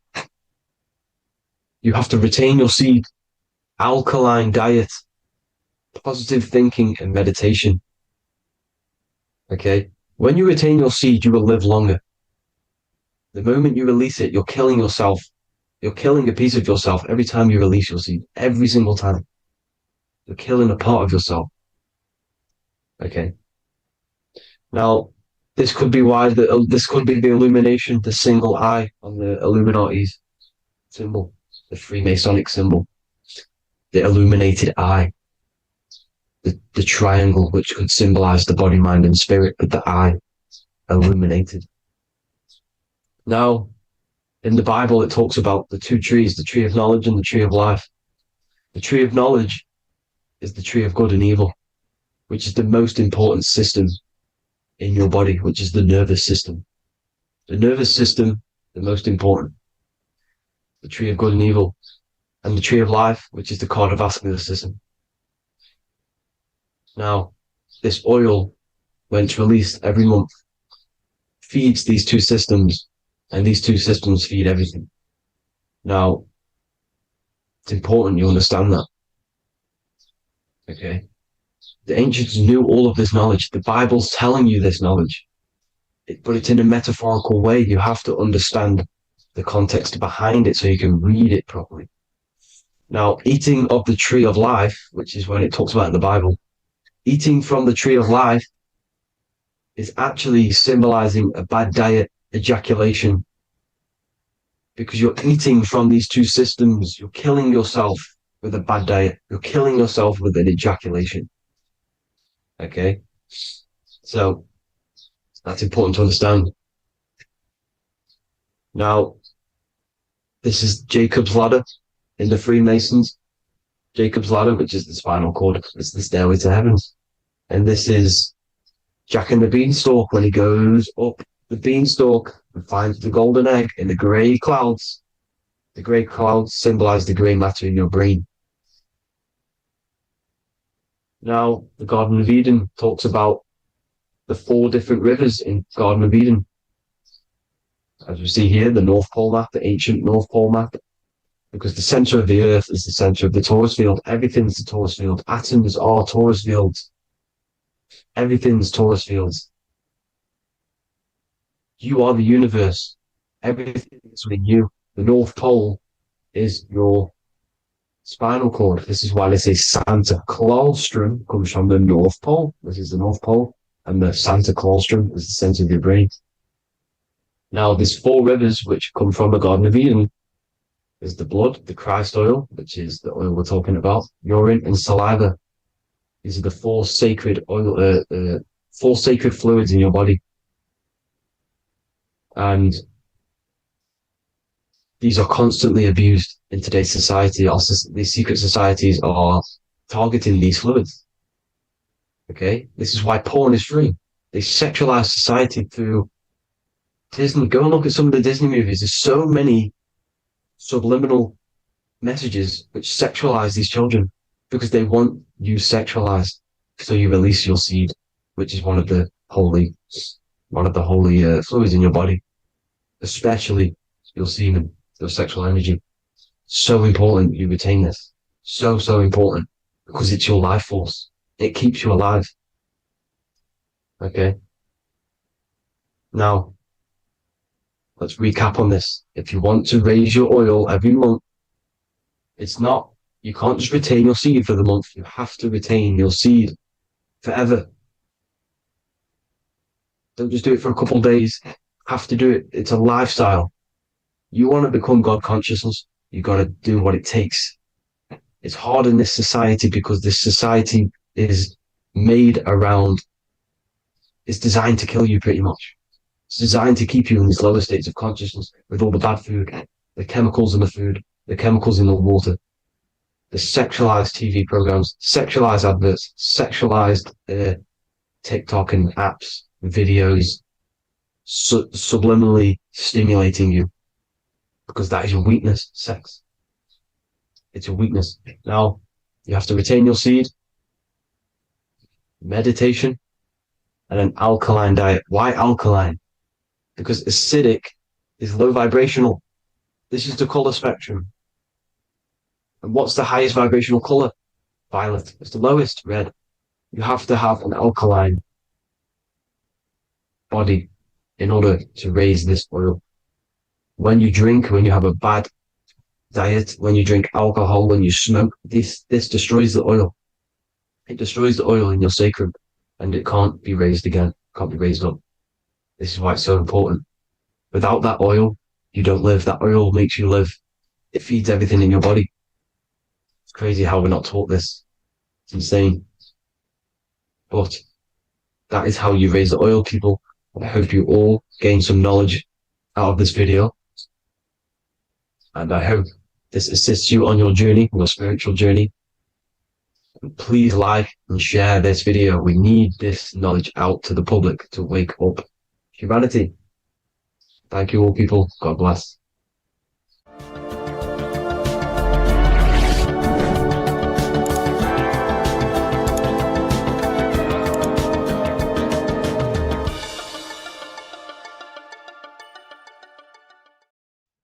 Hello, everyone. Today we're going to be discussing the esoteric and occult meaning behind the story inside of Genesis, the story of Adam and Eve. This is a widely known story, but not many people know the true esoteric meaning behind it.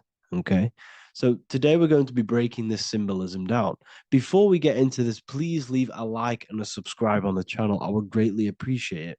And please comment below any lectures or anything you wish to know, and I could maybe make it in the future. The first thing we must understand about the Bible is that it is an esoteric and occult book. It is written in allegory. It is written in such a way that we understand the book compared to our level of perception. Now, what do I mean? If a child read the Bible, they would gain a standard meaning and story behind it. They would gain a normal interpretation of the book, of being good, praise God, and be a good person. However, me, who have studied the occult and esoteric and symbolism for a very long time, when I read the Bible, I see a deeper meaning. I can read between the lines of the allegories, which means the Bible is written in such a genius way that it speaks to your level of intelligence. Depending on how advanced you are mentally and with knowledge, will depend on how you decipher this book and how the parables inside the book can speak to you in your personal life. Okay. So the Bible is the greatest psychological book ever written in history. This is why it's known as the greatest story ever told. It's a story.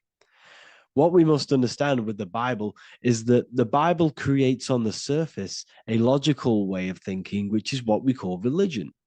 We read the Bible and if we think logically and we take that book literally, then we gain a religion. But if we look beyond the surface, this is what we call esoteric, metaphorical, symbolic.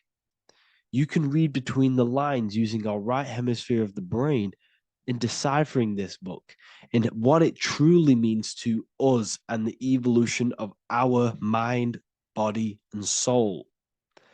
What this book actually reveals between the lines is instructions and stories which teach you how to level up your consciousness, how you can sync the mind, body, and spirit and the soul all together so you can live like a god. This is what the esoteric is. It's the purification of consciousness. Now, when it comes to Adam and Eve, okay, what we must understand is that this is the beginning of creation. This represents the beginning of your life in an esoteric way. This is symbolic for the beginning of your incarnation into this physical world. Okay. And we have Adam, masculine, Eve representing feminine. These are the two masculine and feminine energies which create the whole material universe. Okay. And as we are born with a pure consciousness. We are born with pure consciousness. Well, now, what do I mean? As a baby, we have no knowledge. We are pure essence of the soul. You know, we don't gain the knowledge of good and evil. We are pure. Yes, we're not happy all the time as a baby, and we're not sad all the time, but we have no ego. This is what I mean. Our consciousness is not split. As a baby, you are whole. You have a whole consciousness. You are yourself. You have no false identifications, no limiting belief systems, nothing. You are pure awareness and the pure soul and the pure mind. Now, this is what Genesis is representing. As we grow older, the more experiences we gain, the more thoughts we start to think, the more knowledge we gain of this world, the more impure our mind, our heart, our soul, our spirit becomes, the more impure our body becomes. As we grow older, we're infected with negative beliefs, negative thoughts, and society norms. This is a big one. As we grow older, we are molded by society. We shut off areas of ourself and we push them away so that we fit in with society. We all know this. We all did this in school. We pushed away parts of ourselves to act cool or to fit in, whatever it may be. Whatever type of person you were in school, we all went through this because society and culture is programmed. So as we grow older, our consciousness splits. We gain a persona, an ego, and we gain a shadow self, the subconscious, and we gain an ego. Now, the ego is what you show to people. It's that character that you show, that you put on to your culture, to your family, to your friends. This is a false identification. And we also gain a shadow self. The shadow self is gained through experience. This is the subconscious. Our ego is created through experience. And so is the subconscious and the shadow self. Okay. So as we gain age in this material body, we fall from the Garden of Eden. We gain the knowledge of good and evil. This is what the symbolism represents of us leaving the garden, us eating from the fruit. Now, the fruit represents the knowledge, it represents the insight, the experience, which splits our pure consciousness. Our soul splits. Okay? We lose connection with the divine. We lose connection with our pure self through material experiences. We may lose ourselves in material experiences. We may lose ourselves in lust and material gain, wealth, and all of these lovely things that the material world offers. We lose ourselves in this. Okay. And not only that, there's another symbolic thing that we're missing with being a child. There's another symbolic meaning behind this tree in this story of Adam and Eve. And this is sexual energy. Okay. As we are a baby, we have no ability to create another human life. We have no sexual urges. We have no desire for the material things as a baby. Nothing. As we grow older, our sexual energy cultivates around the age of, it's like 10, maybe earlier for some people or later for some people. This is what we call puberty, when our sexual energy activates. This is when the masculine and feminine energies are present within the body. And we are now given the ability to create human life. We're now given the ability to bring in a soul into the material world. Now, this is what we believe and know in the esoteric world. That is what sex is. You're bringing a soul from the astral into the physical. Okay. So as you grow older, you gain this ability to use the power of creation. You gain this force within you that allows you to open a portal in the astral and bring in a soul to the material. Now, this power can be misused. This power is very powerful and should not be misused. In occult and esoteric teachings, we teach and learn sexual transmutation, how we transmute sexual energy into different areas of our life so we can grow and create. Because sexual energy is creative energy. It creates a whole new human being. So if we retain it, we can transmute it into creativity. So this energy is kind of corrupting us as well. And now I'm not saying growing up is evil, all this thing is evil. This is a natural cycle that we must go through. The soul of us must go through this cycle so that we learn, so that we overcome it, so that we gain mastery over ourselves, so that we expand ourselves.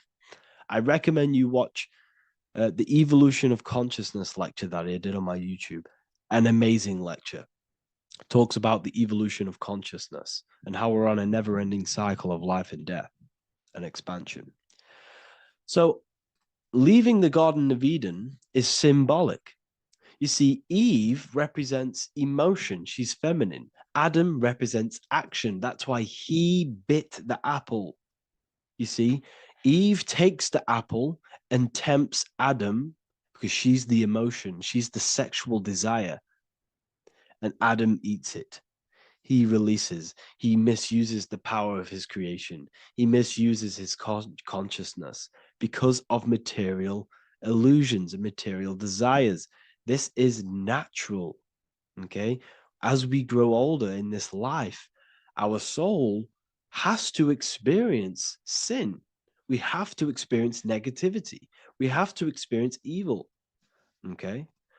And we have to misuse this power within us to learn about it so we can overcome it and gain control over it.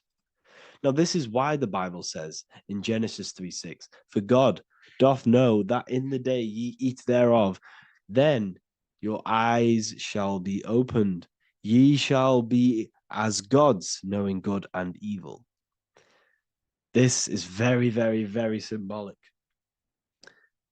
We come into this world to experience a dualistic way of reality. We come into this world to challenge ourselves so the soul can grow, because the soul comes from pure love from God. But we come into this world so the soul may know what it's like to be evil. You see, we are like a seed. Our soul's like a seed. And when that seed grows, okay, and it's planted, them roots must grow to hell in order for the top of the tree and the roots to grow to heaven. In order for the soul to reach the highest states, it must descend down into the lowest states. Good and evil. This is the story of good and evil, okay? And this is the story, a psychological story of how the human mind has functioned in this life This is what this story is representing of how our soul and mind is functioning, how our consciousness is splitting and growing up and evoluting. Okay. Like I said, snakes represent sexual energy. They represent, snake, when you've been snaked. This is why we say you've been snaked, because it represents a temptation of sexual energy. This is why the Kundalini is symbolized as a snake. This is the serpent within us that we can rise to activate dormant brain cells in our brain. Now that's called the Kundalini awakening. I'm not going to get into that into this video, but this is what it symbolizes, the tree and the knowledge of good and evil, because our body is the tree. Our central nervous system is the tree. The snake is our sexual urges and this false temptation that tempts us to interact with sin, the material world, okay, and go against our higher divine self. This is what it represents.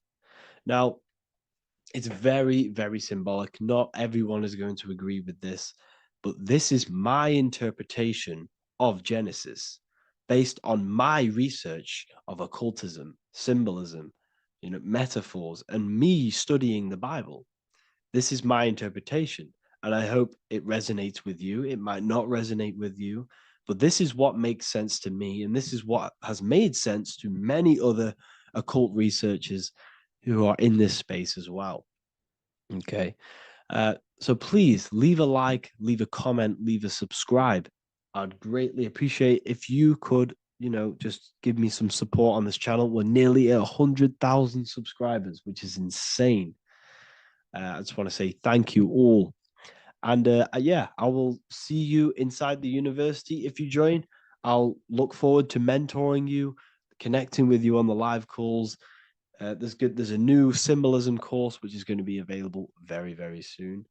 And yeah, if you join the university, you also get a 30% discount on all of my products, astrology readings, one-on-one calls, all of my books.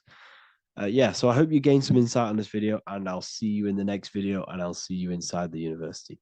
Have an amazing day.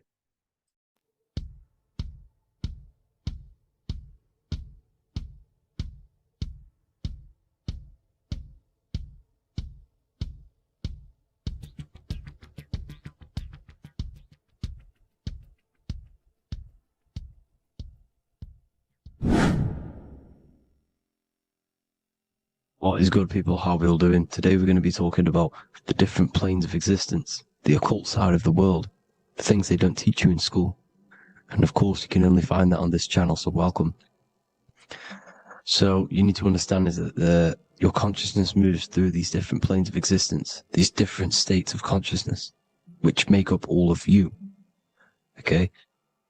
They are all interlocked planes. They are all interpenetrated into each other. They are all one. They melt into the plane above and below. You see, each plane is a product of each plane. As above, so below. Now, the higher you go, the more fluid, the more dreamy, the less dense it becomes. The lower you go, the more denser it becomes, the more solid it becomes. The lowest plane is the physical plane, which you are obviously aware of. You are inside of the physical plane now. But while you are in this inside of this physical plane, you are indeed inside of all these other bodies which you have not awakened yet. You have to awaken these different bodies. You have these bodies. Okay? It's like a ripple effect. And the center is the most dense, the most solid. This is earth, heart, the heart of the ripple. And the lower you, the further you go out from the center, the more dreamy, the less fluid, the more fluid, the more less dense it gets until you're one with the all. You see? And this is what it's like. This is what this system is. It's like a ripple effect. Now, let's jump straight into the planes. First, you have the physical plane, made out of 4 elements. 5 elements. The ether is the mother of the elements. It's the womb of the elements. It's the 5th element. And it gives birth to the 4 other elements. 4 is stability. Tables have 4 legs, and this is why the ether gives birth to 4, because it's the foundation of the physical world. fire, earth, water, air. They are not pure. Each one of the elements melts into the other one. For example, earth and water both share cold. Water and air both share wet. You see, they compose of each other. They melt, they mold into each other based off the vibrational state of the ether. That's what it is. The four elements are the vibrational states of the ether. Okay? So you have the four physical elements making this, physical world. It's the lowest world. It's the world of effect. This world, whatever you see, whatever you experience, it's the effect. You can't change anything by manipulating this world. You got to manipulate the higher worlds to affect this world. You see, as above, so below. This is the lowest plane. It has three-dimensional. It's the third dimension. Space, height, and thickness. That's all it is. Front, backwards, upwards. You see, it's three-dimensional. We cannot perceive the hidden side, which is the interior of this existence. We cannot perceive the interior from our exterior view. We are looking into this world. Okay? This is the exterior view. We can't see what's inside of that. That's the fourth dimension, which is the next one. It's the most gross and dense plane. Four states of matter, the most slowest vibrational molecules exist in this plane. Above this plane, you have the ether. Okay? The word ether and either are the same thing, because either connects two scenarios in languages. I either support Manchester United or Liverpool. Either is connecting them two scenarios. The ether is doing the exact same, as you can see here on the planes of existence. It connects the astral world, which is very important, to the physical world. It's connecting these two worlds. So it's the ether. It's the ether. The ether is pure potential. Energy flows through the ether. It is pure energy, pure potential. Okay? The physical body is an exact copy of the etheric counterpart body. So every physical object has an etheric energy double. It's like a blueprint of that object. Every single object has an energy double, and that's the etheric double. Okay? The etheric body determines the shape of our physical body through its lines of force. All through life, it rebuilds and restores the physical body. Physical problems show up first in the etheric body, because as above, so below. You manipulate the higher planes, it will manipulate this plane. And this is why sorcery works. Contact with astral plane entities. We'll get into that a bit later.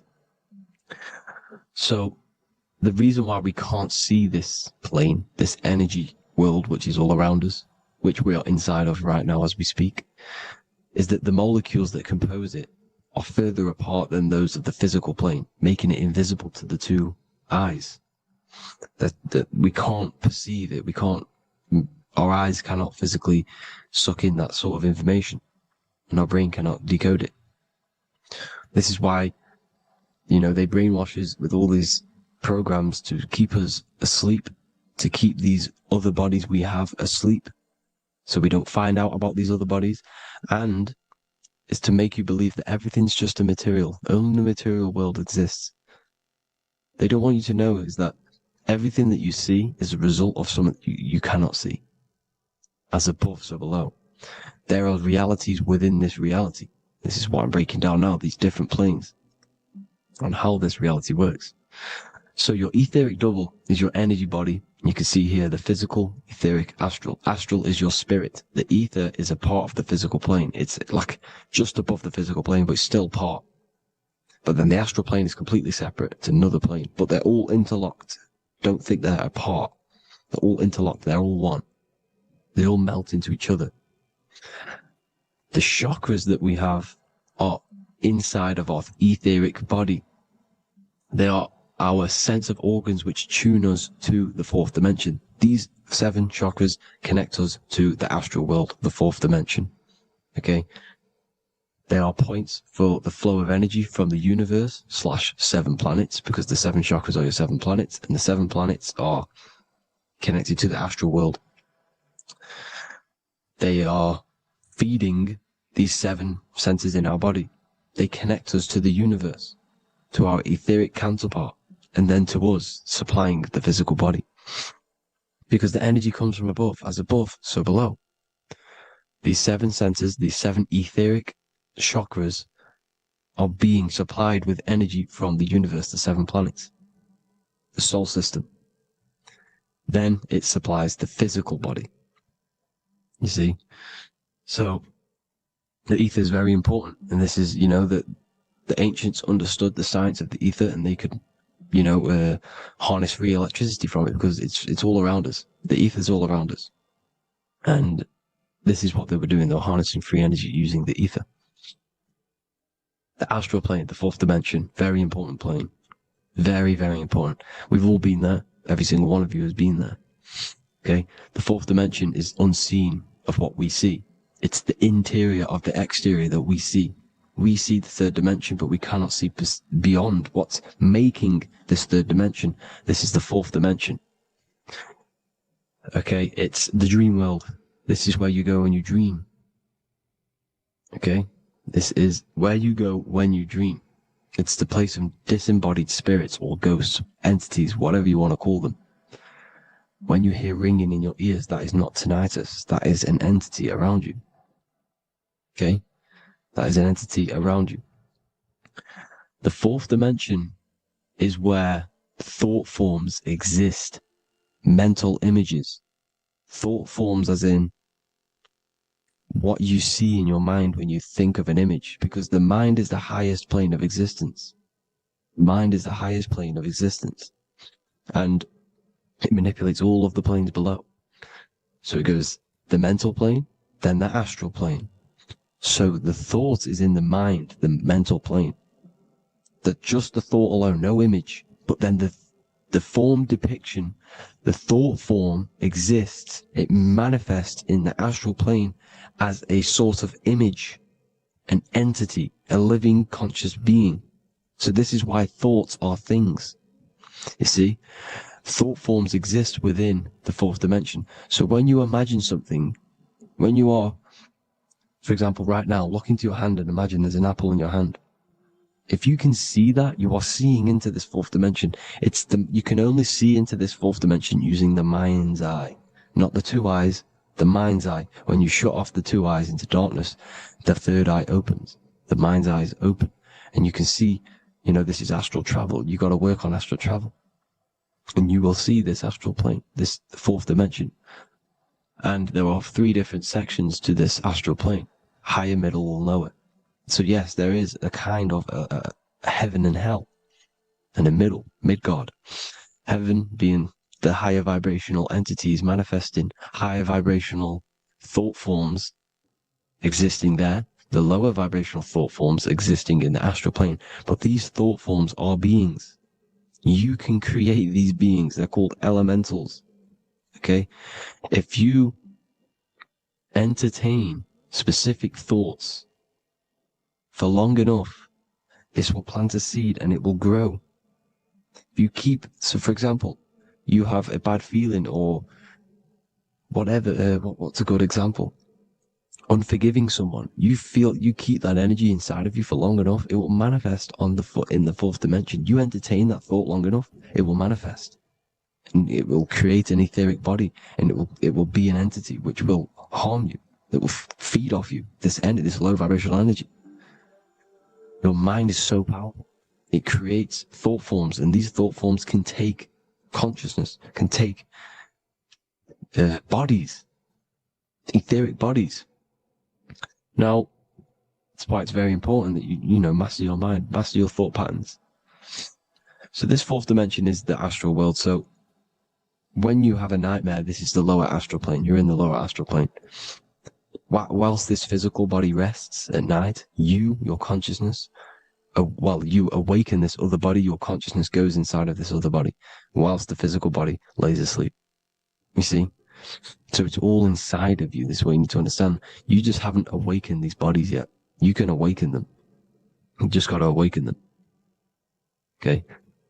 The next is the mental plane. This is the mind, the source, pure cause, pure motion. The most less dense, the most fluid. No form. There's no form to the mind. Astral plane is the first plane where form takes existence, pretty much. The mental world has no form. It's pure mind, pure intelligence. Thoughts alone exist here without any images or manifestation. The most fluid, the most dreamy, the most causal plane. All of the rest take the effects of this plane. That's why it's mind over matter. Your thoughts they create vibrations. Each vibration is vibrating on a specific frequency, which creates mental images, creates effects down here on this physical plane. This is why it's so important to master your mind. Master what you think. Master your mind. It's the hardest thing to master. You could conquer the world, but it's probably harder to conquer your own mind than to conquer the whole world. I can promise you that, because the mind can play tricks on you. You got to listen to that inner guide within you that will constantly manifest the good things. So anyways, people, hope you learned a lot from this. Please work on trying to activate these other bodies. I will maybe do another video on trying to activate these bodies if you wish. Please comment down below if you would like to see that. And have an amazing day. Please like, subscribe, comment down below any video ideas you want me to do, any information you want me to spit. Thank you all. Have an amazing day.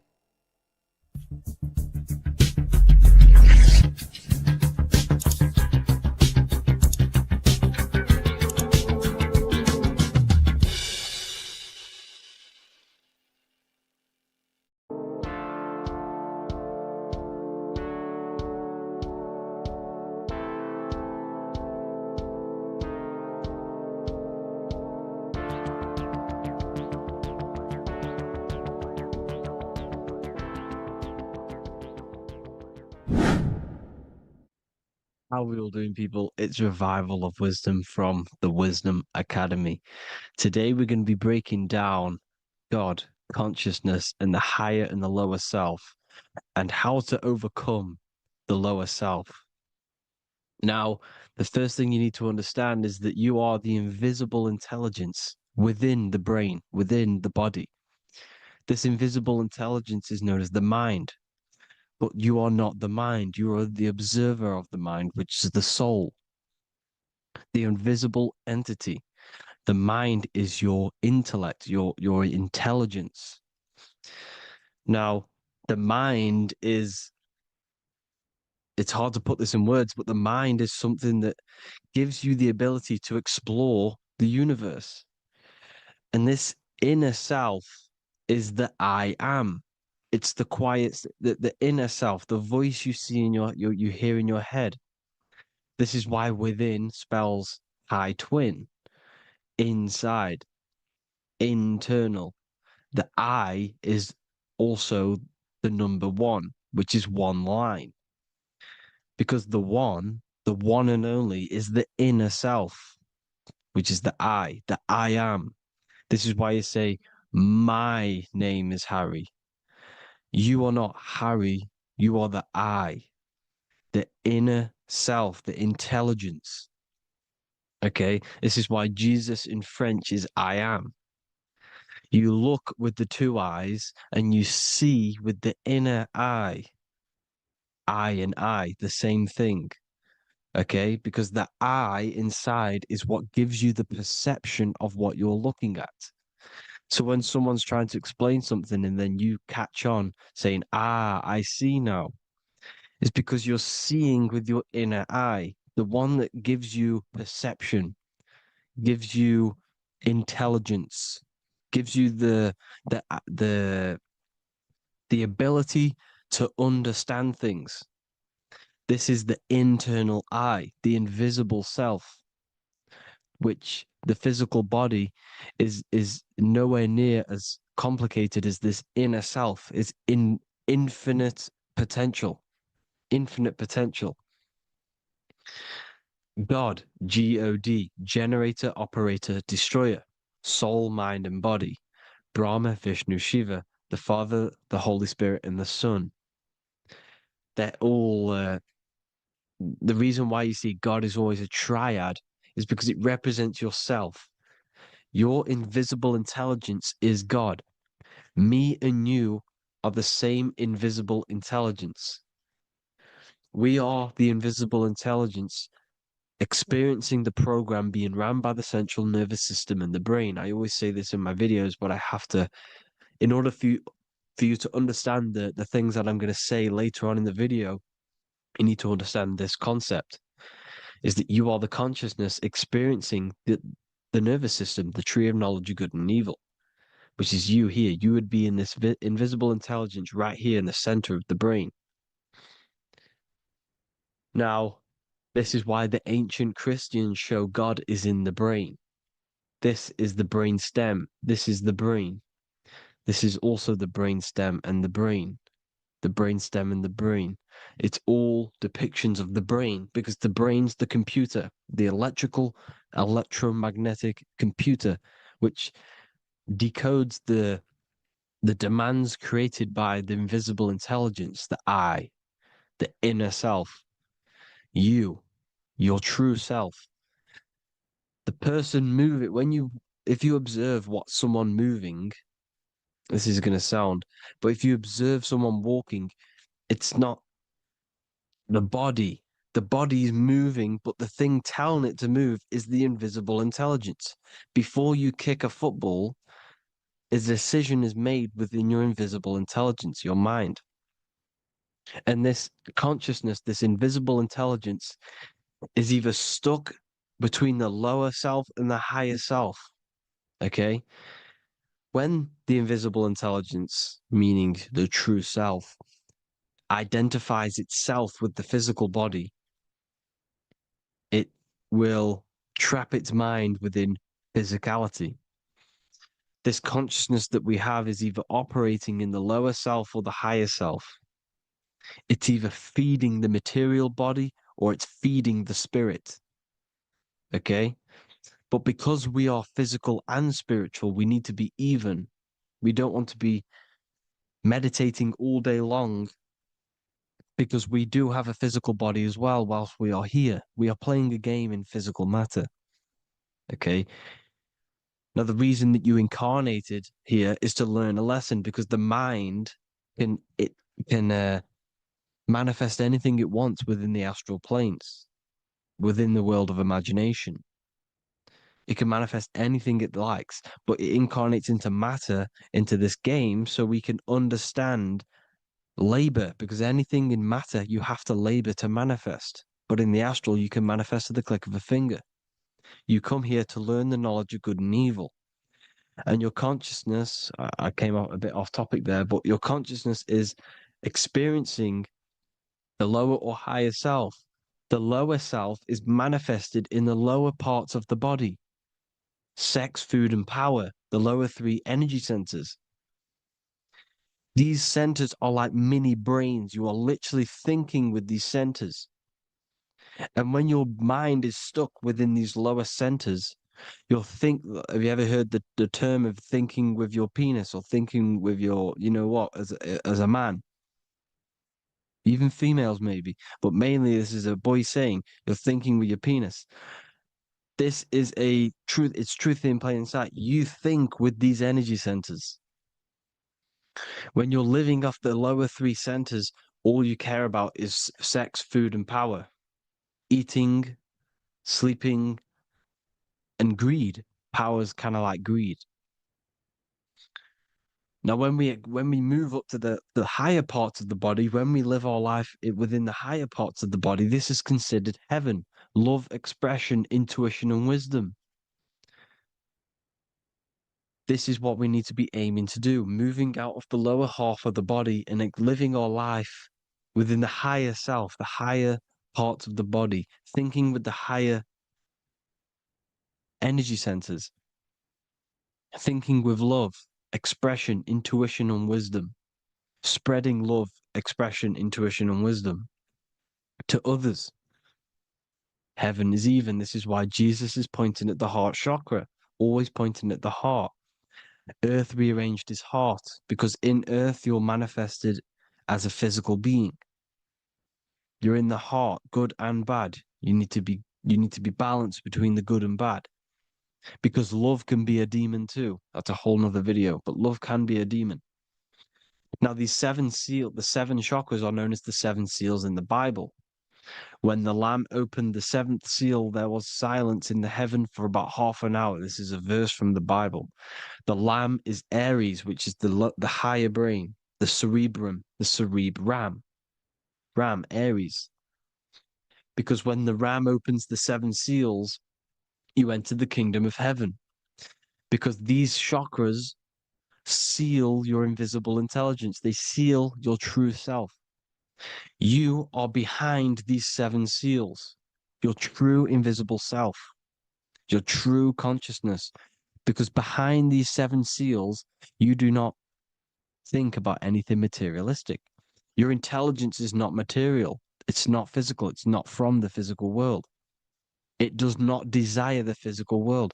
The body is the beast. The body's the animal, the lower self, which can corrupt our intelligence. It can corrupt the intelligence. Okay? Now, we need to balance these chakras so that we gain a deeper connection between this intelligence and the brain. Because when there's a strong connection between the brain and the intelligence, your body and the intelligence, you have a strong connection. Therefore, you can manifest what the intelligence is saying at all times. Meaning, when, for example, your higher self, this is intelligence, the higher intelligence is always speaking to you. It's always guiding you. It's always telling you the right thing to do. You can feel it when you're doing something wrong. You can feel that you're doing something wrong because this higher self, this intelligence knows what it needs to do here. And when there's no connection between the body and this our intelligence, our true self, when we strip away, when you close your eyes for long periods of time, you will figure out you are this invisible, infinite, creative being. There's no words that I can't describe what it is, but it's the voice inside of your head that you can feel when you close your eyes. You are this being inside of the heaven, because this is heaven, this intelligence. And when there's a strong connection between the body, you can manifest everything it's saying. When everything is balanced, when you're no longer thinking with the lower centers, when they're all balanced, you're not thinking in particular with every center, you balance them all, you can manifest everything it says. Your body will act out what the intelligence is always saying. This is God in the brain, the intelligence, trying to touch Adam, representing the lower self. This is why they're not touching. Notice how Adam is resting, but the intelligence is always reaching out, stretching, symbolizing metaphorically saying it's guiding. I'm always reaching out. The intelligence, your intelligence is always guiding you. It's always reaching out to you. But Adam is ignorant of it. The lower self is ignorant of it. And that's why he's so relaxed and God is so stretching out. Because at our highest self, that when you think of when you want to better your life, that highest true version of yourself is God. When you're manifesting this, your highest self, this is God. Your truest form, your most perfect form, that is God. Your highest version of yourself, that is God. Emotions are not what you've been taught. Emotions are not something that should be reactive, okay? You should not let the emotion be you, except that you should experience them instead of letting them become you. You need to understand there's a separation in our consciousness. You have the soul, which is the person who is observing your thoughts. When you think a thought, who's the one observing that thought, the soul, you, the I am, the I, the inner self, the one and only. And inside of every single body, inside of me, inside of you watching this video, there is this same intelligence that is inside of me, inside of you. And it's the exact same intelligence, experiencing a different body. And this is what we mean by the universe is mental. We all are all sharing the same ball of consciousness in a different body. The animals, the fish, the cells, all expressing this one consciousness. Me and you are the same. This is why the golden rule is treat others like others should be treated, because I am you and you are me in a different body.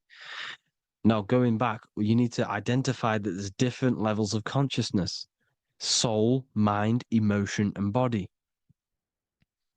Okay? Your emotions are on a separate layer than the body, the mind, and the soul. So when you identify there's a difference between all of these, you do not let them become you. You do not let your mind rule you, because your mind can be corrupted.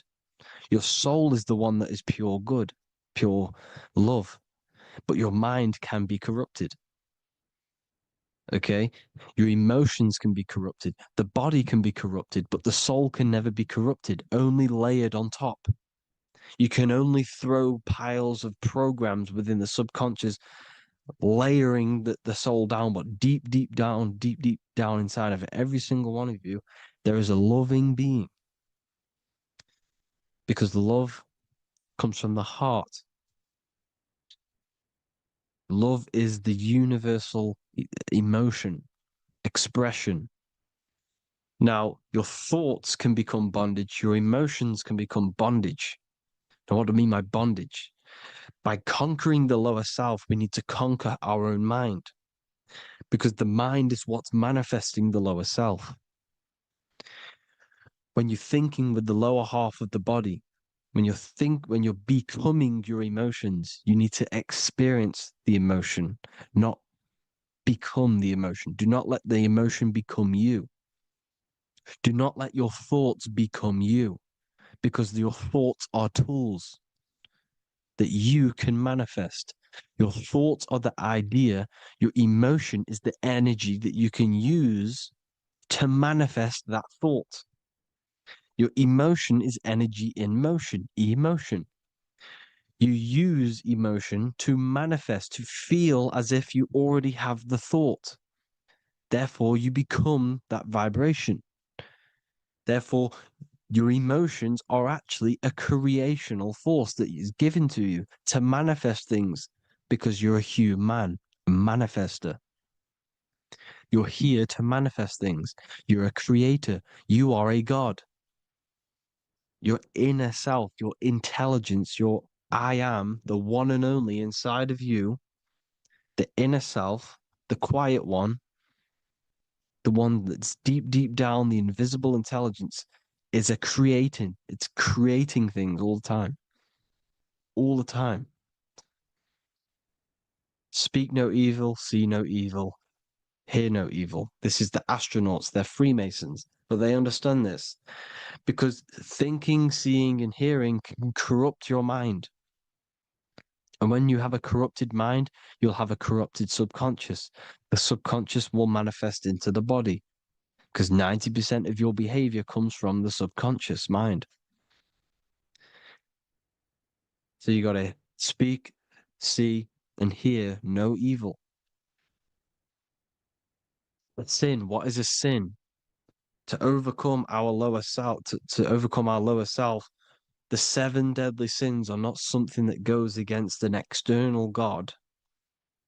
A sin is something that goes against your inner guide, your inner conscience, the inner self that's always speaking to you.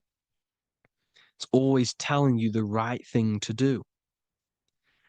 A sin is something that goes against this inner guide.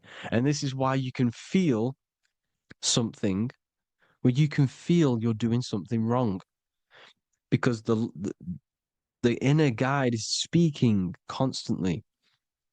And when you commit these 7 deadly sins, which are 7 internal states which keep your invisible intelligence bound to your physical body.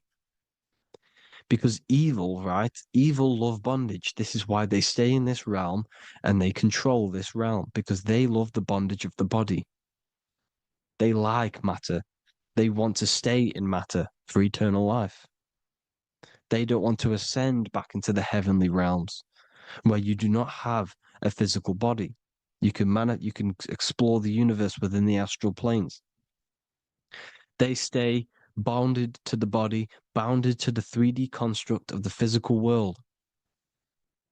They have greed, lust, envy, gluttony, wrath, sloth, pride. They want all of this. And if you want that, that's okay. But deep, deep down, you don't want that because your soul is always telling you the right thing to do. Your soul knows what to do to get out of here. It needs to detach from the external world. Detach from all of these 7 internal states which bound you to your lower self, your lower centers. That's what a sin is. You know, you have a left and right brain. The left brain is always analytic. The right brain is metaphorical. So the right brain is producing a holistic view of reality. Now, what do I mean? And not view, perception. When you see, because your eyes are parts of the brain, so when you look at something and you look, that image is produced in the back of the brain in the visual cortex. And then the right brain produces a perception, a holistic, it breaks down what you're seeing into a holistic image, a holistic perception. So, for example, if you're in a woods, the right brain sees the whole woods as one big woods. The left brain is breaking that perception down into individual trees, branches, and leaves. So the left brain's to do with duality, the right brain's to do with wholeness, unified. The left brain's dualistic, analytic. This is necessary so that we can pick things up and manipulate them and break things down. We need the left brain, we need the right brain. I'm not saying any of them's bad, but the left brain, sinister in Latin, means left. Because when you're left-brained, you see everything in dualistic. You see everything is dual, when everything's actually one. We need to be focusing and strengthening our right hemisphere. I'm not saying sit in the right hemisphere all the time, but we need to be strengthening our right hemisphere. And this is why left is sin and right is right. Because when you focus on the right hemisphere, you see the holistic perception of creation. The right hemisphere sees humanity as one unified consciousness. The left hemisphere sees everyone as individual persons and egos. Because the left hemisphere is dualistic. And this is why the Bible says, cast the net onto the right side of the ship and ye shall find. John 21:6. What does that mean? Cast your energy, cast your perception into the right hemisphere of the brain, and ye shall find unified consciousness. You shall find your higher self, the one and only. If then you have been raised with Christ, seek the things that are above, where Christ is seated at the right hand of God. Wow. Powerful. What does this mean? Seek the things that are above, where the Christ is seated at the right hand of God. God is your consciousness, your invisible intelligence between the 2 hemispheres. The right hand of God is the right hemisphere. Seek the things that are above the heart. Love, intuition, expression, and wisdom. Seek the things that are above the heart, the higher self, the higher part of the body. Because when you seek the things of love, expression, intuition, and wisdom,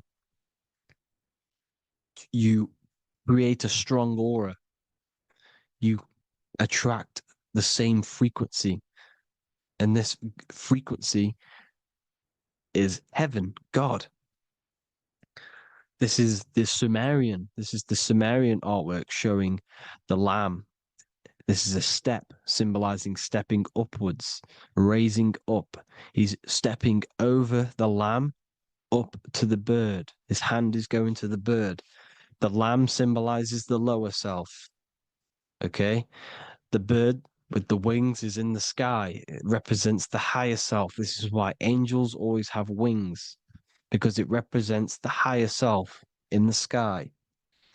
The lamb is a ground animal, symbolizing the lower self. He's stepping over the lamb to the bird, his higher self, his invisible intelligence. Horus and Set, Jesus and Satan. Look, Horus has an evil brother, Set, just like Jesus and Satan. Horus is a bird, higher self.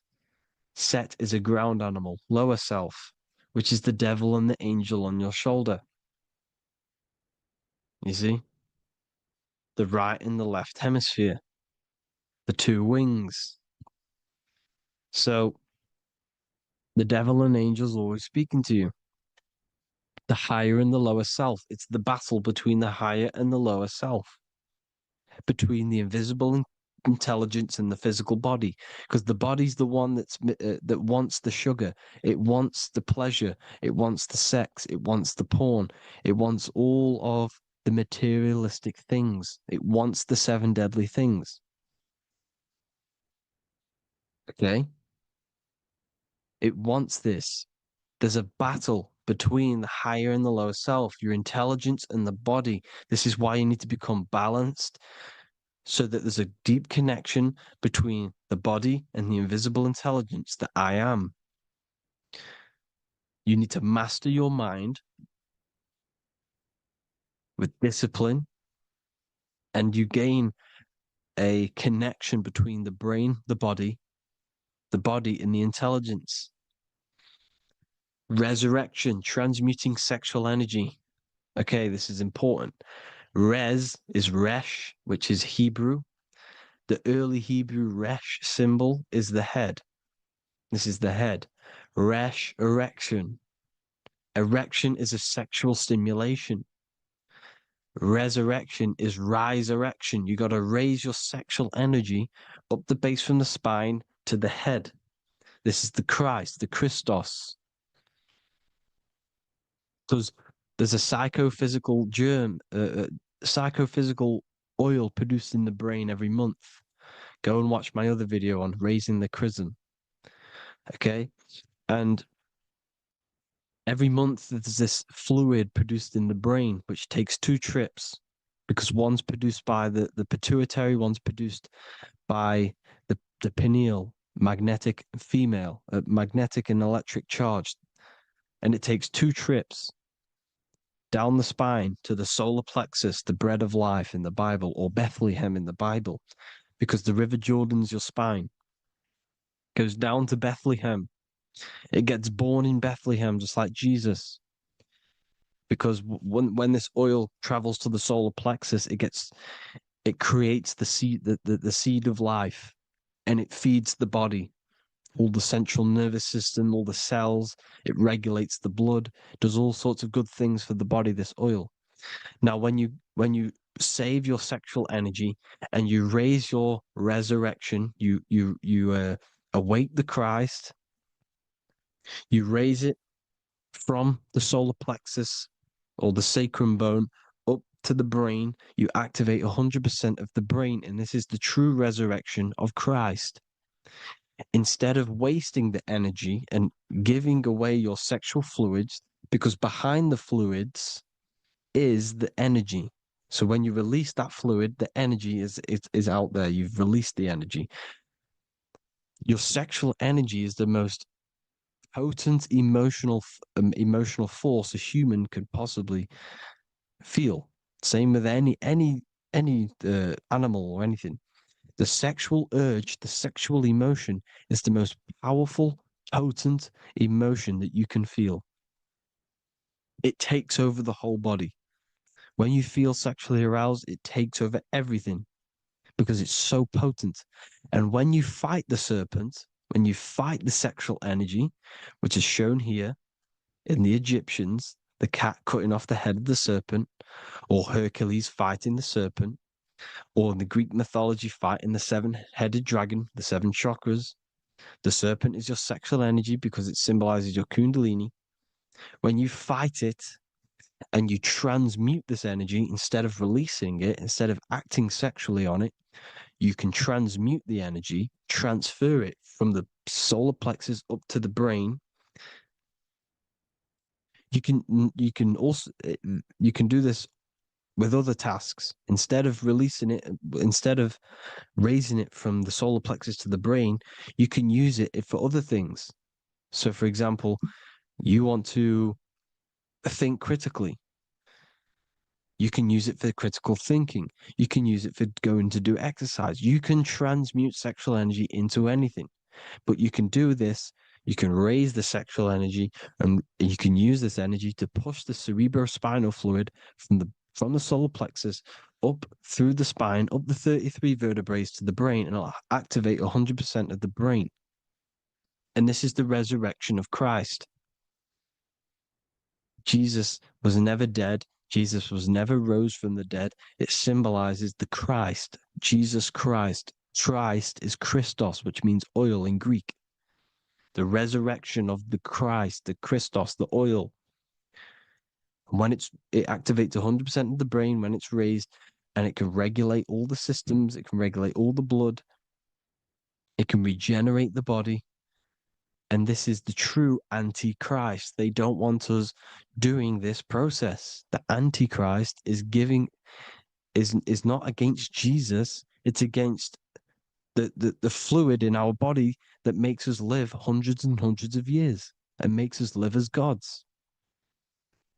This is the true resurrection. And when you fight the serpent, you fight your sexual urges, your sexual emotion, the most strong emotion that you could ever feel. You can do this process. And this is the true secret of transmuting sexual energy. Because when you transmute the sexual energy, you can become a god. And this is why Hercules is fighting the serpent. Notice how the serpent is low. He's reaching down to it. It represents the lower self. Because the lower self wants the lust. It desires sex. The body desires sex. There's a fight between the higher and the lower self. But when there's balance, there's even. Heaven is even. When there's evenness between these, this is the kingdom of heaven. This is when heaven is on earth. So at our highest levels of ourselves, the highest level of our intelligence, this is God. God is something that we manifest. We need to achieve Christ consciousness by battling the body. There is no battle outside of the physical body. It's an internal battle. Jesus and Satan have been externalized. Nothing exists outside of you, because I explained in the beginning how you are the consciousness experiencing the central nervous system. Therefore, there is nothing outside of you. It's all internal.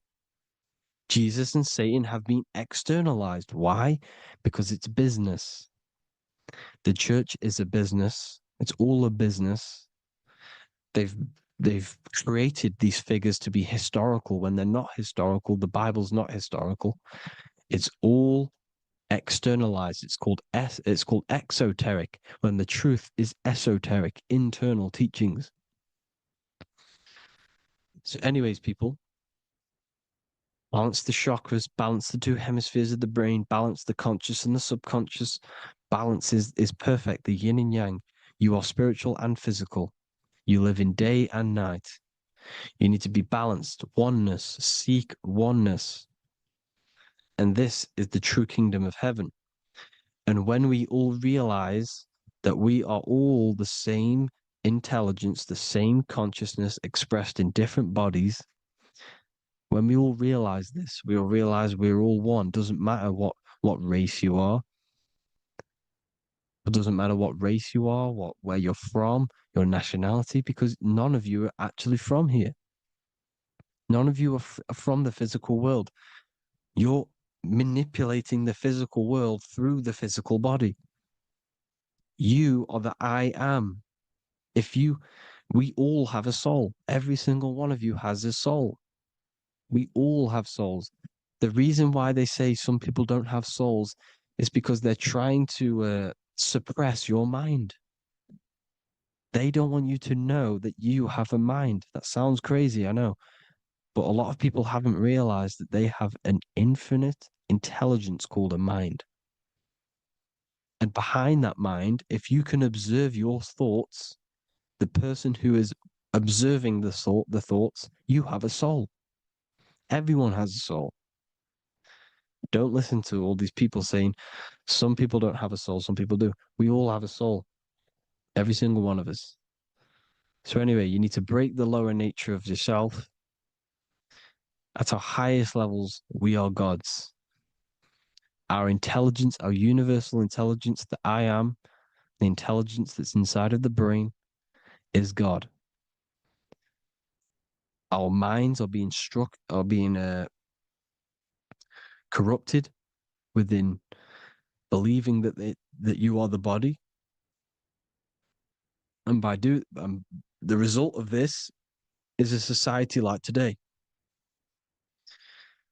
because everyone thinks they're the body, and everyone's living in the lower nature of self, where everyone only cares about themselves.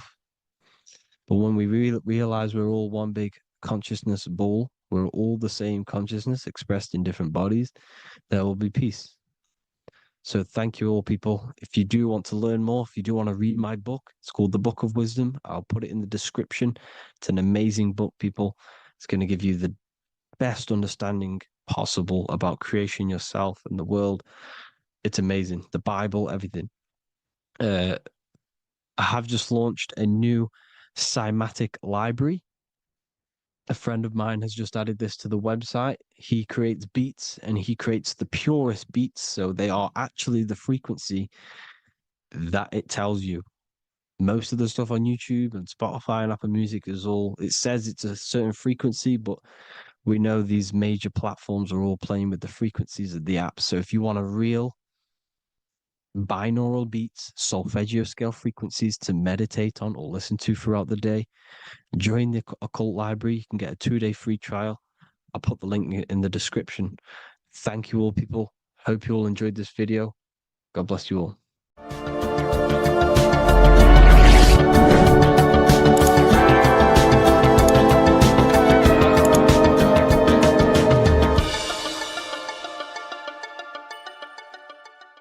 There is a secret meaning behind the number 666. 666 is 3 sixes. The number 3 in occult and esoteric numerology represents the 3 aspects of human consciousness. We see this symbolism in the all-seeing eye with the light and the triangle. The triangle is the number 3. The eye represents consciousness, observation, and the light represents the light of consciousness, because consciousness is pure light. The 3 aspects of our consciousness is thoughts, emotions, and actions. Every thought creates a feeling, and the feeling creates the action. All physical manifestation is driven from these 3 aspects of our consciousness. All physical manifestation comes from thought. Every object you see around you, this screen, the phone you're on, the laptop you're using, or the iPad, was a thought in the invisible realms of consciousness. Then it was brought into physicality through feeling and action. This is because man is made in the image and likeness of God. We are all mini creators. We are all extensions of God's creative consciousness. Therefore, the number 666 represents 3 sixes. 3 is thoughts, emotions, actions. The number 6 represents the cube, because cubes have 6 sides. This material world that we experience, everything has 6 sides. Everything's created by cubes. We can move forward, we can move backwards, we can move left, right, up and down. This is the cube that we are stuck in. Therefore, 666 represents our 3 aspects of our consciousness, thoughts, emotions, actions, all contributing towards our physical self, material world, material pleasures, completely cutting ourselves off from our spiritual, true, divine self, which means 666 is representing a state of consciousness. A state of consciousness where we only operate from a place of material needs and survival things. As humans, we possess a physical material body in the physical material external world, but we also possess an invisible inner world, which is what we call spirit. When we disconnect ourselves from our inner world, we become lost in this materialistic way of thinking and acting, which can lead to no life purpose, a feeling of emptiness and voidness in our hearts. Humans possess the ability to transcend our animal instinctual natures and turn to the divine mind, to the spiritual inner world. It is our inner world that is projecting our outer world. The outer world is just an effect of our inner state of consciousness. It's important as we go through this human life to not lose ourselves and look for our validations outside of ourselves. The external world is simply just a mirror, mirroring with mathematical precision what happens inside our consciousness. When we change our inner world, we produce effect in the outer world. To get back on track about this number, this represents when we are lost in our material self and we are completely cut off from our true divine self. The devil is always having goat horns, which represents a ground animal. This is the lower animal self of man. He's always red.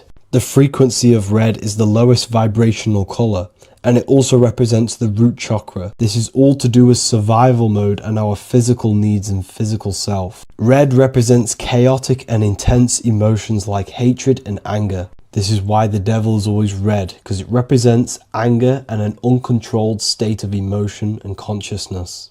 You see, we've been taught in the church and all through religion indoctrinations that the devil is an external deity which influences humans. And in fact, this is nothing but a metaphorical story.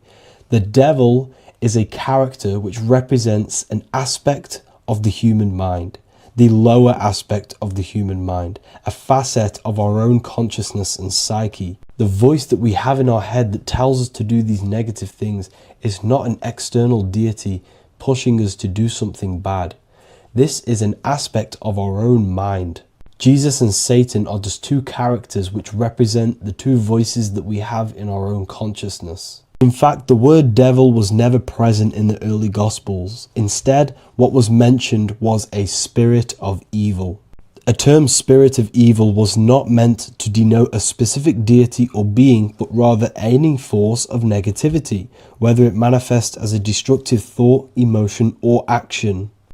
The spirit of evil represents the darker sides of our mind, the part that leads us astray and brings forth negativity in our lives. The reason why they want you to believe in a devil is because they don't want you taking responsibility for your creations. They don't want you to realize that the external world is truly a mirror of your inner state of consciousness. Instead, when something bad happens in your life, you blame it on some external devil or Satan who tempted you. Everything is your creation in your life. When you realize this, you take full control and you begin to reshape your external world by changing your inner state of consciousness.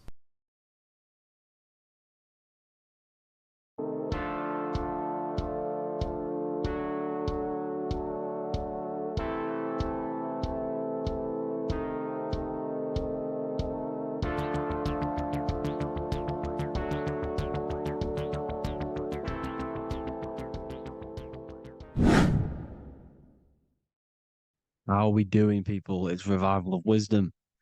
We're back today talking about sun worship. Okay? And please enjoy, sit back and enjoy the video. First thing we need to understand is that the sun is the risen savior. It's the light of the world. Without the sun, we have nothing. Now, the sun is the Son of God. We didn't make the sun. No one owns the sun. But who created the sun? Obviously, the Creator created the sun. Therefore, it is the Son of God. And that is what Jesus is symbolizing in the Bible. The Bible is a metaphorical story. That's why it's called the greatest story ever told, because it is a story about the sun, the zodiac. It's about you, the systems in the body. It's about everything that is sacred in this creation. Now you can see the suns behind Jesus' head in all of the ancient portraits, even the ones that are more modern. You still see a sun on the back of his head because he is the sun. He's the light of the world, our risen savior. And this is what Christians are lost because they don't realize it's a symbolic story and they think Jesus was a historical person. He's not a historical person. Okay, this is what we need to get out of our mind. This wasn't a historical person. It's the Son, our risen Savior. The Son is the soul. It's the soul of this creation. Because what is a soul? A soul is pure life force, pure energy. Whatever a soul inhabits, it gives life to. Like our soul feeds our body. The sun feeds the earth because the sun is a soul, and that's why the ancients called it Sol. Because it's the soul and it's in you and it's the light of the world. It's the light of everything. It gives life to all things. Here's Jesus and his 12 disciples. The 12 disciples symbolize the 12 zodiac signs. Aries, it rules the head region because the 12 zodiac constellations rule specific regions of your body. Aries, the ram, you have a cerebrum in your head. This is Aries on the head of the table. His Gemini rules the arms and the lungs. The two twins, Gemini. He's holding up two hands for the two hands and arms. The twins. Cancer has a knife in his hand. It's not so clear, but he has a knife in his hand. Cancer is the crab. Crabs have claws.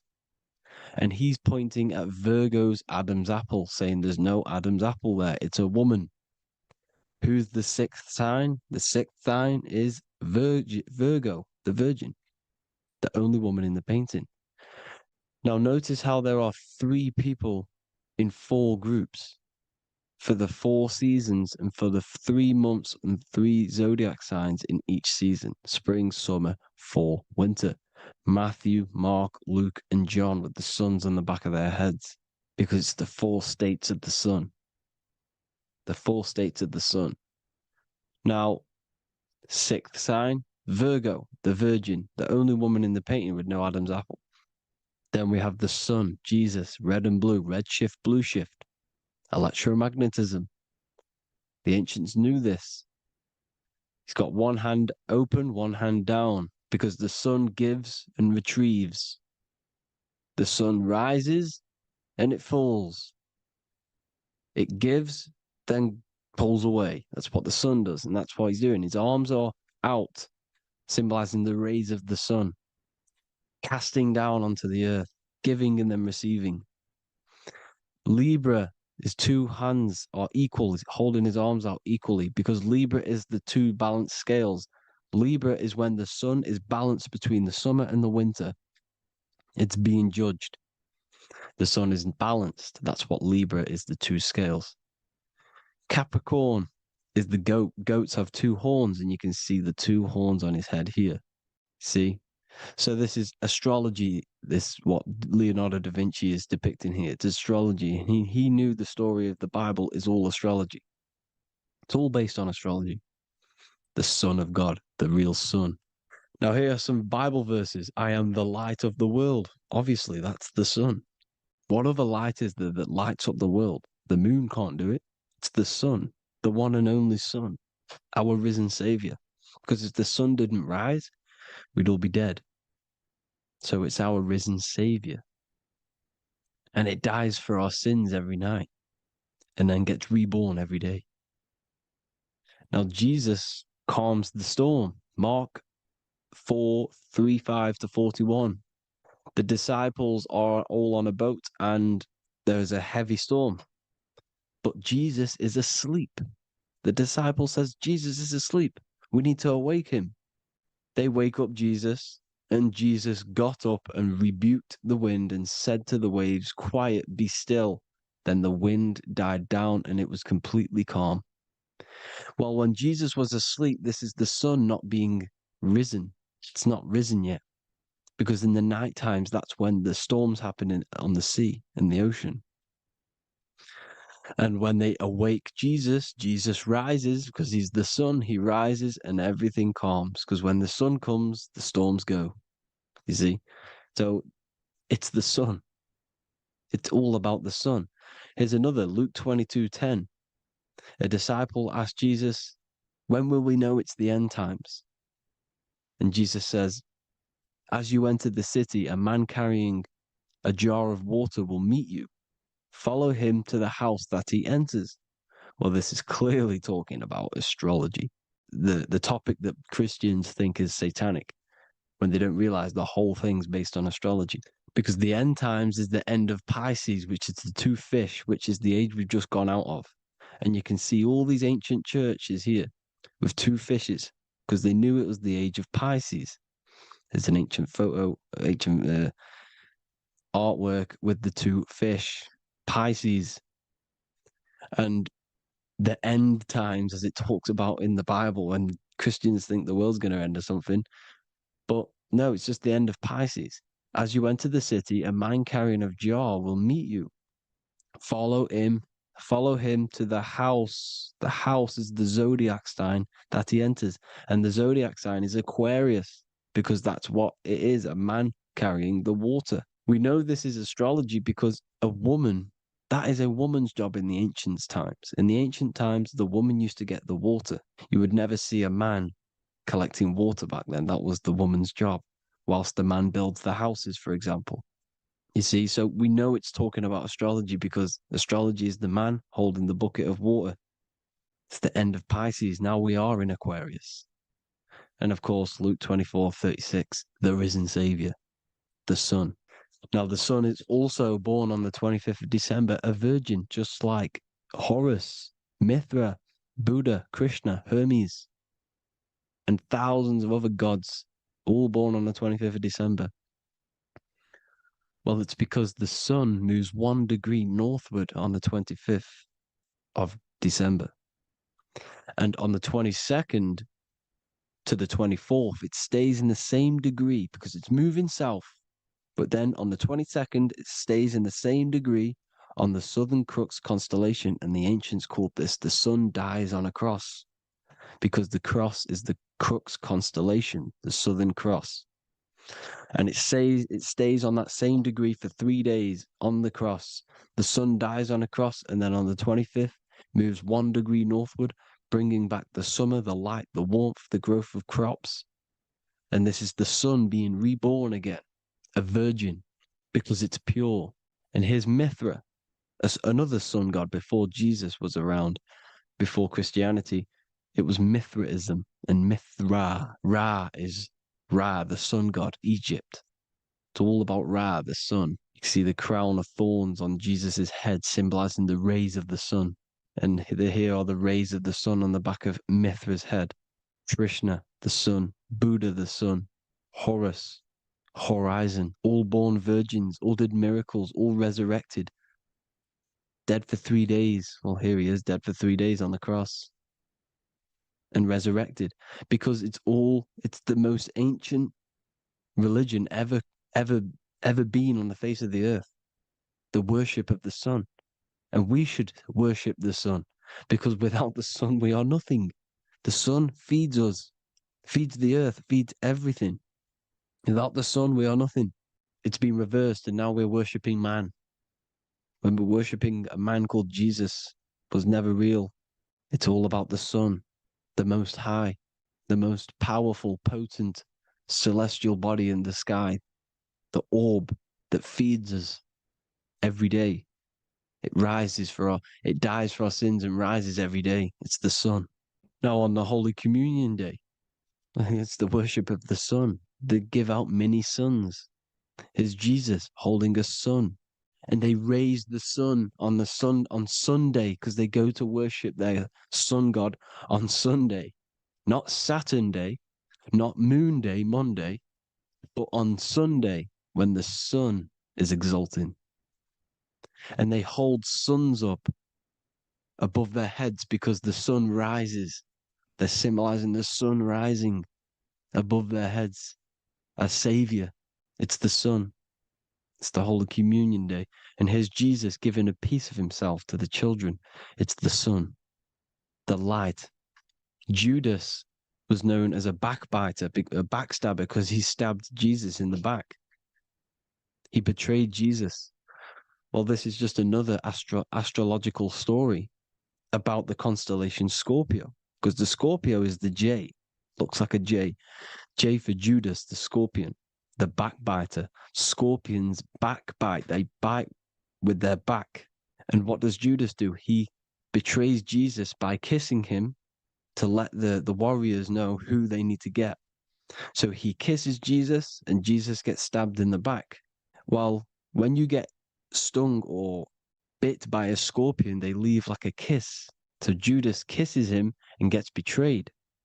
Well, this is because the sun, when it hits Libra, it's balanced.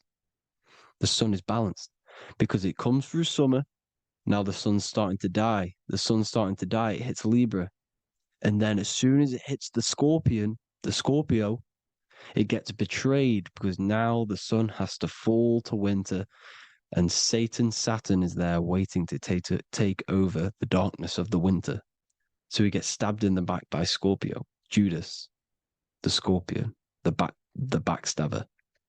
You see, it's an astrological story. Here's Mary. Mary means marry, which means pure. The sun is pure. No one gave birth to the sun but the God. And it's born every day. It's born every day on every year. It's born pure. There was no controversy. There was no, activity for the sun to be born. It's pure. Now, the 7 metals come from the 7 planets.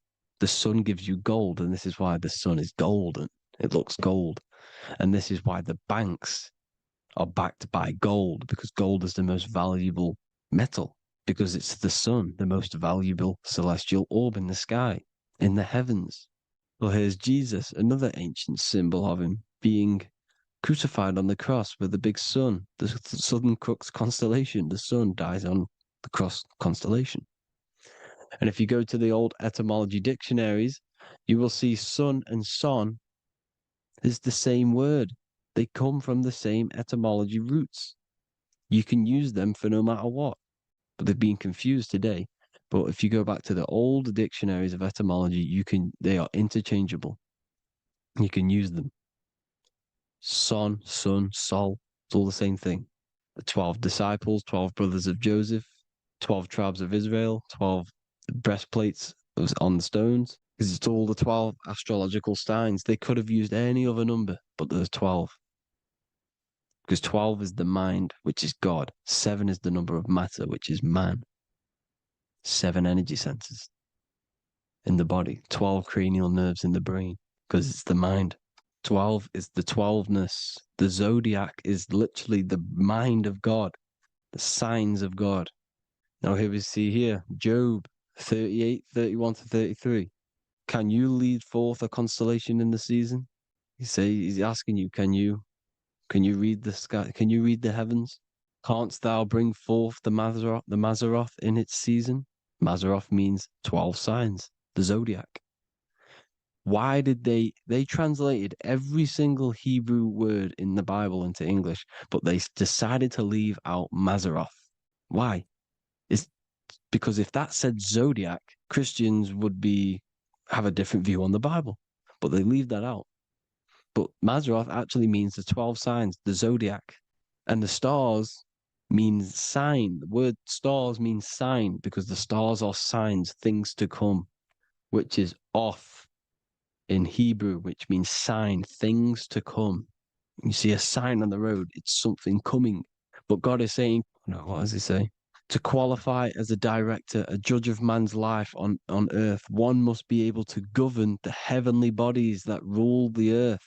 It's telling you to read the heavens. We need to read the heavens. Astrology, the 12 zodiac signs, the mind of God. It's telling you, read the Mazzaroth, read the zodiac, because they are things to come in your life. They are signs. It's not satanic, it's made by God. God said, let there be lights in the firmament of the heavens to divide the day from the night, and let them be for signs. Signs are things to come. The 12 zodiac signs. It's all about astrology. Here's Mary holding the sun. His son, her son. It's the sun in the sky, the one and only, the most high, the soul, the solo because it's on its own, the most powerful, Ra, radiance. Here's the Pope holding the sun. All three popes holding the sun because they're sun worshippers and they know the true meaning and origins behind Christianity. Sun worship. Is the Vatican is a sundial. Yes, this is literally a clock. Your clock, your watch is a sundial. It's got 12 sections on it for the 12 zodiac signs. 12 hours, 12 Horuses. Now here you see Jesus walking on water. Well, it's the sun, and here's the beard of the sun. Here's the pyramid of the sun, the illuminated one, the all-seeing eye, the sun. Here's the Ankh. The sun creates these symbols. The ancients knew this. Now, when you see these headdresses, these are actually the days of precession of the sun. Aries, Cancer, Libra. It's all about the sun. Here's some more sun worship going back to Egypt. Ra, Horus, Osiris, and Set. Jesus and Satan is Horus and Set. The sun and Saturn. Saturn rules the winter, Satan. Jesus, the sun, the light of the world, rules the summer, rules the day. Satan's the night, Saturn's the night, the sun is the day. The evil brother, Satan. Well, Horus comes, this is where we get the word hours from. There are 12 Horuses. The sun moves in 12 Horuses, 12 hours. Where's Horus? What hour is it? Where's Horus? His Ra, 12 noon, Ra, radiates, powerful, the most high sun. That's why he has a sun on the top of his head. These are the four states of the sun. Set, sunset. This is why we say sunset, because the sun is setting. His sunset, his Horus, horizon, the Horus is rising, Ra radiating, and the sunset. Then midnight is Osiris. Here's another ancient symbol for the sun, the scarab. Ra, the sun, scarab. It's got the word Ra in it because it's the sun. And here's the sun on top of the scarab with the wings. Because scarabs roll dung up hills and then they'll let it fall down the hill to gain more matter. To gain more bigger, like a snowball effect. And the ancients saw this as a process of the sun because the sun climbs up the hill and then it falls. So they used the scarab to symbolize the process of the sun. The sun climbs and falls. Here's an ancient Egyptian cat cutting off the head of the serpent. Well, the cat is cutting off the head of the serpent, symbolizes the sun cutting off the nighttime. When the sun rises, it cuts off the nighttime. It cuts off the serpent. The serpents represent darkness or evil. Oh, there's some more symbology of the sun and the heavens, the arch, the royal arch, the firmament, the sun inside the firmament. These are all ancient churches, and they all depict the firmament with the sun inside. Is the ancient cosmology, you see, because it's all about the sun. Everything's about the sun because the sun is our orb made for us to sustain life in inside of this creation, inside of this firmament, the royal arch of heaven. Here's the Freemasons depicting it. Here's the Masonic royal arch. But you can even see the zodiac signs. Here's Cancer, the checkered board. It's the royal arch of the firmament. Obviously, they don't want to tell you that. You live in space, apparently.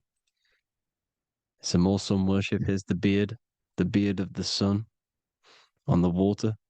They all have this long beard. And why do they say amen? Amen at the end of every prayer. Amen is a sun god, a creator god. It's all about the sun. So thank you all, people. Hope you all enjoyed. Hope you all gained some knowledge and insight. Please give me a follow, drop a comment, drop a like. Have a good day. Love you all.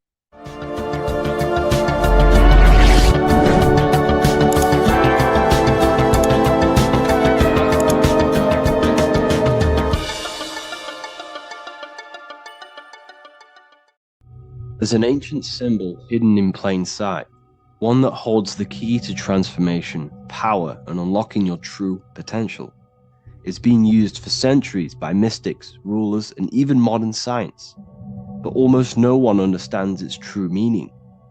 Once you do, it will change the way you see yourself and the world forever. Stay with me, because this could be the key to your own awakening. The symbol of the snake, or the serpent, is a very powerful symbol that refers to something within you, that we all are on this journey. So first of all, we see this symbol in ancient Egypt on the top of the pharaoh's head.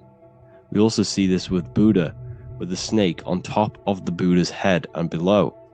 We also see this in Rome, with the Roman god Mercury holding the staff with the snake. We see this in Adam and Eve's story with the snake tempting Eve. We even see this today on the medical facility. What does this mean? Why is this symbol being used for thousands and thousands and thousands of years? It has a very deep esoteric meaning. We see this in the caduceus staff, and we even see the snake representing the Kundalini. What does the snake actually mean? A lot of people think it represents the Kundalini, which it does. However, there's a deeper interpretation of this symbol, and it goes very far beneath the surface of what the snake actually represents. Okay? So first of all, when looking at symbols, we need to observe what the snake does in nature. The serpent sheds its skin. The serpent shedding its skin is a sacred symbol of an inner transformation. It transforms from its old self to a new self. It sheds layers of itself. As the snake discards its old exterior, it mirrors our own journey of realizing outdated beliefs and patterns, paving the way for a renewed, authentic self on the esoteric path of awakening. Essentially, it represents transformation, but not transformation of our physical bodies, transformation of our inner world. Now, this is where things get a little bit tricky and you may become a little bit confused, but I'm going to make this very clear for you. The snake symbol, or any symbol, can be used for different contexts. For example, the Kundalini. We see the snake representing the Kundalini. We all know that energy can't be destroyed, only transferred. Like I said, this is a transferring of energy. It's a changing, a transforming, shedding its skin. It represents transformation. Sexual energy is energy, and we can transform the sexual energy into a Kundalini awakening to activate dormant brain cells in our brain and to activate the human light body, which is the spirit. We can cultivate, save, and retain our sexual energy, transmute it up the spine to activate the brain. This is a symbol of transformation, of energy in this context. However, when we go to the emergency services, this does not mean the same thing as the Kundalini. The snake in this context represents transformation of health. When we are picked up by the emergency services, we are looking for a transformation. We are unwell and now we need to transform to well-being. This is why they use this symbol. It represents transformation, especially with the pole and the snake climbing. It's climbing, it's transforming from the bottom to the top, shedding its skin, shedding old layers, transformation. We see this in the Bible with the snake tempting Eve to eat the apple of the tree of knowledge of good and evil. Well, what does this mean? Where's the transformation in this? Well, this is a very hidden one. The transformation takes place in Adam and Eve's consciousness and their mind. They go from a pure, whole state of consciousness, from being tempted by the snake, and they eat it and they transform into knowing the good and evil, into the dualistic ways of thinking and the dualistic meaning of this world. Let me rephrase that. They understand the dualism of this world, and they now understand the two good and bad ways of thinking. They know the knowledge of good and evil, of duality. They shifted from a whole state of consciousness into their consciousness being split into good and evil. This represents the journey of every single soul that incarnates into this world, including yourself. When you were a child, you were whole. You had no understanding of good and evil. But as you grew older, you eaten the fruit. You grew to understand the knowledge of good and evil. Your consciousness split from a whole into a separate and divided way of thinking and divided understanding of the world. We suppressed aspects of ourselves to fit in with society norms. And we just limited ourselves with limiting belief systems. We knew the knowledge of good and evil. Our consciousness split from a whole state. This is what Adam and Eve is symbolic of.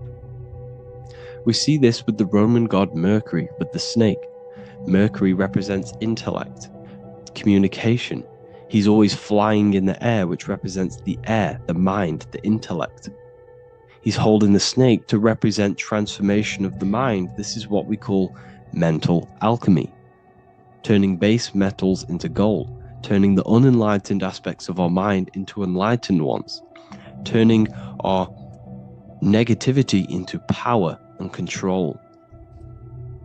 We see this with Buddha, and Buddha is all to do with transformation of the inner world, transformation of the mind and the soul and the emotions.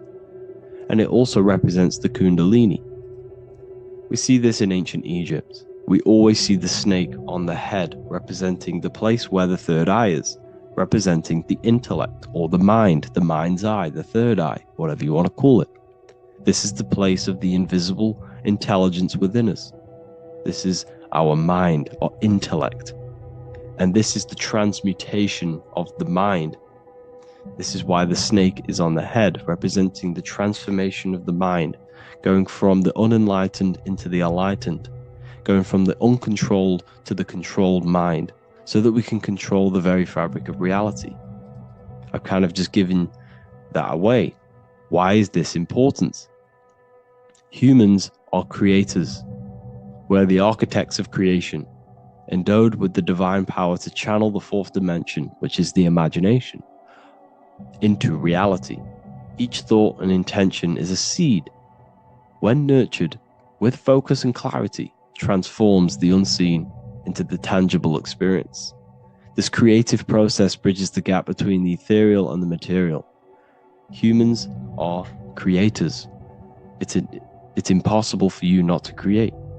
Whether you're doing this consciously or subconsciously, you've been creating your whole life, turning non-physical thought into physical reality. We are creators. However, the mind cannot create in a state of chaos.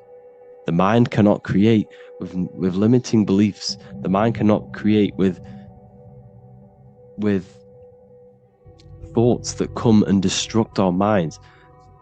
The mind cannot create consciously and effectively if there are impulses within our mind and we have no control over the mind. So this is where self-transformation comes from within. This is where the snake comes in. The snake represents the transmutation of our mind from the uncontrolled to the controlled. In this context of the Egyptians with the snake on their head. It's all to do with mental alchemy. In the occult tradition, the mind is seen as a delicate instrument that demands constant vigilance. Left unchecked, it reverts to archaic and destructive thinking patterns. Like a finely honed blade, it must be continually sharpened through discipline and self-refinement. In this unending process of unveiling and mastery, we learn to shape reality, harnessing the power of our thoughts to manifest the highest potential.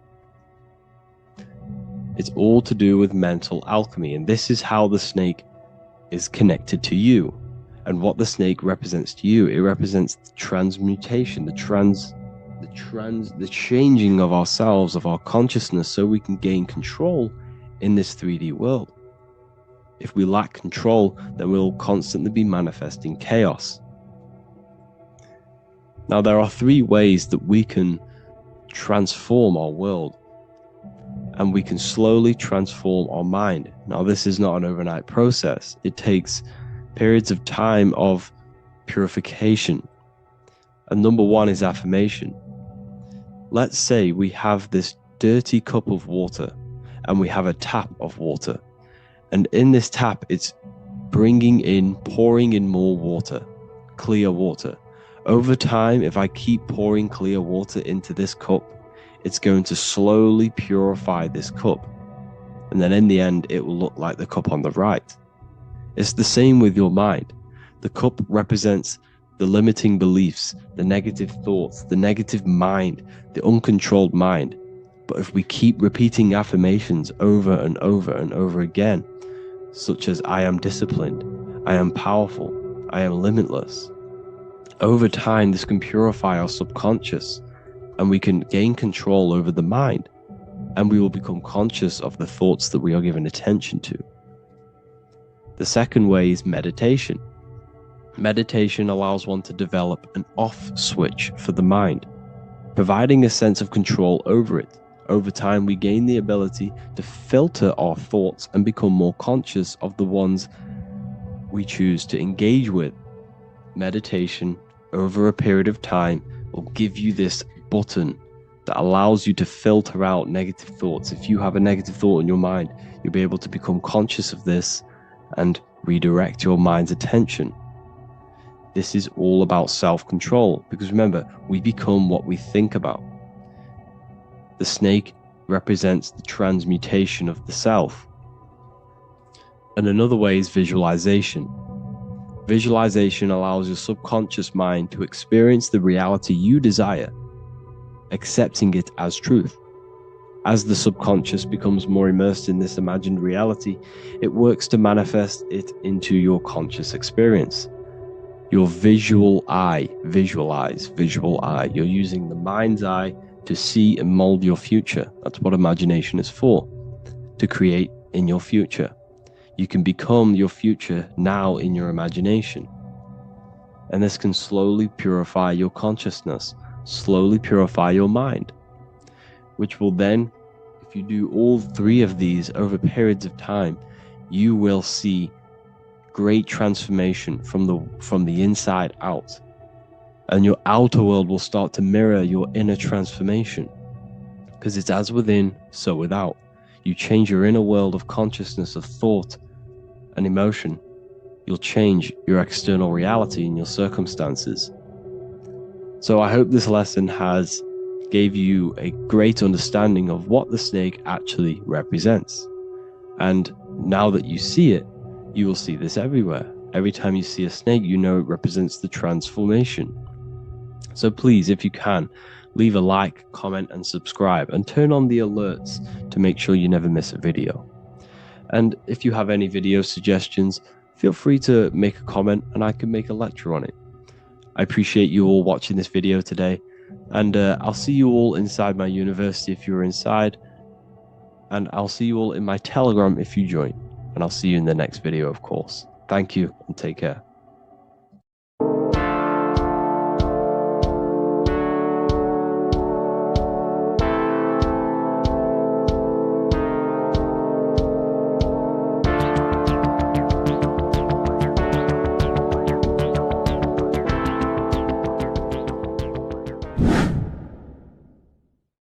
What is good, people? We're back with another video, and this is going to be talking about the connection between the micro and the macro.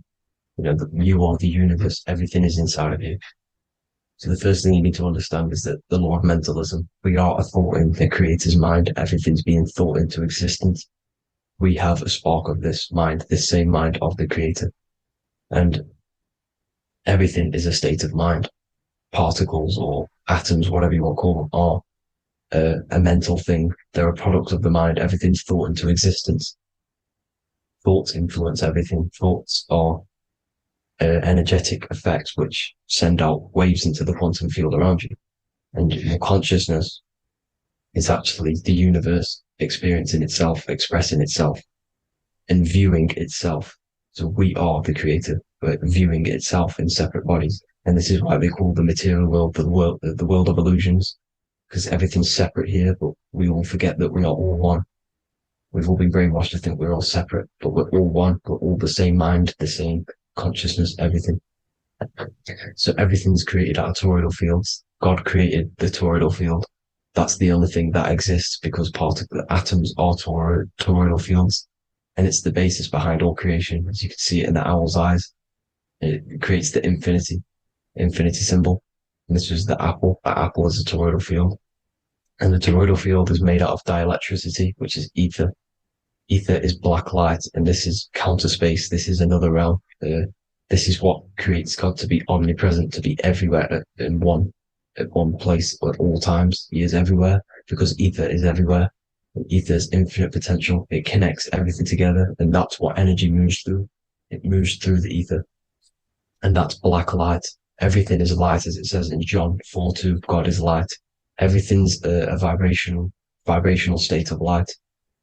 So the torus field is made out of dielectricity, ether, black light, magnetism, which is white light, which is the center of the toroidal field. And magnetism radiates, it has no vibration. And then when white light splits, it turns into electricity, which is physical material, and that has a vibration. This is the Holy Trinity, the sun, the moon, Saturn. Saturn, the god of materialism. If you've watched my videos on Saturn, you know that Saturn is crystallizing everything into physical matter. And that's why his old name was El. The ancients called him El. And this is why we get L electricity. This is where L electricity comes from. Because L electricity is only a product of the physical world, which is redshift, blueshift, Adam and Eve. And this is what creates the redshift, blueshift is what is a product of magnetism. When magnetism, white light splits. And this gives us vibration. And this what creates the toroidal field, which is the basis of all physical creation. The sine wave is created out of the magnetic wave and the electric wave. The electric wave is the blue wave, and the magnetic wave is the straight wave, which is radiation. This is vibration frequency. So the magnetic wave is straight, and then you have longitude and amplitude, which is depth, which is dimension. You see how the electric wave has depth and a dimension. This is why you get the cross. This is the cross of Earth. This is the symbol of Earth, of bondage, of physical matter, because it consists of magnetic wave and depth, which is electric wave. I mean, this is where you get the sun cross or the Earth cross, whatever you want to call it. It's the cross of physical matter, and the ancients knew this. This is why they used that symbol. Redshift, blueshift, which is the toroidal field, is the basis of all creation, physical creation. And this is why you have the police siren is red and blue. The Matrix movie, red pill, blue pill. You have red blood and blue blood in your body. The Democrat and Republic, the two parties, red and blue. Like your taps on your taps, you have a red and blue tap. One's generative and one's destruction. Fire, destruction, water, generative. So this is the basis of all things. And electric wave has dimension, like I've already said, depth, material, and it's measured in hertz. It's measured in hertz because it hurts you. It decays because the electric wave has a vibration, and vibration always has to go back to a standstill point. This wave cannot go forever, but the magnetic wave will go forever. It's radiation. Magnetic is radiation. It radiates forever. It pulses. But the electric wave will at some point come back to a standstill point, and that's why it hurts. It decays. That's why our physical body decays, because we contain of electricity. This body is an electric body, and it will return back to stillness like a guitar string. If you vibrate a guitar string, you pull it, it will vibrate, make a sound, and then go back to a standstill point. It's the exact same with every single toroidal field within the body. It will decay, and this is why our bodies decay, and everything in creation decays. So we're born into sin. The sin of Eve. The sin of Eve is us biting into the tree of knowledge of good and evil, which is the systems in the body. And the sin of Eve is biting into the sine wave. We bit into the sine wave. The sun moves in a sine wave. Our DNA is a sine wave. Time is a sine wave. Everything in this creation is a sine wave. This is why the dollar bill is a sine wave. magnetism and electric waves in one. And this is the sun doing its sine wave, which creates, when you go bowling, it kind of creates that pin that you hit over. That's the pin of the sun. The zodiac sign is a sine wave because the zodiac sign is an expression of the toroidal field, because magnetism unfolds into 12ness. And that's why you have 12 zodiac signs, 12 systems in your body, 12 cranial nerves in your head, in your brain. So if you can imagine this, see where my pointer is. Always starts with Aries. Aries is the head. It's the first thing that's created in the womb. And this is Aries, the ram. And this is why it's called a cerebrum in your brain, which is the first thing that creates when you're in the womb. And what's the element of Aries is fire. Fire is the first element. Fire, first, because it's the first thing on the wheel, the first expression of energy. As you can see here, my pointer, this is the center of the toroidal field. It would go Aries, Virgo, Capricorn, Pisces, Scorpio, Cancer. Then we go back to Libra. Libra would be center. But you see how the toroidal field is the expression of the 12 energies. That's what the constellations are, the energy expressions of the toroidal field. So it would go outwards, starting from Aries here, all the way back to Pisces, which is beyond the bottom half. But Libra would be the center. That's why Libra is the equinox. It's the equinox. Libra is when it goes from summer over to autumn. It's the equal. It starts to transition into the winter side. Equinox, equal, which is Libra. And that's why Libra has the two scales. It's symbolized with the two scales. That's because of, the sun moving over. It's being judged. It's equal now, but then it's going to tip over into the winter. That's why Libra is here, the center of the sine wave. And like I said before, magnetic energy unfolds into 12ness. Magnesium is number 12 on the periodic table. It's the sacred number. And this is why the scientists are NASA is trying to bring in another constellation to destroy the holy science of astrology. So Aries rules the head, which is Mars. Taurus rules the neck, the lower head. Gemini, the two twins, which is your lungs, your two twins, your arms, two twins. Cancer, the breasts, or the chest area. Leo, the heart, which is the sun, which is fire, the center of the toroidal field. Virgo, the belly, which is the intestines. Libra, the kidneys, the two scales, the kidneys, balancing out everything. Scorpio, the sex organs. Sagittarius, hips and thighs. Capricorn, I've missed that out, which is the kneecaps. Capricorn, kneecap. Aries, which is the ram, which is the cerebrum in your brain. And then Aquarius, the calves and the ankles. And the Pisces, the two fish, the 2 feet. So everything corresponds, as you can see here. This is an ancient way of depicting it, of the folded human. And this is everything. Each constellation rules that part of the body, gives energy to that part of the body, makes you do certain things. So magnetic energy unfolds into 12ness, electricity unfolds into 7s. That's why when you get electric, the light spectrum that we see, it consists of 7 colors. Why we have 7 planets. The 7 planets give us our 7 metals and the 7 solfeggio scale frequencies. So the rotor, this is the rotor. And rotor is an anagram for Torah, the Torah, which is I think it's the Hebrew Bible. Don't quote me on that, but it's one of the holy books, which is the Torah, the Taurus. Everything goes back to the Taurus field because it's the basis of all creation. So the chief cornerstone, it says in the Bible that the builders rejected the chief cornerstone. The chief cornerstone, you are the builder. You decided to incarnate into the physical world, into the electric world, El, the world of El, Saturn. When you are created in the womb, it takes you 9 months for you to be created. So for example, if you went into the womb here, it'd take you 9 months. So let's say you're born in Scorpio. So you'd go back 9 months, 1, 2, 3, 4, 5, 6, 7, 8, 9. You consist of all of these 9 energies because it takes 9 months or however long you took to be born. Some people are born earlier. You'd have to find out how many months you were in the womb for. But you consist of these 9 energies, and each constellation has a cell salt associated with it.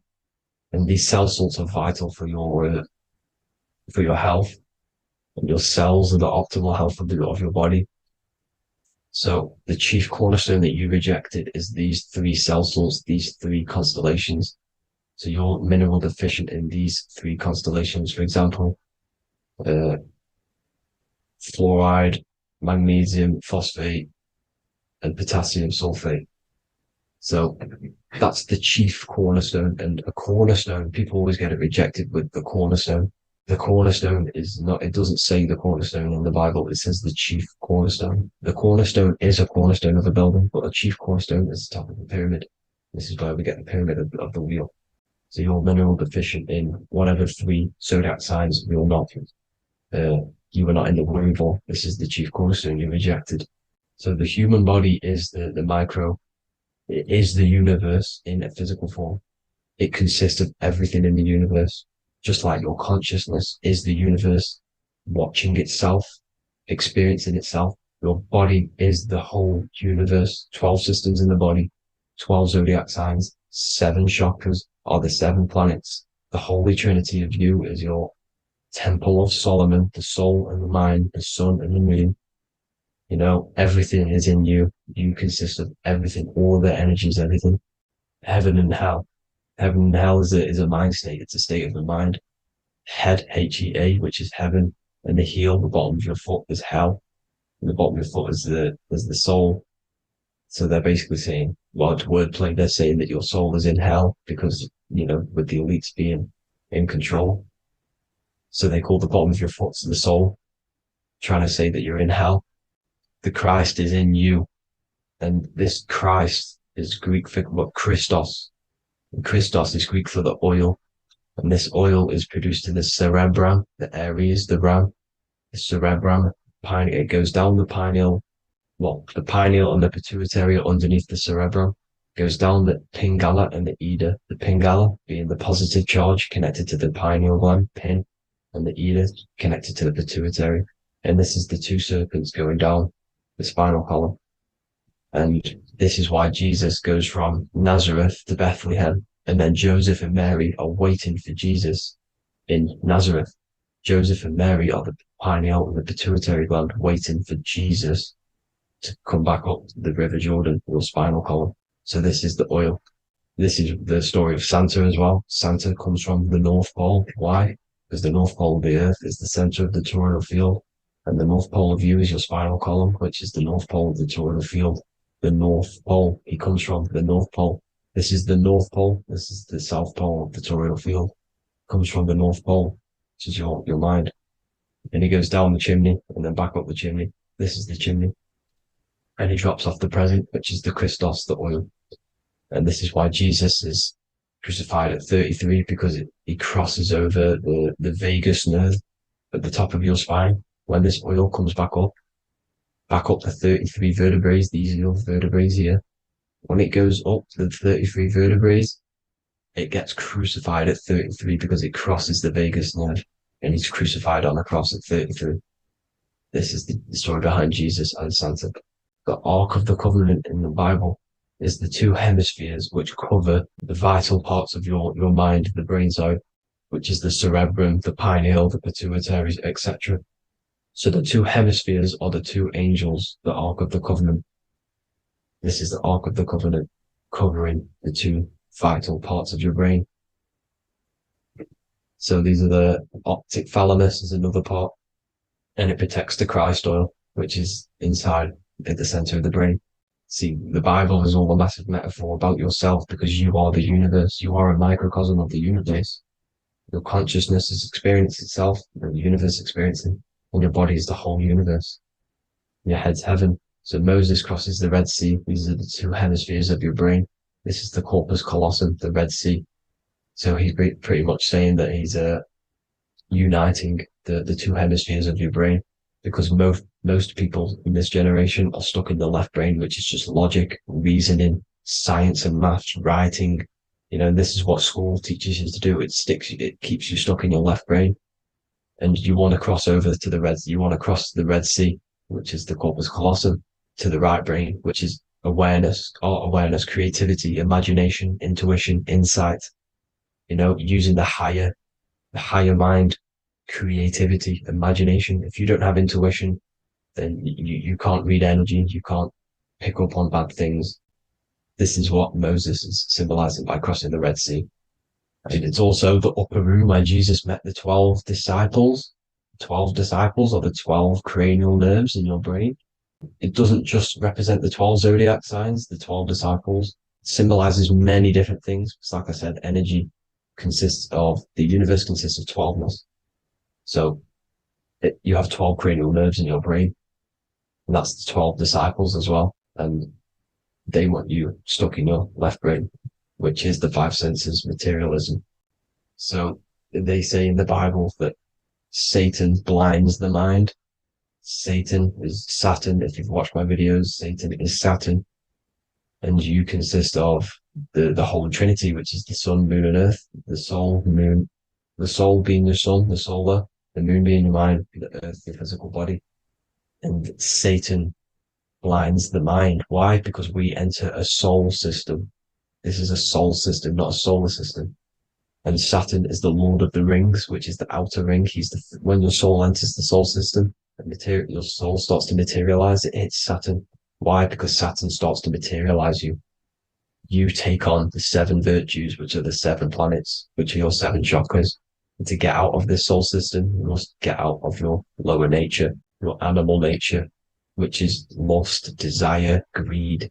You know, the number of the beast, 666, which is Saturn, Satan. So you enter the soul system, you take on the 7 energies, which you turn into physical matter. And this is your descension from heaven to all who say hell. And then you must raise back up from matter to spirit.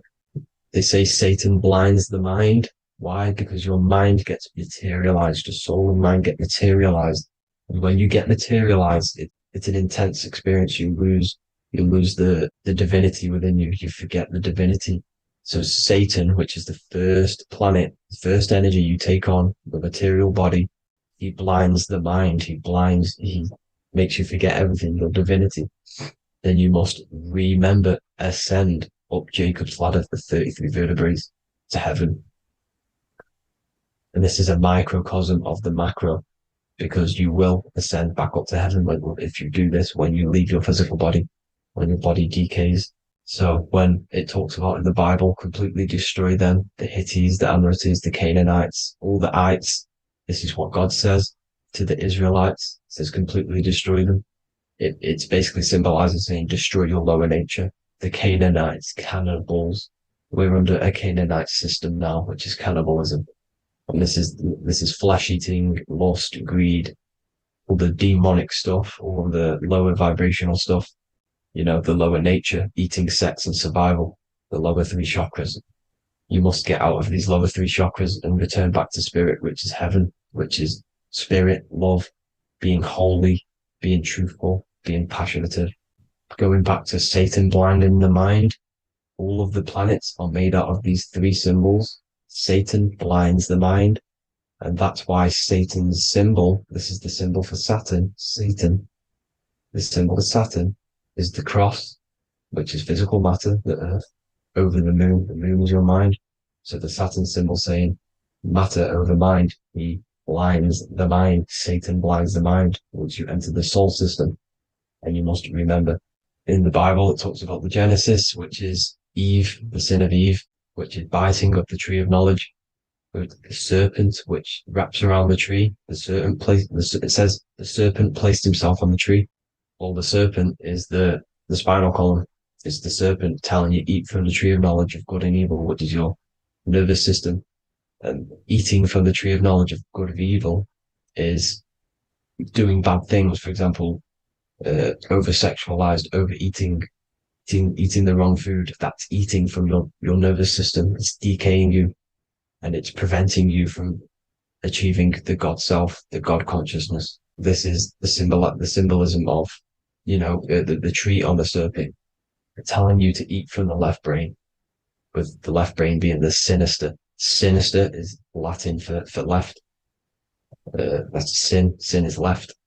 And left is lefty Lucy, Lucifer, right, righteousness, right, God, godly. The tree of knowledge of good and evil, which is your nervous system, because it determines good or bad. That's the only thing you experience in this world is your nervous system. And then the tree of life is the cardiovascular system, and the Garden of Eden is your body. So that's it for this video, people. I hope you've got a greater understanding of how you are the universe and everything is inside of you. Just keep in mind you are the universe experience in itself, and your body is a reflection of everything. The 12 constellations, the 7 planets, everything's inside of you. This world is an expression from the inside outwards. You can't affect the outside world to manipulate reality. Everything's inside of you. I hope you got a greater understanding of this. God bless.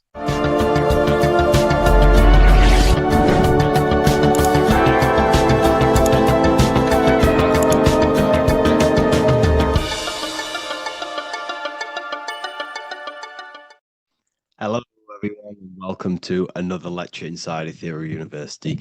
In this lecture, you will learn about the death process and how to prepare for it, and why that preparation is so important. So let's get straight into this.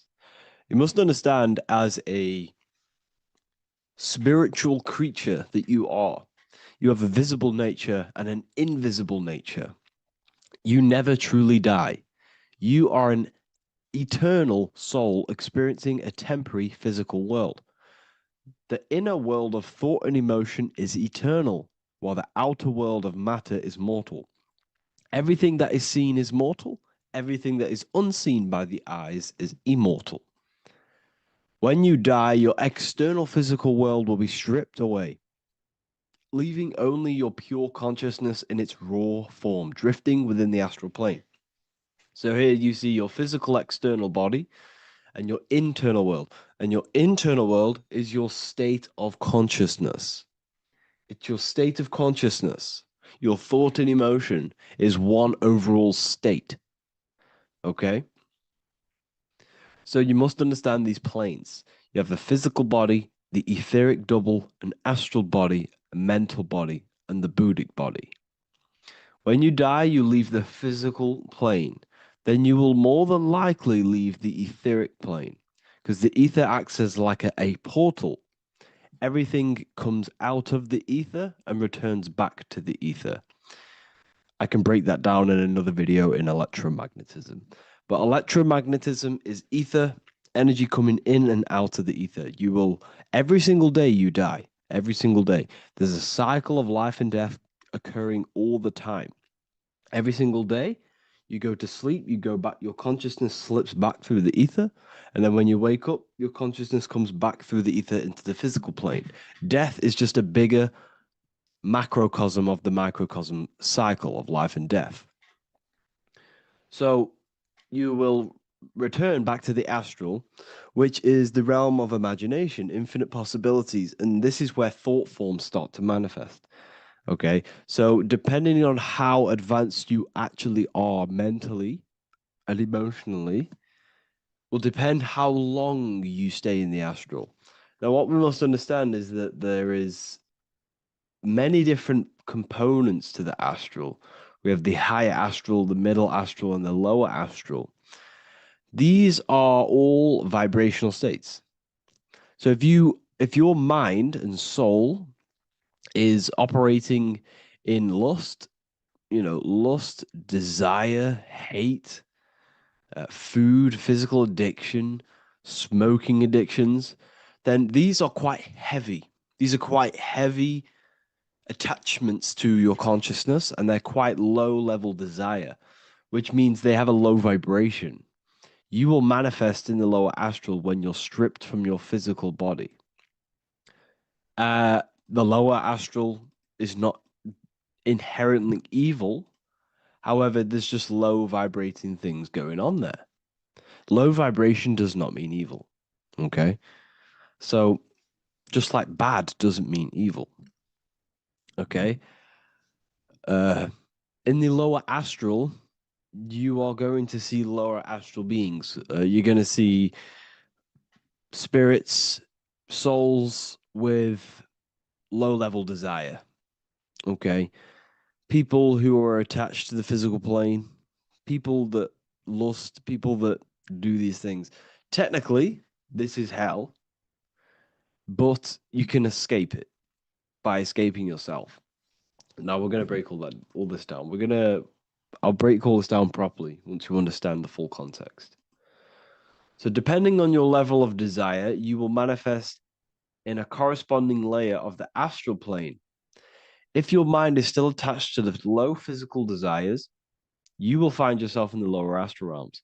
But if you have few desires and have detached from the worldly attachments while you are encased in a body, then you will rise into a higher or middle astral plane, mainly the middle.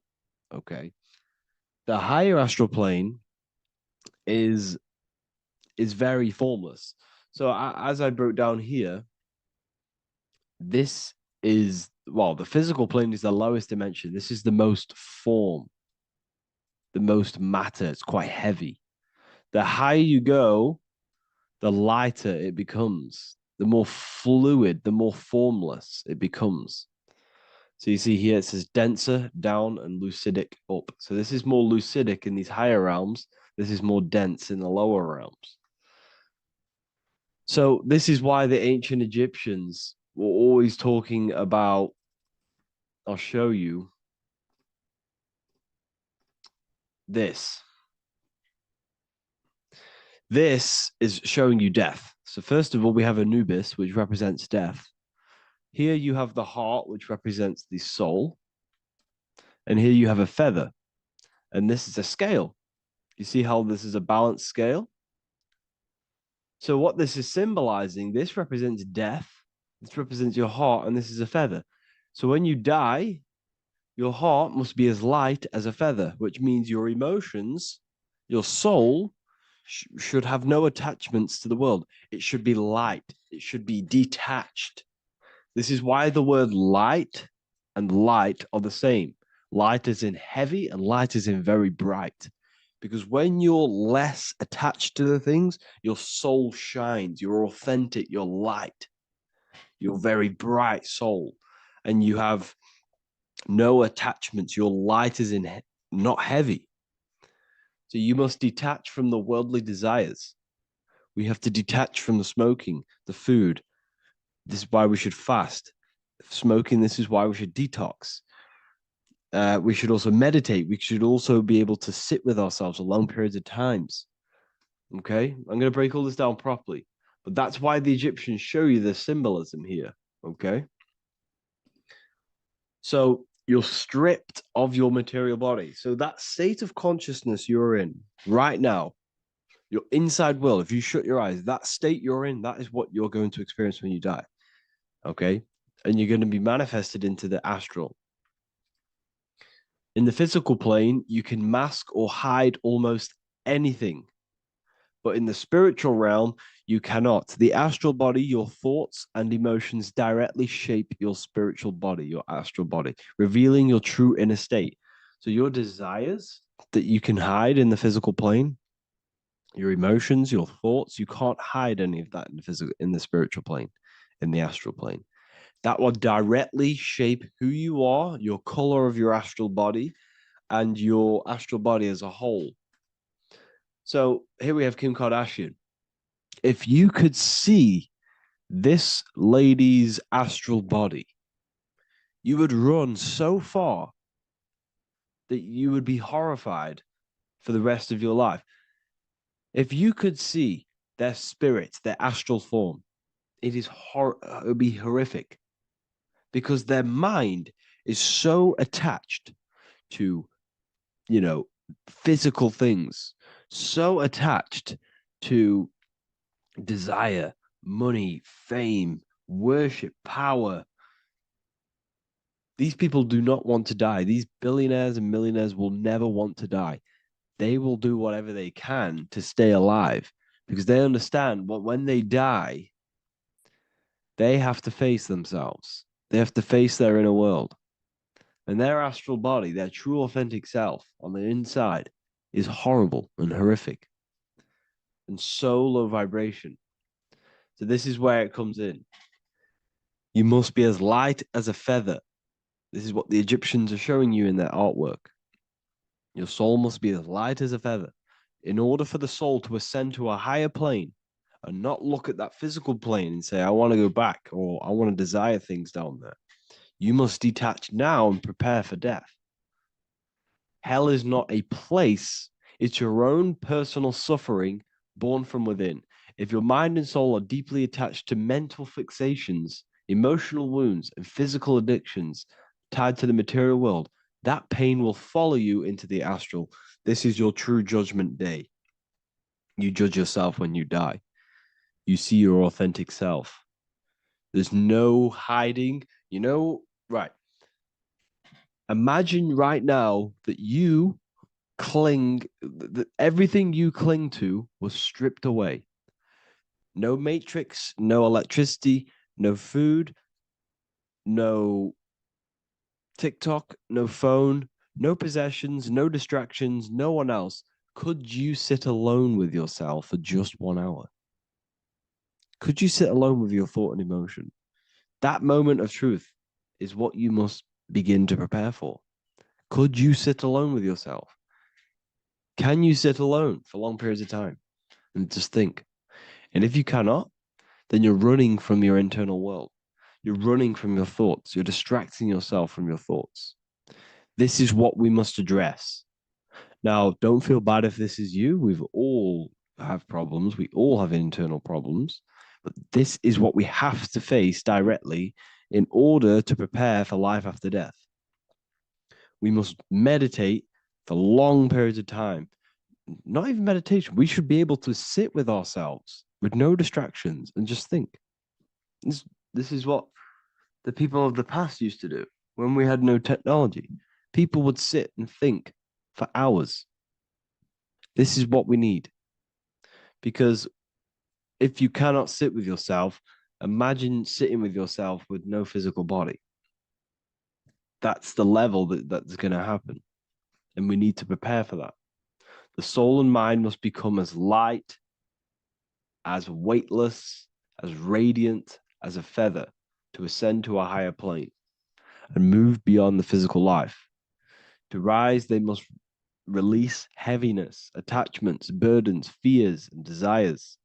The lighter and brighter your inner being becomes, the more freely it can rise into a higher state of existence.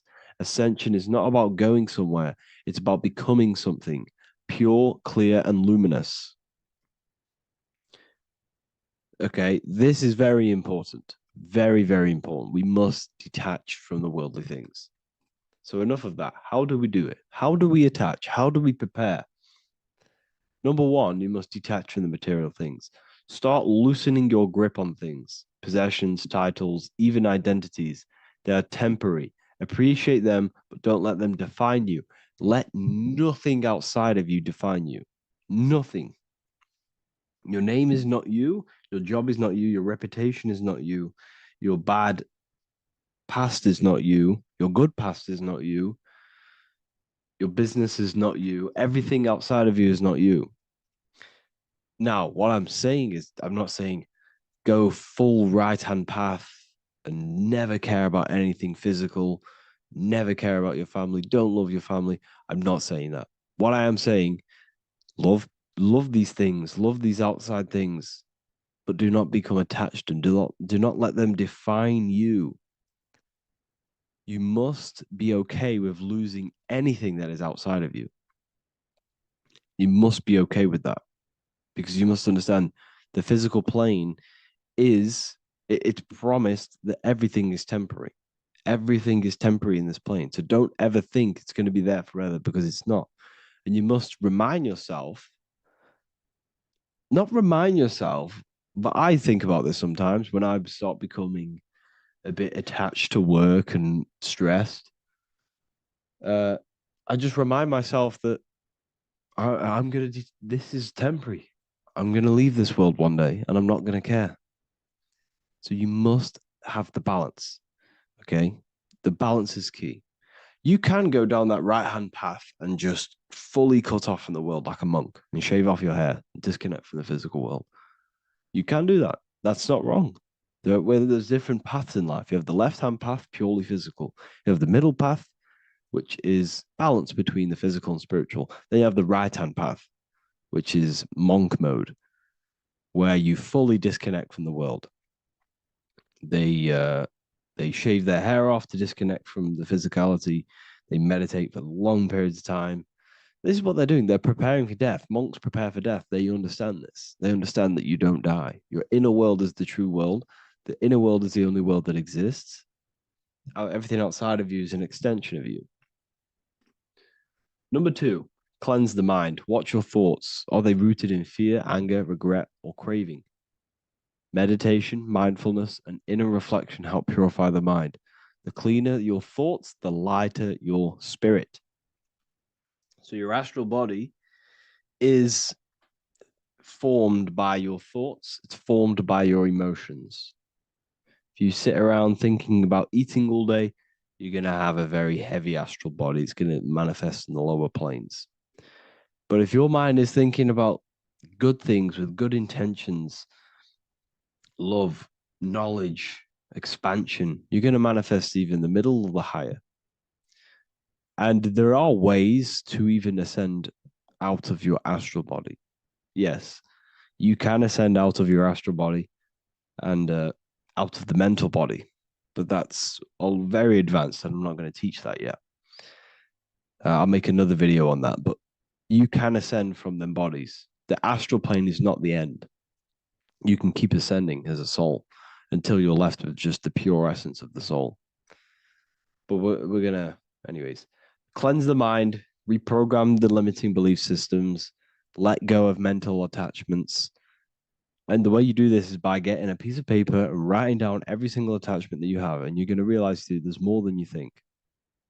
Okay. We have to detach from these. We have to. 4, practice presence. Can you sit in silence with yourself?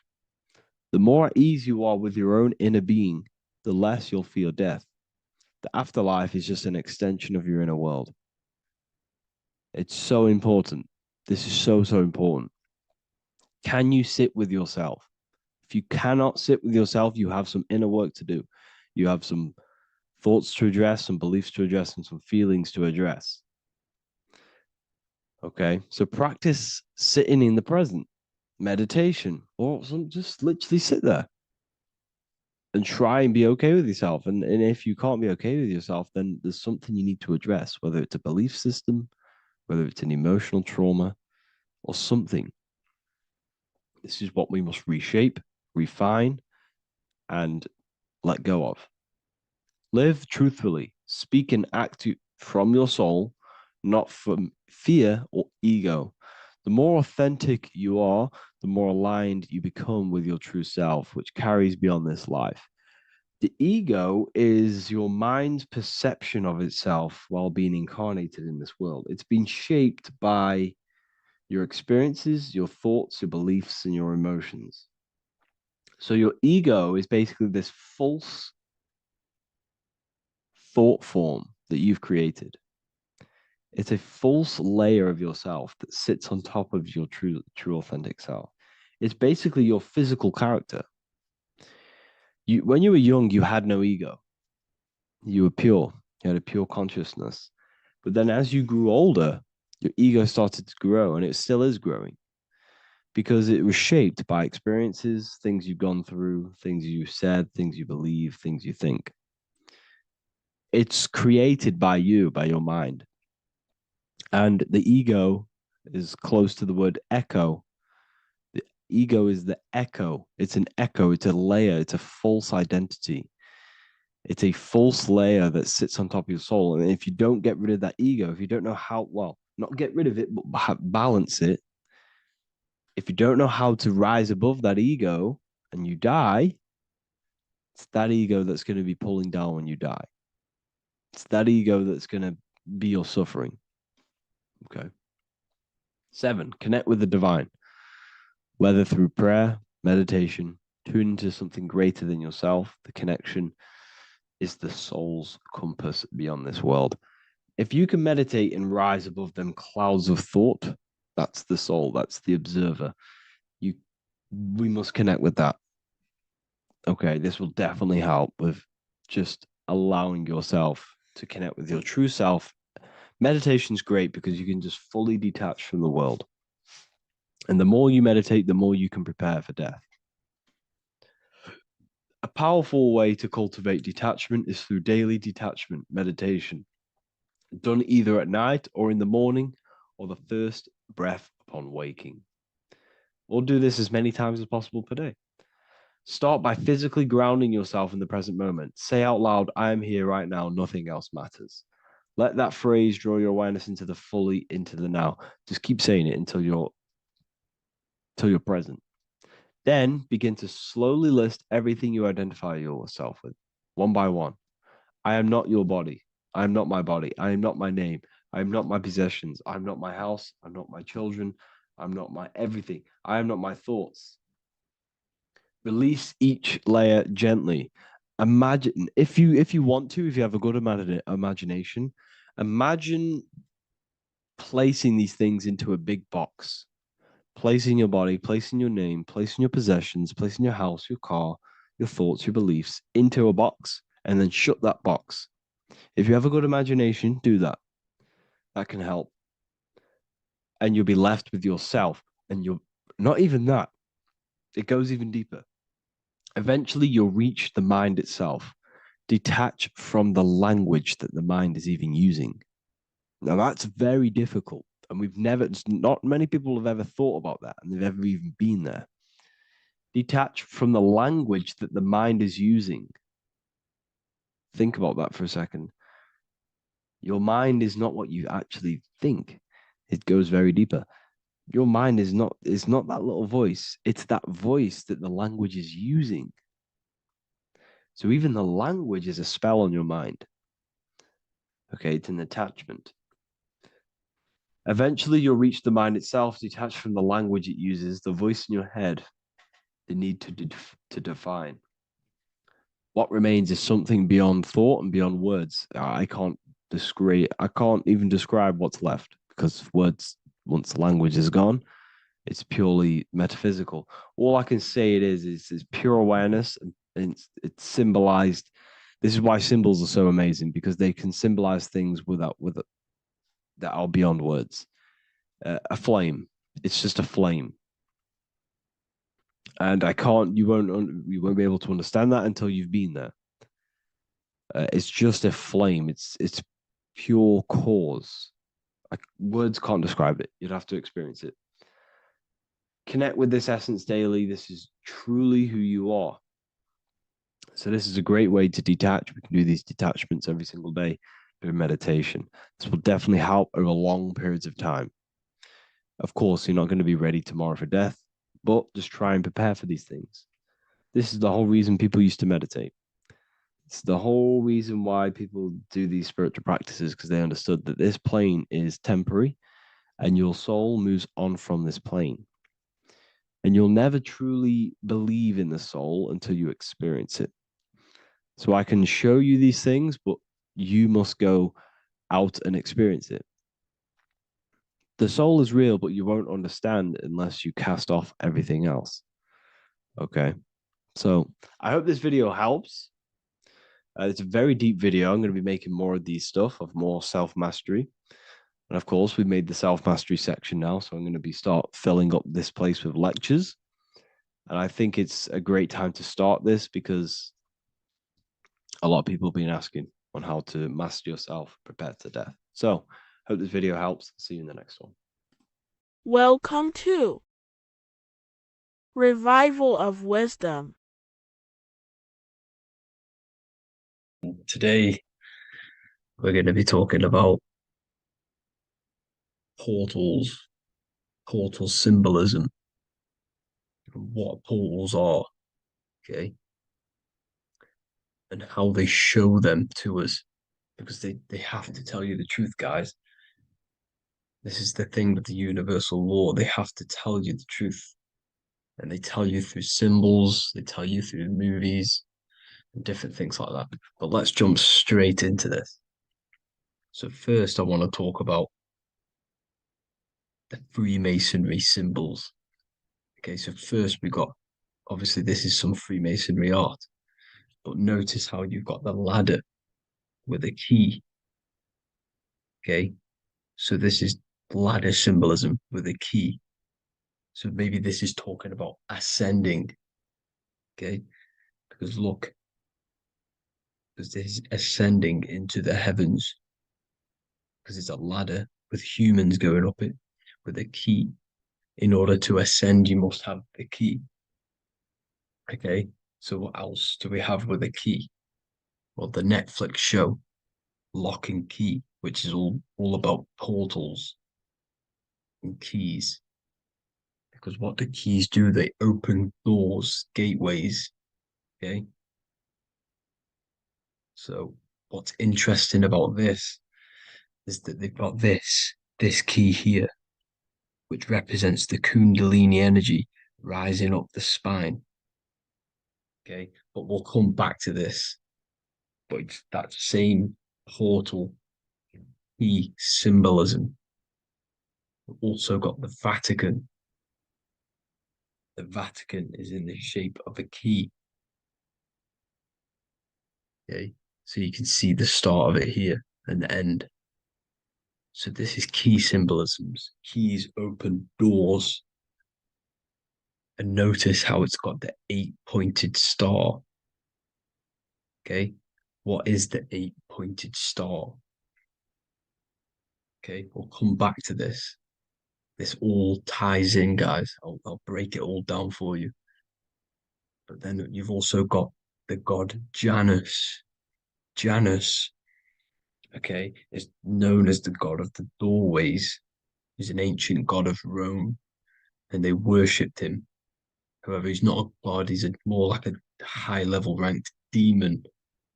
Because he is the god of the doorways. And notice how he's got two faces.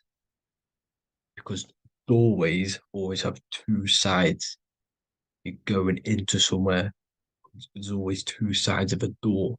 And he's always depicted with two sides of a face and a key, because he holds the key to the doorways, to the portals, to other worlds and realms.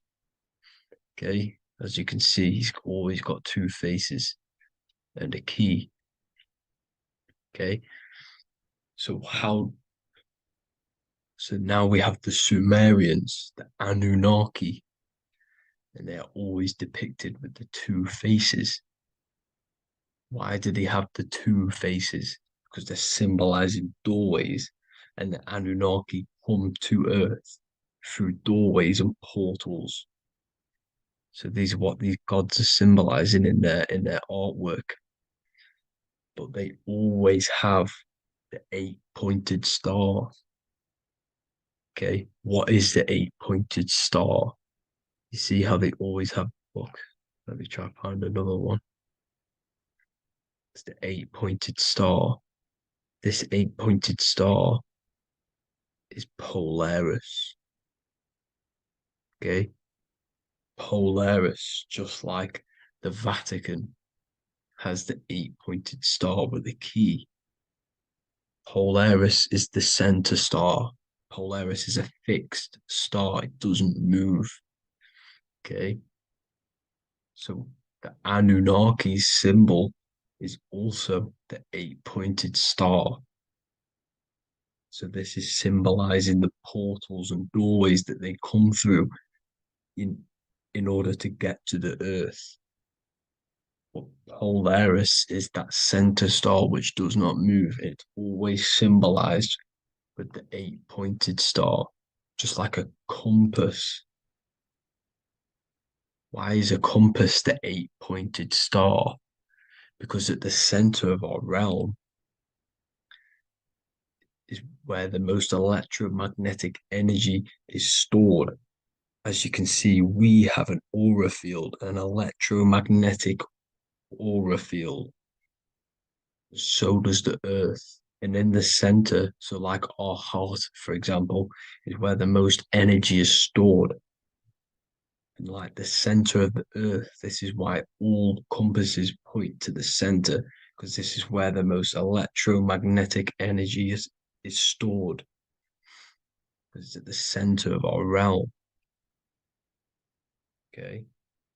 So like I was saying with the locking, the lock and key series, see this here?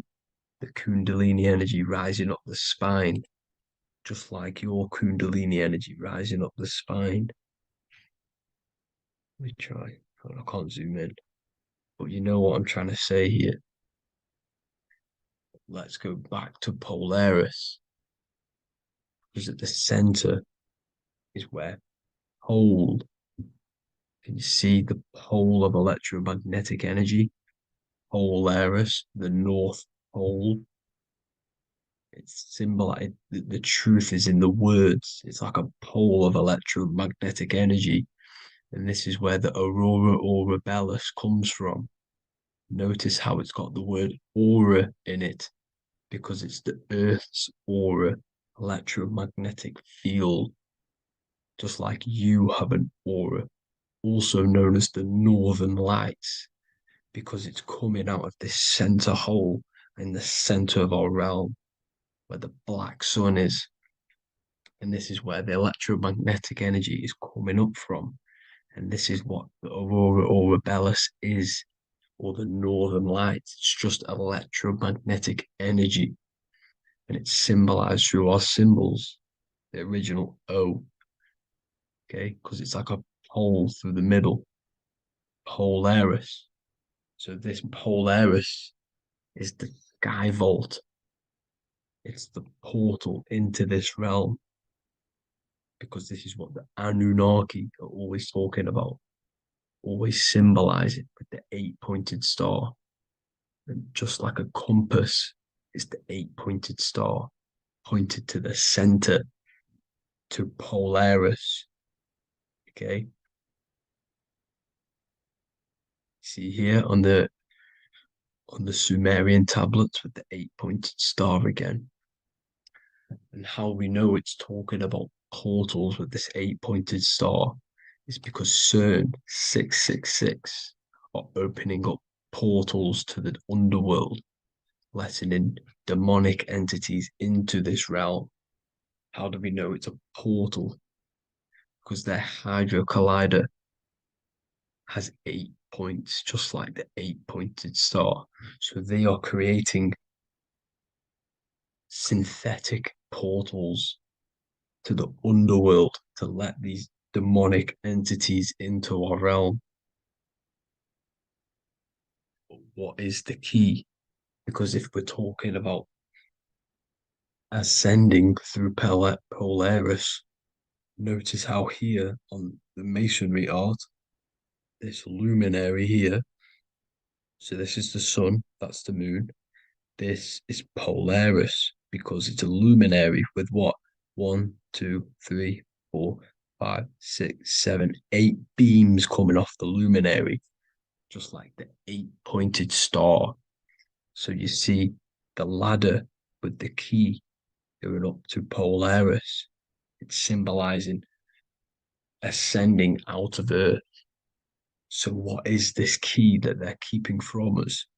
Because it's a human holding a key going up the ladder to Polaris.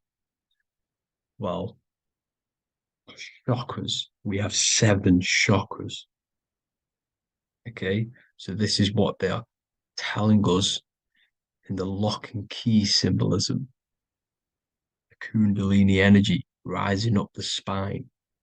Okay, just like they have 33 vertebrae on the back of your spine. Okay, this represents the Kundalini energy going up your 33 vertebrae, just like in masonry has 33rd degrees. Okay, so what is the key? Your chakras. Your chakras have to be unlocked. Okay, you have to unlock your chakras, and you can't unlock this one without going through this one. You have to go through them all. It's like a ladder, just like Jacob's ladder. You can't go from the bottom to the top. You have to unlock each one. Okay, just like you have 7 chakras, you have 7 layers of your aura. Okay, you have to unlock your chakras to the highest point in order to reach Christ consciousness. And this is the key that they're talking about. They're symbolizing the organic portal within each and every one of us to ascend out of this realm. Okay, so this is the key that they're talking about, and they're holding back this knowledge to keep us trapped in this 3D realm. Okay, so like I was saying with the 33 vertebrae and the Kundalini energy coming up the spine, 33 vertebrae, you can see this sort of symbolism going up to the light, because it's the light you see here. Your crown chakra turns on and becomes enlightened, just like the Illuminati symbol. Can you see it? But also, Jesus also died at 33. So this is symbolizing, okay?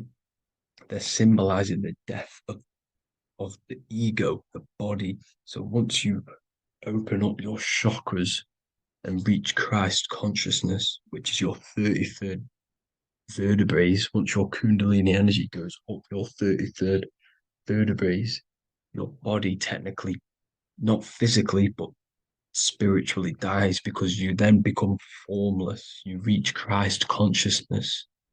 So then you can travel other worlds. Okay. This is what they're talking about with Vatican, 8-pointed star, and the key. Janus with the key. The Sumerians with the 8-pointed star. Anunnaki, the 8-pointed star. Polaris, 8-pointed star. So Polaris is the way out of this realm, which is at the center. Pole, North Pole. Okay, so the key is that they're hiding from us is the knowledge to unlock our chakras. Okay, and without this knowledge that they keep from us is trapping our souls in this reality to keep reincarnating. Okay, well, thank you all for tuning in. I'm going to leave you all there. Make sure to leave a like and a comment in the comment section. Let me know some topics to talk about so I can break it down for you. God bless you all.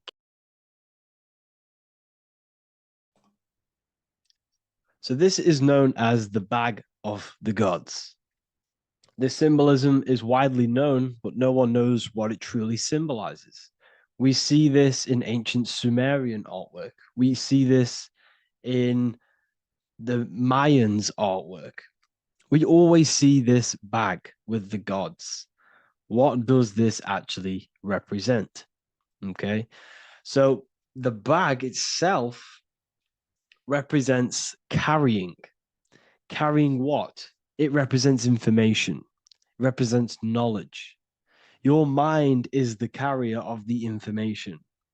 So this is why in his left hand, he carries the bag, and the right hand has the pine cone. This represents carrying of information. Why is it a bag? A bag can be passed on to someone else. The information can be taught to someone else. This is the information of activation of the pineal gland or higher consciousness of humans. Because as humans, we all possess an animal nature, the nature that tells us to eat, to steal, to gain material wealth, to survive, to hate. This is our animal self. This is our animal behavior. But we also have a divine nature of consciousness, which we have access to, the higher planes of consciousness, the planes that manipulate this material world and create all things in this material world. The human mind has access to. The animal does not. The animal has no idea he exists.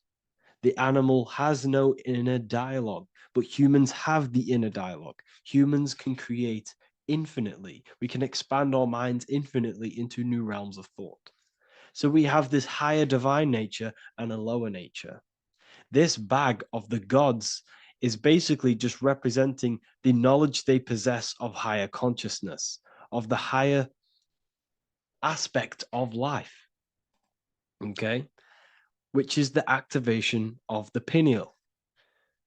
The pine cone. The pine cone is in his right hand. The right represents wisdom. The left represents intellect, knowledge. Knowledge and wisdom are two separate things. Wisdom is applied knowledge, it's a feminine aspect.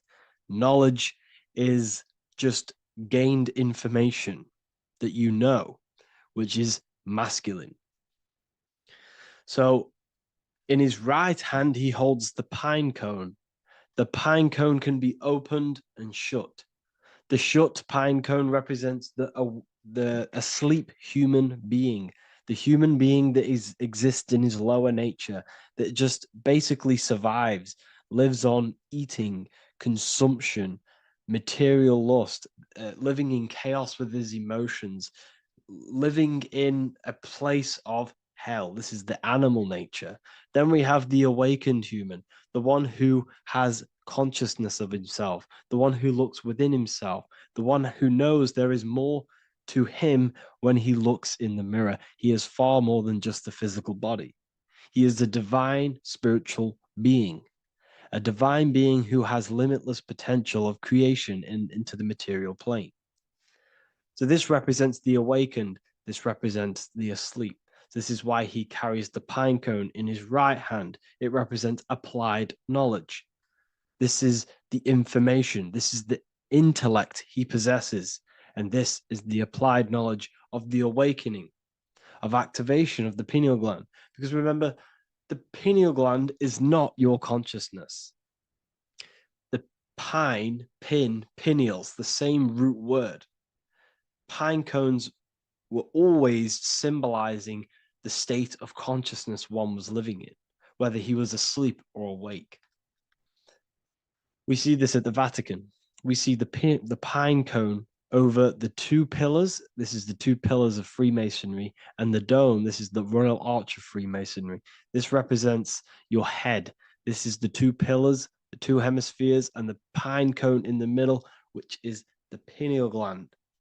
What is the pineal gland? The pineal gland is not your consciousness. It is not the third eye, and it is not the mind. It's not the mind's eye. The pineal gland is a radio receiver. This is your body. Your body is an antenna. Most people think they are this body. This body is nothing but a receiver and a downloader of consciousness. Your brain does not produce consciousness. You are not this brain in your head.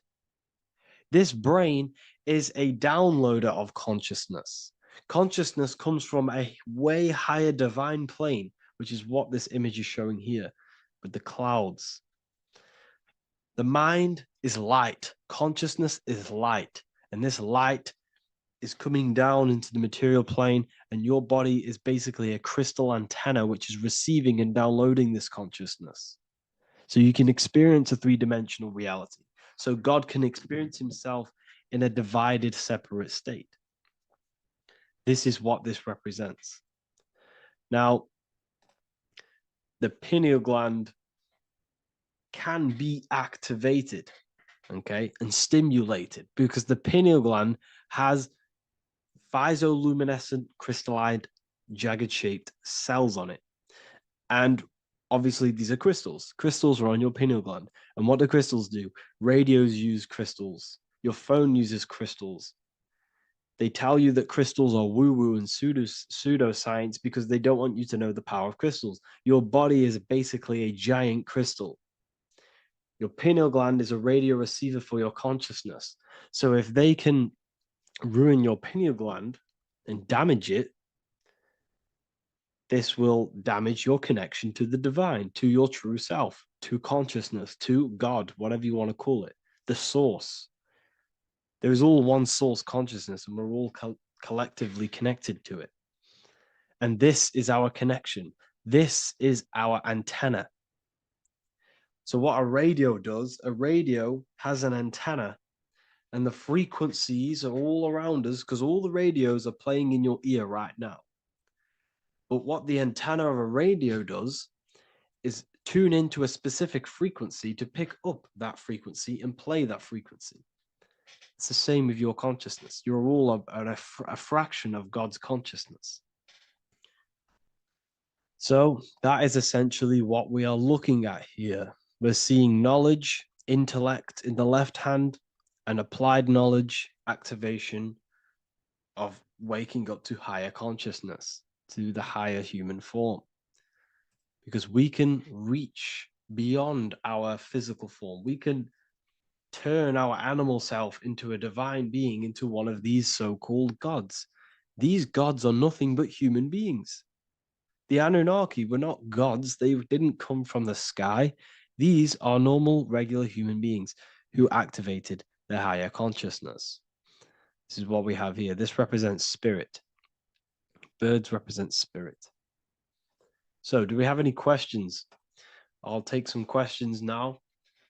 That was just a short lecture on what that symbol truly means. Okay. So if we have any questions, feel free to go ahead and ask some questions. Anything that you don't understand, anything that you want to know. Okay.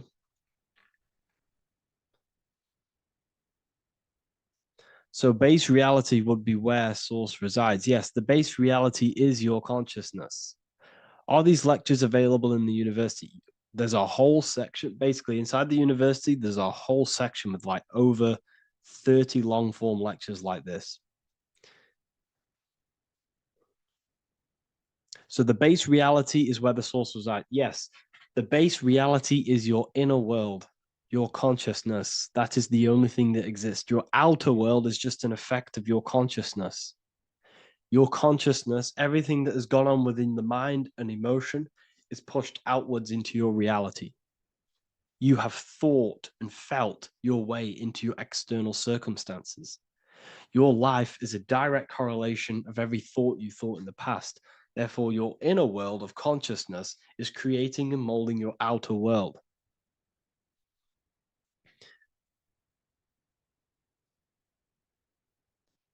The best way to keep connection consistent, the best way to keep your connection to the divine or the higher planes of consciousness is through meditation and through imagination. Imagination is the fourth dimension. It is the astral plane. That screen that you have in your mind is not a physical screen. That is the divine plane of the astral. And this is essentially where all objects of this material world comes from. The phone that you are holding, the laptop you're watching this on, whatever you're doing, every single object you see in your room that you are in right now began inside of the plane of imagination. This is not a physical plane. This is a metaphysical plane that you have access to. And you have the ability to bring down this plane into physical form. That's what we call manifestation. That's what the ancients called magic. This is what we now call in science metaphysics. It's all the same thing. So yes, you all have access to the divine planes. Unlike animals, this is why humans are so advanced.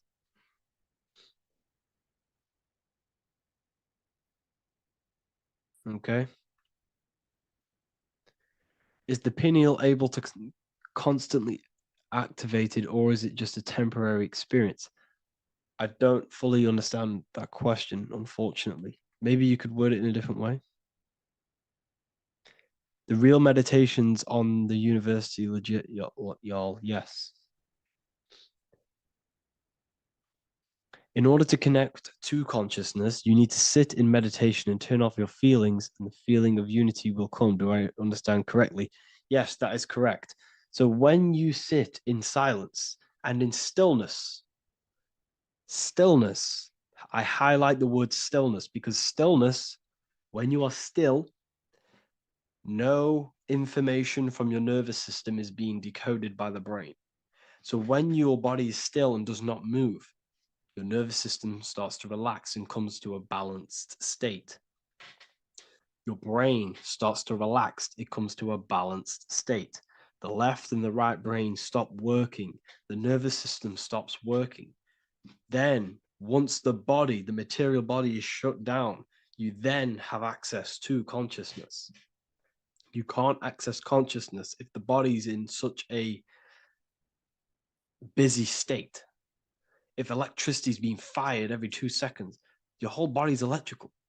When you move your foot, that's electricity being fired from the brain to the foot instantly through the nervous system. Your brain, your whole body is a technological machine. So you must shut down the technological machine to access the divine that exists beyond the technological machine. Do you understand that? Did we create ourselves from the higher plane? When you say yes, you created yourself, you manifested yourself in this material form for a reason in this specific time and place. Wisdom books, are these available inside the university? Yes, they are. So anyone who joins the university, they all gain 50% off the store. So you can get anything you want inside the store for 50% off. Plus, you get the Book of Wisdom Volume 1 PDF for free. You get the Human Health Guide. Plus, you get all of the library books. There's a load of different books on occultism, symbolism, esotericism. Do you need to place your attention somewhere specific during meditation? You can do. Okay, you can do. So if you struggle, when you first start to meditate and you struggle to turn off the thoughts, think of the back of the brain, the back of your head. Don't think of it, place your attention on it. Okay, so when you place your attention on the back of the brain, this now shuts off thought because the back of the brain doesn't have any activation to do with thought. The front brain does, the neocortex. That's all to do with activation of thinking. So place your attention on either the back of the brain or your breath. What's more important, creating yourself or finding yourself? It's balance of both. So in order for you to create fully, you must have awareness of self and awareness of thought and control over the mental dialogue, the inner voice inside of you. Okay. When you control that inner voice, that is when you gain power. That inner voice is what brings commands into physical reality. Before you kick a football, there is a change in consciousness. There's a decision made in consciousness before the body takes the action. Therefore, every physical manifestation is a change of inner consciousness before it's a physical reality. You can have the reality you want through consciousness before physically having it. That's the secret to creating. But you must believe it like you know the sun is going to rise in the morning. That's how much you should know that you have that reality in consciousness through feeling and thought and imagination. And that's how you can truly create in your reality. Shrooms help with consciousness or ego. I can't really talk about that because I'm maybe uploading this to YouTube, unfortunately. But we need to clean our pineal gland first from calcification. Yes, definitely. You should go on a detox the body. Because you can't really connect with consciousness if your body is in such a dirty state. Because the brain is, your nervous system is in a state of fight or flight, trying to fight off all these toxins. So when you meditate, you're probably going to be having thoughts all the time because your brain's firing, your nervous system's being attacked through toxins. So you must detox to have a true connection with the divine. Your diet plays a big role in your spirituality and mentality. What is the most optimal food for pure consciousness? Fruits and vegetables. They possess consciousness. So when you place them inside of you, they're syncing with your consciousness. How to check the cleanliness of your body, your skin, your teeth, your tongue, your mouth. If your skin has spots, different colors on it, you're not clean because your skin is a reflection of your inner organs. Coffee's not the best for you. Coffee gives you fake energy. Okay. So what coffee does, that buzz you get off coffee is actually the toxic effect of the chemicals reacting with your body. If I'm inside the university and wanted to buy your book, you said it would be 50% off because we are your student. Is that automatic or we need to have a code? You will have a code. Yes, I'm going to releasing a code for all the students after this. Caffeine equals neurotoxin. Yes, it fries your brain. It fries your nervous system. It fries your dopamine receptors. Will the Q&A last week about money symbolism be posted? Oh, I didn't post that. That's my bad. I totally forgot. I will post that after this. Thank you for reminding me. How to detox the body. The best way to detox the body is going through a week cleanse of fruit. So only consume fruit, sea moss, and cayenne pepper, and lots of freshly pressed juice. Do that for a week or 2 weeks, depending on how you feel, and then start to fast.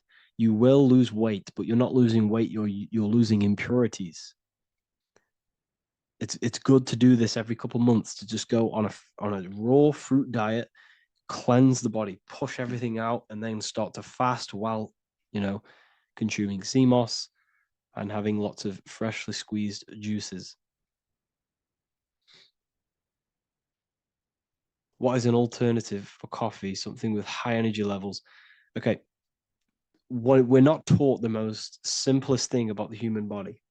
It is an electromagnetic machine.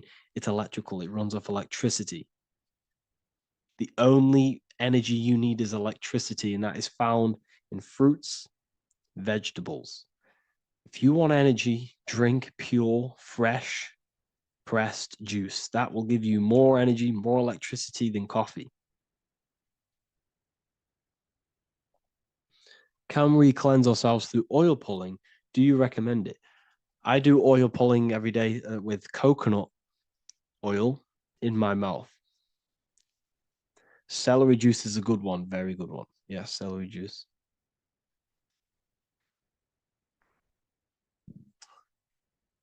Any more questions?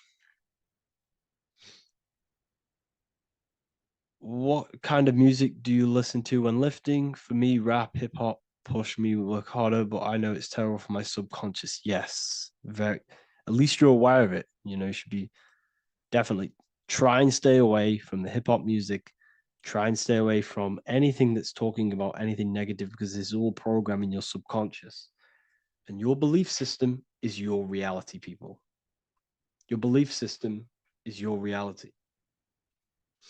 Okay. So look after your subconscious. That's what's controlling your actions. 90% of your actions on a daily basis are controlled through your subconscious beliefs. Okay. I listen to a lot of Pastel Ghost. I listen to a lot of let me get my playlist up. It's all like background music for TikTok. Do you know what I mean? Like Pastel Ghost. That's mainly what I listen to. That sort of music. I don't know what it's kind of called. I don't know what that genre is called. Does anyone know what that genre is actually called? Because there's not much words in it. The reason I listen to it is because there's not much words in it. And, it helps the subconscious. And I just love that music.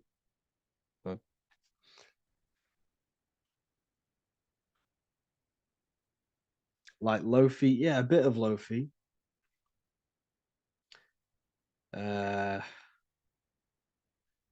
Most people won't even know this type of music.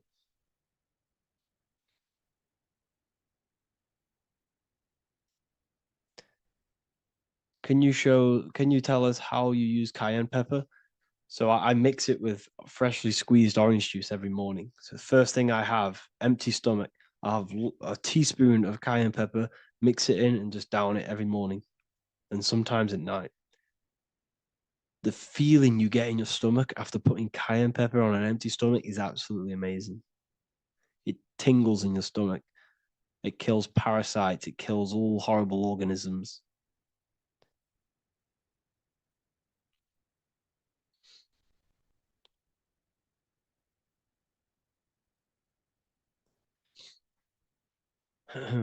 Mix it with hot water. Yes, hot water and key lime water. That I bet that's powerful. If you mixed warm water with key lime with cayenne pepper in first thing in the morning, I can imagine how powerful that is. I've never done that, but I'm going to try that.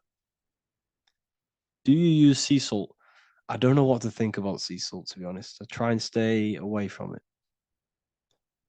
I don't know whether it's good, don't know whether it's bad. I'm kind of mixed on it. Mixed information.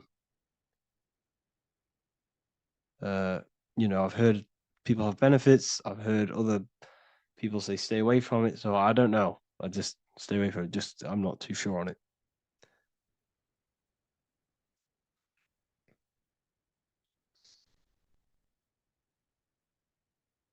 I drink fresh pressed celery juice every morning. Yeah, definitely. Is there any chance we could move to esoteric occult questions? The only reason I say that is because I might be posting this to YouTube, so it's I don't want them. I don't want them thinking I'm giving health advice, because I'm not. This is what I do. I'm not giving anyone medical advice. This is what I would do to myself. Because I can probably get in trouble for that.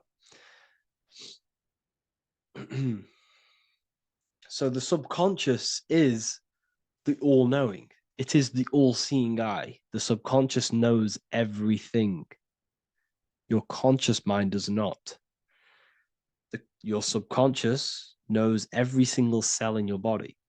Your subconscious is making your heart beat. It's talking to your heart.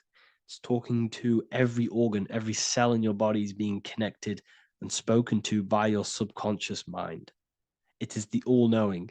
The subconscious has access to the astral plane, imagination, the fourth dimension.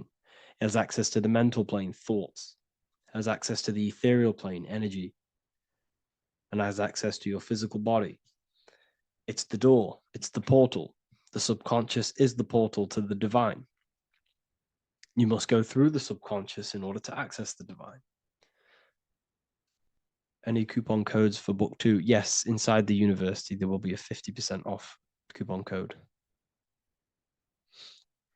Speaking of ancient civilizations, why did they use symbols to give us true knowledge? This is a very, very good question. Very good question indeed. The reason they use symbols is because symbols are their keys. They hide meanings. They hide things. For example, if it was written down, if all of this sacred knowledge that I'm speaking now was written down, it can be easily taken. It can be easily misused. Someone can take it, read it, and steal it and misuse it and abuse the world and create horrible things. The reason they use symbols is because they're hidden. They hide the teachings. Only the ones who possess the key, that possess the knowledge, can read the symbol. So the symbols act as a guard towards this higher wisdom, this higher knowledge, which gives you power. All of the knowledge I teach you gives you power. And you can misuse it. You can misuse your imagination. You have no clue, unless you've put this into action, how powerful your inner consciousness is. You can become Okay, listen. If you hate your job, it's not the job that you hate. Think about it. It's not the job that you hate. The hate is coming from your inner consciousness. It's the state of consciousness that you hate. So what does that tell you? you can change that inner consciousness to another reality, the feeling of another reality. You can become that consciousness within before you actually externally have it. And by becoming and knowing that reality, that's what produces effect on shaping your outer world. When you really truly know that reality inside of you, of being free, of being wealthy, of having abundance, your outer world has no other choice but to rearrange itself to your new inner state of consciousness. That's what magic is. It's manipulating your inner state of consciousness. It's convincing yourself that you already have it, not believing it, knowing it. Okay? Knowing is different than believing. Believing is a lie. You should know thyself. Okay? So we can say that human overpopulation is intentional. There is no human overpopulation. We're all cramped in these cities. We're all cramped into one little place. We're not supposed to live like that. We're not supposed to live so cramped. This is why there's so many weirdos out in public. So many weird people doing weird things. This is when things start to go weird, and we shouldn't be living in this state, in this condensed state. We should be spread out. Okay. There is no overpopulation. It's just an illusion because we all lived in such. Have you ever been on a plane? Have you seen how much land there is? It's crazy. There's no overpopulation. And how many people do they say there's in the world? There's not that many people in the world that they say. I think it's like 8 billion. I think they say there's 8 billion people. There's not 8 billion people. There's probably more like 2 billion. And the reason I say that is because I have a friend who only has like 300K followers. That's a lot of followers, okay?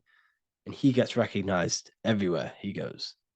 And he's into all this stuff. And he says, listen, the population is definitely not 8 billion or whatever they say. I think it's like a couple billion. It's probably more like a billion. How to properly manifest intentions. Thought, emotion, and imagination are the key. You must know that you have that reality. Don't believe it. Become that reality within your consciousness. All day long, as much as possible. Feel it. Imagine it. Say it. And have zero doubt. How to have zero doubt. You can't, well, okay, so the doubt, that little voice that will seep into your mind saying, you can't do that. You can't do this.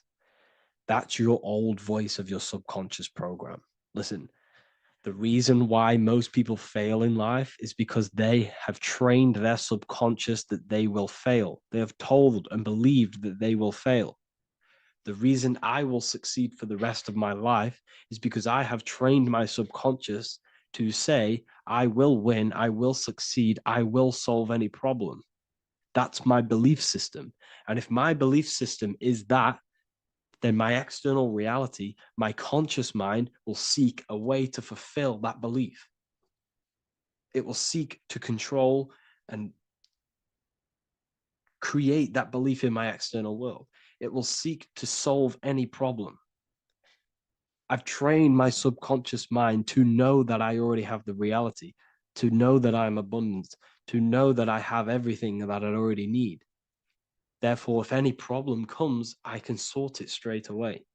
But most people have a different belief. It's not your fault. We've been kind of manipulated and told this, that they will fail, that they can't do anything, that it's too hard.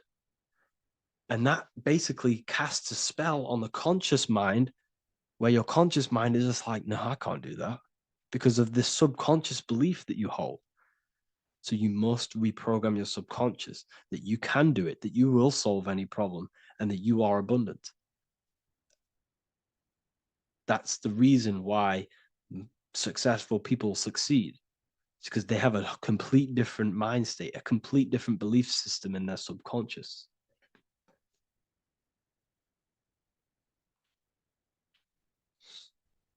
Do you offer mentoring?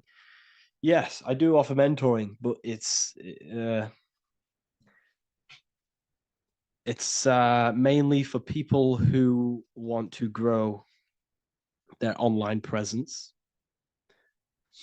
and for the amount of value and transformation that I can place into your life, and the time that, well, the price of my time, it will be a higher price tag, but your life will completely change if you join my mentoring, because I will transmute your life. I will transmute your mind, and I will transmute your whole reality,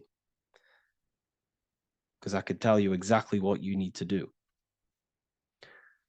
How to have super genius power pulling information from the source. Okay, so you can do this. I talked about this in Book of Wisdom, Volume 2, if you've read it. This is a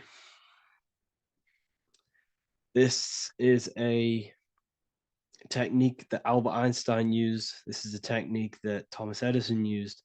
This is a technique that all of the ancient geniuses have used. So you get on a chair, you place metal below you or plates, and you hold a metal ball in your hand, and you fall asleep.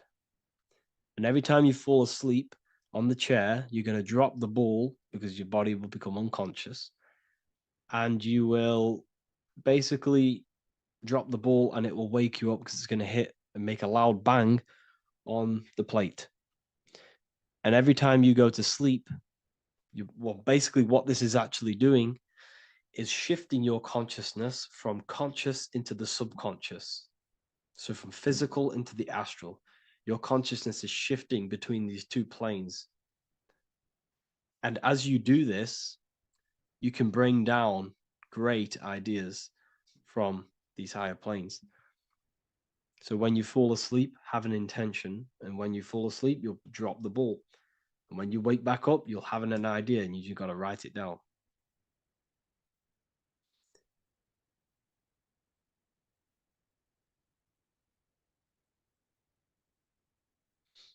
How to balance chakras. Don't focus on balancing your chakras. Focus on the mind. The mind is the cause of the chakras being blocked. If you have a blocked throat chakra, this is a problem in your mind, not the chakra. You see, the chakras are a result of the mind. You transmute the mind, you can transmute the chakras and cleanse them.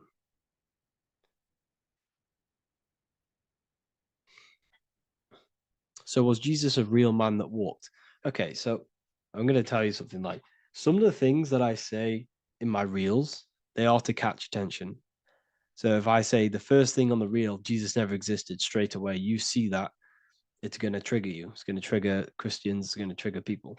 So yes, I do say things to catch attention. The reason I do that is because I have to, in order to catch attention. Maybe there was a Jesus who walked. So in the past, I have said Jesus never existed. Yes, this is to catch attention, to boost the reels, views, and comments and stuff like that. Maybe there was a man who was called Jesus and walked the earth. But listen, he was not the Son of God. You are all the Son of God. Jesus represents an archetype. He represents morals. He represents a way of living that you should embody in your life, not to worship. We shouldn't be worshiping this man. We should be embodying his qualities into our lives so we can become Christ consciousness, so we can live in harmony with our mind, emotions, body, and spirit. Okay? He was not the Son of God. You are all the Son of God. We are all God experiencing himself in a three-dimensional divided form. God is oneness, and he created a divided world so he can experience himself. Why do you quote from the Freemasons oft times? I don't recall me looking at Freemason quotes and quote them. I just simply When I post a quote, I literally just, whatever comes to my head, I just whack it into Telegram or Twitter. Are dreams tied to your subconscious, and how do you understand them? Okay. Dreams and astral projection are two different things. Astral projection is your soul leaving this plane into the collective consciousness, into the collective mind, the collective astral plane. But dreams are basically the astral plane, but it's your personal astral plane in your personal subconscious. So when you dream, you're entering your own consciousness, you're entering your own subconscious. Every character, every event that happens to you, everything that is said to you, everything that happens to you in your dream is yourself pushed outwards, and you're basically experiencing your own mind. If something scary comes up in your dream, this is your belief, this is something in the back of your mind materializing and coming to you and showing itself to you. So in order to understand your dreams, it's basically suppressed emotions, suppressed thoughts, all lingering in your subconscious materialized. Okay. A few months ago, I'd have concurrent dreams of getting in a car crash that lasted for months. Then one day out of nowhere, I got into a really bad accident, and that low-key bugged me out. I didn't know if my mind was trying to warn me or what. You can explain that. Okay. If you are having dreams about having a car crash, this is a belief. Okay, so let me tell you something. Let's say you're a drug dealer, okay? And you live in fear every single day of the police coming to you. This dealer every day is worried, he's scared, and he lives in fear of the police getting him. He was believing it. This fear, this emotion he was feeling on a regular basis, repetition, and the emotion is basically impressing your subconscious. It's impressed his subconscious that deeply that he now believes it. It's now become a belief. So one day the dealer gets caught and he goes to prison. Let me tell you something. He placed himself there because he created a program, a belief in his subconscious of the police. And his external reality is now in a prison cell. But that prison cell is just an external manifestation of the prison cell of fear he installed in his subconscious mind. The four walls he's now trapped in is just basically an externalization of his own belief system that he created through consciousness, through the subconscious. If you embedded your belief that you will be in a car crash, you will be in a car crash. He placed himself there. He materialized that reality through the thought, through the emotion, through the belief. He put himself there. You see?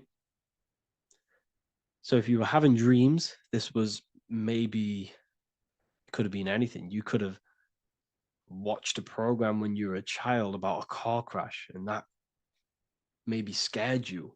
Or you saw a car crash when you were very young, and that scared you, and that impressed your subconscious. Then you had a dream about it. Then you started to believe it. And then one day, bang, it happens. That's the power of the subconscious mind. It holds control over you. It holds control over every aspect of your reality, of your being. So, I hope you all enjoyed this live. I'll see you all inside Ethereal University. I'll be posting another lecture this week. And yeah, let me hold on.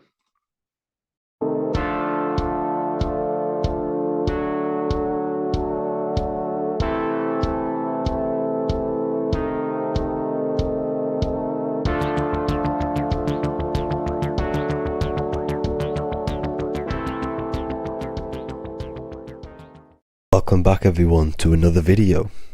Today we're going to cover everything that you need to know about the mind, starting with the two aspects of the mind, the conscious and the subconscious.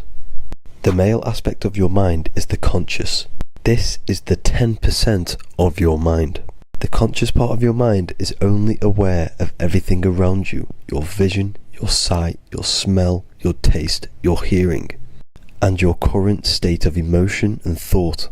Every thought that you consciously think about has an emotion directly attached to it. That emotion is then impressed onto the subconscious part of the mind. The subconscious part of the mind is the female aspect of your mind. It is also a whopping 90% of your mind. Subconscious mind is controlling all of the subconscious processes which happen within your body. For example, your subconscious mind is controlling your heartbeat, your digestion of food, and all of the things that you do not have to tell the body to do. It is the hidden part of our mind which is controlling all of the hidden things. The subconscious mind is like a recording supercomputer. Everything that you have experienced in your life is all recorded and stored within the subconscious mind. One of the most important things about your subconscious mind is that it stores your mental programs. Everything in the subconscious mind manifests into behavior and actions within the body. Your daily basis routine and habits are all mental programs within your subconscious mind. These mental programs are created by mainly two ways. 1. Repetition, and 2. Emotional impact. The repetition is fairly simple to understand. The more you do something, the more it impresses onto your subconscious mind and becomes a program. That program will then manifest into your behavior. However, with the emotional programs, they work a bit different. The stronger that you feel an emotion, the stronger it is impressed